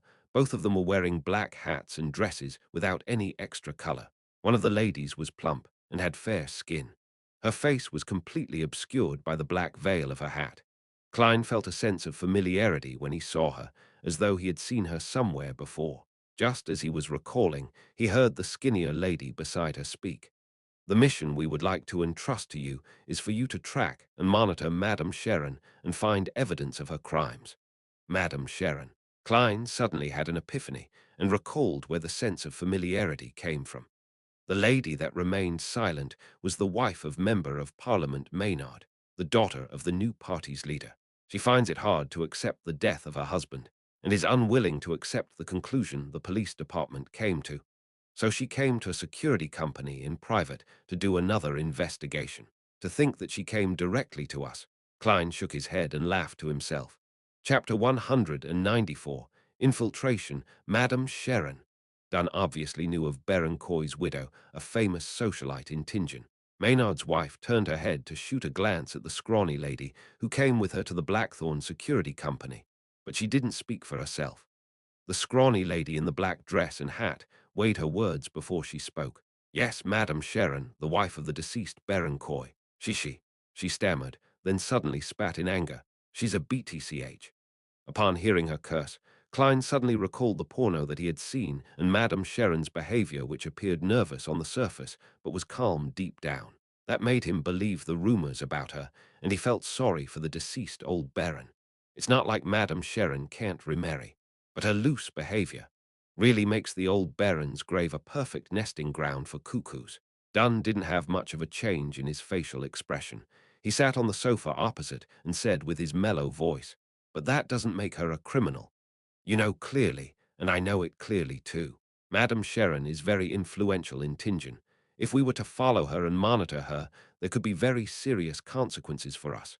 "She's a criminal," the scrawny lady said angrily. "She caused my brother's death, but those lovers of hers pressured the police department and made them pronounce that my brother died of excessive drinking and continuous indulgence in sexual pleasure. They are all criminals. Those." Klein realized that the scrawny lady was Maynard's sister while feeling sorry for the old baron once again. "That's right. For such a scandal, she would definitely not send a maidservant here. It's better if the request is made by family." He nodded his head in enlightenment. Mrs. Maynard patted the back of the scrawny woman's hand and added with a deep yet cold voice, "She's a criminal. If you suffer any damages because of this, I will compensate you for your losses." That tone. She lives up to her identity as the daughter of the new party's head. If the police department wasn't very confident with the result of my mediumship ritual, I'm afraid they would have submitted under her pressure. Klein lampooned inwardly. Dunn was silent for nearly 20 seconds before he said, "All right. I have another question. Why do you seem to be so certain that we would find something?" The scrawny lady nodded and said, "The tobacco merchant, Vikroy, introduced us here. He said that you're the cream of the crop in this industry and can complete missions that others aren't capable of completing." The tobacco merchant Vikroy. Who's he? Klein looked at Captain subconsciously and noticed that Dunn Smith looked really confused. "I'm so silly. Why did I hope for Captain to remember something like this? After all, even I don't quite remember." he sighed. The scrawny lady saw that the two elite mercenaries looked confused, so she added, "You saved his kidnapped son." "Oh, him. That kidnap case led me to the discovery of the Antigonus family's notebook." Klein was suddenly enlightened. Dunn nodded slightly and said, "I understand." Upon seeing this, the scrawny woman laid out her offer. "You are to tail and monitor that BTCH for 2 weeks. Even if you don't find any evidence of her crime, you have to take note of who visited her and who she visited. We will pay £50 for this. And if you find evidence of her crimes, we would pay another additional £200.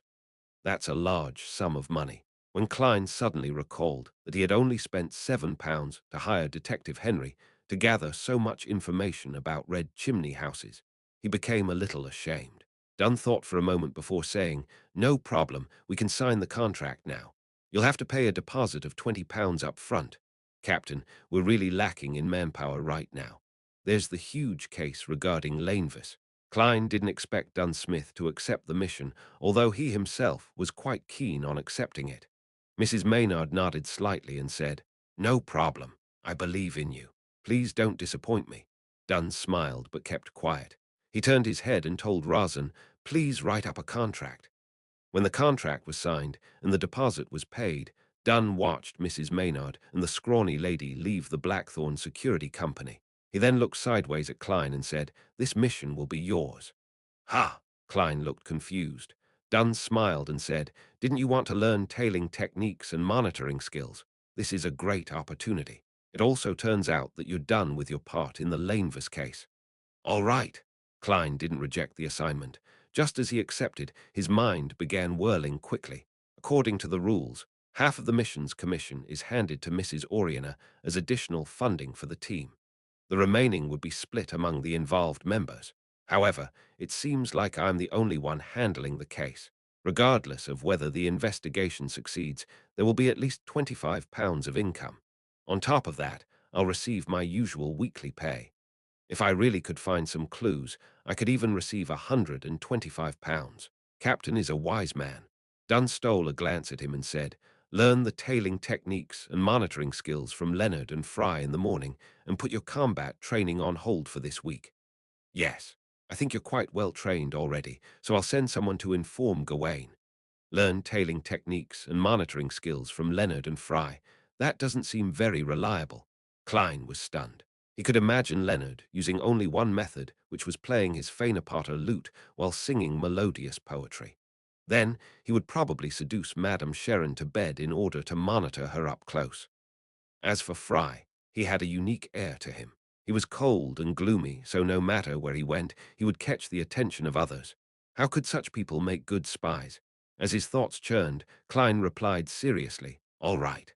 Dunn nodded slightly and walked towards the partition.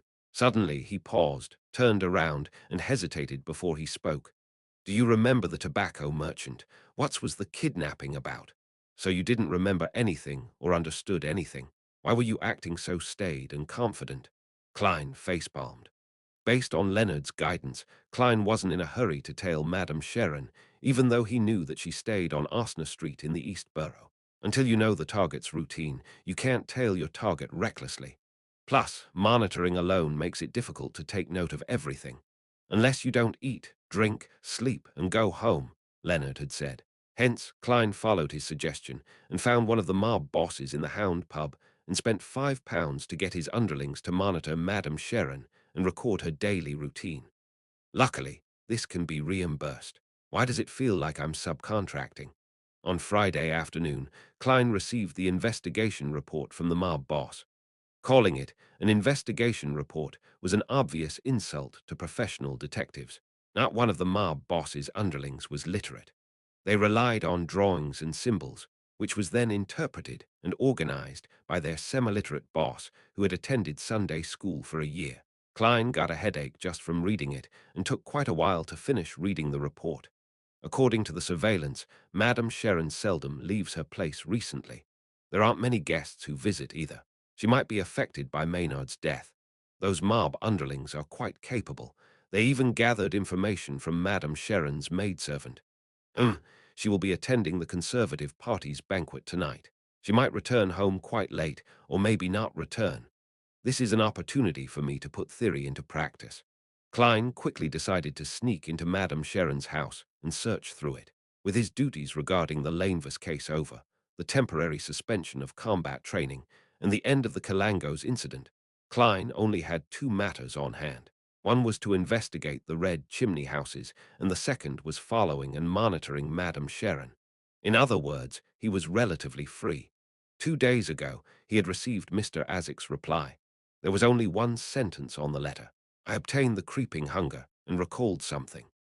Klein had finally confirmed that it was Mr. Azik who killed Kilangos, and that this amnesiac teacher of his who had a long life was a high-sequence Bayonder. However, he didn't dare ask him what he had recalled with the aid of the creeping hunger. Azik obviously didn't want to talk about it.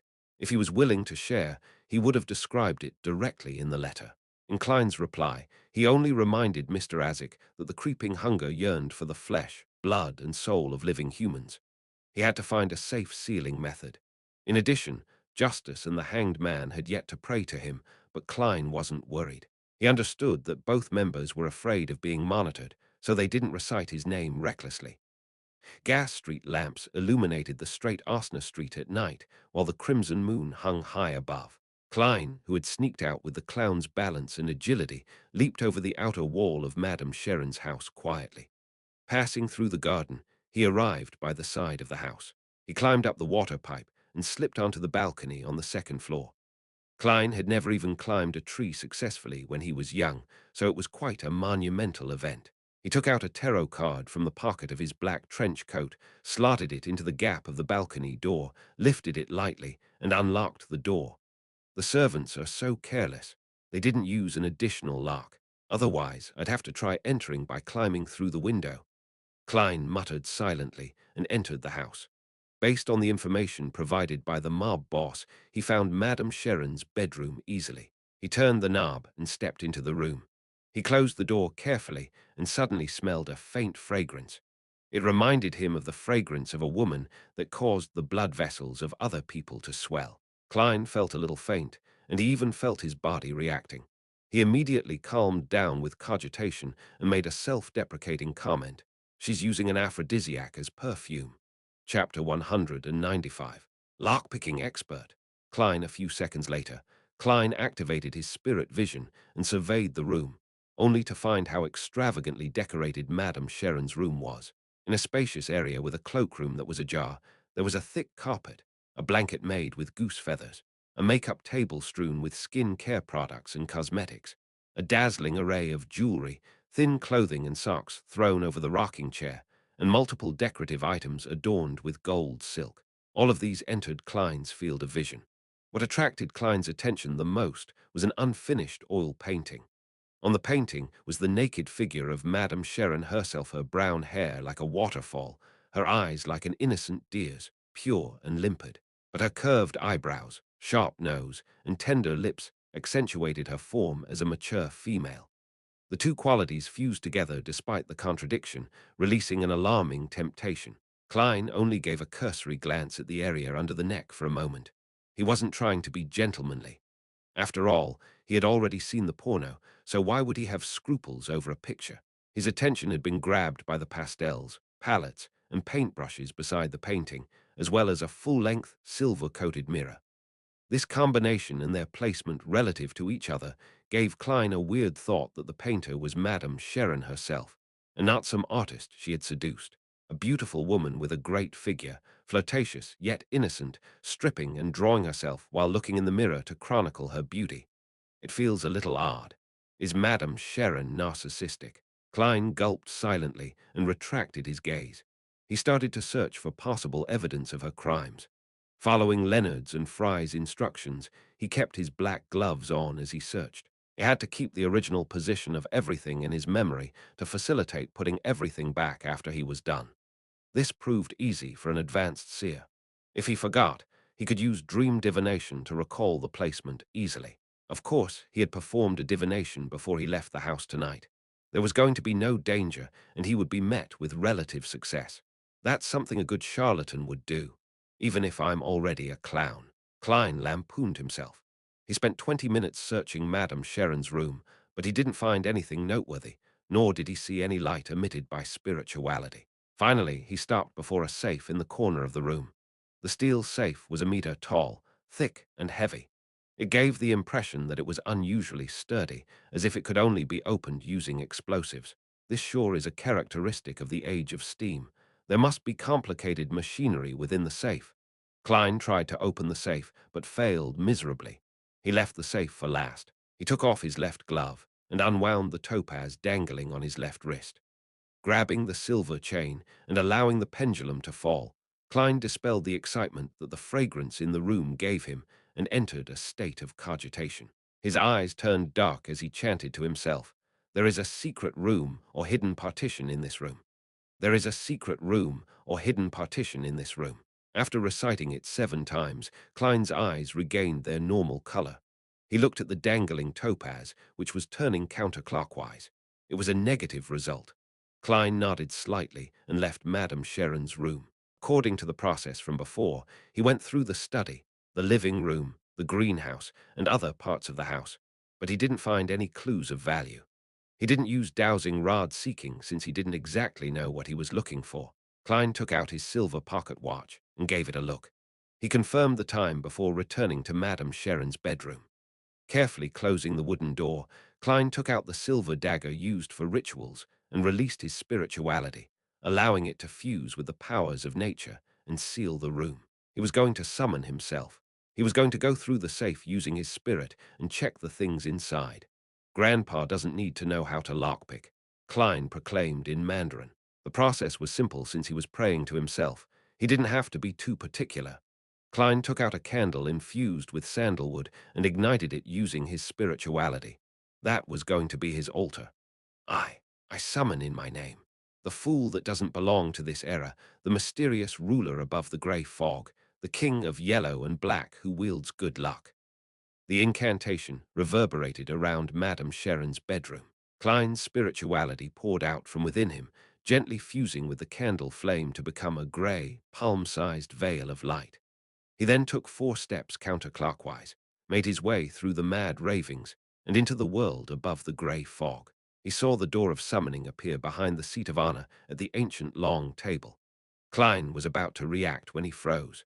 I should perform a divination to see if I can discover any clues since I'm already here. Here, as well as removing any interference, my powers are also significantly boosted. Also, because of where I am now, performing a divination is akin to using an object Madame Sharon brings around with her every day. He sat down and conjured a fountain pen and goatskin. What should I divine? Klein slipped into deep thought. Is there anything wrong with Madame Sharon? No, everyone makes mistakes. There would be something wrong with anyone. Is Madame Sharon involved in a crime? No, that's not narrow enough either. As a famous socialite tied to the political sphere, it's natural that she would be associated with something dirty, yet cannot be convicted for. Also, what is the definition of a crime anyway? The laws of the Lone Kingdom, or the laws of the Intis Republic, or is it up to me to decide? Despite his many thoughts, Klein didn't want to delay it any further. After all, his physical body was still in the real world. Thus, he decided to confirm the past few divinations he did regarding the incident. He picked up the pen, and without writing, he conjured a divination statement on the goatskin before him. John Maynard's death was due to supernatural influences. This was the divination he did when he went to Maynard's house to help the police.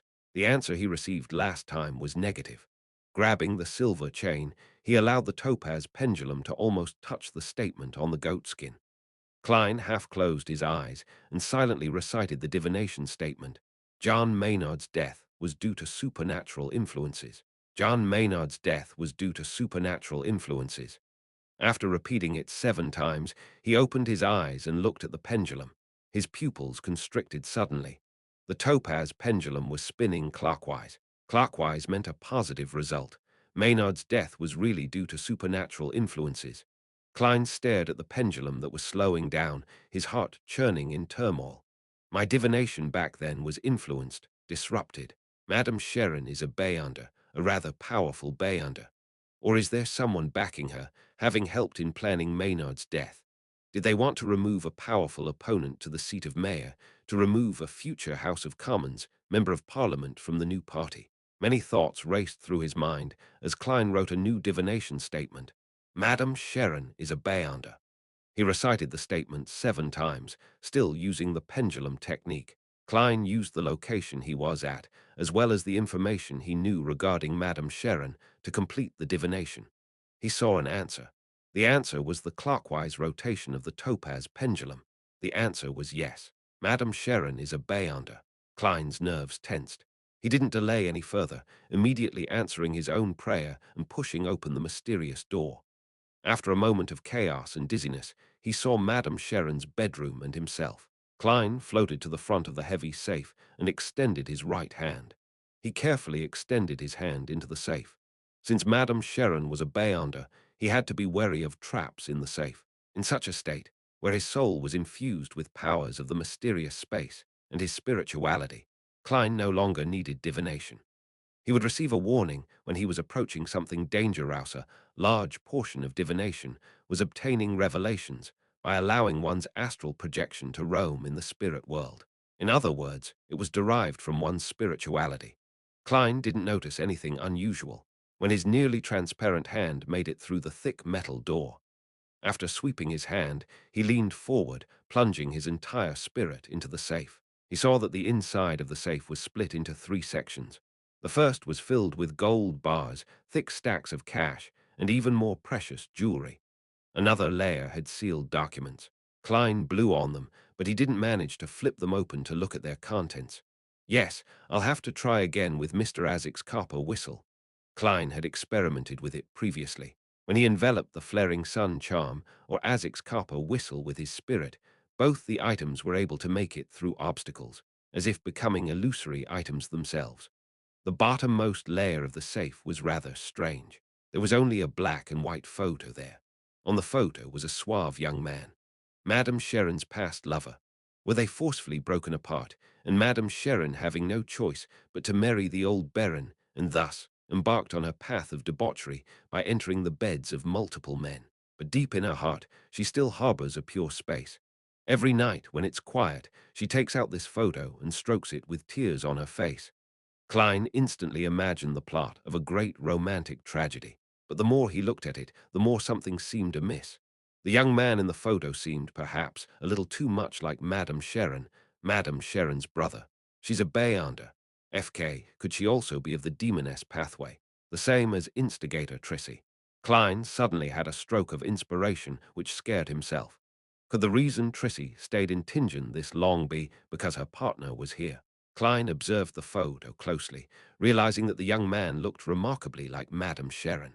His nearly transparent face grimaced in pain. He could no longer view that porno the same way as before. Collecting himself, Klein felt for the corners of the safe to see if they hid anything. Even though he couldn't pick up any papers in his current state, passing through objects was a different feeling from passing through the air. The feeling was also different when passing through objects of different densities. In his search, Klein suddenly froze. He found an empty space on the side of the safe, facing the wall, a hidden compartment. After confirming that there was no danger, Klein made his way inside.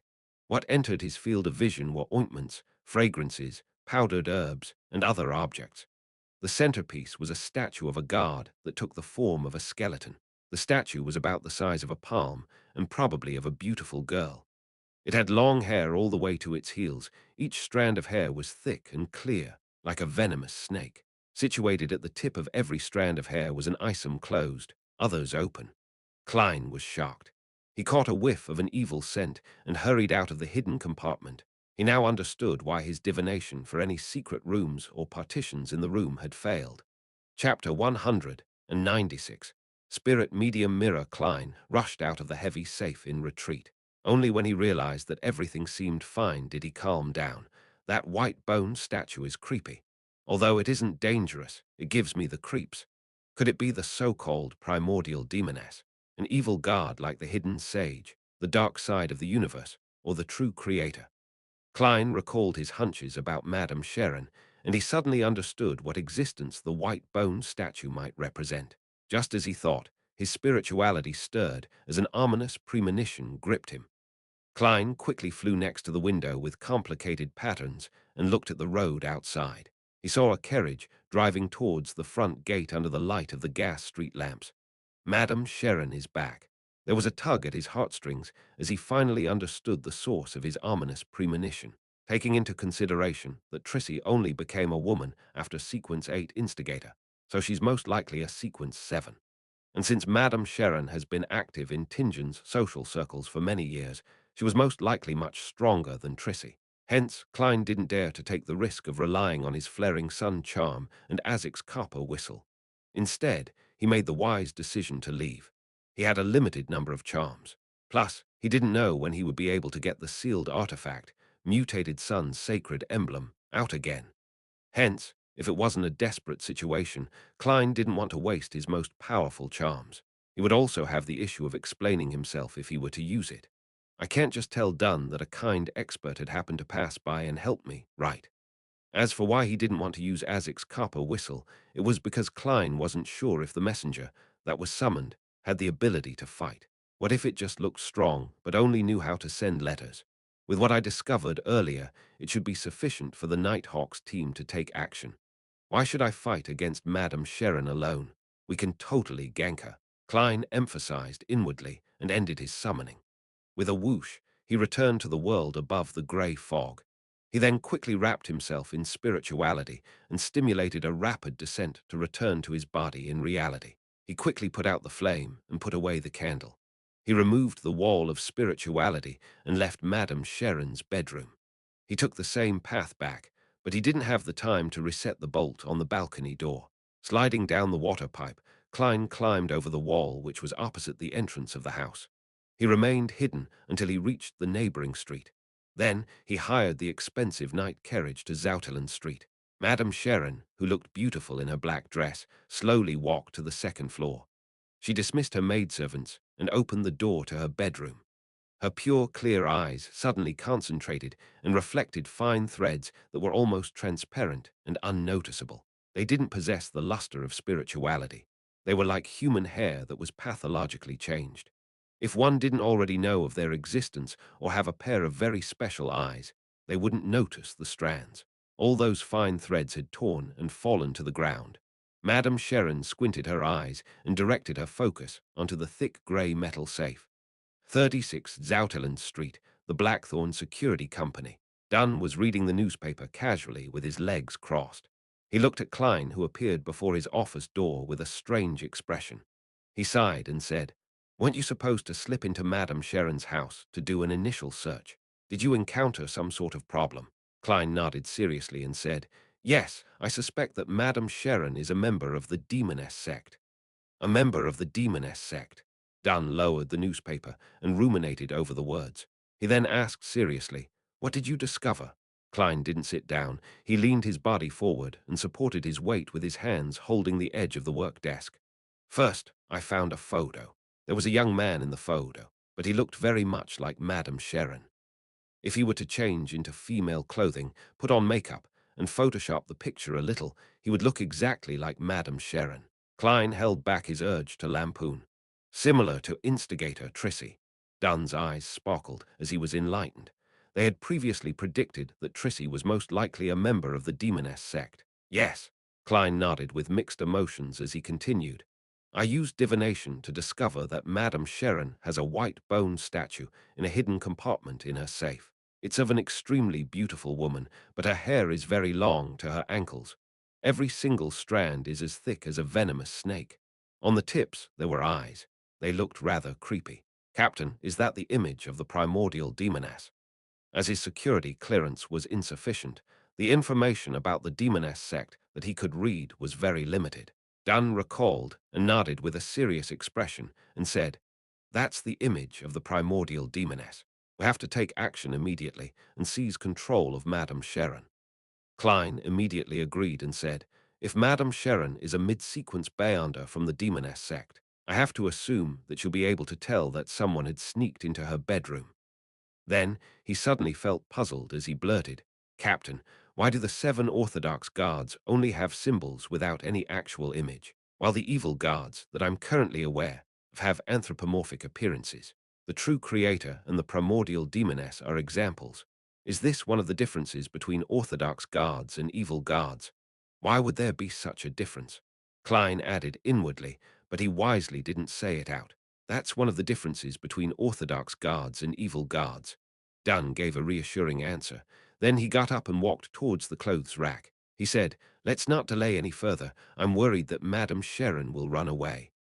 Then Dunn paused. "Go upstairs to get Kenley. With the three of us taking action together, we can apply for one sealed artifact. Madame Sharon is very likely higher than a sequence 7 bay under." "Captain, you're so wise." Klein answered without hesitation. "All right."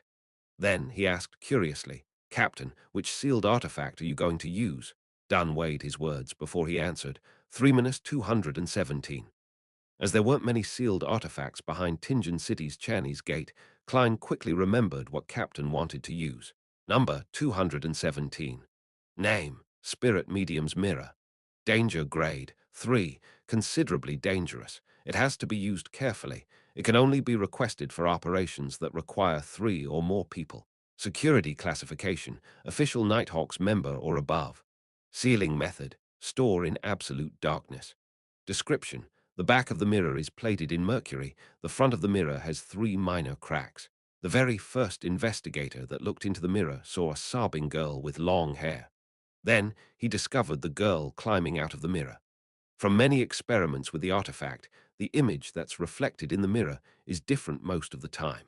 Even if the same person uses it repeatedly, they would encounter different things of varying danger levels.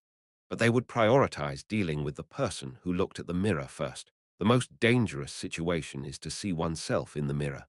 If no one looks at the mirror, under the prerequisite of there being light, an image would surface automatically every 3 hours. It doesn't possess any living traits. Remark. The mirror originally belonged to a spirit medium and was a very ordinary mirror until one day the spirit medium committed suicide when looking into it. Indeed, that there aren't many sealed artifacts behind Channy's gate that can be used in a Bayonder battle. 3-217 is a good choice. Klein didn't speak further, as he immediately ran to the Nighthawks recreation room to get sleepless Kenley. That night was Real's turn to be on duty at Channy's gate. Leonard was off duty, Sika Tran was patrolling areas like Raphael Cemetery, and the new member would only arrive on Sunday. Hence, Dunn could only pick from Fry and Kenley, taking into consideration that Madame Sharon was from the Demoness sect and had little to do with dead spirits. He had opted for the latter. After a few minutes, Dunn returned from the basement. He held the mirror that was tightly wrapped in a thick black cloth. "Frankly speaking, if I didn't know beforehand, I wouldn't be able to tell that it's a mirror. None of it is exposed." Klein went forward with the petite-sized Kenley. "You're in charge of using sealed artifact 3-217. Dunn passed the mirror to Kenley. Upon seeing that, Klein suddenly realized that he was a Sequence 8 Bayonder and that he possessed the ability to fight head-on. He couldn't just hide by the side as support. "Man, I'm a little nervous."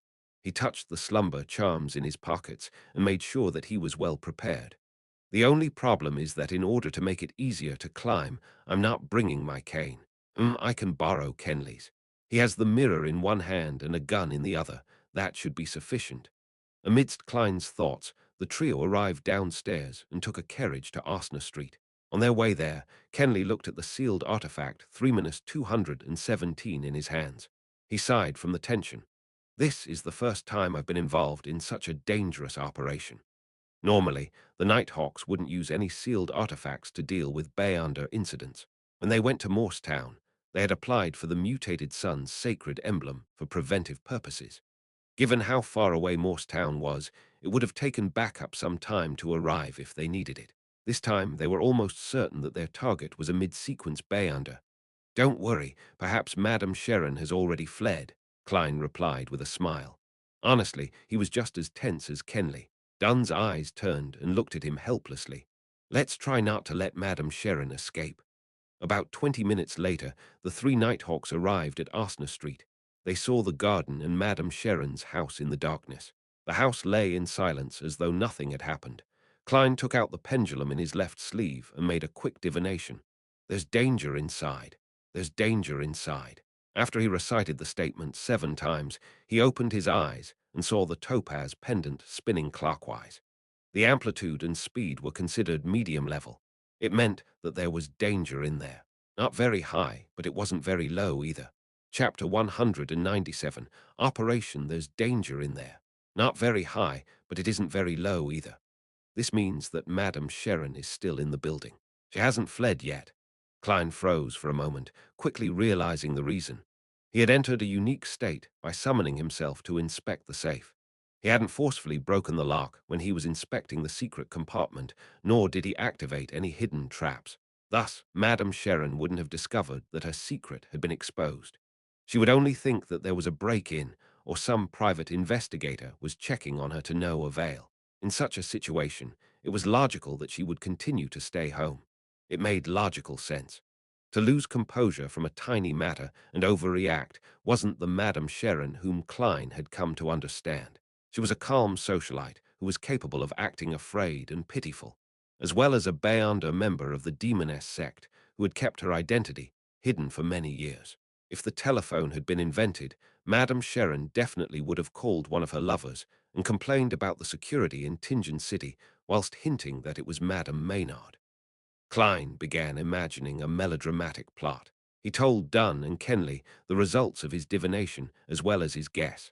That's the most reasonable deduction. Dunn pressed down on his hat as he looked at the second floor of Madame Sharon's apartment. There's no need for us to rush in. Why? Kenley, who was holding sealed artifact 3-217, instinctively asked. He was filled with fear towards the spirit medium mirror in his hands. He was afraid that some unexpected event would arise from the sealed artifact. Dunn wore his black gloves and looked at Klein. Do you still remember what happened when we tried to capture instigator Trissy? I remember, Klein replied after some thought. She seemed to be able to detect our presence and make the necessary responses, which resulted in her successful escape. I also remember suggesting the use of bombarding the house when the captain asked me how I would deal with the situation. That was the safest, most surefire method. But not this time. We can't use it here as there are many innocent maids in Madame Sharon's house. If we notified them in advance and got them to evacuate, that would definitely catch Madame Sharon's attention. According to Leonard, Trissy could turn invisible. We have to assume that Madame Sharon has that ability too. Klein connected the dots at once. Dunn looked at the crimson moon in the sky and said, Good, your answer is very good. You're rather intuitive in such situations. We cannot approach recklessly and end up alarming Madame Sharon. I'll try dragging her into a dream from a distance. If I'm successful, you and Kenley will go and capture her. Well, you can make the decision of whether to kill her or not. Kill her if you cannot control her. Your safety is of utmost importance. Captain, your line of thought is always so clear at such critical moments. I was just waiting for you to say that. Klein praised in his heart. Over the months, Klein had grasped most of the unique traits of the different Beyonder powers of his partners when he was casually chatting with Dunn, Leonard, Fry, and the rest. Amongst those, Dunn Smith, who was a nightmare, could freely enter the dreams of a sleeping person even though he was at home or at the Blackthorn Security Company. But how he did it was a secret of his own sequence, and Klein didn't ask about it too deeply. The ability to drag someone into a dream had a limited range and was normally used during direct confrontations. But Klein had once heard the captain say that the ability also had a certain effect when used within a 100-meter radius, but he needed time to complete the process. He couldn't do it instantly, for the process was similar to coaxing a child to sleep. At this moment, Dunn was going to drag the distant Madame Sharon into a sleeping state, a little at a time. After completing the first stages of the restraint, he was going to create the most opportunistic conditions for Klein and Kenley. All right. Kenley was also rather accepting of the captain's plan. Without any more chatter, Dunn leaned on the corner of a wall and shut his eyes. He put his hands together and lowered his head. His black trench coat and silk hat blended into the night. In the opulent bedroom, Madame Sharon was leaning on her comfortable rocking chair, completely naked. Her fair and excellent figure was completely exposed. She sometimes turned her head towards the full-length mirror to admire her charming self. As she looked, her face would flush red as tears welled in her eyes. Her expression emitted a strange tenderness amidst her stupor. The skeletal statue of the goddess was sitting on the table beside her. The thick strands of hair seemed gentle under the warm, pink light. Slowly, the frequency in which Madame Sharon looked into the mirror decreased. Bit by bit, her eyelids couldn't help but droop. Seconds turned into minutes when Klein suddenly recalled something. How was the captain going to notify Kenley and himself after he successfully dragged Madame Sharon into a dream? Madame Sharon would wake up if the captain left his nightmare state, and she would notice that something was off. I wonder if the captain is capable of giving hand signs while dreaming at the same time. Klein looked at the worried Kenley pacing around and intended to discuss this with him in order to distract him. At that moment, his mind turned into a blur. He saw a giant crimson moon, as well as Captain Dunn Smith in his black trench coat under the moon. There was also the short Kenley, his expression dazed. Klein realized that he too was dreaming. I've been dragged into a dream by the captain, so that's how he was going to notify us. He wanted to facepalm himself, but could only maintain his trance-like state while saying muddle-headedly, "Captain." Dunn nodded slightly and said, "Madame Sharon has entered a dream. You can take action now." He then emphasized, "Remember to be careful and don't be too reckless. We would rather miss the opportunity than take unwarranted risks." Just as he finished his sentence, the world before Klein shattered. His eyes reflected Dunn Smith again. He was still at the corner of the wall, looking down with his hands clenched tightly into fists. On the other side, Kenley, who had stopped pacing about, also opened his eyes. The duo exchanged looks and nodded. Both of them entered a state to execute their operation. Even though this was the first time Kenley was participating in a relatively dangerous mission, he was still more experienced than Klein. He had attended many official missions, so he quickly adjusted his mental state, becoming calm and sharp. Of course, this could also be attributed to the augmentation the knight had on a sleepless. This was also one of the reasons Dunn had chosen Kenley over Fry for this operation. "Let's go." As a sequence 8, Klein took on the role of the leader, signaling for his partner to follow. Kenley didn't object. He gripped the tightly wrapped mirror and softened his footsteps as he followed.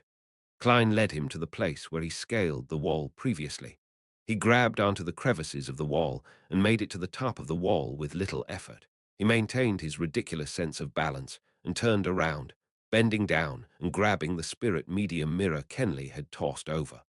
The moment he touched the mirror, Klein felt his spiritual perception tighten suddenly. It was as if what was covered by the black cloth wasn't a mirror, but a door to some unknown, dangerous alternate world. Indeed, any item that requires sealing has some malefic side to it. Klein internally muttered to himself wistfully as he watched Kenley scale the wall. In order to facilitate movement, Kenley had placed his cane beside Dunn. Klein didn't dwell on that matter. After making their way through the garden to the side of the building, he climbed the pipe up to the balcony of the second floor, just as he did before. He then hung naturally from his feet, allowing his body to fall, once again taking sealed artifact 3-271. Kenley looked at him, puzzled, but immediately he nodded his head in enlightenment. At that moment, Klein was shocked by his own actions. He exerted a force using his waist, and with the support of his left hand, he easily flipped over. What happened just now? Why did I move like that? It felt so natural. Is that an ability of the clown? He thought back and felt that he was able to better display the unique characteristics of a clown in actual practice. After waiting for Kenley to easily make his way up, Klein handed the spirit medium mirror back to him before pulling open the unlocked door of the balcony. Kenley carefully pulled away the black cloth wrapped around sealed artifact 3-271. He pointed the object mirror side down, reflecting the tiles on the ground. One of the rules of the spirit medium mirror was not to use it on yourself or your partners. After putting away the black cloth, Kenley took out his revolver and followed behind Klein. They made their way past the corridor towards Madame Sharon's bedroom, their footsteps light. Klein wielded his readied revolver, and while activating his spirit vision, he reached out for the door handle with his left hand. He didn't dare to be careless, since his divination told him that there would be danger present. The reason why he didn't make another quick divination was that he knew the presence of the primordial demoness's statue in the room. At this distance, his divination would definitely be interrupted. He knew that there was no way for him to get a clear answer without relying on the grey fog's obstruction. Furthermore, with Kenley beside him, there was no way for him to enter that mysterious space. After pushing open the door, what entered Klein and Kenley's field of vision was the warm light from the gas lamp. Then they saw Madame Sharon slumped over her chair, as well as her alluring body. However, Madame Sharon wasn't asleep. She was reclined in her chair with a faint smile across her mouth, looking straight at her two visitors. Instinctively, Kenley flipped his palm and pointed the spirit medium mirror at Madame Sharon. Klein first froze, then exclaimed, "No!" He clearly remembered that there was a full-length mirror on the other side of the chair, but it wasn't there now. The spirit medium mirror had locked onto Madame Sharon in just a second, but that image of Madame Sharon became blurry before turning into a full-length mirror. Kenley looked at himself in the mirror and also sealed artifact 3-271, reflecting his own image. A figure instantly appeared within the spirit medium mirror. It was an expressionless, sinister image of Kenley himself. Klein felt his limbs turn rigid, as if he had been entangled by invisible threads. An elegant figure appeared beside the full-length mirror. It was Madame Sharon, wearing a nightgown. She glanced at the two intruders and chuckled. If it wasn't for the fact that the statue happened to be beside me, I should be deep asleep now, waiting for you to wake me up with a kiss. At that moment, Klein suddenly shouted a simple term in ancient Hermes, crimson. He had no idea when he dug his left palm into his pocket. He deftly flicked his fingers and tossed out a slumber charm. Chapter 198. Appropriating uniqueness, the silver charm suddenly turned ice gold, just like a crystal coat with layers of frost. Klein shivered and suddenly became more alert. His fear and agitation temporarily froze. He quickly injected his spirituality into the charm and pushed the thin silver piece out of his pocket with his fingertip, causing it to drop to his feet. A crimson flame appeared in the air, and the sound of light, continuous explosions echoed in the room. A serene and deep feeling instantly emanated and engulfed most of the bedroom, including Madame Sharon, sleepless Kenley, and also Klein himself. The slumber charm was an item that didn't distinguish between the enemy and the caster. In most situations, using it meant throwing it at the enemy. That way, the caster would only be affected by the remnant shock waves, but not to the extent of failing to resist the temptation of falling into a deep sleep. But Klein's arms were entangled by countless invisible threads. He couldn't throw the charm, so he could only exchange Madame Sharon's slumber with his. But he had long considered such a situation and was prepared. This was because his body was uniquely a uniqueness that was unlike most low-sequence Beyonders. In that instant, Klein's eyelids closed and entered into deep sleep normally, while Madame Sharon and Kenley also appeared to slow down. Klein quickly realized that he was in a dream and rationally knew that he was sleeping. Whenever anything related to dream invasions or similar hypnotic effects were used on him, he could still maintain consciousness. He had discovered this when he was dealing with Dunn's nightmare powers, as well as when Dali was channeling his spirit. Catcher. Klein tore out of the dream forcefully and woke up. He felt the countless threads binding his arms, legs, and body loosen. As for Madame Sharon, she had a vacant look, as though she was going to shake off the effect of the slumber charm, but had yet to wake up entirely. Kenley was on the ground with the spirit medium mirror flipped upside down nearby, while his revolver had been flung to the door. An opportunity. Klein seized the moment while the fine threads loosened. He took out his left hand and snapped his fingers. He lit up a faint blue spiritual flame and burned the countless fine threads before him. At the same time, he picked up his revolver with his right hand and pulled the trigger repeatedly. Bang, bang. The two silver demon-hunting bullets tore through the barrel and fired towards Madame Sharon. Klein didn't confirm the outcome, but bent his knees, exerted strength in his waist, and leaped over to Kenley. Simultaneously, he broke the fine strings that were tied around his body. His earlier shots were mainly to inform the captain that something unexpected had happened inside. They were already fighting and were in need of assistance. Of course, if he could shoot Madame Sharon directly, that'd be the best outcome. However, Klein didn't believe a sequence 7 or 6 Beyonder could be taken care of so easily. There were faint blue flames twirling in the air, dancing across the fine threads in the room. In such a dreamy scenery, the two silver demon-hunting bullets struck Madame Sharon's body. Catcher, catcher. Madame Sharon was in her translucent sleeping robe, and her indistinct body shattered like the crimson moon's reflection in a lake. The full body mirror next to her cracked into pieces, and most of them shattered into about thumbnail-sized chunks, while a small amount remained on the frame. They all resembled palms, strangely shaped palms. A substitute, a Beyonder power of the demoness sequence. The corner of Klein's eyes swept over it as he already rolled next to Kenley. Since the fine strings were all broken by his movement, the faint blue flames didn't spread over. At that moment, Madame Sharon had vanished. But the sleeping, Kenley lifted his hands and gripped his neck so tightly that his saliva began flowing out as his tongue protruded. But he didn't seem like he was going to stop.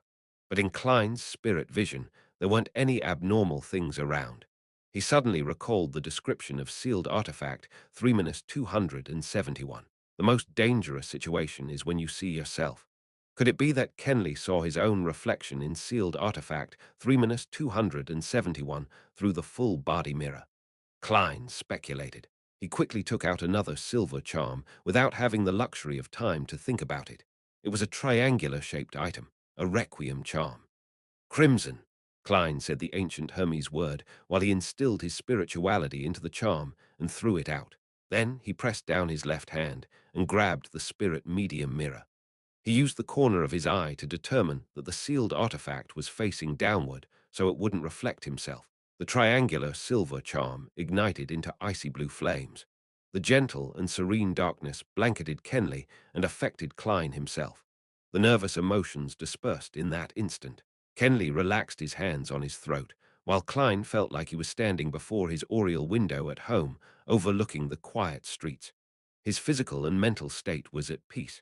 That was exactly what Klein wanted. At that very moment, he entered an extremely serene state.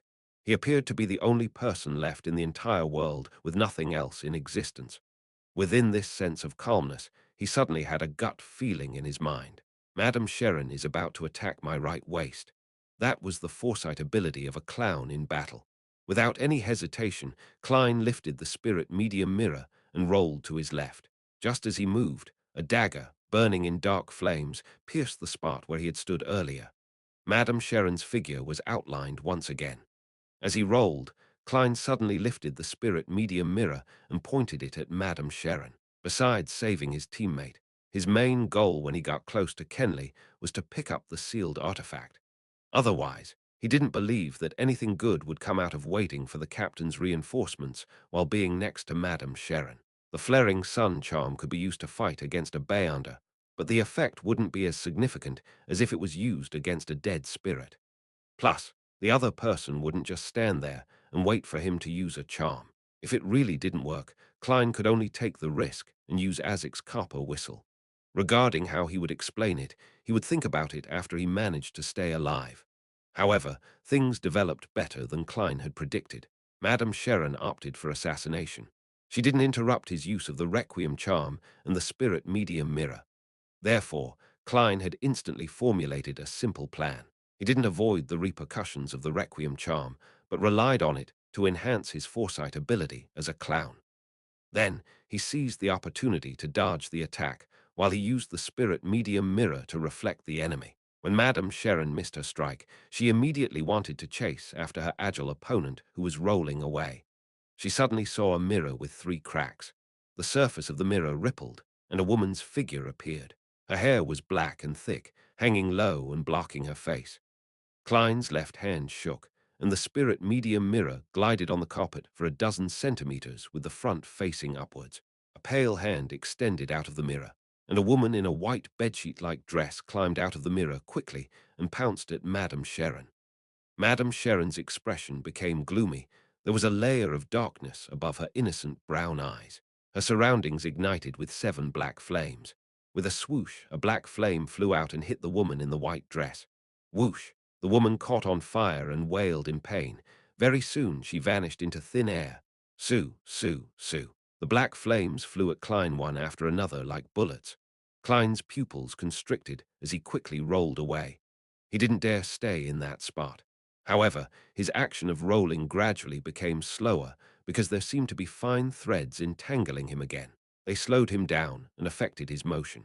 It seemed like the nemesis of the clown's combat abilities. The black flames flew past Klein's face and fell onto Madame Sharon's bed.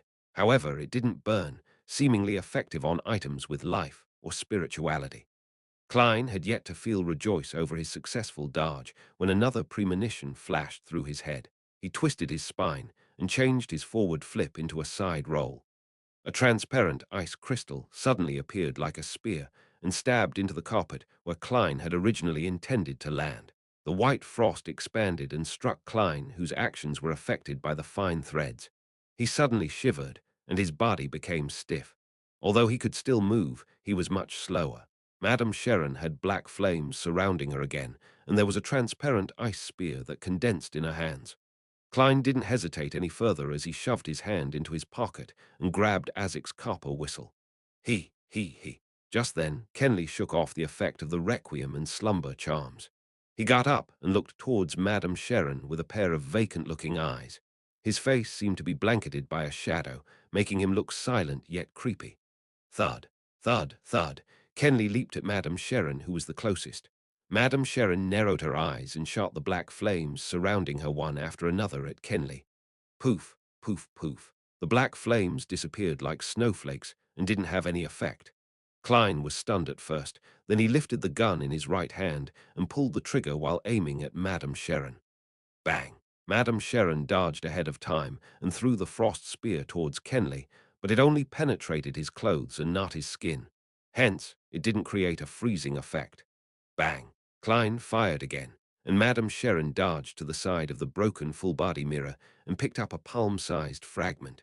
She continued to walk swiftly and dodged another bullet.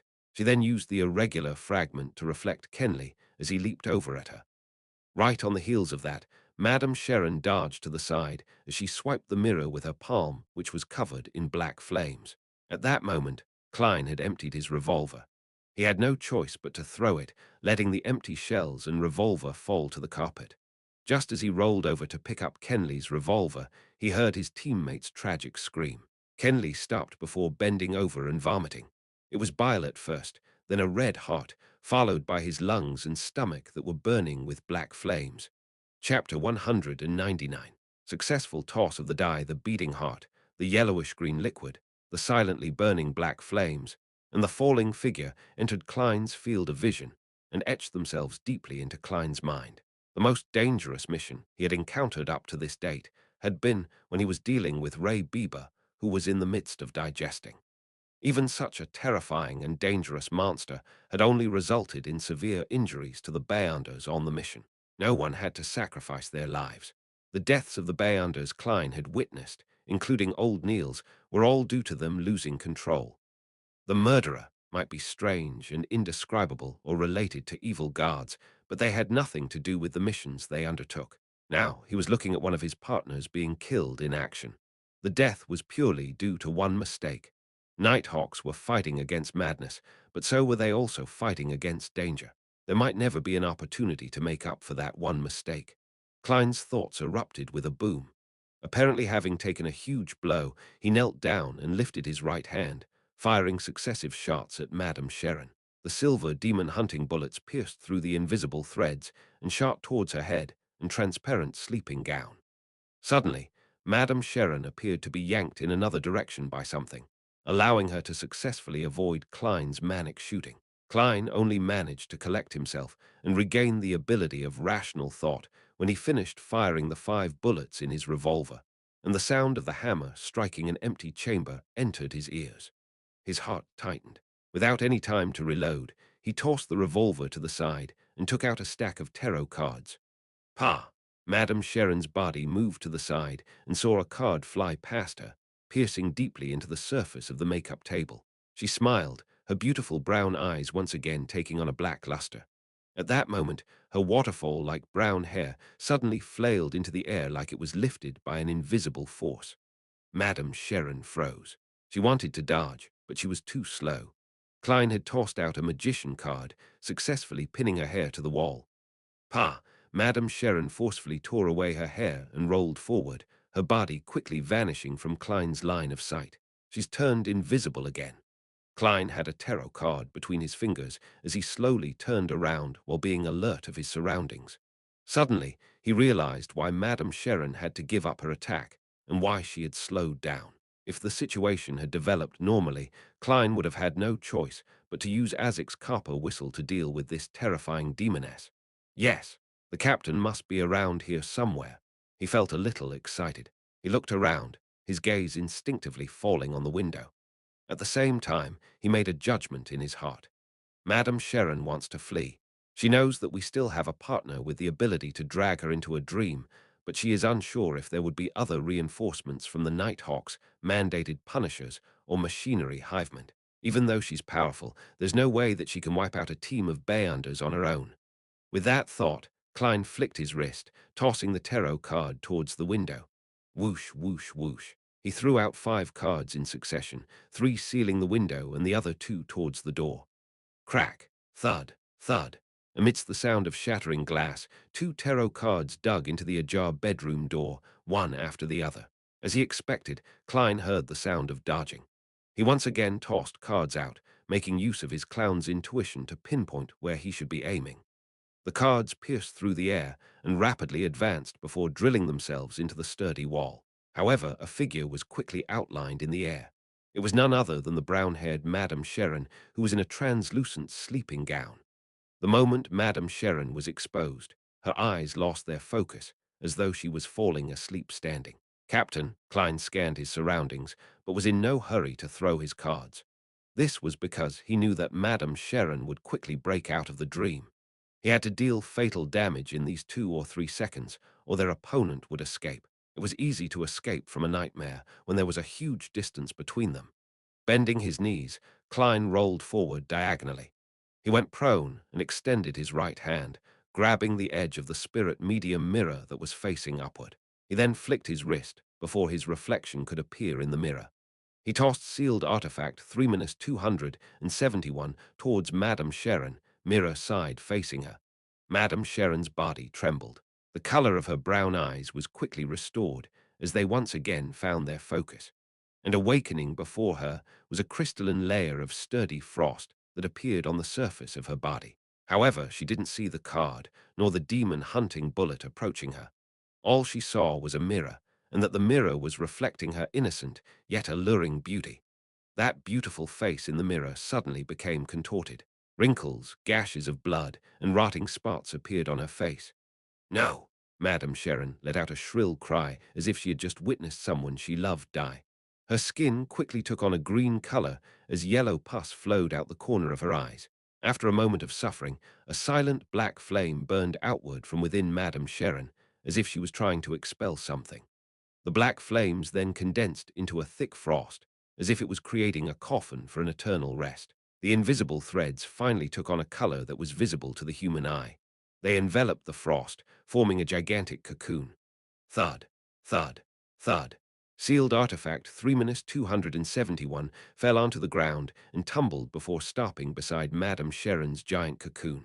At that moment, Dunn broke through the window frame and somersaulted into the room. He caught sight of Kenley, who had stopped breathing, and his expression sank. It was at this moment the cocoon cracked open. The coffin of ice crumbled an inch at a time as black flames turned into specks of light, dissipating into the surroundings. Madame Sharon's skin had regained its normal color. Her eyes showed fatigue, but she seemed normal. Her eyes reflected Klein, who was still sprawled on the ground. She also saw Dunn Smith, his finger pressed on his glabella with his eyes closed. A formless ripple spread outward from Dunn as Madame Sharon's eyelids drooped uncontrollably. Under Dunn's trench coat were writhing, snake-like objects. Klein knew that the captain couldn't restrain Madame Sharon for long, just like when they were previously fighting Monster Bieber. Klein rolled forward again, grabbed his revolver, the one he had previously tossed onto the carpet. He grabbed 3 demon-hunting bullets with his left hand and familiarity stuffed them into the round chambers. Pa! Klein closed the cylinder and stood up, taking aim at Madame Sharon with both hands on the gun. He aimed at the center of her forehead. Bang! He controlled his body with the abilities of the clown and pulled the trigger. The silver demon-hunting bullet pierced through the air, accurately hitting the fixed target. A bloody gash appeared between Madame Sharon's eyes, but the bullet seemed to tear through multiple layers of obstruction, causing it to lose the bulk of its power, rendering it unable to pierce through the target's skull. Klein fired another 2 shots without hesitation when he saw Madame Sharon suddenly open her eyes. Bang! Bang! A rain of blood splattered amidst white darts. The stunning beauty that was Madame Sharon had become a mutilated corpse that would incite nightmares in every man. She had long run out of substitutes to use. Phew! Phew! Klein lowered his arms and panted heavily. Madame Sharon, with only half her head left, slumped onto the ground. She still had an exceptional figure, her skin still white and tender. Dunn straightened himself up and opened his eyes. He, too, lowered his hand from his glabella, his face a little pale. He wasn't injured, but he looked as though he had lost a lot of blood. If it wasn't for the fact that she wanted to kill a few people before she tried to escape, if it wasn't for sealed artifact 3-271 reflecting herself by chance, we probably would have only been able to injure her. Dunn slowly walked forward to Klein's side, his voice unusually low. If it wasn't for how unique I was, I would have died along with Kenley in the first 10 seconds of the battle. Klein turned to look at Kenley, who was silently lying on the black ash. He exhaled. Captain Kenley. I know, Dunn replied with a raspy voice. I made a mistake. I was fooled by Madame Sharon. I didn't expect her to secretly escape from the dream. He paused, then he said in a serious tone, but you have to get used to this. It's normal for Nighthawks to die during missions. Perhaps the next one to die would be me. Klein fell silent, not knowing how to reply. Kenley still had his eyes open, staring blankly at the ceiling. May the goddess bless you. May you find true peace. Dan walked over to Kenley's side and drew a crimson moon on his chest. He then squatted and closed his partner's eyes. May the goddess bless you. May the serene night no longer harbor any danger or madness. Klein also drew the crimson moon as he prayed silently in his heart. A few seconds later, he forcefully retracted his gaze and asked in a heavy voice, Captain, should I channel her spirit now? Dunn nodded indiscernibly. Don't attempt to ask about the primordial demoness. That's very dangerous. I'll guard you and prevent any accidents from disturbing you. Klein didn't tarry. He took out the various ingredients and quickly set up an altar, starting the mediumship ritual. After reciting the incantations, he took a step back and used a dream divination. Madame Sharon's partners in crime. Madame Sharon's partners in crime. After reciting the statement 7 times, Klein entered a dream. He saw Madame Sharon's soul within the hazy world. He reached out to the transparent, ethereal soul, and the scene before his eyes changed. It was a night scene. Madame Sharon, who was wearing a long black robe, handed an ancient bronze book over to instigator Trissy. She laughed a little manically after hearing the latter's doubt over the term witch. Weren't you always curious? Curious about why our upper echelons are all female? So it really was the demoness sect. Leonard's guess accurately matches the truth. He really does have a huge secret. The corresponding sequence 7 for assassin and instigator is witch. What a trap, Klein thought to himself. The scene immediately changed. Klein saw a vast hall with narrow windows all around the place, and a lady clad in a pure white robe. Her back was facing Madame Sharon as she said with a smile, We can reach sainthood as long as we advance towards the primordial. We can attain power, attain salvation, and avoid the end of days. Madame Sharon lowered her head and asked curiously, Why must we become women? Is it because the primordial is a woman? Do women symbolize destruction and calamity? The lady whose back was facing Madame Sharon answered calmly, No, men are the same. They are the synonym of war. These are 2 similar pathways.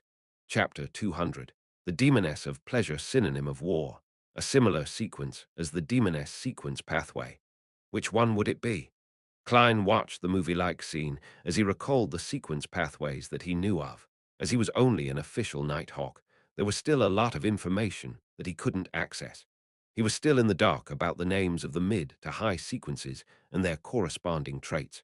He only knew about the few that he had learned of from the eternal blazing sun, such as the Priest of Light and the Unshadowed. The God of Combat sequence pathway that he found out from the young man, son, such as Dawn Paladin, Guardian, and Demon Hunter, as well as Spirit Guide and Gatekeeper, which he found out from Dali and Dunn. Hence, it was difficult for him to judge which sequence pathway would be a synonym of war. He could only eliminate them one by one, such as the Guard of Combat sequence pathway, which seemed more like individual battles rather than war. Klein thought about it and minimized the scope to 5 options.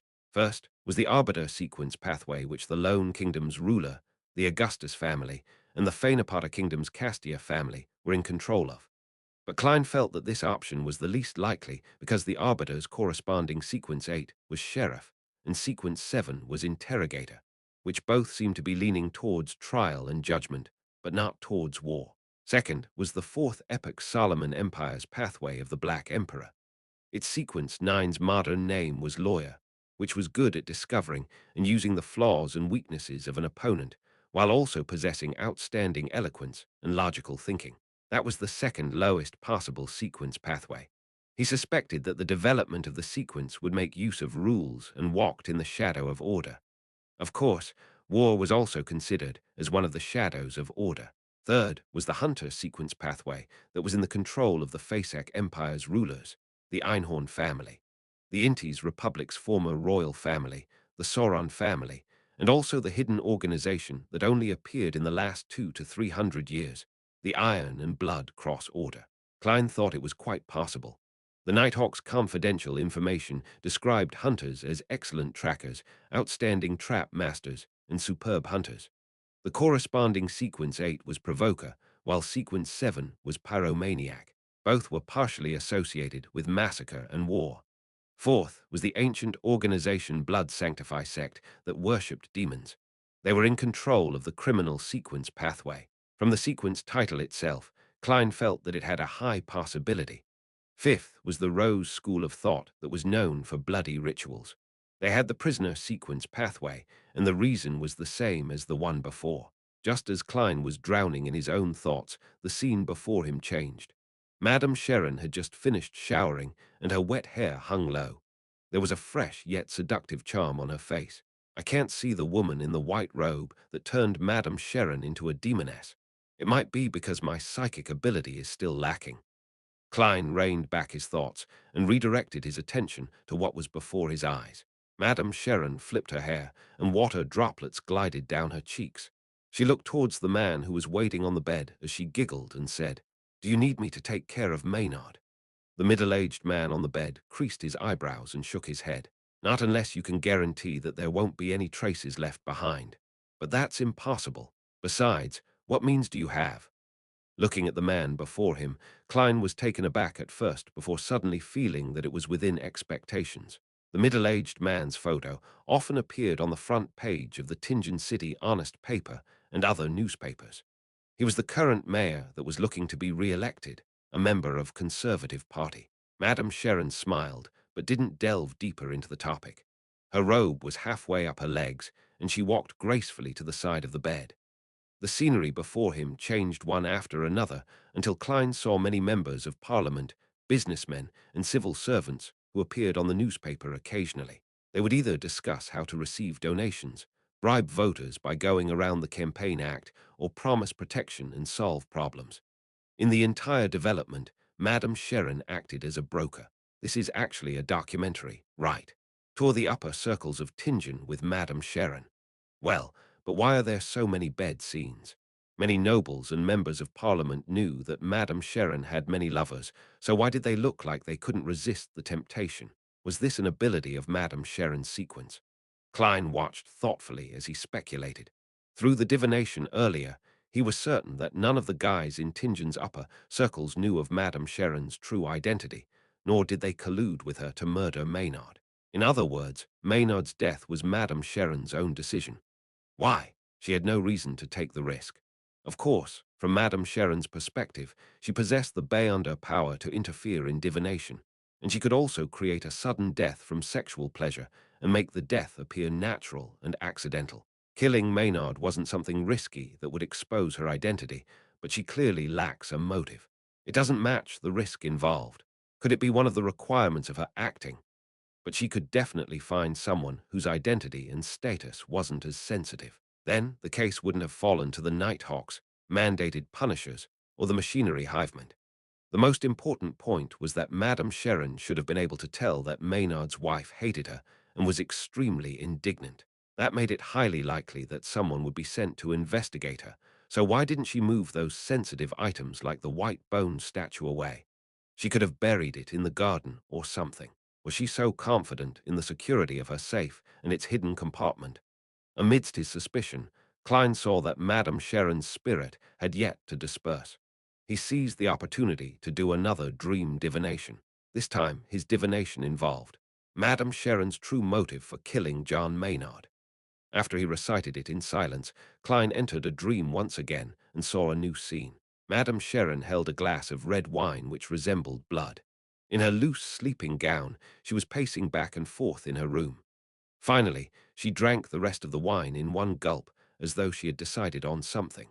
The scene dispersed quickly, leaving Klein even more confused, since Maynard's death looked like Madame Sharon had volunteered to do it without anyone's instigation.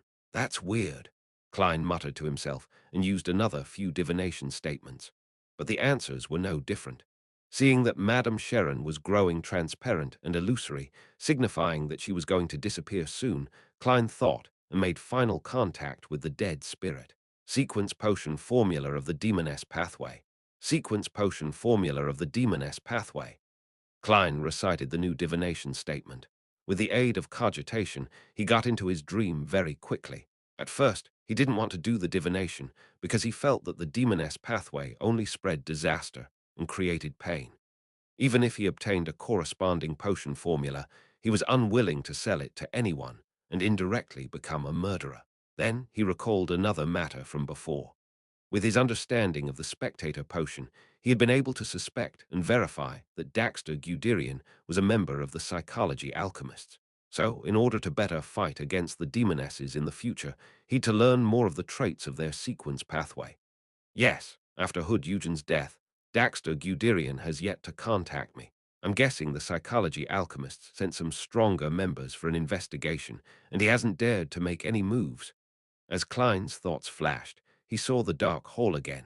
He saw the woman in the holy white robe again. Madame Sharon hung her head low, and she could only see the other woman's legs, a pair of flawless legs.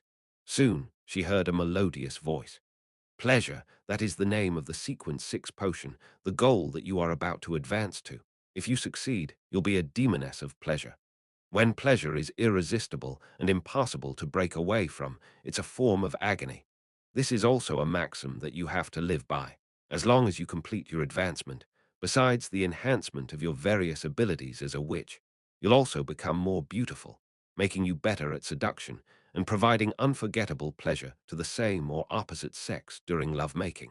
You'll be able to make strange threads like a spider and utilize them. Immediately following that, an ancient silver book appeared before Madame Sharon. After it was opened, there was the formula and ingredients placed separately. Main ingredients: a pair of succubus eyes, an adult black widow spider silk gland. Supplementary ingredients: 100 ml of purified water, 5 drops of black jimsonweed juice, the complete remnants of a succubus's hair, 10 grams of phanepotter fly powder, and 5 grams of real mummy ashes. The scene changed again. It was the same hall, the same long white robe, and the same woman with indistinguishable features. But now, the difference was that Madame Sharon had returned to her original state. She was now the young man in the picture from before. A melodious female voice reverberated in his ears. This is the name of the Sequence 7 potion. I'm sure you're surprised. Yes, I still can't believe it's called witch, Madame Sharon said in a rather agitated manner. Remember, if we want to get closer to the primordial, we have to be more and more like her. She's a woman, so we have to be women too, the melodious female voice replied. Either you give up or you accept. After you become a witch, you'll become a true woman, and your appearance and charm will be enhanced substantially. You'll have the ability to turn invisible and use substitutes. You'll gain a rudimentary mastery of various dark magic. You'll be skilled at disrupting the divination of others, and you'll also gain the favor of the black flame and icy frost. The main ingredients are every drop of an abyss demonic fish's blood and an agate peacock's egg. The supplementary ingredients are 80 ml of purified water, 5 drops of jimsonweed juice, 3 scales of a shadow lizard, and 10 drops of daffodil juice. Scenes continued to play, one after another, and Klein saw the instigator and assassin formula and understood their corresponding traits. Just as he wanted to continue the divination, Madame Sharon's spirit dispersed completely. Klein stopped the ritual and returned to reality. He packed up the ingredients, removed the wall of spirituality, and told Duns Smith about the outcome of his mediumship without holding back any information. Then he expressed his suspicions on Madame Sharon's murder of Maynard. Pleasure doesn't require her to kill anyone of a higher rank or position in society. Uh, We need to investigate where Madame Sharon has been over the past few years and understand her origins. We need to look for the dark hole that you saw. Of course, this will need to be reported to the Holy Cathedral, and they can assign investigators accordingly. We can't leave Tingen as we wish. Dunn nodded slightly and looked around.